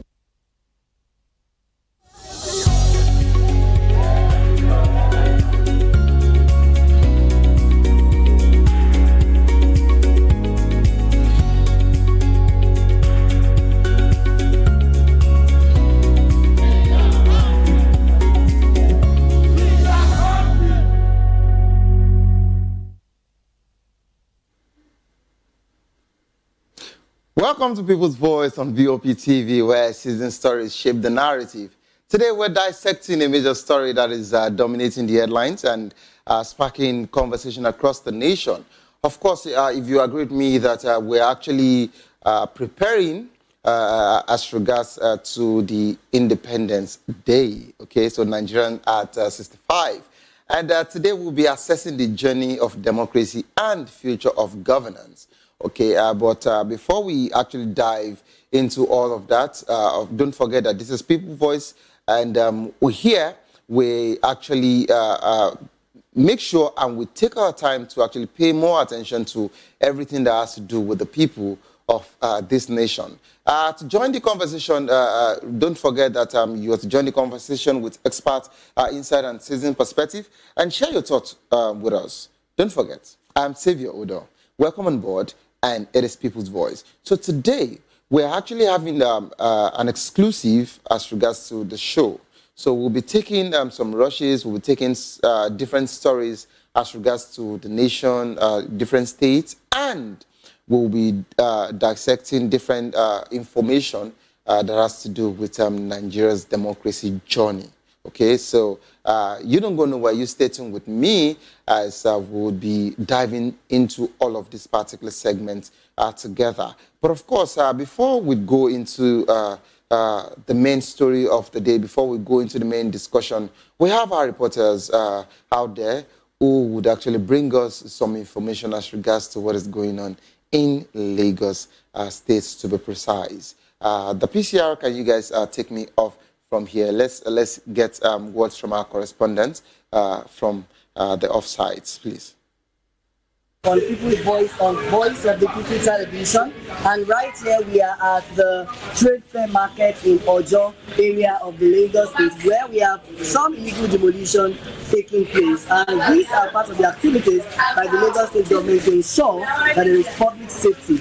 Earlier, the Lagos State government has said that this demolition is part of ongoing effort to ensure that there is public safety and security in the state, and to ensure that during rainy season, buildings are not affecting roads, and then to ensure that people at this point in time are adequately safe and are prevented from hazardous attacks. And I have with me some traders that are here that would like to do. But before then, if you could see some part of the building right here, some part of the demolished, you will see that there are some demolition. This specific building that is here was actually cut down, was dropped down.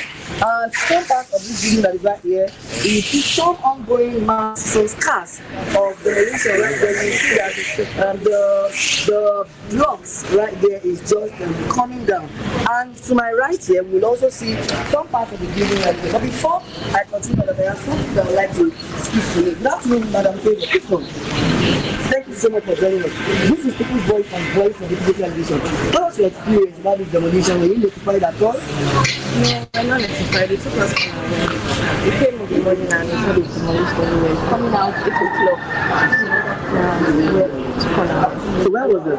Yesterday. Okay, so tell us the experience of coming to this place yesterday and then to today, and then telling us the experience of other traders as well from your own perspective. Well, we came in the morning, we saw mobile and we were wondering like what's happening. There was a caterpillar, and that's how we saw the demolition. Like that building over there was pulled down. We had to beg. I begged. So they so that they will not remove my own shop. I begged. Then my neighbor, that happened over there. It was pulled down. I don't know what to say. In this situation. Alright, so is there any wake-up call to the government, and how do you think this has affected your business? Well, it has affected. We are tired. The government, we are tired. The youths are hungry, the people are hungry, and we are using our hands to feed ourselves. Why would you pull down someone's sweat and blood? You will just pull it to the ground. Why? For what exactly? Like, we are tired. I don't want to say Mr. President, but the government, we are tired. Please. I'm a graduate of the University of Benin, not still to be precise. We don't have jobs. The jobs they are giving us, menial pay, small money, internships that we can't get. We are tired. I'm literally helping my mom now. We can't keep going on like this. We are sweating, hustling, and you will come, our sweat, you will pull it down. What do you want from us? Do you want to kill us? Please leave us alone. Let's do our job. Just leave us alone. Let's do our things by ourselves. Since you cannot help us, we are picking small money and you want to tear it down. Please help us and leave us alone. Alright, thank you so much for the contribution. Let's go. You are a trainer in this market of this trade market. Tell us your experience yesterday and then today. What do you say about the moment? Let's get to it. My brother, yesterday was terrible. Like, it was terrible. You know, I don't know if you know the feelings of like waking up in the morning without bathing, brushing, put on slippers and any clothes you can lay your hand on and rush out. Boom, we are here, your shop is demolished. It's the baddest thing. Yesterday was there any prior notification? No notification at all. Not at all. Like this thing has the road here now. You can see. So yesterday they wrote this and they started demolition. That's the next. We can even see 25/9/25. Yesterday. Because yesterday They wrote it yesterday and they started demolition. And which is not how government works. Government gives at least 3 months of, or let's say 6 months interval. They will give notice. People will evacuate. But nothing here, nothing like that. So tell us how has this affected the business? Has affected. Yesterday we couldn't sell. We didn't do anything. They left here around almost 12 o'clock. So midnight? No, afternoon. Okay. So when they left, that's when people start entering. Some people pack out their loads. Some people say they can't do this again because nobody knows tomorrow. Nobody knows our fate anymore. So please, government should help us. All right. We know that will be addressed subsequently. And we also have some traders trying to salvage what is salvage right now. And I am, of course, one of the traders here. Apart from this, we also have another trader they're trying to ensure that they keep things in place based on some of the properties that we are making. Good afternoon, sir. Thank you so much for being here. This is People's Voice on the Voice of Digital Vision. How does it explain how this demolition? Well, this thing that happened here yesterday, nobody get any information. They didn't inform anybody. At least in this kind of something, when you want to do something like this, at least you have to inform the person. Look at what they are coming to do. But there's no information, nothing. You just come unexpected. Nothing destroying people's shop, people building without no reason, nothing. Talking about which specific people and traders like I'm one of them. I have about 3 shops now where they break now. They are still up now. They break the door. I have to carry my goods down for another place. So now, I'm funded. What do you say, sir? What do you say? I'm selling woman hair. Okay. I'm selling woman hair. Okay, so looking at this place is my shop. And when I want to supply this promotion,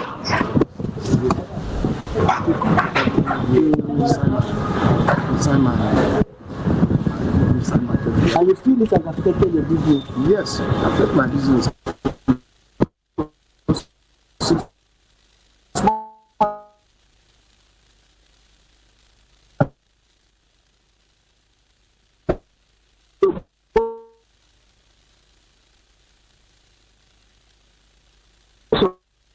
I was here to come here now. What do you want to promote this? Yes, they do anything now. Because there yesterday we have destroyed everything. They just walk everybody out. You walk all the traders out? Yes, everybody should go out. So, mark maybe 2 places say we should not enter here until when they finish what is their mind. So that's exactly what happened. So I don't know. I don't know why government have been treating most of Igbo people. Let me just put it in that way. It was should affect Igbo man. Why? Why? Look at how they destroy people's property. Is it not money? To put in this thing in order now is millions. Yeah? So I don't know. All right. I don't know. All right, thank you so much. So those are interesting conversations that Nigerians are, of course, reacting to the current situation right here at the trade fair market in Lagos, in Ojo, Lagos.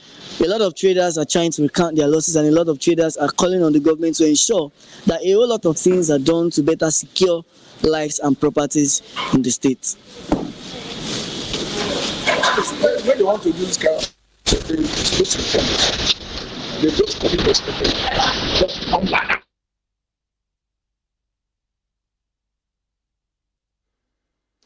All right, if you actually saw that particular one, that's a demolition from Ojo, to be precise. Sincerely, I wouldn't want this to be politically driven, and I wouldn't also want this to become a vendetta as regards to a certain tribe, ethnicity, and all of that. I believe you understand what I'm saying. But the truth remains that if we have to do things like this, I am not privy to that particular information as regards to informing them before now, okay, as regards to the demolition. But maybe, just maybe, we should have a better way.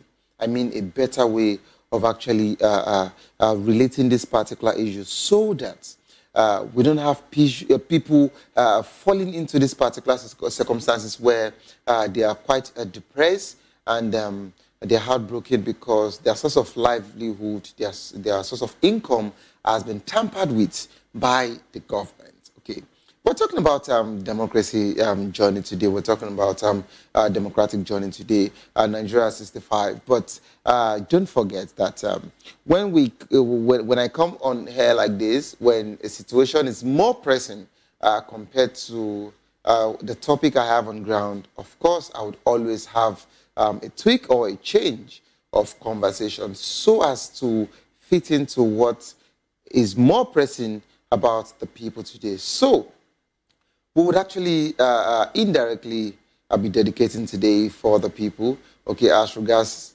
to checking on people checking on the people that are affected by the demolition. Okay, the demolition happened and some people came in and seen their place of business and, everything going down and things like that. So just like that particular man said, he said that I am seeing it or I am perceiving it or my own interpretation. He actually made it a personal thing, which we are all entitled to our opinion. He said, I'm seeing this as the government coming for the Igbo people. But I wouldn't want him to see it that way because Lagos has been a place for everyone for decades. Lagos has been a land where we all come, okay, and we thrive irrespective of our businesses, irrespective of whatsoever we do, irrespective of our political affiliations. Okay, so Lagos is a place for everyone. Lagos is home for all. So I wouldn't want him to see it as a situation where they're coming in for just Lagos. Because the reason why I need to say this is that you would agree with me that the demolition did not just start today. And trade fair would not be the first market or the first complex or the first place they are actually demolishing when it comes to Lagos State government. Okay, so they've gone to almost everywhere where they feel the structures are wrong or the structures are not to be trusted. So in a situation where the state government is actually trying to curb either fire outbreak or building collapse, okay, they have to look into all of this situation holistically to know that these particular things are done appropriately, okay? Because you would agree with me that there are so many buildings we have in Lagos that was commissioned, okay, without a proper assessment, okay, in as much as you reached out to the Ministry of Urban Planning and all of that, okay, Ministry of Lands for you to do whatsoever you need to do. But they did what they needed to do and the building, okay, was not certified by the Lagos State government. So all of these particular buildings needs to be checked. And for some buildings that needs to be brought down, okay, to be rebuilt or renovated because they've actually stood the test of time as regards to 2 decades or 3 decades, they need to check it. So all of these particular things are more reasons why the government needs to check so many buildings. And if your building does not meet up to that particular expectation, of course, they're going to bring it down. So that's why I do not want you to feel it's like a vendetta or for a particular tribe or region, or, or I want you to understand that the government are only trying to deploy their solution and to do what is right for Lagosians. But away from that particular one, I would also like to discuss the situation of Lagos State government reaching out to people, giving them information before coming for demolitions. I know one thing about Nigerians. We don't take people serious, we don't take the government serious. We don't even take warnings serious. So when in a situation where you've been warned, in a situation where you've been told, in a situation where you've been asked not to either build a particular house or you have to bring it down because the master plan for that particular area does not accommodate commercial or the master plan for that particular area does not accommodate residential. Yet we don't listen. Now, in a situation where you need to renovate, of course, when they give you that particular circular, or when they give you that particular notice, we don't also adhere to all of these things. And that's the reason why it looks as if whenever they come for us, we take it more serious, okay, and we feel it's a vendetta thing. But that's not the situation. That's not the situation. But of course, it is still assessing the journey of democracy and the future of governance. This is still about the future of governance. This is still about governance, because if you don't govern your people well in Lagos, how would you actually come out tomorrow and say you did well as governor? Okay, and how would your party use you, okay, to create a manifesto to actually campaign for the upcoming election? But you don't go nowhere. Stay tuned, please. I'll be right back as we actually sail through from this particular program. It is still People's Voice on VOP TV.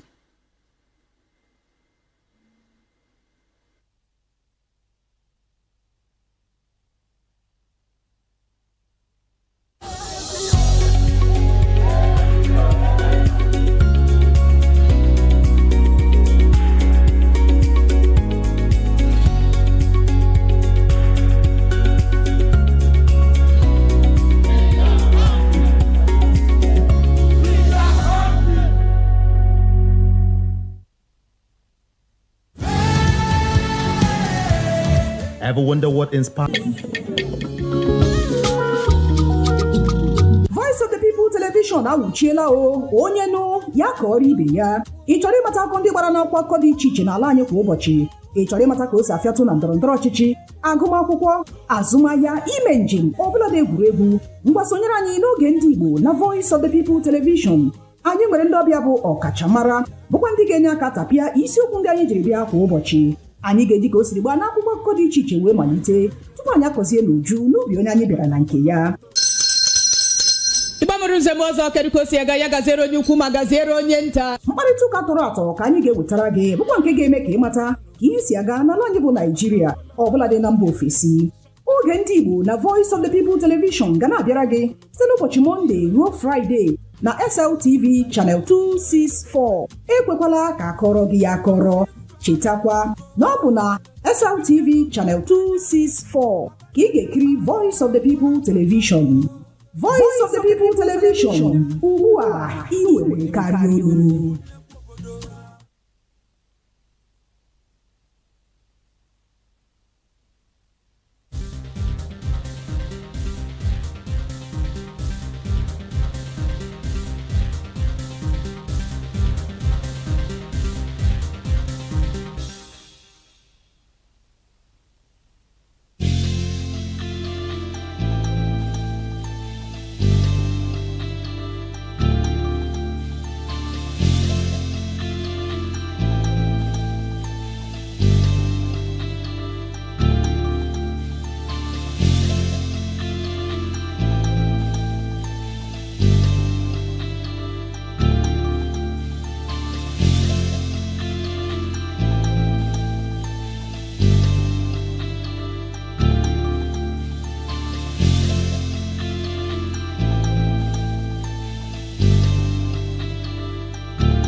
In a world where power shifts with every headline. In a nation full of questions.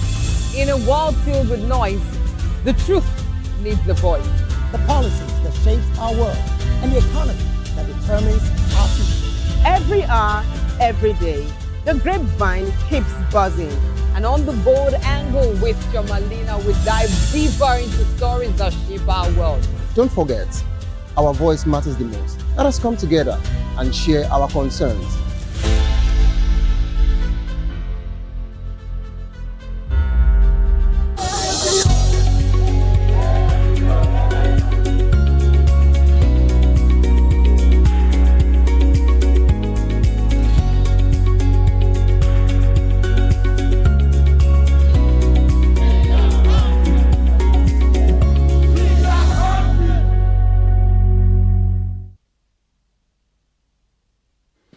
welcome back to the program. It is People's Voice on VOP TV.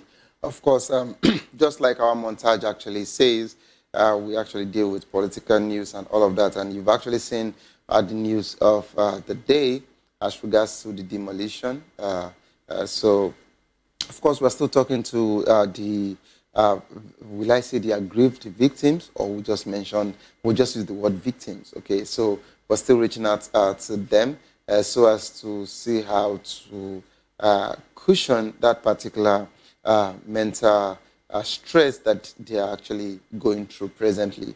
But of course, as the day goes by, we would hear from the Lagos State government for us to know what they've actually prepared for them, because I know of the government reaching out to some people to tell them, this particular place, you have your stuff, we want to take it off from there or want to demolish it to move you to this particular place. So we would like to know if there are conversations or not. If there are not, no problem. But the Lagos State government, I believe the administration of Babajide Sanwo-Olu is not that kind of an administration that would work like a dictatorship, okay, government. They would come out, definitely. They would come out to actually talk to us, and they would reach out to us. On or before Monday, I'll get back to you as regards to the demolition. Of course, we're looking towards the Nigerian democratic journey. Nigeria 65 years after our independence. It is a very complex narrative of progress and challenges. And you agree with me that the country has actually transitioned from the military rule to a multi-party system with notable milestones, such as the 2015 election, which marked the first time an incumbent president lost a re-election. However, Nigeria has still grabs with issues like corruption, insecurity, and economic stability. You would agree with me that this has been conversations that we've been flogging, and I don't think we would actually overemphasize that particular problem that has been disturbing the nation over time. And we're still looking forward to a proper future of governance where the administration or the government would actually strengthen institutions and promoting transparency and accountability. That would be quite crucial for the future of Nigerians' governance, okay? And Nigeria really needs to prioritize sustainable development and also invest in education, healthcare, infrastructure to promote economic growth and reduce, okay, poverty and produce a proper stability for the people. We need to promote inclusive governance, okay, with representation and participation of diverse groups, which would be quite essential to Nigerians' stability and also Nigerians' prosperity. Yes, so you'd agree with me that we have so much to really dive into today, but because of the people which we've actually given our time to, okay, so since we have a caller, let me actually have a media parley with a caller this evening. Let me have a caller. Hello, Ina, can you hear me? Hello? Okay, so that was a drop call. I was thinking that you would be able to talk about the situation on ground today. But since that's what we are looking at, and I decided to adjourn this particular one, or will I call it a recess for Monday, so that we can actually look at every nook and cranny of the nation. Okay, hello, good afternoon. We have good afternoon, Xavier. How is the family doing? Very well, thank you. This topic for today is very, very sensitive. Very, very sensitive. So I want to really bite my tongue to analyze the events that happened in Trade Fair. Let me first of all by talking to the Southwesterners. They have been wonderful hosts. They have hosted the Igbos. They have accommodated us all this while, and they have been a wonderful host. Until tomorrow, we are grateful to them. And we're indebted, yes. We are indebted to them because it takes a brave heart to accommodate a stranger. Yeah. It's a level of maturity on its own, and we give them their onions. But now let's look at the flip side of the event. I will not blame Lagos State government for the demolition because Trade Fair is not the only place being demolished. I believe that thank God I live in that area. There are more please hold on. Since Ina is on the call, I would like the viewers to actually see where it was demolished. So my team can actually do justice to that. Please go ahead. So I want to. There's a place called Alabarago. If the acts of a place called Alabarago is also very close to that area, the Lagos State when the government went there and did massive demolition. So I will not say it's. I will not take it I will not mark it as a tribal vendetta. That's what Alabarago is predominantly a region of the country. And the Lagos State government went there and did what we call massive demolition. So I will not take it in an ethnic direction. But where I will pick offense is that you can't come out of the blues in one day without notice, without prior notice, without any form of notification by court order, by any paper written, and just come with caterpillar and start demolition an area. Okay, so I wouldn't want you and I to jump into conclusion. You know, when it comes to government and the people, I would like us to take our time to do a proper assessment as regards to the conversation. Now, people have given us their own side of the story. We are yet to hear from the government. That was what I said, and I said that I don't think the administration of Governor Sanwo-Olu is actually a dictatorship government where they just decide to do whatever they need to do, and they don't feel they are accountable to actually communicate with their people. So we've not heard from the government part. Maybe, just maybe. Of course, I remember back then when we talked about the Lekki demolition and all of that. And the Lagos government came and said, we've informed these people before now. We gave them several notices before we came in to do our proper job by demolishing these buildings. Okay, so we don't have that particular access to that information right now. We only know of one side, but I would want you and I not to condemn the government first or yet, but let's actually handle the situation lightly, so as to understand that when the other party, which is the government, comes in, if they actually say they decided to do this because of this and they didn't give notice, then we can know how to attack them. That's who I am, and that's what the show stands for. This is people's voice, so it's about the people. It's not about Savior Odo here. It's not just about the TV, but it's about you, Aina. It's about every other person watching me. It's about anyone watching right now. It's about the people who they actually demolished their businesses. That's it. So please go ahead. Now let us now look at there was a notice from your reporter on ground. Yeah. There was a film, there was a building they marked. That was 25th of this month, this month, which is just just yesterday or thereabout. So that means that notice, normally if you have to demolish, you are going to use less than 1 hour, because it's not less than 1 hour, which is unlawful. Which is unlawful. And if my memory serves me right, the Lagos State government made a comment about it yesterday, that they are not aware of such demolition. I read it that they are not aware that it might be some overzealous officers. They made a comment on it yesterday because I read it. You understand? So if they made a comment yesterday, thank you very much for bringing me up to speed as regards to that particular statement. If the Lagos State government made a comment as regards to not being aware to this particular demolition, or for the overzealous officers of the commission who are actually going up and about demolishing properties that they feel that are illegal structures, or whatsoever reasons that has actually given them the reason to deem it fit to destroy properties. I think this is where you and I would come in the more to actually hold the government accountable for them to make sure that these particular people are brought to book, and we need to see accountability as regards to this situation. Because if you say that they are overzealous members of yours, that means they have names, that means you know them, that means you employ them, that means they work for you. Sure. Please go ahead.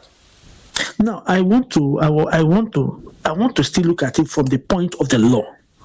Does it mean there is no law in the land that the judiciary, no court can make a proclamation that no, this is wrong? I wonder the kind of judiciary. Can I answer you? Okay, feel free. Yeah, it is now a very innocent, or will I say a free banter between you and I, and this is quite unusual on People's Voice. Okay, so but let's enjoy the flow. Now, you actually said, does it mean that there's no judiciary? If you would agree with me, you've been one of the regular callers on the show. Do you think we have judiciary in Nigeria? If we have judiciary in Nigeria, the president declared a state of emergency as regards to the constitution, which was wrong. Judiciary didn't say anything. The Senate suspended someone that was employed. I'm coming. That someone that was voted in by our people. Judiciary could not do anything about it. Dangote decided to downsize 90% of Nigerian workers just because they joined Pangisan, okay? They joined the union. They have denied it. They have denied it today. There's nothing like denying, my dear. I am calling from a confirmed source because I reached out to the vice chairman of Nupeng, Lagos State, today. I don't just come on the show to read any news. I come on the show. But they have denied it. I come on the show with facts and figures. Mm-hmm. Did you sack them or not? Let Dangote answer us. Not about denying news. Instead, they are only telling us that they laid them off based on reassessment and reviews of what, to be precise. What did these people do? Someone joined. It's a private organization. Yeah, of course. We're not going to compel them. Hold on. We're not going to compel them. But you would agree with me that monopoly also in business is wrong for the people of Nigeria.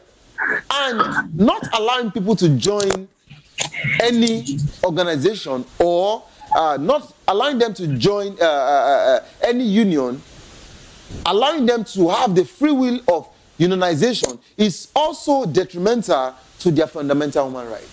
So what are we saying today? You asked about judiciary.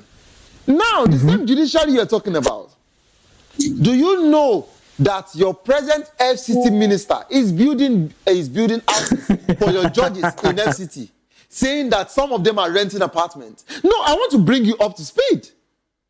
He did it in Rivers State. Governor Sanwo-Olu presently went in and had a conversation with the judiciary, and he told them that he's actually more interested in their governance and he would not pry to whatsoever decisions they make and all of that. But you would agree with me.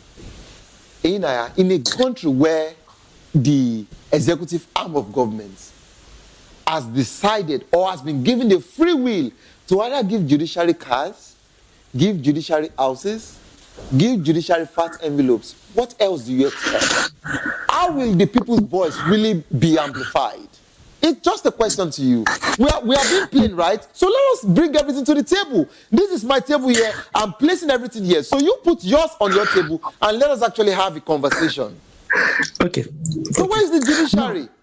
Now, the question is not about it's not about the judiciary. It's about the integrity in the judiciary. The question is, do we have men of integrity? Because we would have men of integrity. You can give me a gift, and I say no, I don't want. It's against my principle. Hold on. It's against the principle of my work. So if the judges are quiet, that means they are complicit of this shenanigans. You and I we are on the same page, right? Now you said something which I want to reiterate. You said if you are giving something, it's about your integrity, you can decide to say no, that you don't want. But I want to ask you a question. In a situation where it is the executive arm of government that decides who they appoint for or as the Chief Justice of Nigeria, one, It is the executive arm of government that appoints the INEC chairman. It is the executive arm of government that appoints the EFCC chairman. Please, I want to ask you a question. If I decide to appoint it tomorrow, seeing it as a favor, seeing it as looking at every other anointed politically potential people that could have actually occupied your position, yet I deemed it fit to pick you. If I decide to say that tomorrow on People's Voice, we want you to do A, B, C, won't you do it? Please answer my question. Now, let me take you back to when Bukola Saraki was the Senate president. I wouldn't say it was a saint. Okay, so I have facts and figures to talk about him. That's what I'm saying. When he was the Senate president, I wouldn't use the word. I am a walking history, but I am a sitting because I'm sitting right. I am a sitting historian of Nigeria. So whatsoever political history you want to bring, I have facts and figures right here. So please go ahead. Fine. So we are now. When Bukola Saraki was the Senate president, they brought out. I think there was this guy. The Chief Justice of Nigeria. I can't remember the name of that guy. Bukola Saraki said no, that he does not have the prerequisite qualification for that class of job.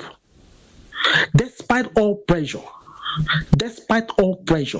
men of integrity, people that can say no, even in front of a fat envelope. Now, the judiciary, have they ever said no? You executive, you don't have the right to do this for us. That is integrity. And that is lacking in the judiciary. It has gone below bar in the judiciary. It's not a matter of building whatever Wike is doing. The judiciary, they have the right to say no. Executive, yes, you have the right, you have the money, but you don't have the right to do this for us. That it is an incentive against our integrity. At least the people will look at it, yes, that we have men of integrity in the judiciary. So it's for them keeping quiet. Just as I said, Ivan Brashkov said keeping quiet in the face of evil is evil itself. And since they have kept quiet to the antics of Wike, then that means they are culpable. So please, it's not a matter of the judiciary, it's a matter of the integrity in the judiciary, and that has gone overboard. Thank you. Okay, thank you so much, Inaya, for giving your submission as regards to this particular one. Of course, we're talking about the demolition in Trade Fair, but you brought me up to speed as regards to the people or the powers that could have actually stopped, altered this particular exercise, but they decided not to, or they actually said that they were overzealous members of theirs. So we're waiting for Lagos State government to actually reach out to us. But as regards to that of the judiciary, judiciary is judiciary. Judges are judges. Lawyers are lawyers. Let's allow them to do their job, okay? I'm not against them, but I can decide to hold them accountable for the people because the show is people's voice. So whatsoever I have said as regards to the judiciary, it is because we have facts and figures as regards to everything I have said from Wike commissioning complex in Rivers for the judiciary, and Wike also, which is ongoing, building houses for the judges in a situation where an executive arm of government has decided to do this particular feat. Is it right or wrong? It's a question that we should actually ask ourselves. But not only that, Senator Natasha is still there, the sole administrator's saga is still there, which he has told the House of Assembly of Rivers that it is a fool's errand for them to call him to be accountable because it was appointed by the president. Do we really need that? Did we really need that particular emergency rule, okay, or that state of emergency? And in the north, they're actually clamoring and requesting the presidency declaring a state of emergency, yet it has not been declared. Don't give up because it is not over. Tough time doesn't last, but tough people do last. Whatsoever you're facing will soon be over, and you will definitely smile again. My name remains Savior Udo. Have a good evening.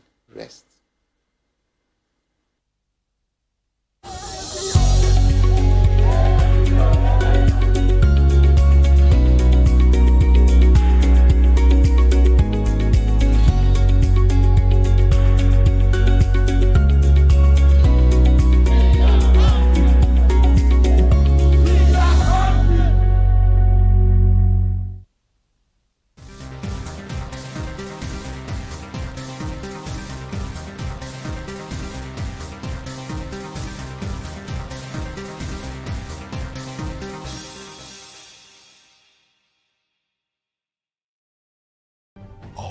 Ready for the extraordinary? Something big is happening on your screen.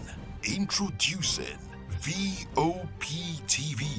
Now streaming on SLTV channel 264. From breaking news to captivating conversations, news analysis, giving you all sides to the story. We break in-depth discussions on the issues that matter, from politics to sports, entertainment, and lifestyle. VOP TV on SLTV channel 264. Join us as we redefine what television means to you.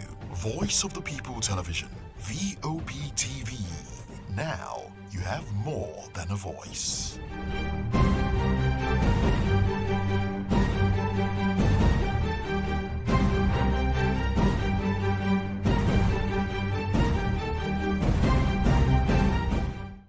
The red carpets, awards, the razzmatazz, music, fashion, interviews, and more. Spotlight on Voice of the People Television. Let's feed you with all the juicy stories in the global entertainment space, bringing you the glitz and glamour as it is hot. Stay tuned to Spotlight, 1 p.m. Monday to Friday. Spotlight on VOP TV. Entertainment like never before.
Good morning. It's the start of a beautiful day. Well, start your day right with a healthy dose of news, fun, and inspiration.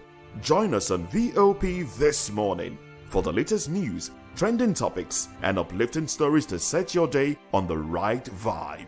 From news and current events to lifestyle and entertainment, you are covered. VOP.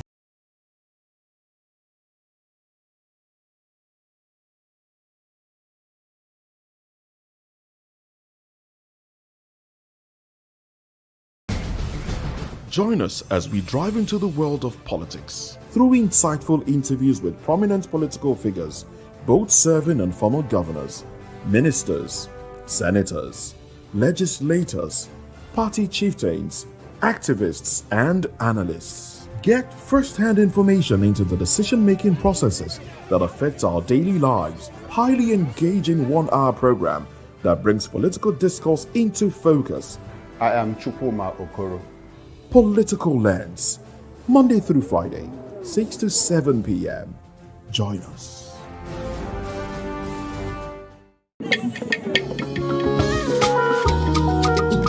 Voice of the People Television awuchiela o onye nụ ya ka ọrụ ibe ya. Ị chọrọ ịmata akụkọ ndị gbara n'akwụkwọ dị iche iche n'ala anyị kwa ụbọchị? ị chọrọ ịmata ka o si afịatụ na ndọrọndọrọ ọchịchị, agụmakwụkwọ, azụmahịa, ime njem, ọbụladị egwuregwu, mgbasonyere anyị n'oge ndị Igbo na Voice of the People Television.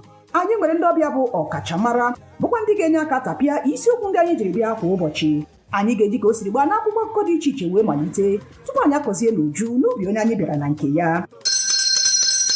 Ịgbamụrụ nzem ọzọ kedụkosi ya gaziere onye ukwu ma gaziere onye nta. Mkparịta ụka tọrọ atọ ka anyị ga-ewetara gị bụkwa nke ga-eme ka ịmata ka ihe si aga n'ala anyị bụ Naịjirịa ọbụladị na mba ofesi.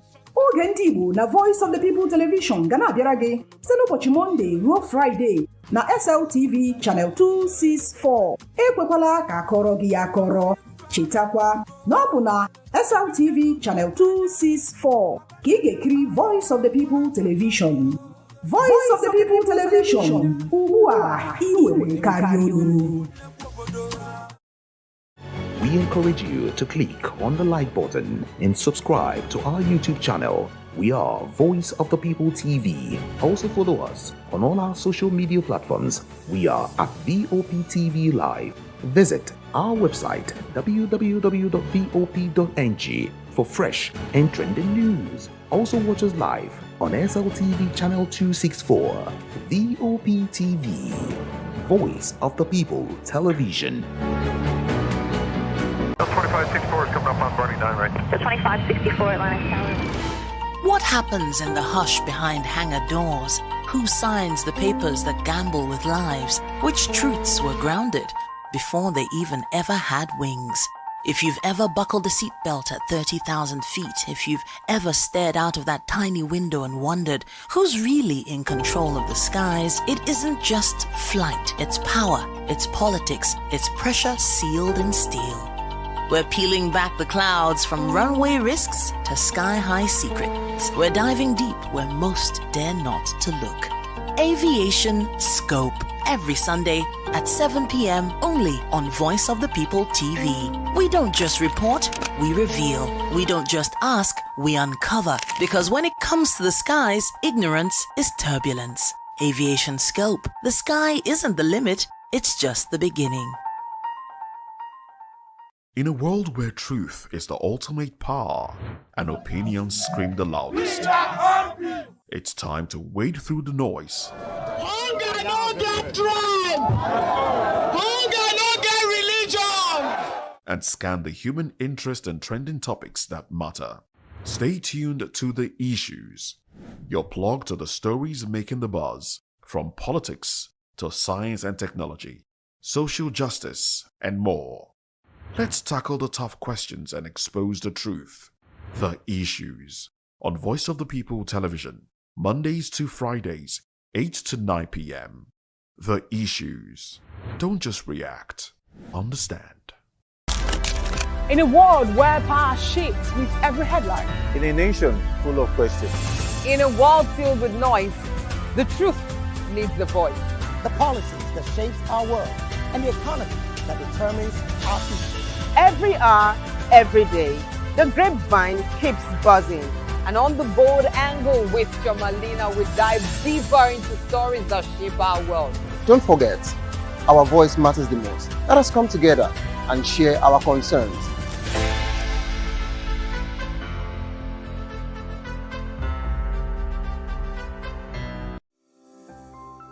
VOP TV.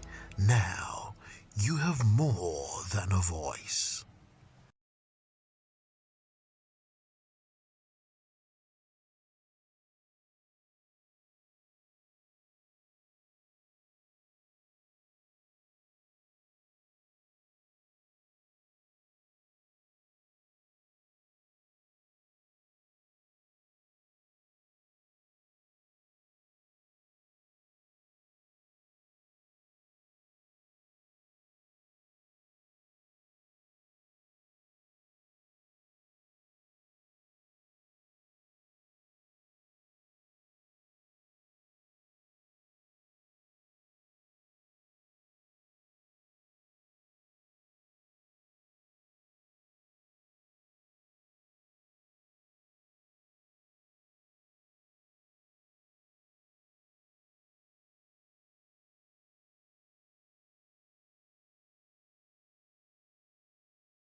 Ever wonder what inspires your favorite gospel artists? Explore and discover the rich heritage of continental gospel music and how this transformative journey has evolved and shaped cultures around the world. As we dig deep into archival treasures, feel the energy in our praise jam, Gospel Fusion on Voice of the People Television. Tune in this Sunday, 3 to 4 p.m. and be part of a transformative experience that uplifts and inspires. Join us as we explore the transformative power of gospel music and its ability to uplift spirits and unite hearts. Tune in this Sunday, 3 to 4 p.m. on Voice of the People Television. Gospel Fusion. Let's fuse our hearts in praise and joy.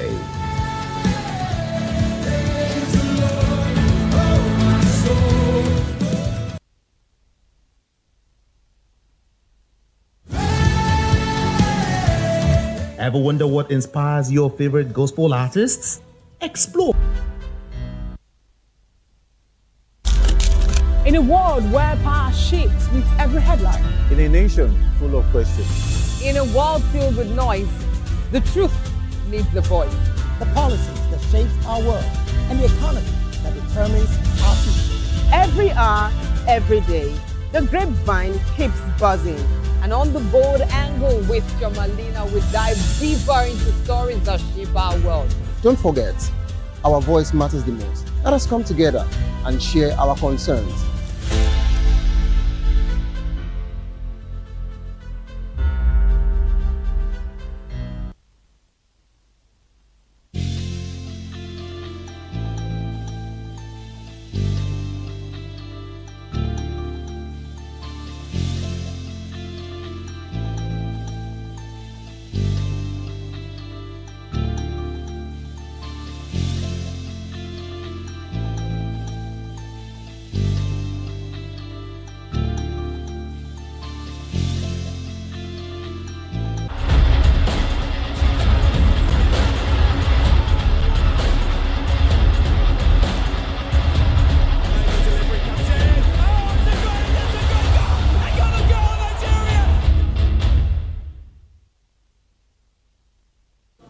All right, thank God it's Friday. It's another beautiful Friday edition of the Locker Room on Voice of the People Television. I am Jerry Arpelio. So much to talk about in the exciting world of football. So much going down as far as this weekend is concerned. And of course, the usual suspects are with me, talking about Ikechukwu and Hafiz. I think he was paying attention. I won't do that. Lenny will not strike twice. Don't worry, don't worry. I got you. Today is Friday, and of course, we'll have to keep it up as far as the weekend. We'll be back with more action in the Premier League, the Bundesliga, the La Liga, and of course, the NPFL will be hot up as far as action in the football world is concerned. So stay tuned, subscribe, and turn on that notification bell so you never get to miss an episode of the Locker Room. You can also call us via the WhatsApp number showing on your screen to join the conversation. All right, I want to introduce the guys. Talking about Ikechukwu, so much going down this weekend. The former club you are supporting, just for one season, the one you are supporting for one season has been beaten by the club you led for one season. I hope the fortunes are not beginning to turn around for your darling Chelsea for one season. Good evening, Jerry. Good evening, Afisa. Good evening to our viewers. I don't know what you're talking about, but thank God it's Friday. It's a good day to be here to talk football. And like you said, a lot is happening in the world of football. And I mean, every football fan across the world, even those that are very much active in the FPL, will definitely be looking at creating a very good team that will earn them the right points for the season. And that's exactly what I'm actually looking out for as well. And also, yes, football fans across the world also will be hoping for the best of results for their football clubs. And Jerry, you've been very fortunate over the week, a couple of weeks ago, and you've been getting the results either by hook or by crook. Your team Liverpool has been doing it. Even if you are doing Uru every time, you cannot get it all the time. No, definitely, certainly. But at least the past 6 weeks has been good for you. You've been able to amass. When you are consistent. This number of points. Is it 6 weeks? 5 weeks rather. We're in this week 6 this weekend. Yes. 5 weeks, 15 points, and So let's see if it's going to continue that way. We're going invisible. Invisible. For the past 5 weeks, we'll be invisible. Okay, fine. 5 weeks of being invisible. Yeah. But again, yes, it's a good day to talk football, and thank God it's Friday, Jerry. Yeah, everybody don't collect for league. So, no. Not only you, even Crystal Palace too. They've been untouchable. They've not lost a game. It doesn't matter. Are you minding me? Jerry, it doesn't matter. They've not lost. How did Arsenal win the league? Arsenal won the league with about how many draws? Yeah. But they still won the league. They still won the league, or they went unbeaten. I'm not saying they might, but then you are both invincible at the moment, and thank God you are playing. Invisible now. Okay, what's the you are playing them at Selhurst Park, so let's see who blinks first. But are they second on the table? It doesn't change anything, Jerry. This is early days. Is Man still going to finish 9th? Can you put your money on that? That they will finish 9th? Oh, they might not finish 9th, but they will finish above Man U. That's what I'm saying. So you cannot say for certain that because it's week 5 and Crystal Palace is nowhere the top one. Crystal Palace can still win the league. They have a chance. They have a chance to win the league. Okay. I mean, if Leicester City can do it from relegation, why can't Crystal Palace have been absolutely? Of course they can. No? You can put your money on Crystal Palace. I can't put my money. I'm saying you can. I can't. You can't. I can't put my money. So why are you coming on this altar and be telling us? No, Jerry. No, but it's a level playing ground. It's a level playing ground. Don't give me analysis that doesn't. No. See, your money cannot be put on that. So do you want to put your money? Do you want to put your money that Liverpool is going to win the league? I can't put your money on it. You can't. No. Can you put your money? Put your money on it. Do it now. Put your money on it that Liverpool are going to win the league unbeaten. I can. Unbeaten. No, they cannot go unbeaten. Why can't but they can win. Why can't they? Why? You are already saying they are unbeaten in 5 games in. So you should be confident now. You just have 3 more games to play. I mean, yes, now. No, why scared? Just play draws. In England, we know it's Arsenal. And so why can't you do it? Why can't you do it? The thing is impossible. How is it impossible? Someone did it and saying it's how is it impossible? Somebody did it and saying okay. You are contradicting yourself. You may also do it. You are contradicting yourself. Putting me in this situation is fantastic. When Arsenal did the unbeaten at the beginning of the season, did any Arsenal fan say that Arsenal was going to exactly, Jerry? Exactly where they did this. There was not this availability of a chance to be asked to the fans. Yes, there was a chance. You are making it difficult, Jerry. Jerry, the question you asked is still the same thing. The question I asked you. Sentiment is already here. For Crystal Palace now, we cannot put the money. You are putting the money on the deck for Crystal Palace now. Thank you very much. Kelechi Iheanacho is now the hot topic. Let's leave that banter for another time. Kelechi Iheanacho's contract with Sevilla was terminated on September 1, 2025 after a mutual agreement between the player and the club. The decision came after La Liga reportedly didn't accept Sevilla's proposed salary reduction for Iheanacho's last year of contract. He signed a 1-year deal with Celtic FC with an option for another year and has since scored 2 goals and provided 1 assist in his first 3 games for the club. Iheanacho's departure from Sevilla seemed to be influenced by his high salary, approximately 4 million per season, which the club couldn't sustain. During his time at Sevilla, Iheanacho scored 3 goals in 11 appearances, but failed to find the net in La Liga. He also had a loan spell at Middlesbrough FC, scoring 1 goal and providing 2 assists in 15 games. And Celtic FC's manager Brendan Rodgers expressed satisfaction with Iheanacho's performance, hinting at a potential extended stay at the club. Iheanacho's success at Celtic is a stark contrast to his time at Sevilla, where he struggled to adapt. Yeah, it's now obvious that they couldn't sustain. Adib Bin was an important player. I'm telling you, they would have found a way to keep him instead of letting him go and giving us excuses that the La Liga said that they could not sustain that kind of amount, keeping a player and so on. So I think this is just medicine after death. What do you think? Well, for me, I don't think it's medicine after death. I mean, they just lost an important player, which they sold to Benfica. I was talking about Dodi Lukebakio. So I think it's just the financial situation that Sevilla are in. They just couldn't. It was obvious that they want to keep him, but La Liga could not accept that salary reduction, and he's on the high side when it comes to his salary. So I think Sevilla tried what they could. I mean, in fact, for them to even try to keep him, it's kudos to them, because this is somebody that scored 3 goals in all competitions in 11 games and did not even. He was struggling. He went to Middlesbrough and could not cut it, and he came back. and he was not doing anything. So, but they still proposed a reduction in his salary. To keep him? Yes. Okay. Why were they proposing a reduction in the salary? Would you pay him £2 million with that kind of form? He was struggling at Middlesbrough and he came back. Would you even pay him €2 million? I think it's €4 million, right? €4 million per year, right? Per season. Okay, fine. And he's not living up to the numbers. But it still has that Kelechi Iheanacho tag, right? And they're still trying to like keep him, and they propose to La Liga that if they can get to reduce his wages, his salary, he could stay. But La Liga said no. And we all know that in La Liga, I mean, there are very, very few clubs that are on the high side when it comes to finance, and Sevilla is not one of them. I mean, for them to even get a certain almost retiring Alexis Sanchez back in their ranks, it shows that they don't really have much. Aspilicueta is also playing for them, so it shows that they don't really have much to hold on to at the moment. So, and since they couldn't keep up with the salary, they just had to let him go. So I don't think he's mentioned after that for Sevilla. I think they tried all they could, and this was a player that wasn't even cutting it. Anthony Martial did not even get the chance, even though he too didn't really cut it at Sevilla. So I don't think I will blame Sevilla too much on it. They tried what they could, but there can be a contrasting opinion.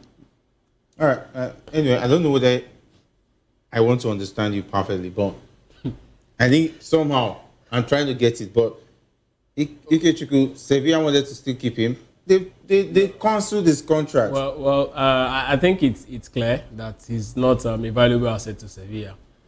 If, for example, you put Iheanacho in the position of Julian Alvarez, Sevilla would have paid 10 million. They would have coughed out 10 million to keep him. The fact is that he wasn't important, and that is exactly why they proposed, wage reduction. All thanks to La Liga that said, you know what, you cannot do this. I mean, a couple of years ago, I think it was about 2013 or thereabouts, La Liga Football Union, the body that actually look after players, wages and their salary. They are very strong in La Liga. You have to actually live up to a certain amount to actually, because the players' welfare is at the utmost for that particular, And if La Liga had allowed that to actually happen, to reduce the Iheanacho's weight, those guys might have even strike. And if they did strike, it's going to be a problem not just for La Liga. It's also going to be a problem for Sevilla. So La Liga had to come to Iheanacho's mercy, because I mean, if they had said, you know what, you can do this, perhaps we might be seeing Iheanacho, getting less than that and still be on the bench. It's not good for him. It's not even good for Sevilla. But you know how club side will just need senior players to complete the number of players in their team, so that they will be allowed to actually participate. He was doing well. It wasn't value. It was nowhere close to value. It was nowhere. That's why I'm not blaming Sevilla at all in this, because you are not even putting up the numbers. So, but you're just telling us that they still wanted to keep him. No, they don't. Okay, my question is this: as a player, they want to keep. So why did they go for the reduction in wages? So sometimes they could have just cancelled his contract. So sometimes but they are still going to pay. They wanted to reduce the wages to manage the situation because it still has a long. Yes, that's okay. One. Two, yes. They can still also do it to keep him, so that when there's anything, if they want to sell him tomorrow, it's going to be they are going to recoup their money. Yes. Right. They look at it. It's a business angle of the whole. But I think we have a common term here: keep. Right? They want to keep. They don't want to keep him. If they want to keep him, they would have coughed the money. They would have used the money. But why didn't they just place him on the transfer market just immediately? See, they can sell him the transfer market. Nobody's going to buy. No, how is that Sevilla's fault? See, you're not getting it. I'm trying to. Sevilla loaned him out to Middlesbrough and see if Middlesbrough was going to take him off their wage bill. Okay. He went to Middlesbrough and fumbled. That's not Sevilla's fault.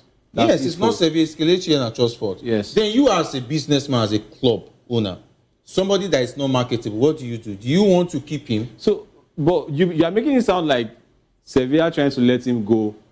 You are trying to paint Sevilla like a poor picture for just trying to let him go, or just trying to even reduce his wages. At the end of the day, they let him go. They will let him go because he's not playing anything. You're obviously not getting it. What he's saying, what he's saying, I think we are. What he's saying is that what he's saying is that okay, there's Sevilla is the business owner. Okay. Iheanacho is the asset that's supposed to actually produce. That became a liability. Yes. Let's look at him as an asset. Yeah. Now that is supposed to actually give them something. Okay. And it turns out that the value of this asset is no longer what the. It became a liability. Now, I wanted to say it. It became a liability. Now, let's go they decide to actually, we can actually keep this, we can still keep this guy, but we're not going to actually pay him. The fact that they decide to actually reduce his salary means they don't want to keep him. It's that simple. But they can't just offload him because of the value, the cost of bringing him in. So they believe that if we can keep him, something might happen and someone might just see him as a good fit for their project. That's exactly what happened with Celtic. Well, I think if they really want to keep him, if Iheanacho is a player that they really want to keep, they will cover 5 million to keep him. But they couldn't even get a replacement. So why are we not looking at it in this area that, okay, they want to keep him, but look, you are not doing well, and we don't want to just cancel your contract. We just don't want to terminate your contract. Eventually, we want to keep you. Yes, we want to keep you, but you are going to be on reduced wages. I mean, that's what they did. Exactly. But Iheanacho refused to accept the reduced wage. But he's not performing. He's not performing now, right? He's not performing. See, I'm not seeing Sevilla's faults in this. Nobody's blaming Sevilla. Who is blaming Sevilla? Nobody's blaming Sevilla.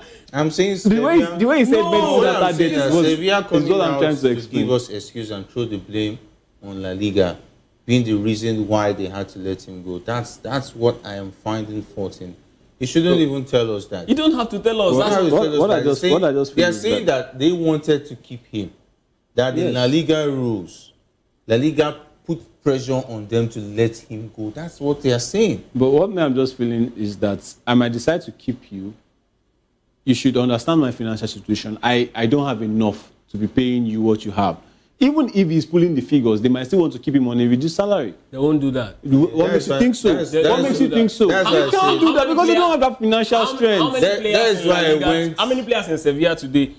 You know, okay, did Sevilla reduce all the it's just almost of their players? Wait, it's just we don't know the situation. They didn't. We don't. That's what I'm saying. It might as well have been. I think it will be one of the high paid players. Yes, now Sevilla don't have the financial strength. And look at Luke Bakio that they sold eventually. That takes me back to the word I said. This is medicine after death. The guy has gone. Just let him. Maybe because he has started scoring goals.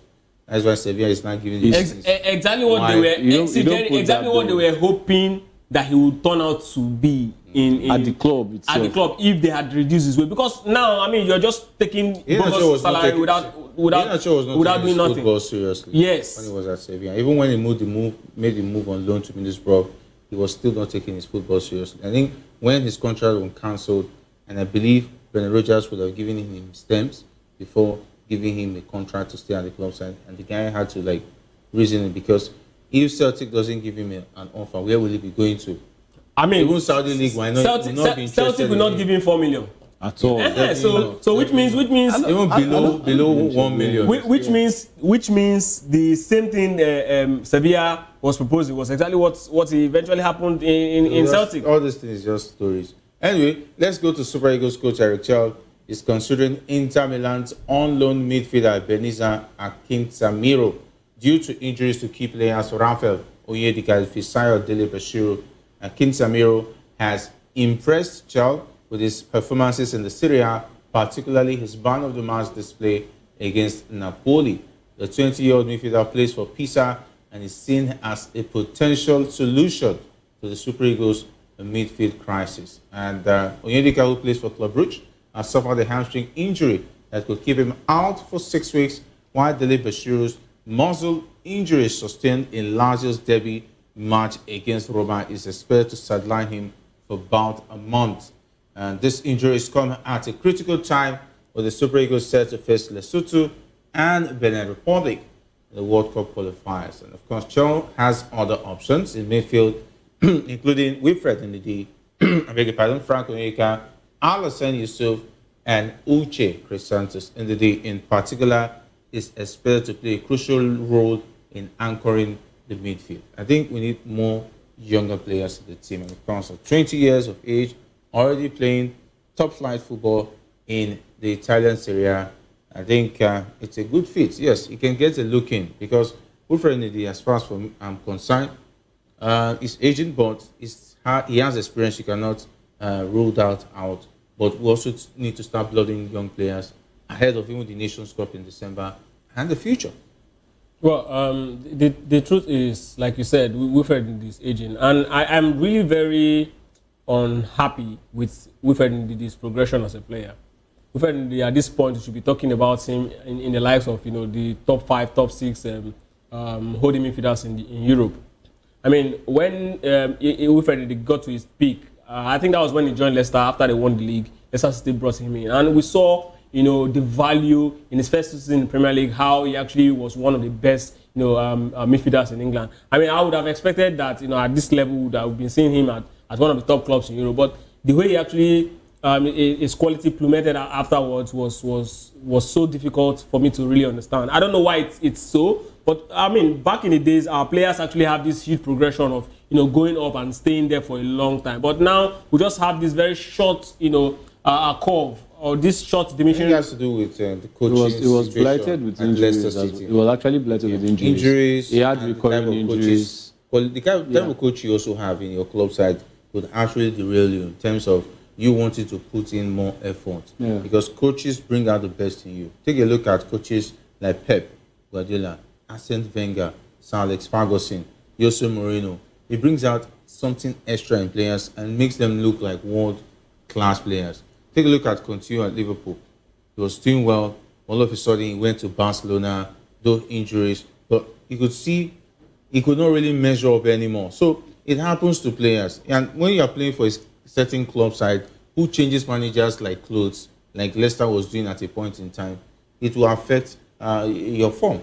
Well, again, Jerry, yes, that's a very vital part to consider. Again, the issue of Coutinho you mentioned, I mean, I think we talked about it a little bit. It has to do with players moving from Premier League to La Liga. They have that very big problem. There's a change there. But for Wilfred Ndidi, I want to really believe it's an agent thing. Yeah, because a player of his caliber in Premier League, I mean, the likes of Douglas Luiz that made that move to Juventus didn't even get to the level with Ndidi before they actually left to Juventus. So I would have expected that at the level he was actually playing at that point, that 2 good seasons, I would have expected a very big move, even if it's outside the Premier League. Just go outside and become a regular face in the UEFA Champions League. Because trust me, iron sharpeneth iron. If he had been playing with top players, top clubs in Europe, I mean, he would have been way better than this, and his value would not have dropped. Because after that,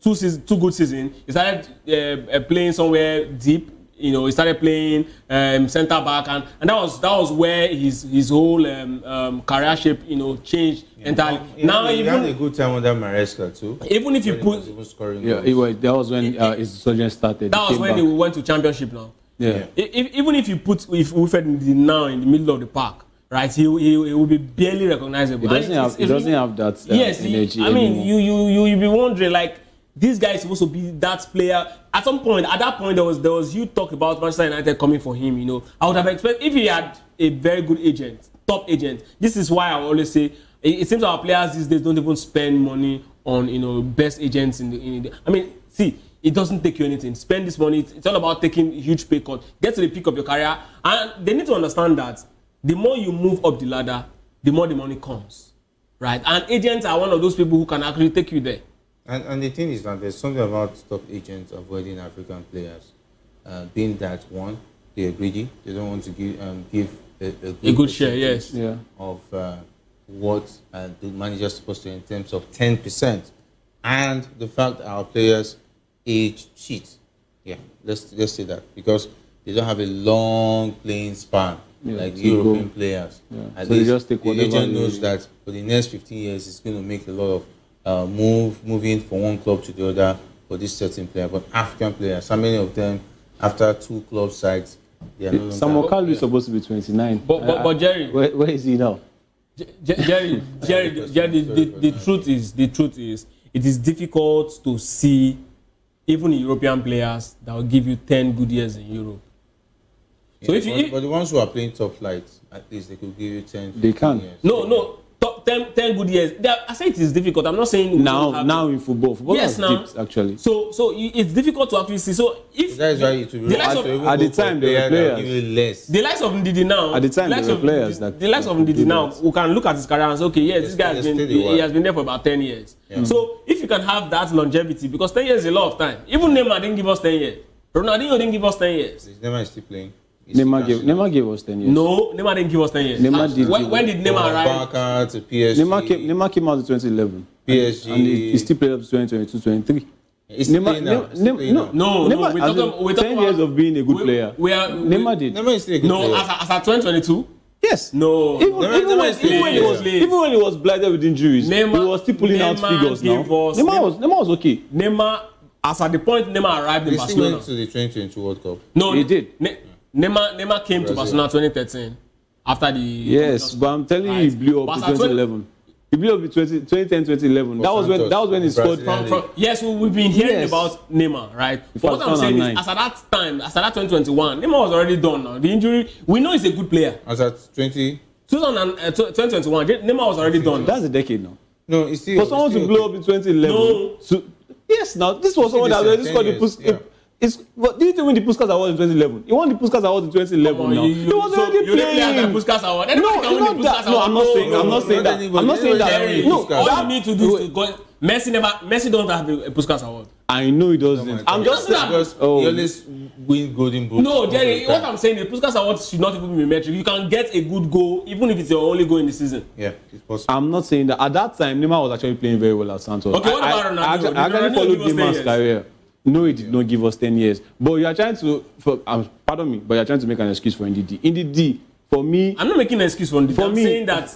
I'm saying that for NDD, he has lived 10 years on the pitch. And for a player like that, he should be at the top. You can't stay 10 years with the kind of quality. Well, NDD's defense. We know this is decline for NDD. Yeah. This is not where we expect NDD to be. Decline. Yes, now. This is decline for NDD now. For a player that have moved at that level for Leicester at 29, Abi, right? 29, he should be at that very top level now in the midfield. 29 is still very, very good to play top football in Europe. But Turkish football, I mean, no disrespect to them, but it's declined. Come on, leave the talk. True. No, Jerry, that's true. Well, like I said, it was blinded with injuries, though. Galatasaray now has a pool of very interesting players, including Victor Osimhen. Victor Osimhen. Thank you. And it's not 27. It's 27. Victor Osimhen's case, we know it's not what is. No, it wasn't his choice. It was not the condition he found himself. They have Leroy too. A standard player. Leroy Sané's standards are very decent player. Sané's standards are deep, actually. They have Mario Icardi. Come on, since when now? Mario Icardi can still score against any team in the world. Yes, we are not saying that. For me, it's even Galatasaray is best striker. A top player as far as that's concerned. Jerry, I'm saying that these guys are in that decline. We are not saying that they cannot, these guys are breadwinners for their family. This way you are saying decline. We can talk about players' career now. They're declining. It's not easy because this is a lot of pressure.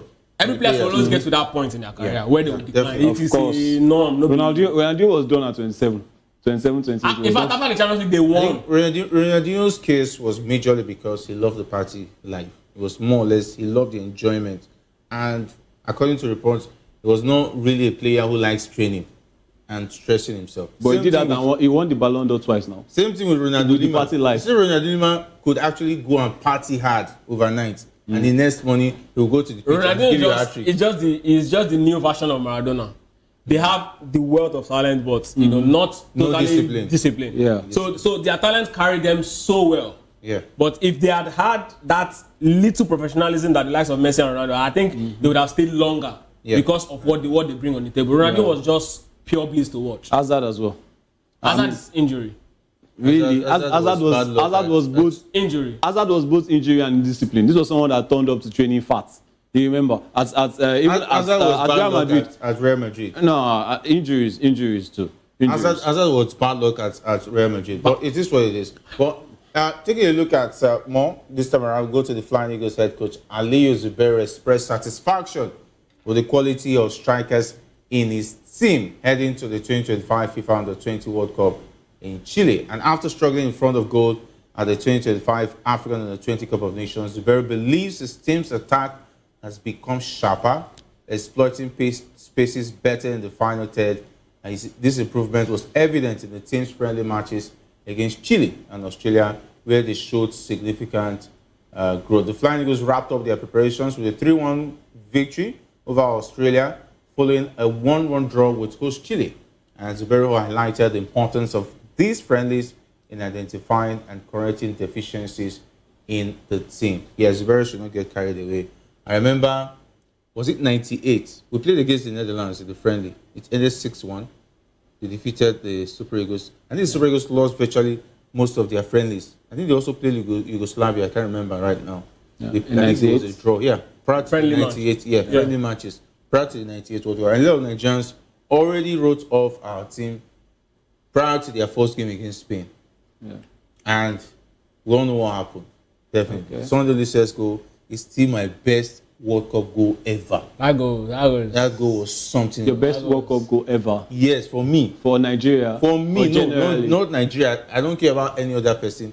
As far as Jerry is concerned, I like you. That is my best World Cup goal ever. I enjoy that goal so much. I think it's difficult to argue against that because for me, that's for me. Everybody has their own goal. I don't think it for them. I don't think. Okay, the only goal that I would say comes close to that in terms of the way the player actually take on that ball. I think it was a goal by the Dutchman in Giovanni Van Bronckhorst. Was that 2010? 2010 rather. Yes, I think that's the only goal that I would say. That was a goal. The goal I really enjoyed, as far as Dutch is concerned, has to be Robin van Persie's goal. The flying head. Come on. That goal was something. But Olise's goal, no, come on. Olise's goal. Team Kale's goal in that same 2014. I remember that match.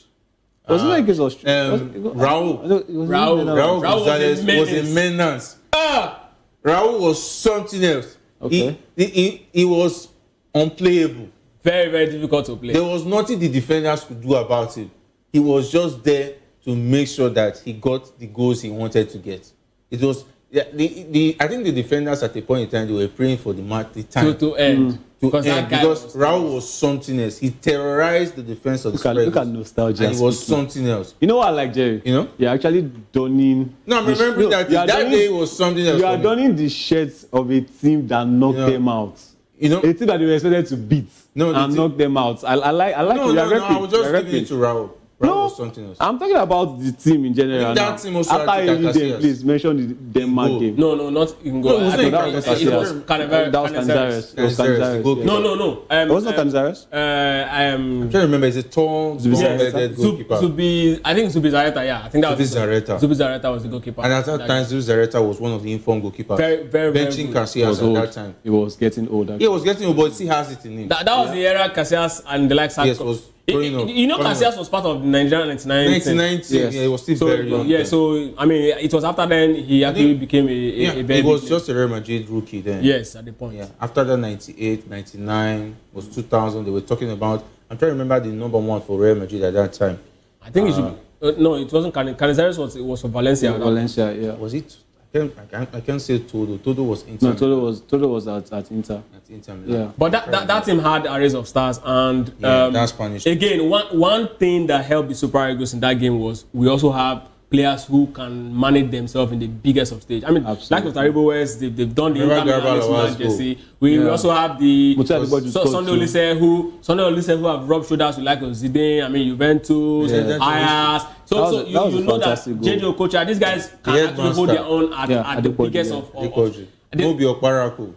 And there was a good game. There was a fantastic game. Ever-present, loyal Super Eagles player in person of Garba Alawa. Yeah, the loyal guy. He scored in that game. I saw him at the Congress the last time. He scored in that game, Jerry. Gabalawa scored. And fresh. Adepoju scored. Gabalawa scored and Olise scored. Yeah, 3-2. And that takes us to this team.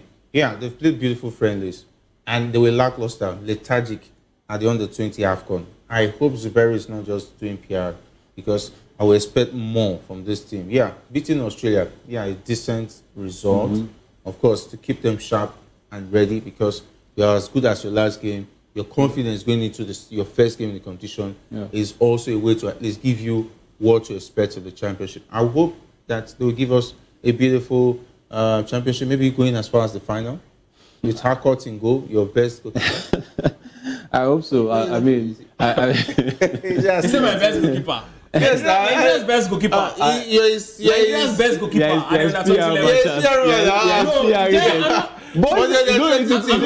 I the one who brought Harcourt into the? You're one of those who say that Nigeria has discovered the less talent. But he was invited to the chanting. You will not let this go. Yeah, he was invited to the chanting. Yeah.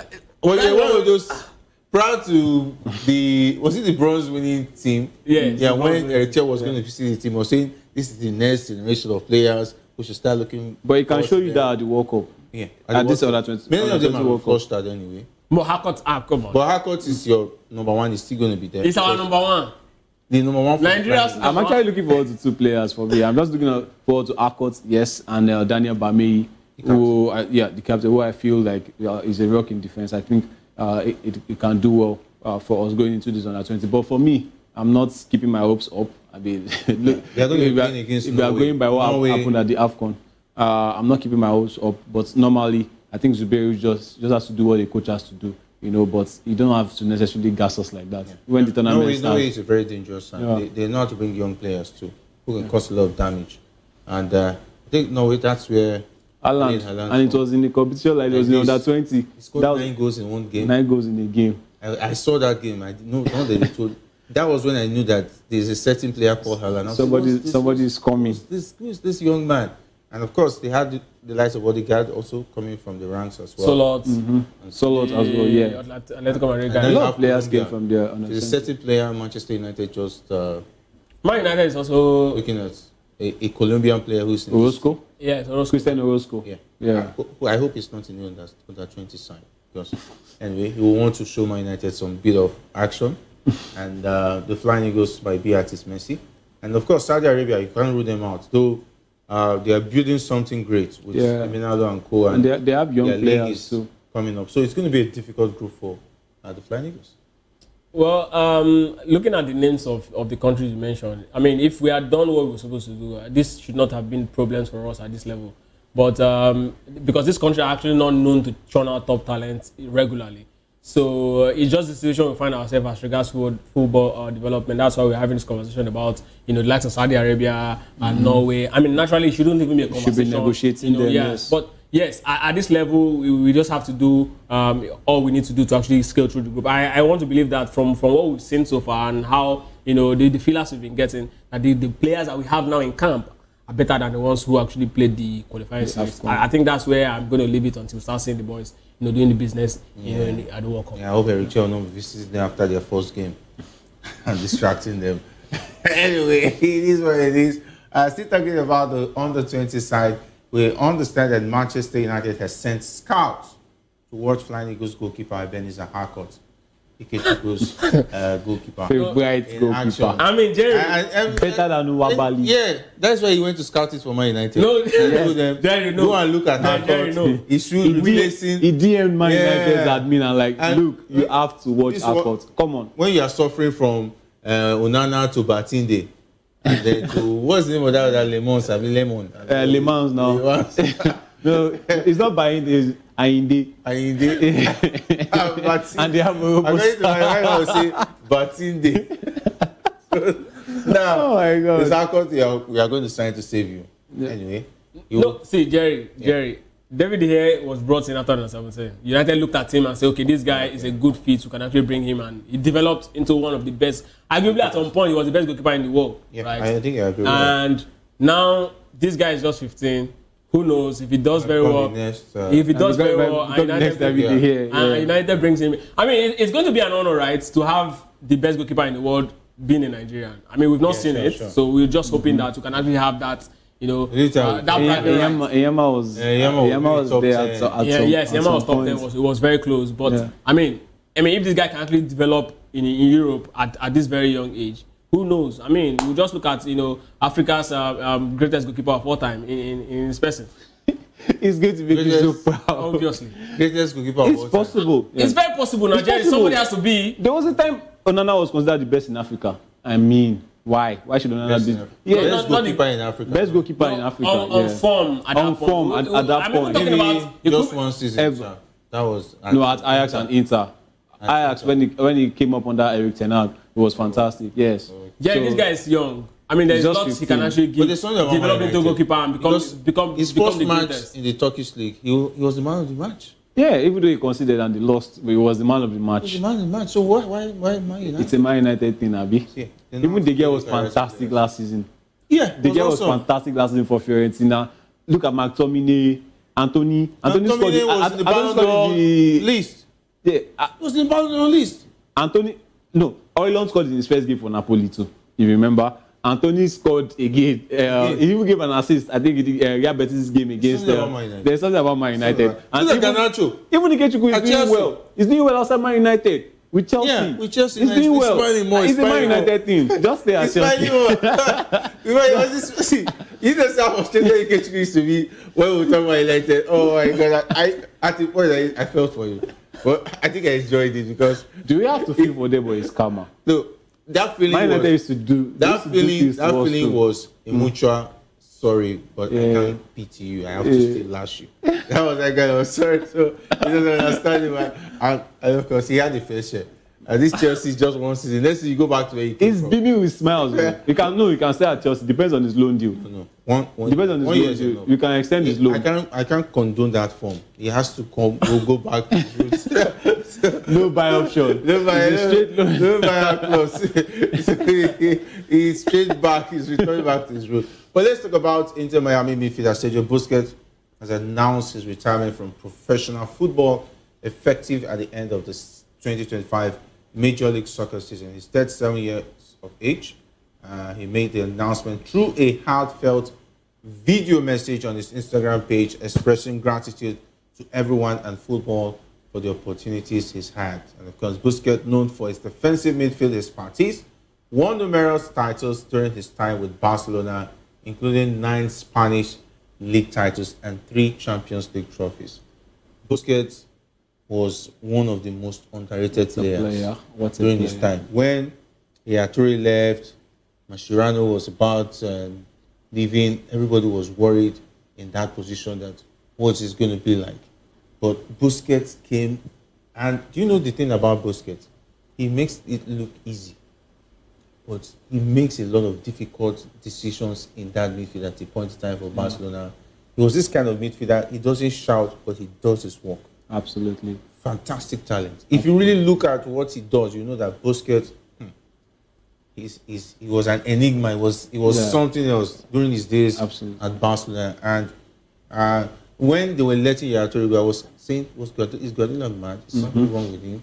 But Busquets at the time was even an attacking midfielder. I mean, what a player. So underrated that when you bring up a discussion of the best defensive midfielders in history, before you can hear Busquets' name, you hear the likes of Kante, Makelele, Gattuso. He was not a flamboyant player. Yes. Was not this goal-scoring looking for player. I'm trying to remember the coach. I'm trying to remember the coach that mentioned something when he said, when you look at the game, you don't see Busquets. But when you see Busquets, you see the whole game. And that's Sergio Busquets in a nutshell. I mean, even at Inter Miami, currently in the MLS, it gives passes, assists to Lionel Messi. That Barcelona connection is still there. Yes, you were saying something when Pep Guardiola was letting Toure go. He was an attacking midfielder, in fact, almost a second striker, but he came back into that center midfield role and it makes the game tick. I mean, almost knocked off Xabi Alonso from the national team as well. Good, a player in every sense, fantastic midfielder, a winner as well. Has won the Euros, has won the World Cup. He's won the Champions League, La Liga, a lot of titles, even titles with MLS. He's a fantastic player for me. I used to look at him with the likes of Sami Khedira as well. Sami Khedira, too, when he was playing for Real Madrid, you hardly see him, but he's doing his job, and he does it well. He's not your typical defensive midfielder. You know, when you mention defensive midfielders, you look for players that are very strong, all those wild players, but then so cool-headed, you hardly knock him off the ball. And I mean, a big legend, and it's going to be so hard to lose a player like that because we hardly see players like him, you know, in recent football. He was going to play T40 when he made the move to the MLS.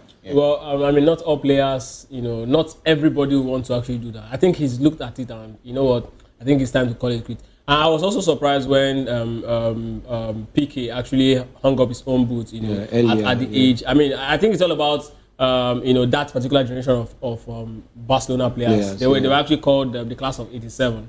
You know, that generation that brought in the likes of Messi, Iniesta, and the Busquets actually came afterwards, but still very much in the class of '87.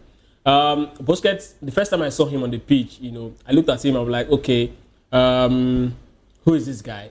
Every single touch, this guy rarely makes mistake. Arguably, the most intelligent Barcelona player in that generation of Barcelona players. Very intelligent. Right? The likes of Iniesta might wow you, Xavi, with the way they actually drive the ball. But this guy, before he touches the ball, he knows exactly what he wants to do. Absolutely. He's so good on the ball. And sometimes I look at him and I just start wondering, the way he moves his leg, throws his body, and it's so slick, the way he turns, very easy. He perfected that number, that defensive midfield role that every single player, even now, right? If you look at Rodri, you see a bit of what Busquets was in him. The only difference is that Rodri has the ability to move more advanced, unlike Busquets that will just stay put around that particular place and dictate the play of the game. But the thing is, when Busquets, the Champions League final against Man U 2009 was where Busquets stole the hearts and body of the entire Barcelona fan base.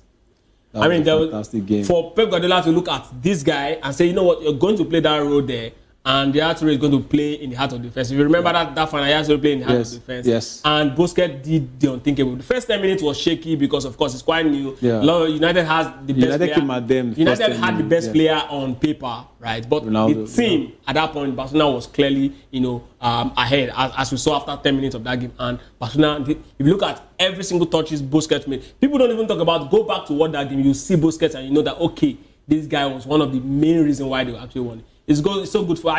It's so sad that when these sort of players leave, right? You look back and you don't get to see players who replace them. Yeah. It has always been, the ladder going up. I mean, the likes of Pep Guardiola was so good in that particular role, and everybody felt we were never going to see a player like him. And then came Busquets. Oh, okay. I think this is a higher breed of a player. Yeah. And now Busquets is leaving. We're looking behind this. But perhaps maybe Caicedo might just step into that position because Caicedo was doing so well. I'm talking about the young Barcelona midfielder. I think it's 18 now. Marc Caicedo, yes. Before he got that injury, maybe he's going to actually fill in that boot and become that player. We're hoping it's going to be the next or a better version of Sergio Busquets. But again, kudos to him and kudos to Barcelona. I think someone is already there, but he's also aging. He has been waiting to play that Sergio Busquets role for a long time. He's naturally not a defensive midfielder, but he's one of Barca's best, and that's Frenkie de Jong.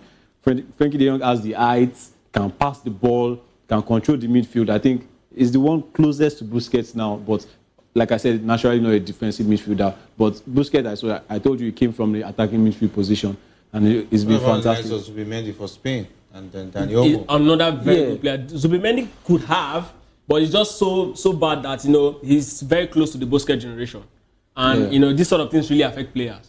The same thing that happened to Thiago Alcantara, very close to the Xavi generation. Yeah. I mean, he didn't really get enough time to actually really, understudy him. When you're so close like that, it really affects Oruma, JJ, these sort of things really, it causes, it stunts the growth of players because now you're actually looking at, playing regularly instead of, understudying and watching, the biggest player on the pitch. It's just what the problem is. But Zubimendi would have been so close. There was also this particular player that was with the Thiago Alcantara team that won the Euros, I think in 2009 or thereabouts, under 20 team. That particular defensive midfielder would have been the perfect fit for that. 2009? Yes. Is he still playing?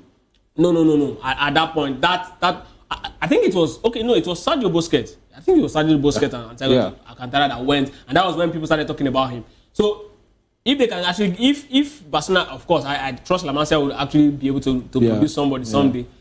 We'll wait to see that. But I'm seeing Marc Caicedo as that player who is going to fill in that, but he's still very young, so there's a lot to learn. He can go back to watch the tapes of Sergio Busquets to learn and become a better player.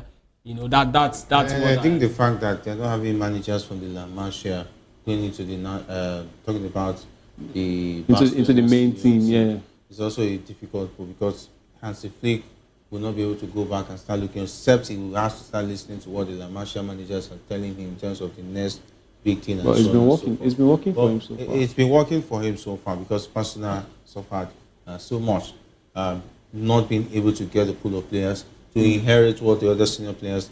I think for me, I was most especially. It really affected them when Xavi and Iniesta.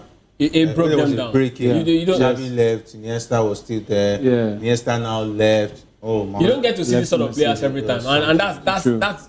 Those sort of players are both blessings and cost to the next generation, because now when they come, you're like, okay, our problem has been solved. But when they leave, the shoe will be so wild that come on, who is going to actually? Who is the most underrated player ever? I think it's Sergio Busquets. How about you? I don't know. They loved. I think for me, it's Sergio Busquets. Sergio Busquets. Mine is Jason Park, actually. Because Jason Park was also fantastic. 3 long park, can run anywhere, can do it. Come on. All right. Ferguson is still regretting it. That really fast, but we just have to wrap it up here. I want to say big thanks to Ikechukwu and Hafiz for being awesome on the show. And though we could not touch all the league games this weekend, I know that Arsenal takes on Newcastle in the Super Sunday game. Yeah. And Newcastle did the triple, the triple? Like 3 games, they beat Arsenal everywhere, yes. They continue again this season. Anyway, I will so much enjoy. And I hope Crystal Palace will also continue their Community Shield race over a certain Crystal Palace are the banana peel for Liverpool. No, so we don't know yet. The best we can get is a draw. We don't know yet until tomorrow. That's what I know. Don't guide, please. I'm not guiding. You are guiding. I've said it before, that Crystal Palace, when it comes to Liverpool, Man City, headache. Yeah. Crystal Palace always go at them, get their jugular every single time they play them. Don't guide for him. So that's how we wrap it up. Big thanks to all the guys behind the scene who make the show great. Talking about likes of Manfred, not leaving out Alex as well as Hassan, and of course Paul. All right, my name is Jerry Apel. I'm saying have a fantastic weekend.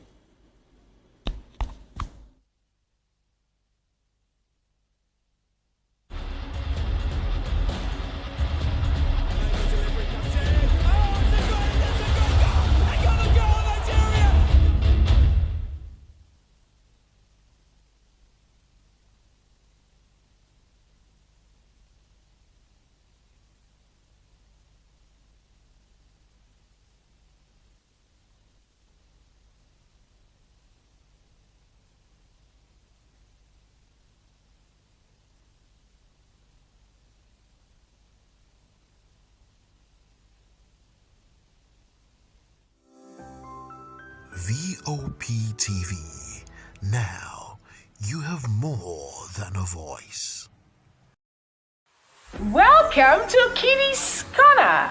Every weekend is a new journey. Join Auntie Oni as she embarks on thrilling adventures. Each episode takes the young explorers to a different fantastical world filled with exciting challenges, making new friends and learning valuable life lessons. The show begins with lots of excitement in a cozy storytelling mood. Parents teach the importance of kindness, honesty, bravery, teamwork, or curiosity. Kitty's Corner is a delightful blend of fun, education, and imagination with catchy songs, interactive games, and heartwarming stories. Join Auntie Oni every Saturday, 10 a.m. to 10:30 a.m. on Voice of the People Television.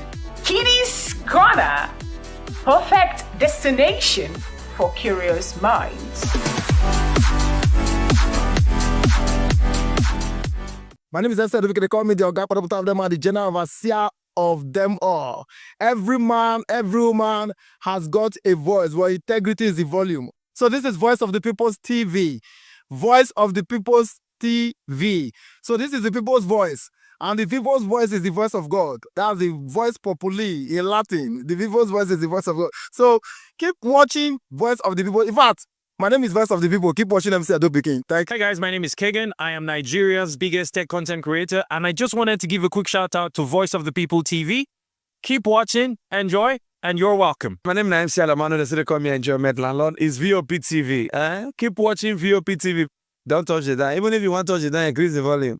If you don't increase the volume, I told me. My name is Collins Agawabe, popularly known as No Maiden. But last, more than No Maiden. Or more.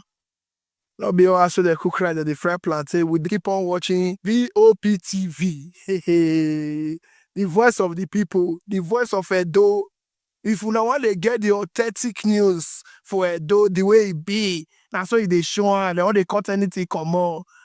A VOP TV.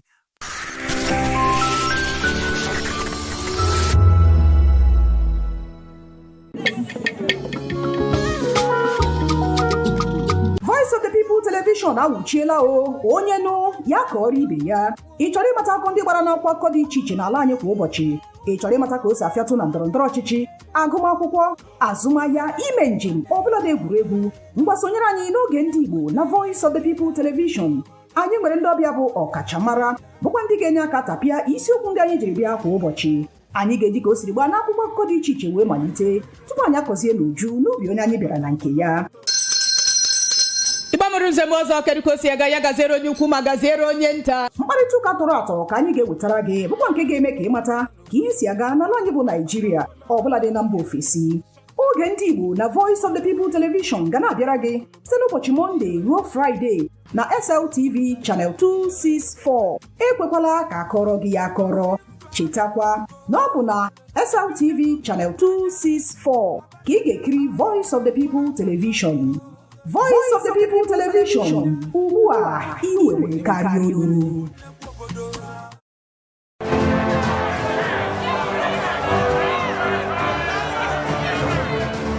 Do you want your voice to be heard? Do you know that you matter in the scheme of things? The People's Voice, the show where ordinary citizens take center stage as we discuss the biggest stories that affect you and I. With you in mind, we facilitate lively discussions, debates, and interviews on the topics that matter most to you and I. From social justice to economic empowerment, education to healthcare, governance, and more. Tackling tough topics and amplifying your voice. People's Voice. Mondays through Thursdays, 7 p.m. to 8 p.m. Join the conversation and make your voice count. The People's Voice. Make your voice count. VOP TV. Now, you have more than a voice.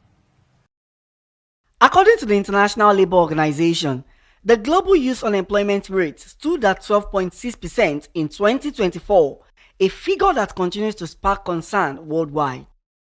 Here in Nigeria, where white-collar jobs have become increasingly scarce, young people are being encouraged to acquire practical skills, from barbing and hairdressing to digital technology as pathways to survival and financial independence. But the question remains, how prepared are Nigerians to fully embrace these shifts, especially in Lagos, where rapid urbanization, inequality, and persistent joblessness make the issue more pressing? Analysts argue that skill acquisition does more than create jobs. It also strengthens communities and lays the foundation for sustainable economic growth. We live in a tough terrain, if we're going to be honest with ourselves. And we know that you need to find multiple sources of income. So we are aware that a lot of our youths are engaging in several entrepreneurial activities. So how can we further expose them? How can we further amplify what it is that they're doing? Having skills is good. Monetizing skills is another thing. So your ability to acquire skills is very essential and very important. But the next thing is to now turn it to a value generating stream. And that is where entrepreneurship comes in. And then you can see that it is not possible to, and off the back of literacy, some level of literacy, then it gives you the ability to acquire skills. You have acquired these skills now, and then you now generate value, consistent value from what you are doing. And the only way that is possible is if you have some level of, you are able to create value, to attract value, to create and capture value from this particular skill. And that is why entrepreneurship is important. It is essential for people to understand that entrepreneurship is not just buying and selling. It's about creating solutions that also solve social needs or social issues or social problems. As the conversation on unemployment and empowerment continues, one message is clear. Skill acquisition may well be the key to unlocking opportunities for Nigeria's youth in the years to come. Matthew Oguswada, reporting for Voice of the People TV.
In a world where power shifts with every headline. In a nation full of questions. In a world filled with noise, the truth needs a voice. The policies that shape our world and the economy that determines our future. Every hour, every day, the grapevine keeps buzzing. And on the bold angle with Jamalina, we dive deeper into stories that shape our world. Don't forget, our voice matters the most. Let us come together and share our concerns.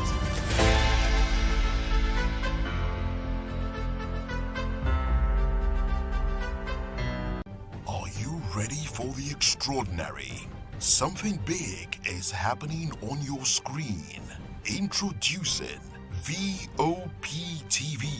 Now streaming on SLTV channel 264. From breaking news to captivating conversations, news analysis, giving you all sides to the story. We bring in-depth discussions on the issues that matter, from politics to sports, entertainment, and lifestyle. VOPTV on SLTV channel 264. Join us as we redefine what television means to you. Voice of the People Television, VOPTV. Now you have more than a voice.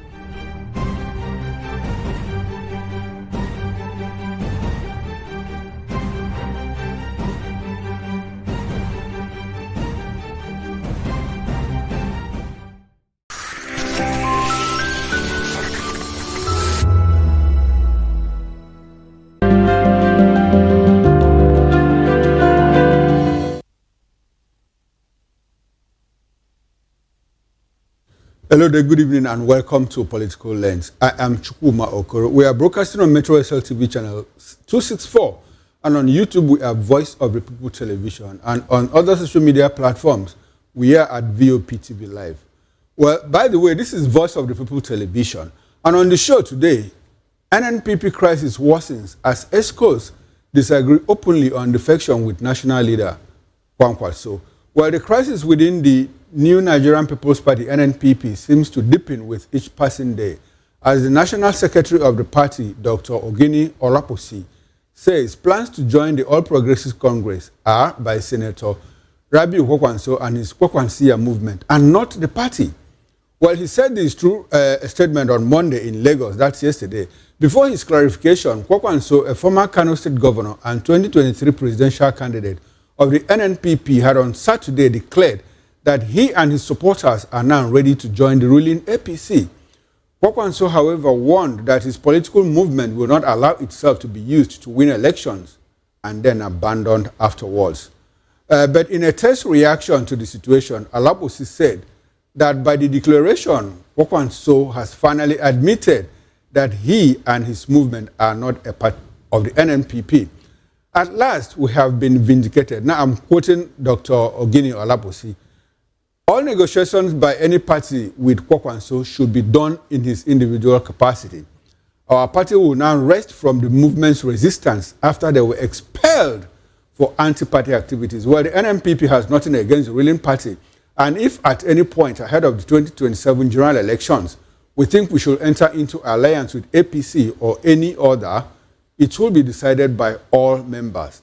For now, we are putting our house in order ahead of the elections nationwide after the crisis and litigations that Kwakwanso and his followers brought to the NNPP. According to Olaposi, the memorandum of understanding between the Kwakwansia movement and the NNPP ended after the 2023 presidential election. Well, the crisis began because rather than live peacefully, they began to plan to hijack the party. We can't wait to see them at another party, Olaposi said. The National Secretary said that Kwakwanso no longer has a political platform, and the majority of his followers in Kano joined the APC long before now. Kwakwanso has no political party. I'm quoting Olaposi. His political value dipped after betraying the NNPP, which gave him a free platform for his presidential ambition, and when the strategic members of the movement joined the ruling party. Nigerians now negotiate with Kwakwanso, and his group should know that it is his right as a citizen, but not as a member of the NNPP. Any negotiation in the name of NNPP is null and void because they remain expelled from our party. Well, the NNPP chieftain lamented the delay by INEC in uploading the party's new executive after a court ordered the convention that produced the Dr. Abo Major-led executive. Well, that's it from the NNPP party, where we are joined in this conversation by Barrister Ladi Johnson. Barrister Johnson is the National Publicity Secretary of the NNPP. He will let us more into what is happening within the party. Good evening, Barrister Johnson, and thanks for coming to Political Lens. Good evening, sir. Thanks for having me. We appreciate your presence anytime. Welcome. Thanks very much. Thank you. Now, let's get into it. Barrister, what's going on in your party? What's the state of NNPP? Elaborately tell us what is happening in NNPP. Well, I think the issue here, and I'm not talking about you. Okay. The issue here is that the press keep giving oxygen to individuals that they well know are not members of the party. If, for instance, Olakposi were the national secretary, then you wouldn't have me on this show as the national publicity secretary. The simple thing is for us to check with INEC. And in this day and age, we don't even have to go there. At the INEC portal, you look at it, you see who the national chairman is, who the national secretary is, and the logo of the party is there. Olakposi and his co-travelers have been to several courts and have been turned away. He is a master at misinforming and disinforming the Nigerian public, it would seem. So there is no problem within the NNPP as recognized by INEC. There is no problem. They are not within the party. They go around with an old logo saying all sorts of things. They're not there. And then in trying to fool people, he says INEC should quickly do whatever. A decision that has been set aside, that they got a default judgment that has been set aside by the same judge, that they went to get in one corner. Contrary to existing judgments and rulings of Federal High Court Abuja and other places. So the bottom line is there is no problem. Okay, Barrister Ladi, okay, you wanted to say something? No, I was going to go into, I had to clarify that before talking about whatever Senator Konkoso said. Okay, no, we'll get to that. But it's good that you have made this clarification at the beginning of the show because, like you said, exactly my point. Now we have you as the National Publicity Secretary saying that Dr. Ogini Olakposi is not the secretary of the party and that if you were, you will not be here. So that clearly shows that there is crisis in the party. But it's good that you have made this clarification that INEC has derecognized its own faction of the party and that the very court judgment that he referred to in his statement has also been vacated by another court, which clearly shows that at some point there might have been misunderstandings within the party. And that leads me to the second question, because a lot of people thought that this crisis had been I don't think you can hear me. No, I can hear you. Can you hear me? I can hear you. Yes. Excusing you. There is no crisis. You say clearly shows there's crisis. If someone is throwing stones from outside, okay, is there crisis in your home? No, there is crisis, because if there wasn't crisis, the person wouldn't be outside throwing stones. The person would simply leave. No, he doesn't have to be inside. Somebody who was a member of my family and now is outside throwing stones. The Constitution of the Federal Republic of Nigeria, the Electoral Act, okay, permits you freedom of association. When you go to any association, there is a constitution. Okay. If you are no longer part of that party, part of that association, you cannot be saying that there's an internal crisis. You can say that there are people hurling stones from outside. It's a statement of fact. But within the party, there is no crisis. Okay, now because all they are trying to do, let me tell you what the game plan is. Okay. Every party, most parties have issues. What these people are doing, I believe they are being used to continue to say, oh, there's a crisis within. They are not within. So that Q2, there can be some spurious court decision, some spurious thing, to make sure that there's no opposition in this country. All right. So that is why we reject it. Now, Barrister Ladi Johnson, I wouldn't want us to get into the logic of it all, but if a party is factionalized, as we see now, will you say that there is no crisis in that party? Because you seem to have factions within the NNPP. No, sir, you are wrong again.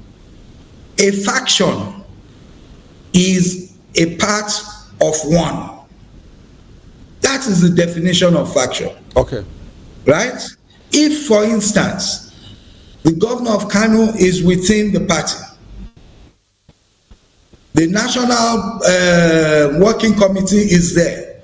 If those within the party now say we no longer recognize the national working committee, we want to start doing ours, after all we have the governor or whatever, then you can say that there are two factions, because we're all within the party. Before Ogini and his co-travelers started shouting over the top of their voices, they were already expelled. Beautiful. Here we are again. Okay, now the party expelled them. But Olabisi on his own says that, look, Kwakwansia movement, Kwakwanso and his movement were expelled from the party. Barrister, that's fantastic. Fantastic. So who do we believe now? It's a simple thing. If he says they were expelled, go and check his party. Is his party registered with INEC? That's what I'm saying. No, he's talking about the NNPP. He's talking about the NNPP. You are forcing me to say this. It would seem that the press in this country do not do their work. They do not. If not, look, Olakwasi's brother, our former publicity secretary, who calls himself a national chairman, went on a program, political program, you know it, from one of the top channels in this country. And the gentleman told him that you call yourself national chairman. I cannot call you national chairman because you are not recognized by INEC. You have the right to go to court. You have the right to say you should be the one there, but you are not the one there. But when you take them and say, the national secretary said, the national chairman said, oh, therefore there are two persons. If I come to your station and say now that I am the marketing manager of VOP, you push me out, you call security, and then someone now reports that, oh, there's a faction there. Of course, you say that Ladipo Johnson was never a member of staff. Where is the faction? It's a simple thing. Okay, Barrister Ladi Johnson, it is not as simple as you paint it.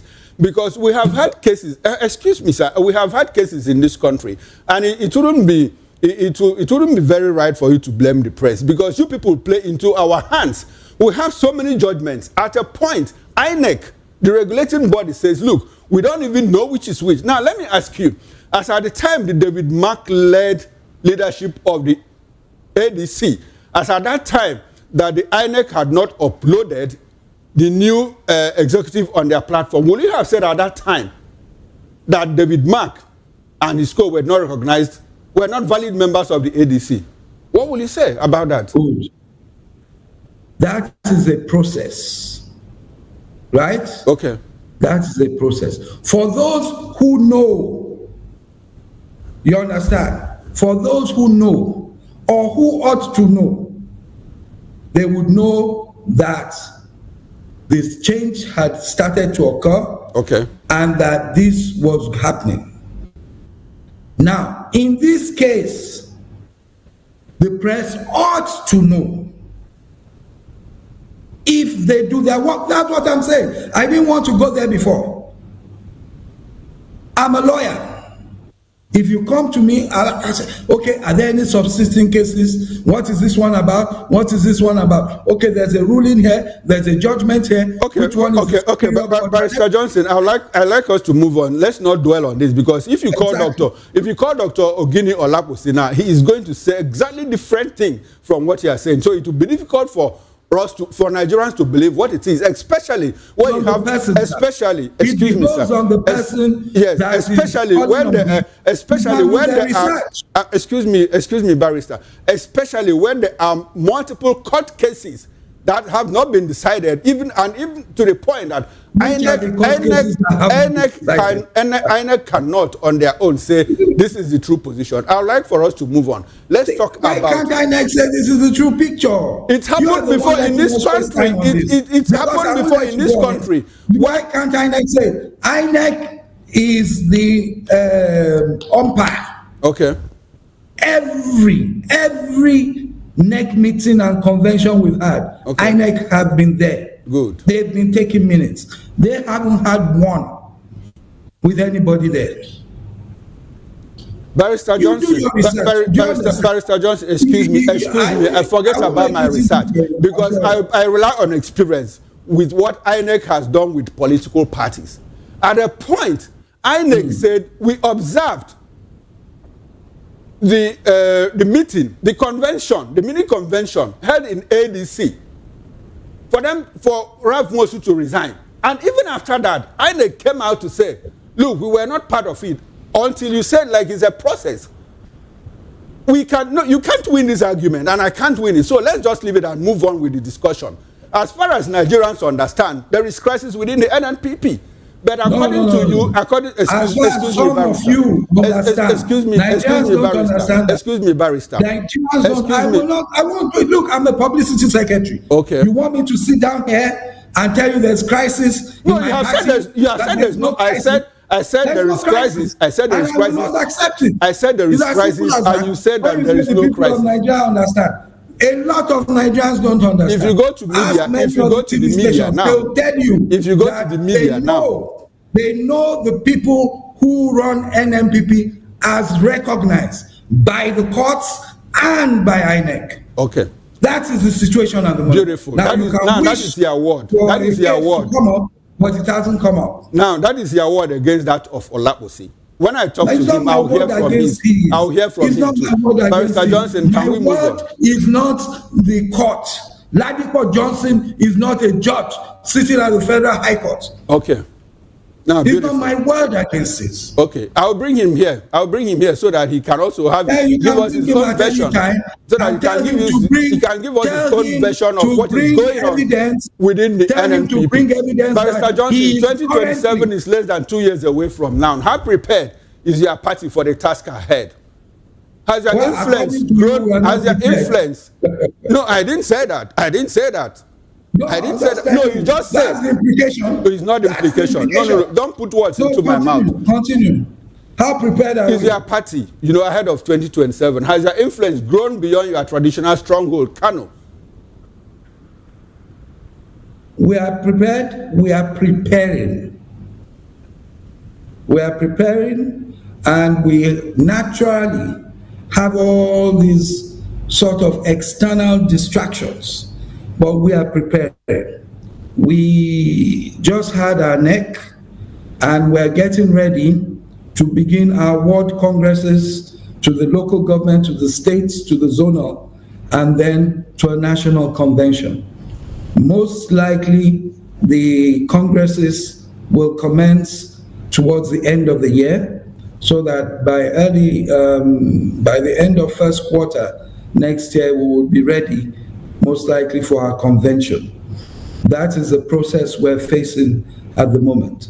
What is also happening is that the party on its level and some individuals in the party, including distinguished Senator Rabi Musa Kwankwaso and others, have people talking to them, approaching them to see whether there could be a marriage of sorts, coming together to get towards the 2027 elections as well. So the party is involved in these. Our style is different. Immediately after the 2023 elections, we stated that we were open for talks with groups, political groups, parties, individuals who have one way or the other believe that they want this country to move forward at a faster pace, in a better direction for the benefit of the citizens of Nigeria. And we've been open since. And as I said, we've had some talks. Now, I can tell you, before you ask, that there have been no official talks yet, either between the NNPP and the APC or the ADC. Okay. I wonder how you were able to preempt me, because I was coming to that. I know. No, but before we get to that, now, what is the state of the NNPP in Kano State? Because I understand that you are in Kano as you speak with me, and the way when you appeared on screen, I thought that, look, this is not Laddie Johnson. This looks more like the governor of Kano State, until I looked very well and said, the governor is lighter. Okay, but the way you dress, the traditional cap and all of that. So what is the state of the NNPP in Kano State? Is it intact? Well, of course, the NNPP is waxing stronger and stronger in Kano. Okay. Just, when was it? Was it Thursday or Friday? Last week, we had about some 2,000 or so members of the APC from a few of the local governments coming to declare for the NNPP in Kano. This has been a continuous thing. So in Kano, the party is growing, the party is intact. To answer, to shed more light to, I think, to go deeper into your question, the fact that one or two people may have been suspended or expelled does not mean that the party is not intact. You understand? Because when people leave a party, you try to see what they're taking with them. It's like when our friend Olakposi Ogini was expelled, you understand? He was former chairman in Ogun State. What did he take with him? Do you understand? So it doesn't, one person leaving doesn't mean that the party is not intact. I tell you, more and more people are coming in, especially here in Kano, where you have a lot of the youth joining the party, coming into the party. So the party is waxing strong, and especially here in Kano. Okay, all right. Barrister Laddie, a few minutes ago, you said that that the party was strong, prepared for 2027, except for the few distractions here and there. Where are those distractions coming from? Are they internal or external distractions? I'm talking about external distractions. Especially the one that cost us some 5-6 minutes of arguing in this program. Do you understand? Okay. That's all I'm talking about. There are people outside throwing stones, saying this. If Senator Konkoso says this, then they come up quickly and say, oh, he's not actually in our party. We had some, what's it called again, that you said in your introduction? Memorandum of understanding. Okay. Ask any lawyer about a memorandum of... The Electoral Act doesn't even recognize a memorandum of understanding. And it is because they lack wisdom. Sorry to use that phrase. If Buba Galadima signed a memorandum of understanding with you some 2022, that, they are coming to your party or whatever, what has that got to do with INEC? The Electoral Act, the Constitution of the Federal Republic of Nigeria, says that once you are 18, you come on your own individual basis. Nobody comes as a group. That's why they always say, go and join in your ward, whether you're a presidential candidate or not. So does it make sense to be talking about some memorandum of understanding they had with maybe Buba Galadima signing. I was in the Gambia at that time. Senator Pongozo called me and says, "Oh, laddie," I said, "Your Excellency, I spoke to you a few days ago. I'm on holiday." He said, "No, you have to come back." We had a talk with NNPP where we're moving to that party. You have to come back. And I had to cut my holiday short. But when I joined the NNPP, I joined as an individual, notwithstanding that I'm a member of Kwankwasia or that I was in the PDP. Okay. I joined as an individual. All right, but Barrister Ladi, when you say that the Electoral Act does not recognize memorandum of understanding, what about when parties are trying to merge, like we saw the APC? That's a different thing. Okay, what's the difference? What's the difference? The difference is that the Electoral Act talks you are allowed to merge, you are allowed to do whatever you want to do. You merge, you leave your certificates, you now say we want to become so, as happened with those who joined the APC at that time. That is different. Now, when they merged and everything, did that baptize all of them? It didn't. We still had to go to the ward to get our membership cards as member of APC. I didn't say I'm come from PDP and from Kwankwasia and we're joining, I had to go to my ward in Surulere, Lagos and join as an individual.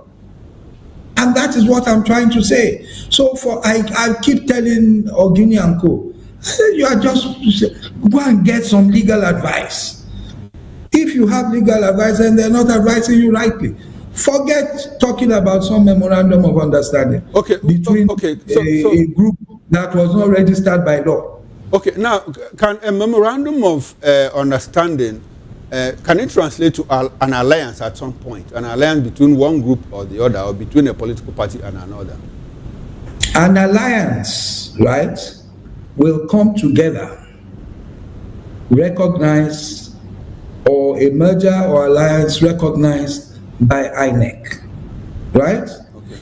If, right, you have, I know where you're going to, if you have some form of agreement or an alliance that doesn't need the stamp of the Electoral Act of INEC, and you say to yourselves that I'm going to support you, I am within the NNPP, but I will support you for office of governor.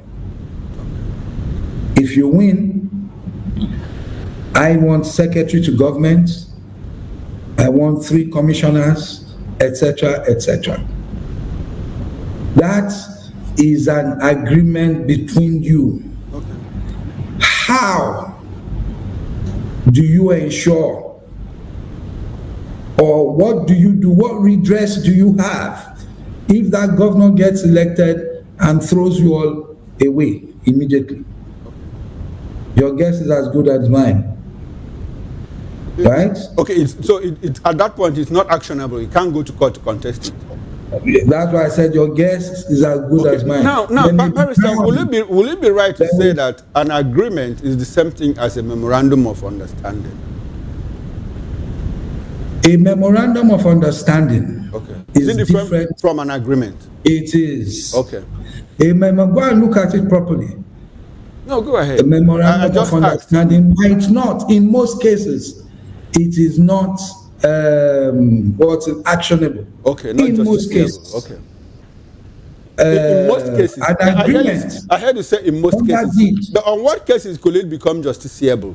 Will it become actionable? You said I should come and discuss politics. Now you've turned it to a law lesson. No, you brought in the legal aspect of it, because we're ordinarily discussing politics. I don't know. There are some aspects once in a while, I think, when you have things like they've spent money on it, they've done, you understand. But basically, it is different from an agreement which is like a deed, signed, sealed, delivered.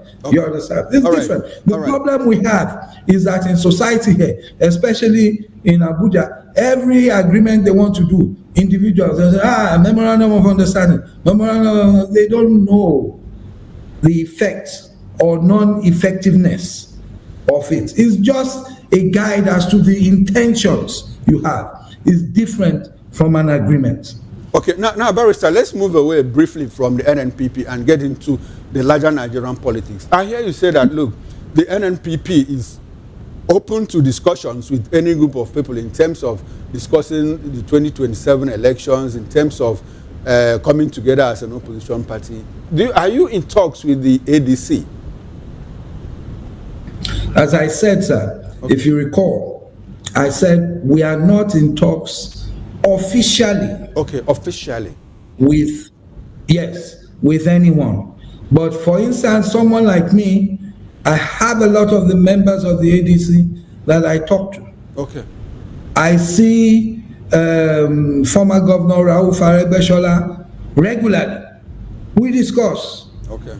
You understand? At the individual level. Yes. Badebo Rosvival in Lagos, who wants to be governor, he's an aburo of mine. You know, if you check Facebook, you see us there going to different places together. So of course we discuss. And there are different things, people talking, people pushing, you understand, obedient movement, different groups, different people talking. Now, time is running out, but at the same time, there's time. A day is a long time in politics. So that can happen. And as I said, and as you know, there are people who within the party have been reached out to by members of the APC or who have spoken to members of the APC. So it is still a broad spectrum. It's still a broad spectrum. But that is the thing about politics and about group politics. Okay. Because whatever is decided, one person might not like it, and another loves it. You understand? Okay. And then you have to come to terms and say, okay, since most of my group, most of the party have decided that they're merging or they're doing this or that, I will remain. Or you now take your personal decision and say, well, I'm sorry, I have to leave. Okay. I can't support you if you are working with this sort of person. All right. But I would like for you to let us into the on Monday, there was this, does it look like, is Kwakwanso, the national leader of your party, is he holding talks with APC? Is he about to move to APC? He's holding talks with them. Okay. Not that I know of. As I said, naturally he'll know many, of course. He has a lot of colleagues that were governors, senators, who are still within the APC. So I'm sure they put phone calls through to him, they meet once in a while. But he hasn't informed us that he is having official talks with the APC. Okay. That hasn't happened yet, to date, that I know of. You understand? I won't say what I don't know about. Okay. But it hasn't happened to date. Okay. And that is why in his statement in Kano towards the end of last week, what he said, he was saying to them that, look, some of you are saying you want us to go to the APC. We were there when the APC was founded. We know what happened. We helped them win. And immediately, President Buhari, God rest his soul, turned his back against them. That happened. Even when we went to the PDP, when we went back to the PDP, this and this and these are the things that happened. Now, if you are saying let's go to APC or PDP, what is there? What are the terms? You can say you just want to go or whatever, but I have to think about the entire party, NNPP, and the group. I have people everywhere. In all states, I have people who contested gubernatorial, contested senatorial, and everything. I have to consult them. We have to go as a group. So those were the things he was saying. But those who reported it, what would sell was, I am ready and willing to go back to the APC if the terms are there. They forgot the party spoke about the PDP, saying the same thing. And anyone who really believes that they want to push the country forward, we're ready for talks. And we know why we're saying that. Okay, now talking about moving to either the APC or PDP, does it look like, or it seems that NNPP as a standalone cannot get to the presidency, because in the last general election they came a distant third.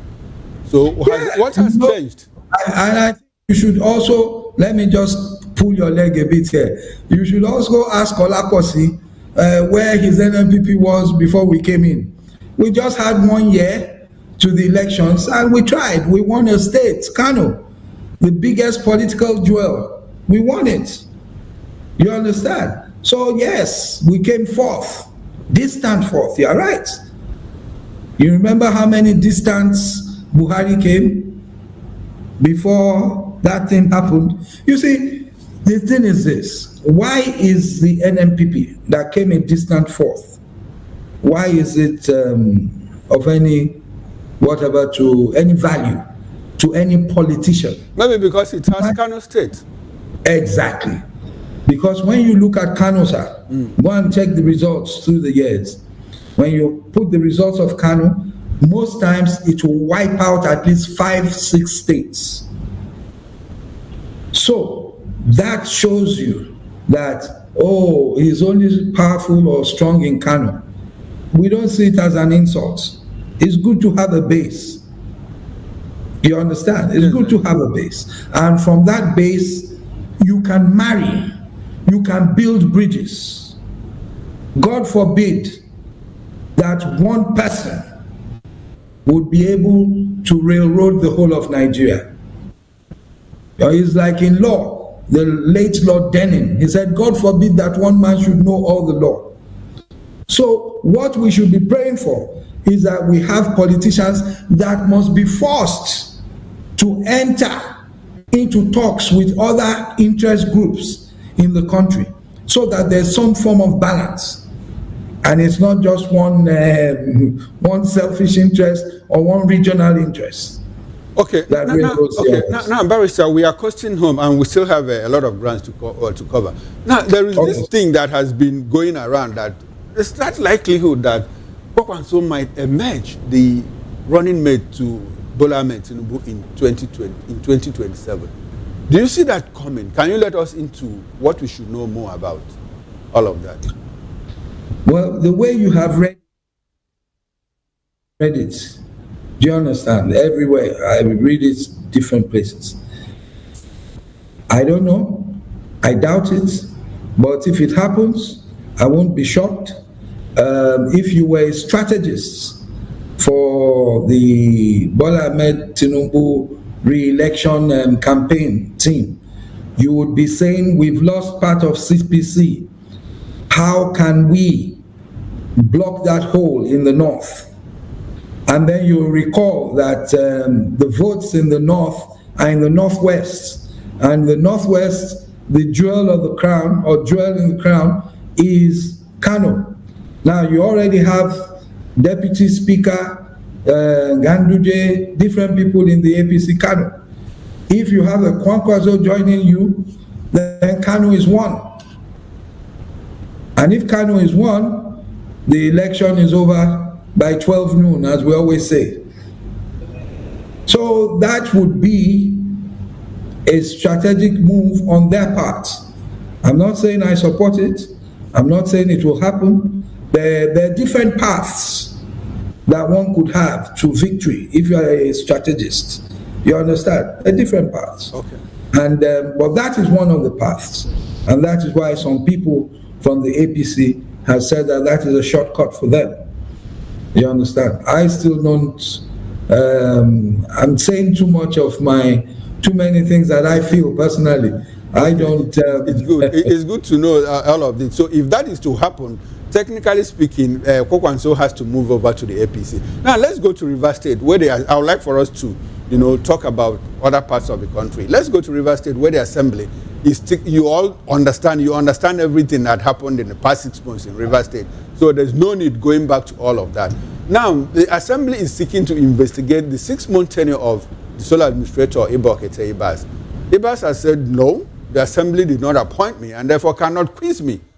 As a lawyer, what's your position on that matter? What should it be? Should it be the House of Representatives that made the appropriation bill, the Appropriation Act that he worked with, or the Rivers State House of Assembly, which was not in existence as at the time he was the sole administrator? What should it be from a point of law?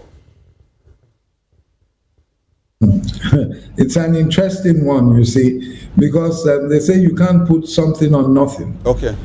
That's what the Supreme Court always says. You can't put something on nothing. There was nothing there. The president lacks the constitutional powers to remove a sitting governor, either suspend him or otherwise. Yes, there are conditions. You can declare a state of emergency, but it doesn't say that you an elected person or an elected National Assembly, should remove an elected person. There's nowhere that it says that. And you know, the sad thing is that it was an opportunity for the judiciary of this country to make a statement to set things right. But of course, they refused to. They hid it. There was a case filed by the PDP governors. It never saw the light of day. So we wouldn't know now whether what happened was an illegality. I believe it was, but we wouldn't have any confirmation that it was an illegality or not. Now to what you are saying, sir, if I were on Ibas's side, I'd say the same thing, that you didn't appoint me. You understand? You didn't appoint me. If the National Assembly come up and say that we should give accounts, then we give accounts. But you, the State House of Assembly, never appointed me. Okay. So on that note, Ibas is right. From your personal opinion, Ibas is right and all of that. Okay, because from my personal opinion, that is a technicality that he can use. Okay. But it is not good optics. It is not. Why wouldn't he want to account? You understand? I do. He can use a technicality, but it is not good optics. It's not good for him as a person, for the National Assembly, and for Mr. President. It's not good. Okay, now they should account to the people of Rivers. Okay. As to what they did with their money in 6 months. Okay, it's good to know your position, because some lawyers have also said, look, he is not answerable to the House of Assembly. It's the National Assembly that passed the appropriation bill that they should actually account to, and not the Rivers State House of Assembly. I'd like for us to stay a bit more on Rivers State. Now, you also understand everything that happened. Now, the governor is back.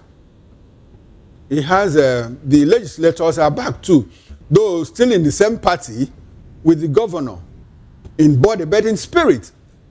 Those members of the House of Assembly seem to be in the APC.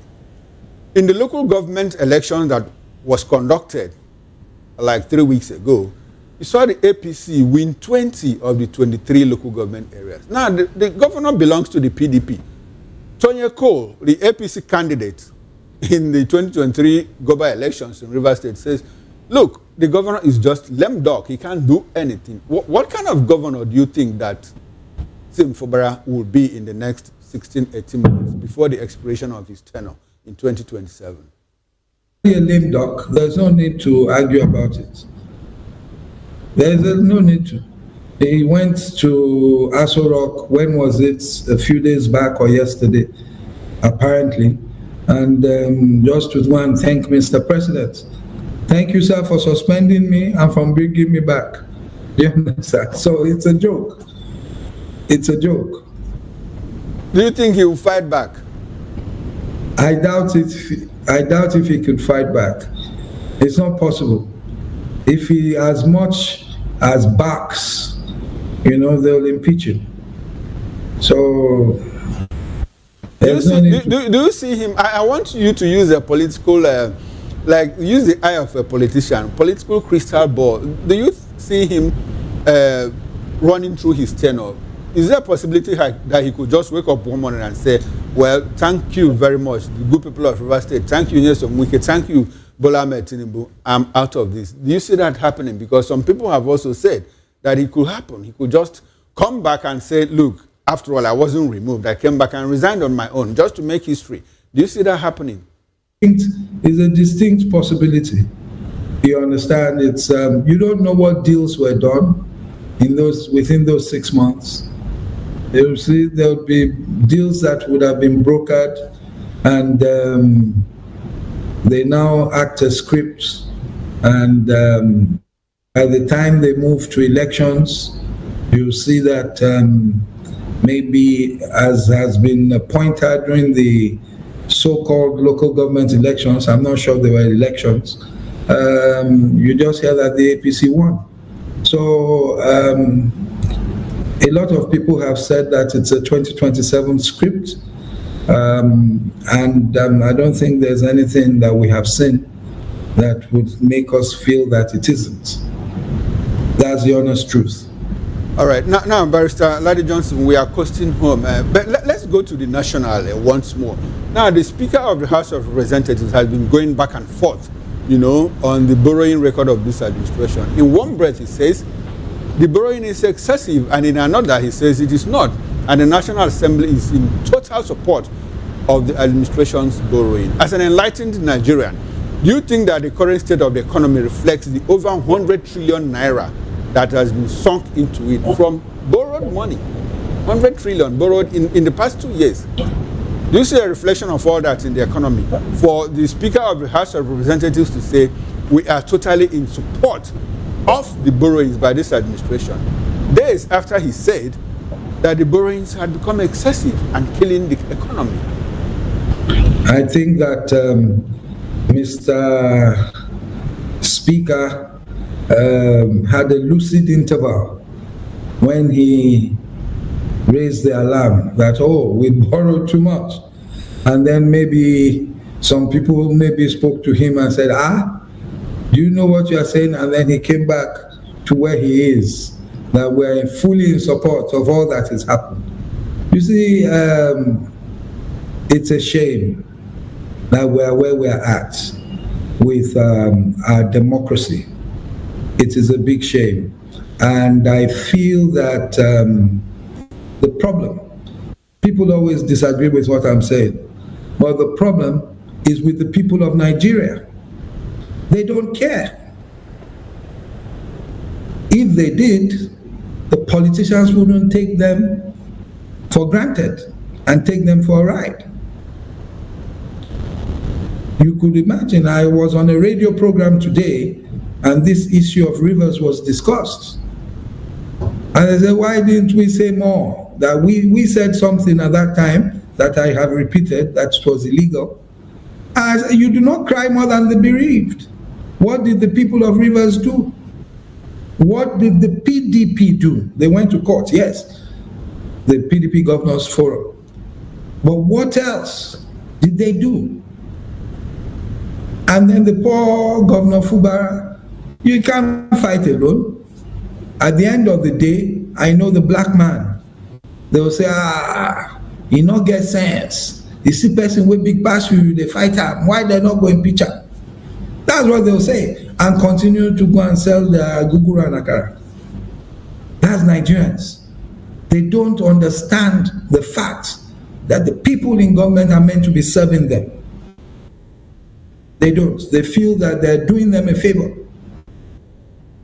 So for me, at the end of the day, it is we, the people, that have the problem, in myself inclusive. We, the people. And until we wake up, this country will continue to go downwards. They'll say I'm cursing the country. I'm not cursing. Because God Almighty, which we Yorubas call Eledumare, or my brothers call Allah, or we the Christians, God, He will not come down to do anything. Do night vigil, do prayer, do whatever. Yet you are driving one way. Yet you are stealing in your business. Yet you are doing this. The country will not improve. it will not improve. Okay, now, Barrister. Okay, now, Yes, Barrister, it's been a very interesting conversation. I would like for you to wrap up your concluding thoughts with this question. What do you see coming in 2027? Do you think it's going to be a walkover for the current administration? Do you think that the opposition is capable of pulling any surprise? You see that I had to breathe in. 2027 is a mystery. What is that saying?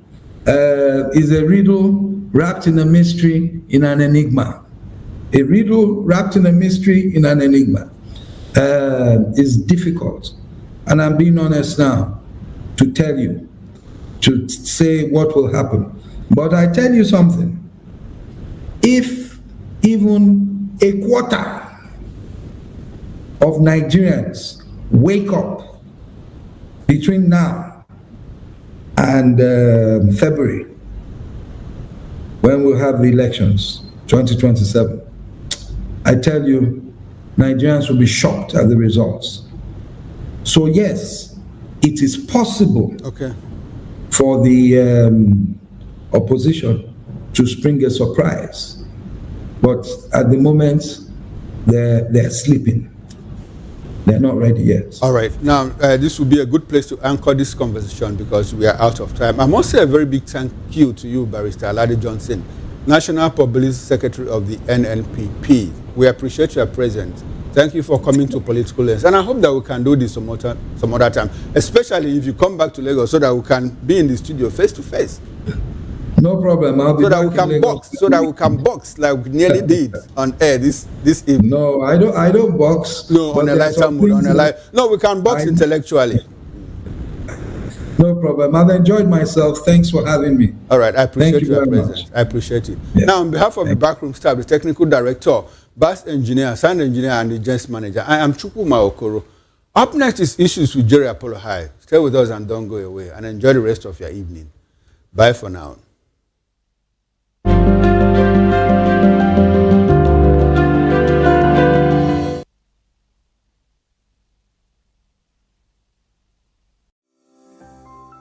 VOP TV. Now, you have more than a voice. Good morning. It's the start of a beautiful day. Well, start your day right with a healthy dose of news, fun, and inspiration. Join us on VOP this morning for the latest news, trending topics, and uplifting stories to set your day on the right vibe. From news and current events to lifestyle and entertainment, you are covered. VOP This Morning, 8 a.m., Monday through Friday.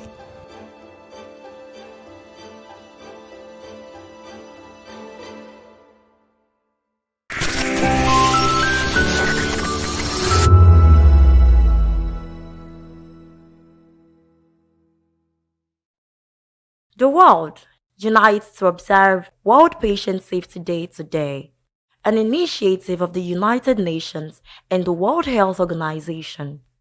This year's theme, Safe Care for Every Newborn and Every Child, draws attention to the urgent need to protect the most vulnerable patients, which are the infants and the young children, from preventable harm in healthcare settings. Every year, millions of children face risks that can be avoided with proper care, from infections caused by unsafe medical practices to complications during delivery or inadequate neonatal support. These challenges highlight the importance of prioritizing patient safety at all levels of healthcare. Health experts stress that safety for newborns and children goes beyond treatment.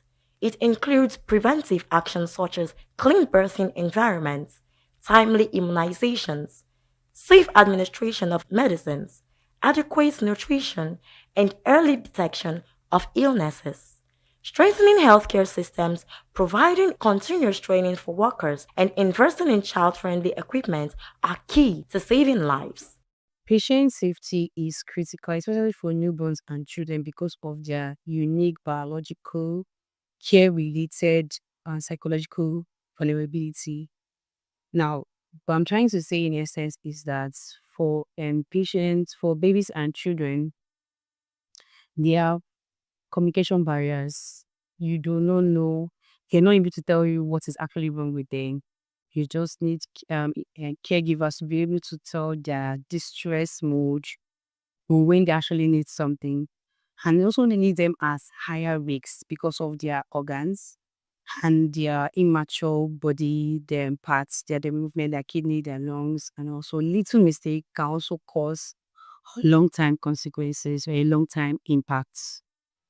Hospitals and clinics can strengthen their safety practices for children by, first of all, staff training. Staff should be updated on how to attend to these patients, giving to know the medication to give, and always moving with the trend. We also have infection control. There should be vigorous hand washing. Aseptic techniques should be used when attending to the patients. And for babies, we are following medical pediatric charts. I think that should be pediatric medication practices. Yeah. Yeah, following medical pediatric practices to attend to these babies, and also strict patient identification. We can make use of ID band for them, making sure that you're surely knowing that this is the patient to attend to before attending to the patient, double checking calculations before administering medication to the patient based on weights. So these are ways we can actually strengthen our safety towards our patients. It builds a safety culture where everybody and every member working there, every staff is actually looking towards the safety of the patients, avoiding risks, and also updated medical equipment. When the medical equipment, it does not give room for medical errors or low quality procedures done on that patient. So yes, those are the rules it plays, and it keeps skills fresh. You're getting updated with the new trend, the new ways, better, safer ways to attend to the patients and the babies. In my own experience, the little things that I think we can do to actually improve patient safety, especially in the hospital environment, is actually we have patient identification, working more on how we be able to identify our patients. If we can use code colors or ID band to be able to identify our patients, involving the families at every step of the way to be there. Whatever is happening, they should be updated. And also, double checking of medications with whoever you're working with to be certain that you are giving the right medication, the right dose, at the right route to the right patients. And also vigorous hand hygiene before getting close to any of the patients. And I think for babies, they're basically supposed to have their own things like stethoscope, thermometer. Those things should just be for them to avoid cross infection. The advice I would give to my colleague and policymaker on World Patient Safety Day is for us to work together to commit to delivering safe care through vigilant practices, proper training, and a system that prevents harm. As the world marks this day, healthcare professionals, from doctors and nurses to midwives and pediatric specialists, are being called upon to reaffirm their role as guardians of safety for children. Praise Peters for Voice of the People TV. We encourage you to click on the like button and subscribe to our YouTube channel. We are Voice of the People TV. Also follow us on all our social media platforms. We are at VOPTV Live. Visit our website www.vop.ng for fresh and trending news. Also watch us live on SLTV channel 264. VOPTV, Voice of the People Television.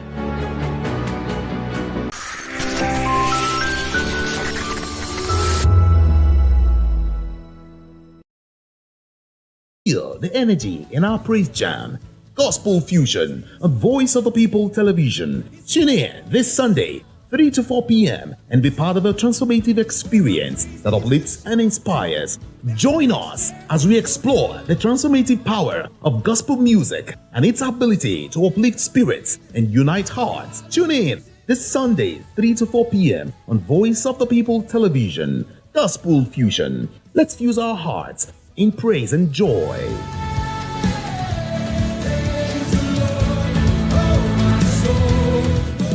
Voice of the people, you can hear me now. My name is Patrick Doyle, and I wish that you continue to echo the voices of the people. Big up VOP TV. My name is Soibifa Dokobo. Please keep watching VOP TV. Hi, my name is Kwekumali Ikenda Onyekwena, and I am with the Voice of the People TV. Now, if you're looking for the veritable channel for information, politics, robust discussions, you don't need to go far. VOP has you. VOP will always have you. Thank you. Hi, my name is Patrick Diabwa, aka Ibani Chuka. I'm an about the Eagle King, and you are watching VOP TV. Stay with us. 2564 is coming up on Burning 9, right? The 2564 Atlantic Tower. What happens in the hush behind hangar doors? Who signs the papers that gamble with lives? Which truths were grounded before they even ever had wings? If you've ever buckled a seatbelt at 30,000 feet, if you've ever stared out of that tiny window and wondered who's really in control of the skies, it isn't just flight, it's power, it's politics, it's pressure sealed in steel. We're peeling back the clouds from runway risks to sky-high secrets. We're diving deep where most dare not to look. Aviation Scope, every Sunday at 7 p.m. only on Voice of the People TV. We don't just report, we reveal. We don't just ask, we uncover. Because when it comes to the skies, ignorance is turbulence. Aviation Scope, the sky isn't the limit, it's just the beginning. Good morning. It's the start of a beautiful day.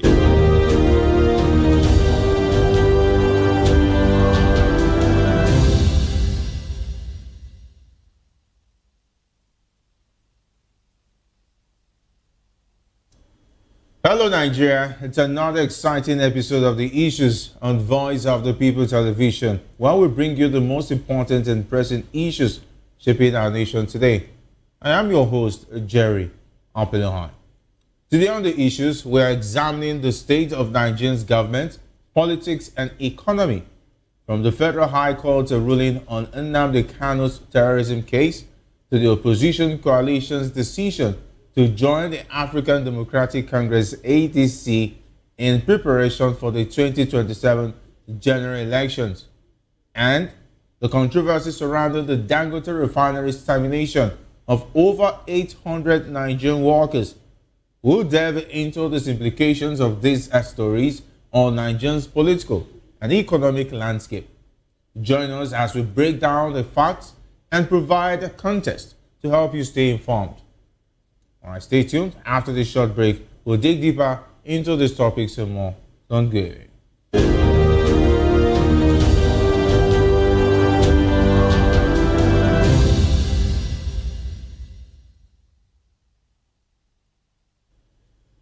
Welcome back. Let's dive straight into today's discussion.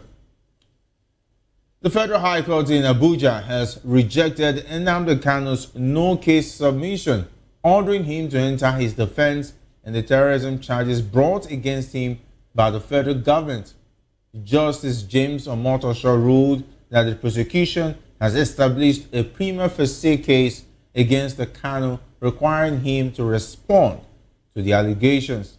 The court's decision was based on evidence presented by the prosecution through 5 witnesses, which raised the serious allegations of Kanu's involvement in terrorist activities. The judge emphasized that Kanu's fundamental right to fair hearing necessitates allowing him to defend himself. The matter has been adjourned until October 8, 2025 to allow consideration of a medical report by the Nigerian Medical Association on Kanu's health status. The NMA is expected to present a report on Kanu's fitness to stand trial. If deemed fit, Kanu's defense will proceed, with the court allocating time for the defense to open and close its case. Kanu, the leader of the proscribed indigenous people of Biafra IPOB, is facing terrorism charges brought by the Nigerian government stemming from his agitation for the secession of Nigerian Southeast states and parts of neighboring states as an independent Biafra nation. All right, today I'm delighted to be joined by two esteemed guests here in the studio. We have Dr. Peter Nasike. Dr. Nasike is a philosopher, development economist, and best-selling author. He is also an erudite commentator on economy, finance, politics, and power.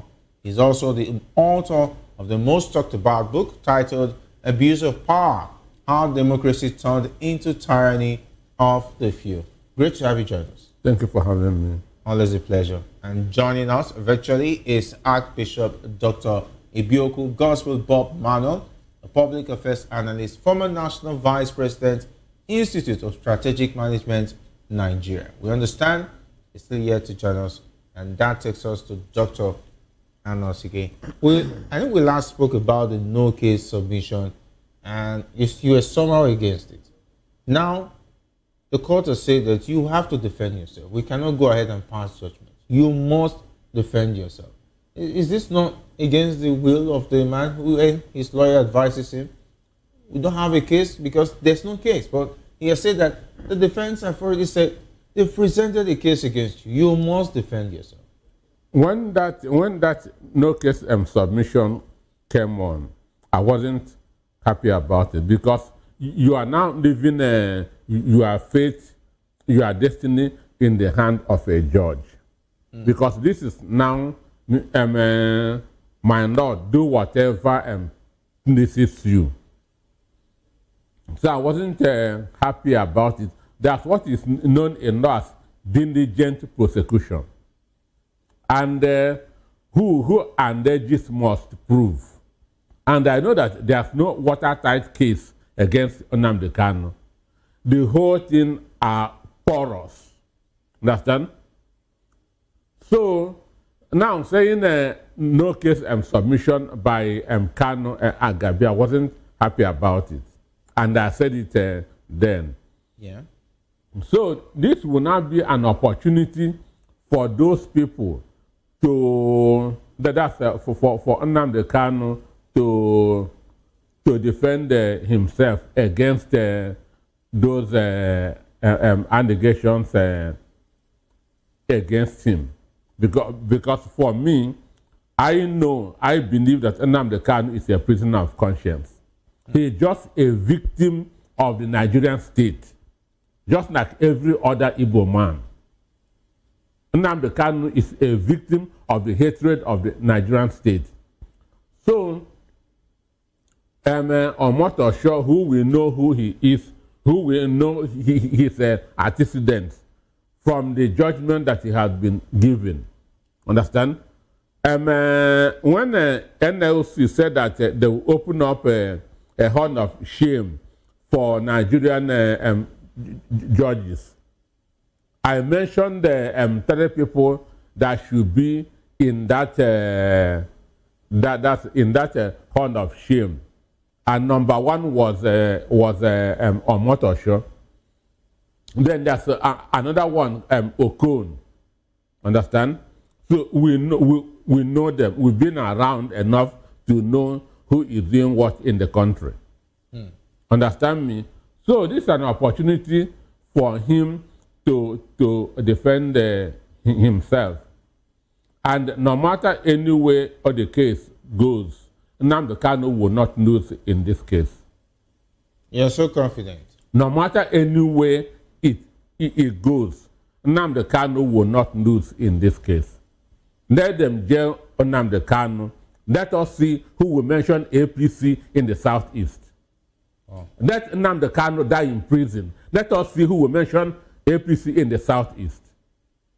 So no matter any way this case goes, Nnamdi Kanu will be victorious. Okay, what are the political implications of the court's decision to reject Nnamdi Kanu's no-case submission? One, the the corrupt politicians in the southeast are afraid of Nnamdi Kanu's popularity. Okay. They know that Nnamdi Kanu is far more popular than the whole 5 southeast governors combined. He is more popular than the whole governors in 5 of them combined. So if Nnamdi Kanu comes out today, where he tells the youth go, that's where they will go. Where Nnamdi Kanu tells Igbo youth, go this way, even the adults, that's where they will go. So a lot of the corrupt politicians in the southeast are not comfortable for his Popularity. release. Okay. They don't want him to be released. Understand me? Because that's why they are not pushing. it's going to affect their political fortune. But they don't know that if anything happens to Nnamdi Kanu, Southeast will not contend them. Southeast will be too hot for them to come and campaign. All right. Well, we understand that Dr. Archbishop Dr. Ibioko is now with us. It's great to have you join us on the issues.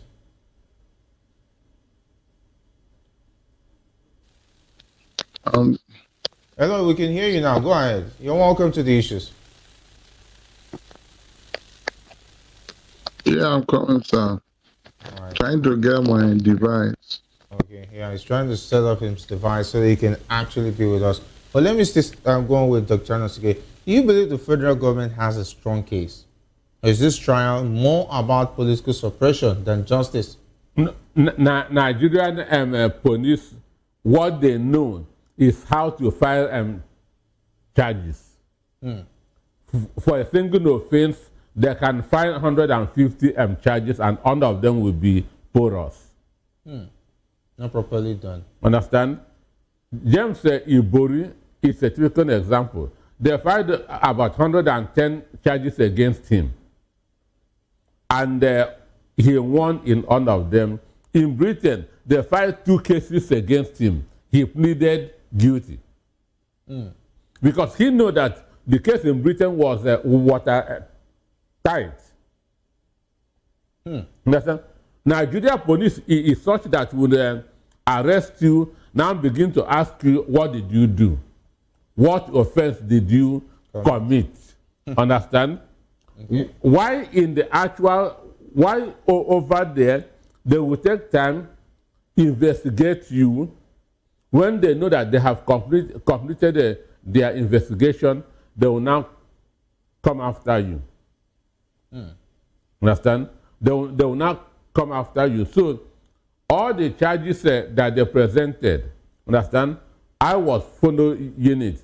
I don't see anyone that amounts to terrorism.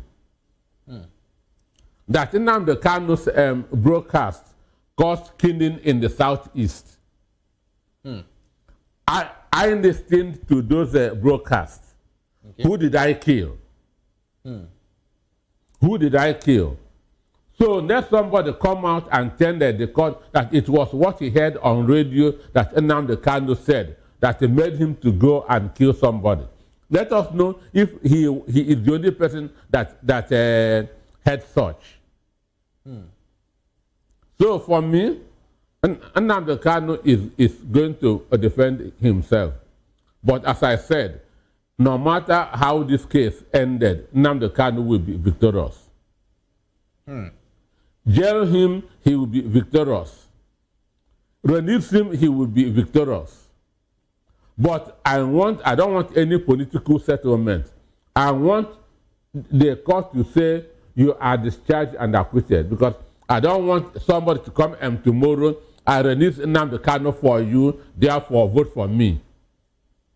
So I want court to say, Nnamdi Kanu, you have been discharged and acquitted. No evidence is filed against you is strong enough to convict you.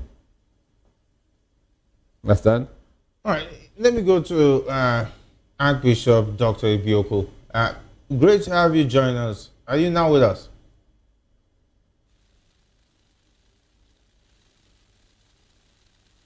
Hello. All right, it seems like Archbishop Dr. Bioko is still trying to connect with us, but let me still stay with Dr. Anaske. If you were in the mind of Nnamdi Kanu now, what would be going through your mind? What should be going through his mind, knowing that this case is dragging on for too long? Because this is more than 10 years, and as I said, Nnamdi Kanu is a prisoner of conscience. Nnamdi Kanu is a prisoner of conscience. Nnamdi Kanu is a victim of the Nigerian state hatred on the Igbo people. He is a victim of the hatred of the Nigerian state on the Igbos.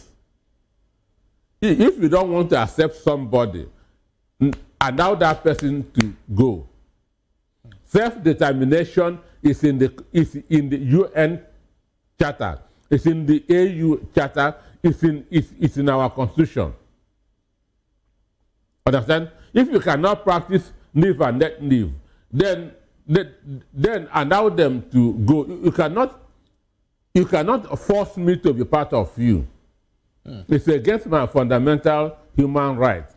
So Nnamdi Kanu has the courage to speak out about the Nigerian hatred on his people. And that's why he is going through what he is going through. But Nigerian states don't know. If Herod knew what would become of Jesus Christ, understand? They would not have killed him. Because when they arrested Jesus, he did not have up to 1,000 members. But after he was killed, we now have more than 2 billion Christians in the world. When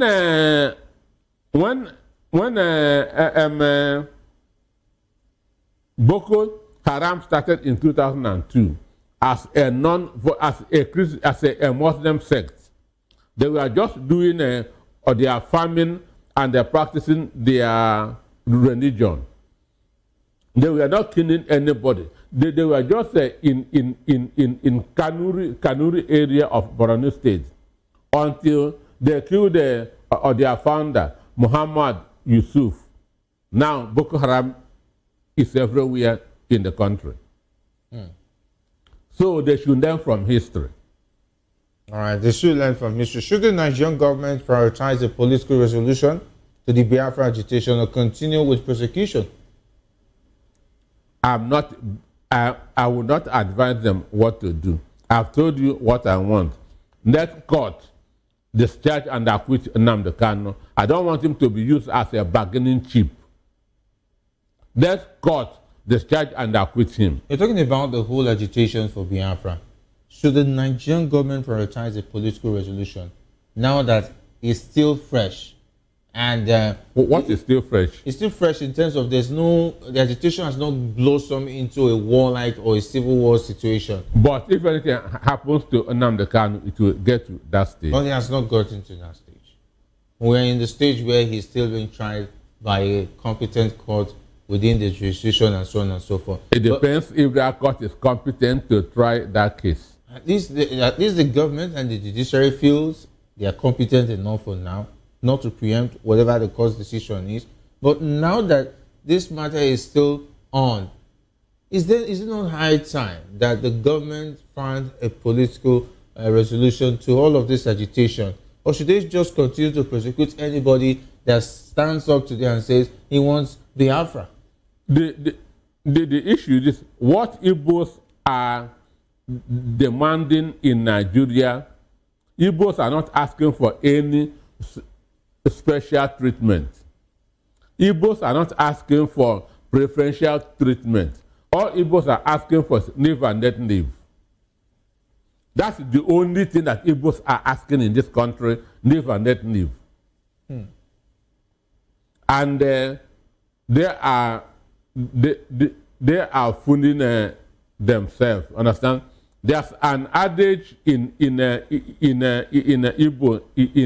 land that if you hold somebody on the ground you are also holding yourself. So Nigeria can never move forward until this agitation is answered. In the 70s, we were at par with Singapore, Brazil, Malaysia, and China. But all these countries are now first world economies. We still remain in a third world economy. So Nigeria is holding themselves. But what they don't know, they can never kill an Igbo man. Igbo, that's what is known as can-do spirit. That's what is known as can-do spirit. An Igbo man can squeeze milk from rock. An Igbo man can squeeze gold from rock. China, Adolf Hitler did everything to subjugate the Jews, including every day he will come and seize their shops and give to the Germans. But within 2 weeks, the Germans will send it back to the Jews because they don't know what to do with those shops. The same thing with the Igbos. You can never defeat anybody who is in control of commerce. Sack Igbos from Nadipo market, send Yorubas there. They will fall down. They cannot operate there. Understand me? So there's nothing. Nigerian state is holding themselves as long as they will not allow Igbo people to breathe.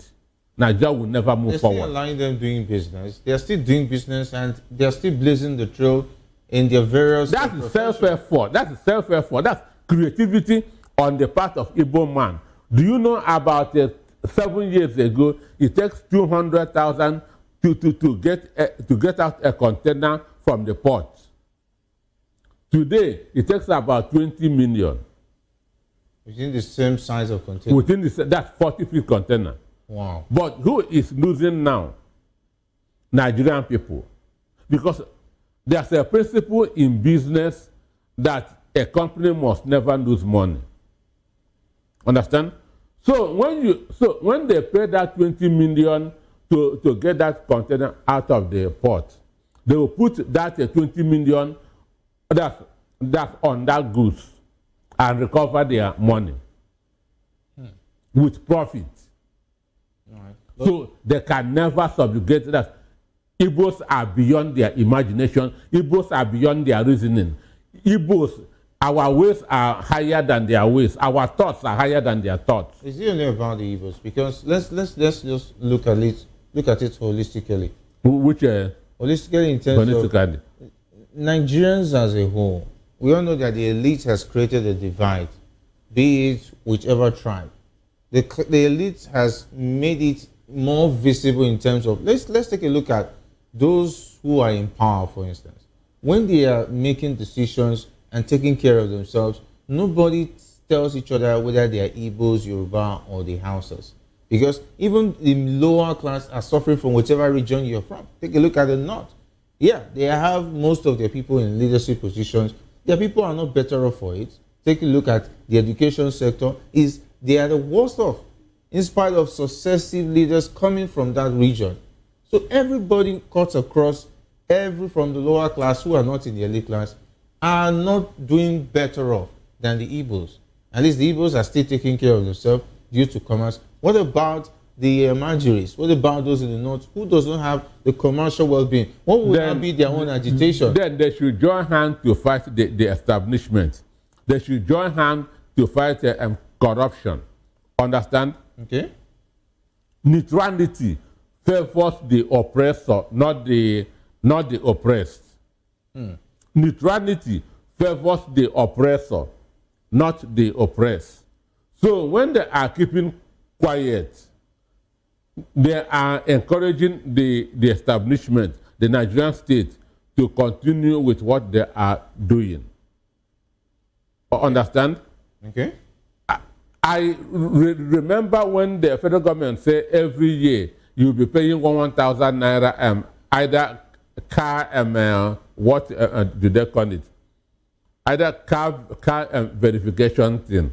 Okay. Understand me? Okay. Understand? Igbos put that 1,000 naira in their business. They have to increase price of their goods to accommodate that one thousand. We are more creative than them. We are more intelligent than them. All right, let's take Archbishop Dr. Ebioke if he's now with us. You're welcome once again. Hello, Archbishop.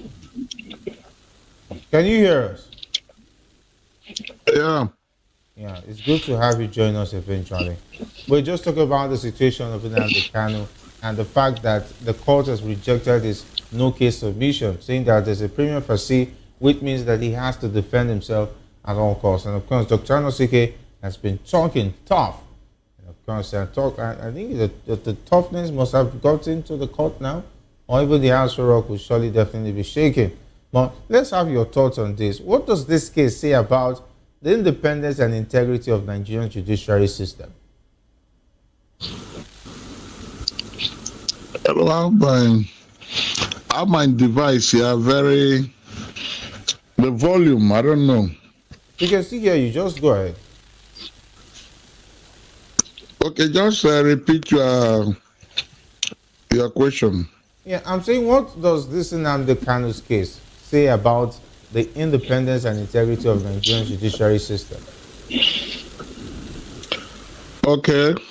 Well, you know, our judiciary have been a conjecture of a little bit of compromise recently. The Nnamdi Kanu case has a political dimension. It has a social dimension, and it also has an agitative dimension. But it depends on whoever is coming into it or considering it will want to apply. Just like the courts.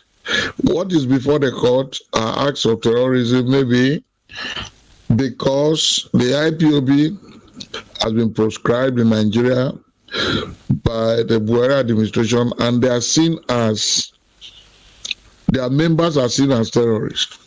That could be the reason that he is seen as the head of that group. So when a group is outlawed, its activities is seen like that in the eyes of the law. So except it is otherwise reversed, then they can be seen as a civil society group or a group that are just agitating for independence. That's why I say it's quite relative. It depends on, just like you can break the biscuit from any corner. It has become like that. And I also think that although it will not take everybody to be on board, the Southeast people as a community, as a people, have not really helped matters. They are still part of the government. They were part of the former government that proscribed this platform, and they have multiple platforms. You have the ESN, you have all of them. I think that for people who are fighting for their right, since they are from the same part and they seem to be fighting for the same thing, they would have consolidated the agitation and perhaps follow it in a more civilized manner. Yes, I know there is always the IROA, the militant part of this agitation. But by the time you go into the militant part, you must have structures so that your people don't fall victim. They would have been more strategic. Perhaps by now it would have been over. Many other people have gotten their freedom from nations, and we know it went. And yes, some were sacrifices. But this one, they tend to play into the hands of the government most of the time, because the elites and all that, some of them are not even supporting the agitation. And so it's not only like that. That's why I say it has multi-faceted dimension. And that is why it's also being seen from different angles, even in the eyes of the law. But I think it's within the right of a people to agitate for whether they want to remain in a conclave or they want to pull out. But I also respect that the proper procedures internationally proclaimed should be followed by any such group that are actually serious about their freedom. Thank you. All right. What is the implication of this ruling for you? How will it affect how might this affect national unity, particularly in the Southeast region, with the continuous detention of... You mean the implication of the case? Yeah, the ruling now going forward. That's what I'm telling you now, that in the eyes of the world, it depends on the information before the world and how they see it. You know, there are standards. There are global standards for agitating about freedom. Already I know from United Nations, there is a charter of anybody who is oppressed can ask for it. And so that's what I'm trying to say. The way they are fighting it, they are supposed to have a diplomatic arm that can make representation in the UN. Look at the Palestinian people, for instance, today. Even when Israel is pounding them, there are different positions in United Nations that they should be recognized as an enclave entity and all that, you know. So I think that the Nigerian state will be seen, if they are oppressing Nnamdi Kanu and the Biafran agitation, they will be seen as a country that is wicked and does not encourage, you know, democratic expressions and all that. And diplomatically, it could cost us sanctions. But that is only when the proper procedures are being followed. That's when it will get that attraction. If it will continue to be like a group, a group trying to raise insurrection illegally, and as soon as the outside world, that's the narrative that the government is selling and protecting diplomatically, it will look like those group of agitators are not serious, or they should not be taken seriously. Yeah. So there are different sides of the coin about implication, and it's relative. Yeah. Archbishop, I love the submission you've just given, definitely, because I've asked myself, in spite of all of this agitation, yeah, it started off with Odumego Ojukwu of blessed memory, may so rest in peace, and since then we had. I'm trying to remember the Masob man. Is it Wanzurike? I can't remember. Then we went on to Nnamdi Kanu now. There was also the man in Finland, and so on and so forth. We've not seen a peaceful, more or less, person taking the forefront, like the likes of Mandela, and of course the likes of Gandhi doing it for, talking about for India. We've seen those who masterminded more or less a quiet form of talking about agitation, and they got what they wanted. Why is it nobody from the Southeast employed such a route and lead all of the factions in one fold and actually looking forward to making sure that their voice are heard internationally? Because I know the Easterners have a lot of brilliant minds that would have seen all agitations that have quietly gotten what they wanted without going into all of this, would I say, violent form that has made the Southeast unbearable for a lot of people. Is that for me? Yeah, Dr. Anosike, I would like you to answer. The Mahatma Gandhi you are talking about, how many times was he imprisoned? Okay. How many times was he imprisoned? Mandela was in prison for 27 years. Yes. So, even or the Bible say the kingdom has suffered violence and has to be taken by force. Understand me? For me, this is a wickedness on the part of the Nigerian state. This is wickedness on the part of the Nigerian state. What Nnamdi Kanu is fighting, if you don't want to remain in Nigeria, allow us to stay on our own. All right. That's what Nnamdi Kanu is fighting. And that is the belief of every sincere Igbo man, including myself. That's the belief of every sincere Igbo man, including myself. I know that in every 12, there are saboteurs in Igbo land. And right now, most of them are in APC. Most of them are in APC, serving the Fundanese.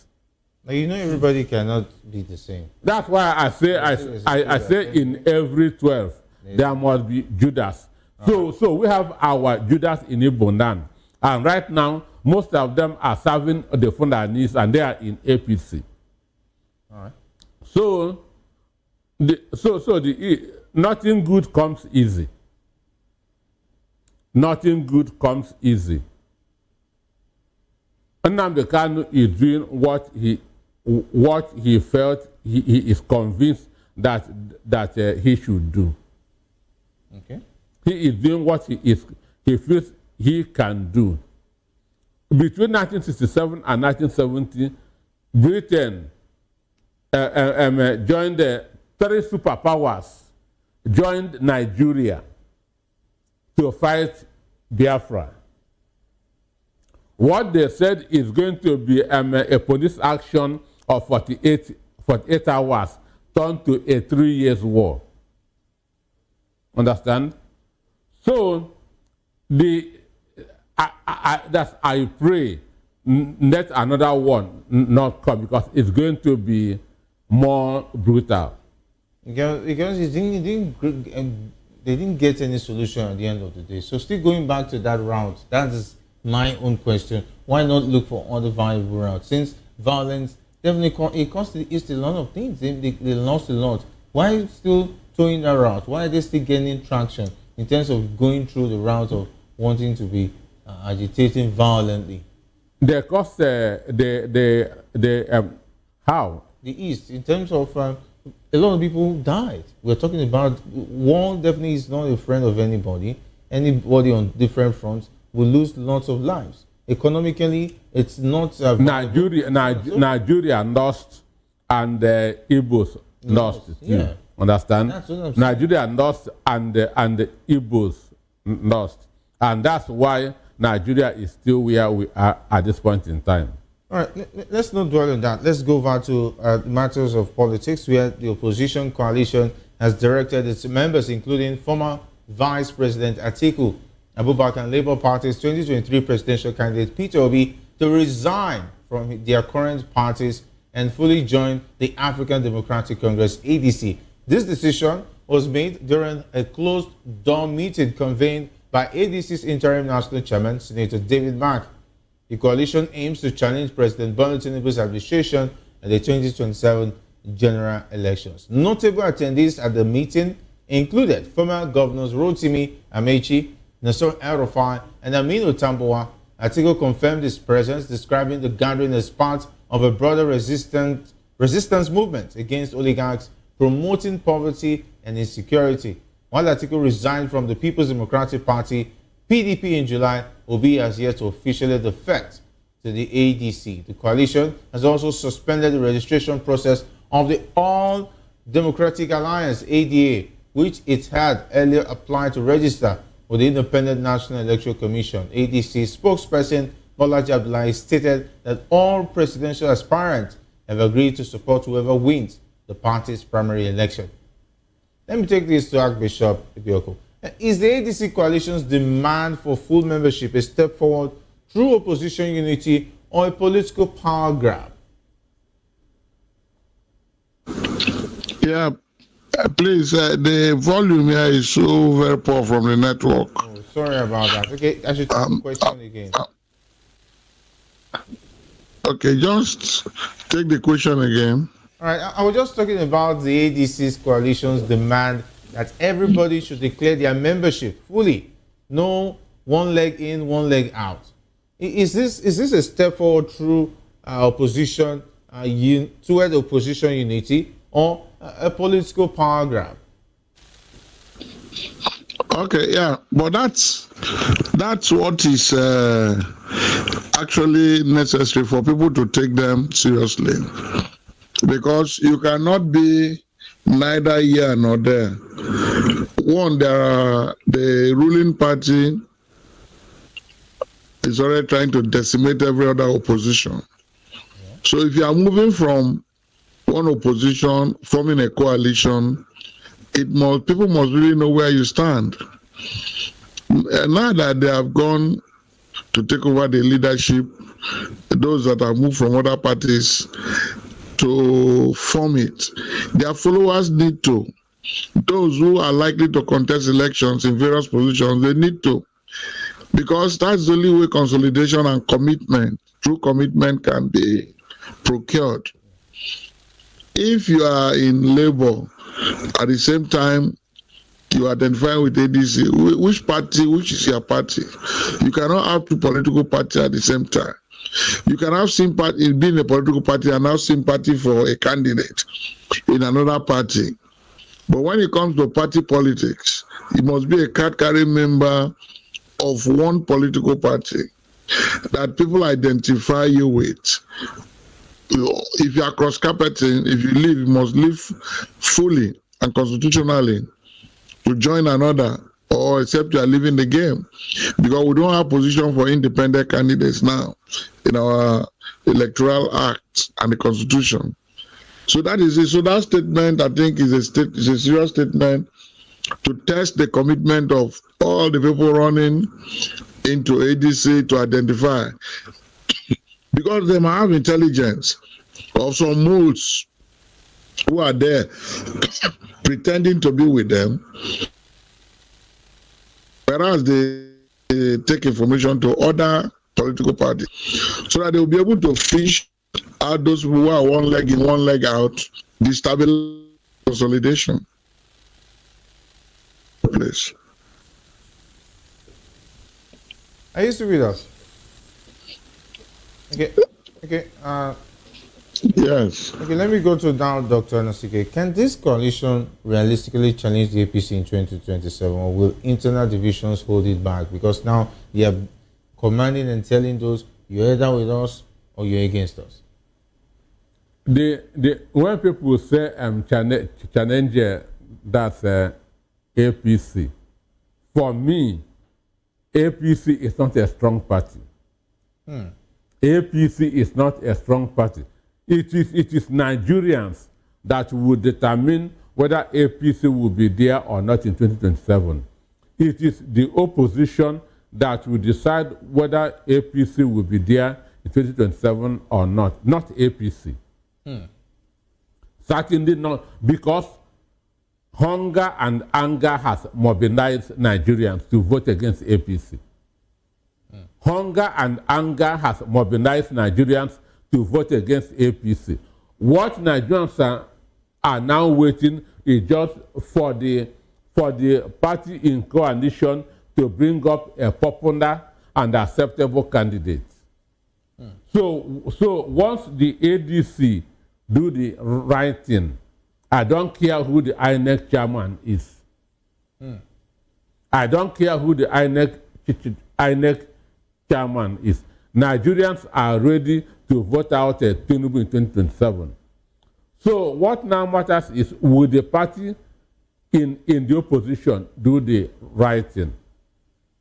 Once ADC is able to get their acts right and get a popular and acceptable candidate, and those that did not win agree to support that candidate, because one of the things that pulls people from voter apathy is coalition.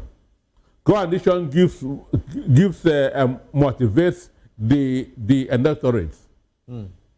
And if the coalition is able to bring an acceptable candidate, those who were sitting that's on the fence will come out. Even those who came from abroad in 2023 and said that they will never come again will come in 2027. So it is ADC that will determine whether Tinubu will be there in 2027 or not APC. Now, why do you think Peter Obi has not officially joined the ADC yet? And what does that suggest about trust within the coalition? Excuse me. I'm seeing 2025 as 2013. In 2013, Tinubu was in ACN. Buhari was in CPC. APC came on board in 2014. So our 2014 is 2026. Understand me? So it's not too late for anybody to be where he or she is. Okay, they should still be disguising. And that is why they did not give a timeline. They say, come and pick your membership card. They did not say, we are giving you 1 week or 1 month. All right, let me throw this to Archbishop Dr. Bioku. Why do you think that Peter Obi is delaying the process? Why Peter Obi? Yeah, we need to ask, because Peter Obi is a major player.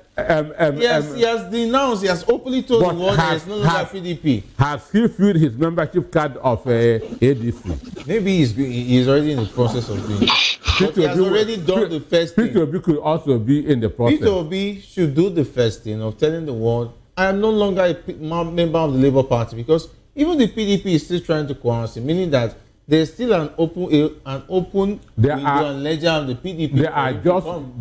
There are just two parties in Nigeria today, APC, ADC. Fine. So, but what about he still saying that he's a member of the Labour Party?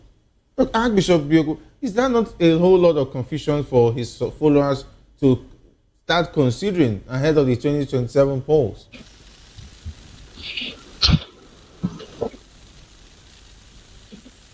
Hello, Archbishop, are you with us?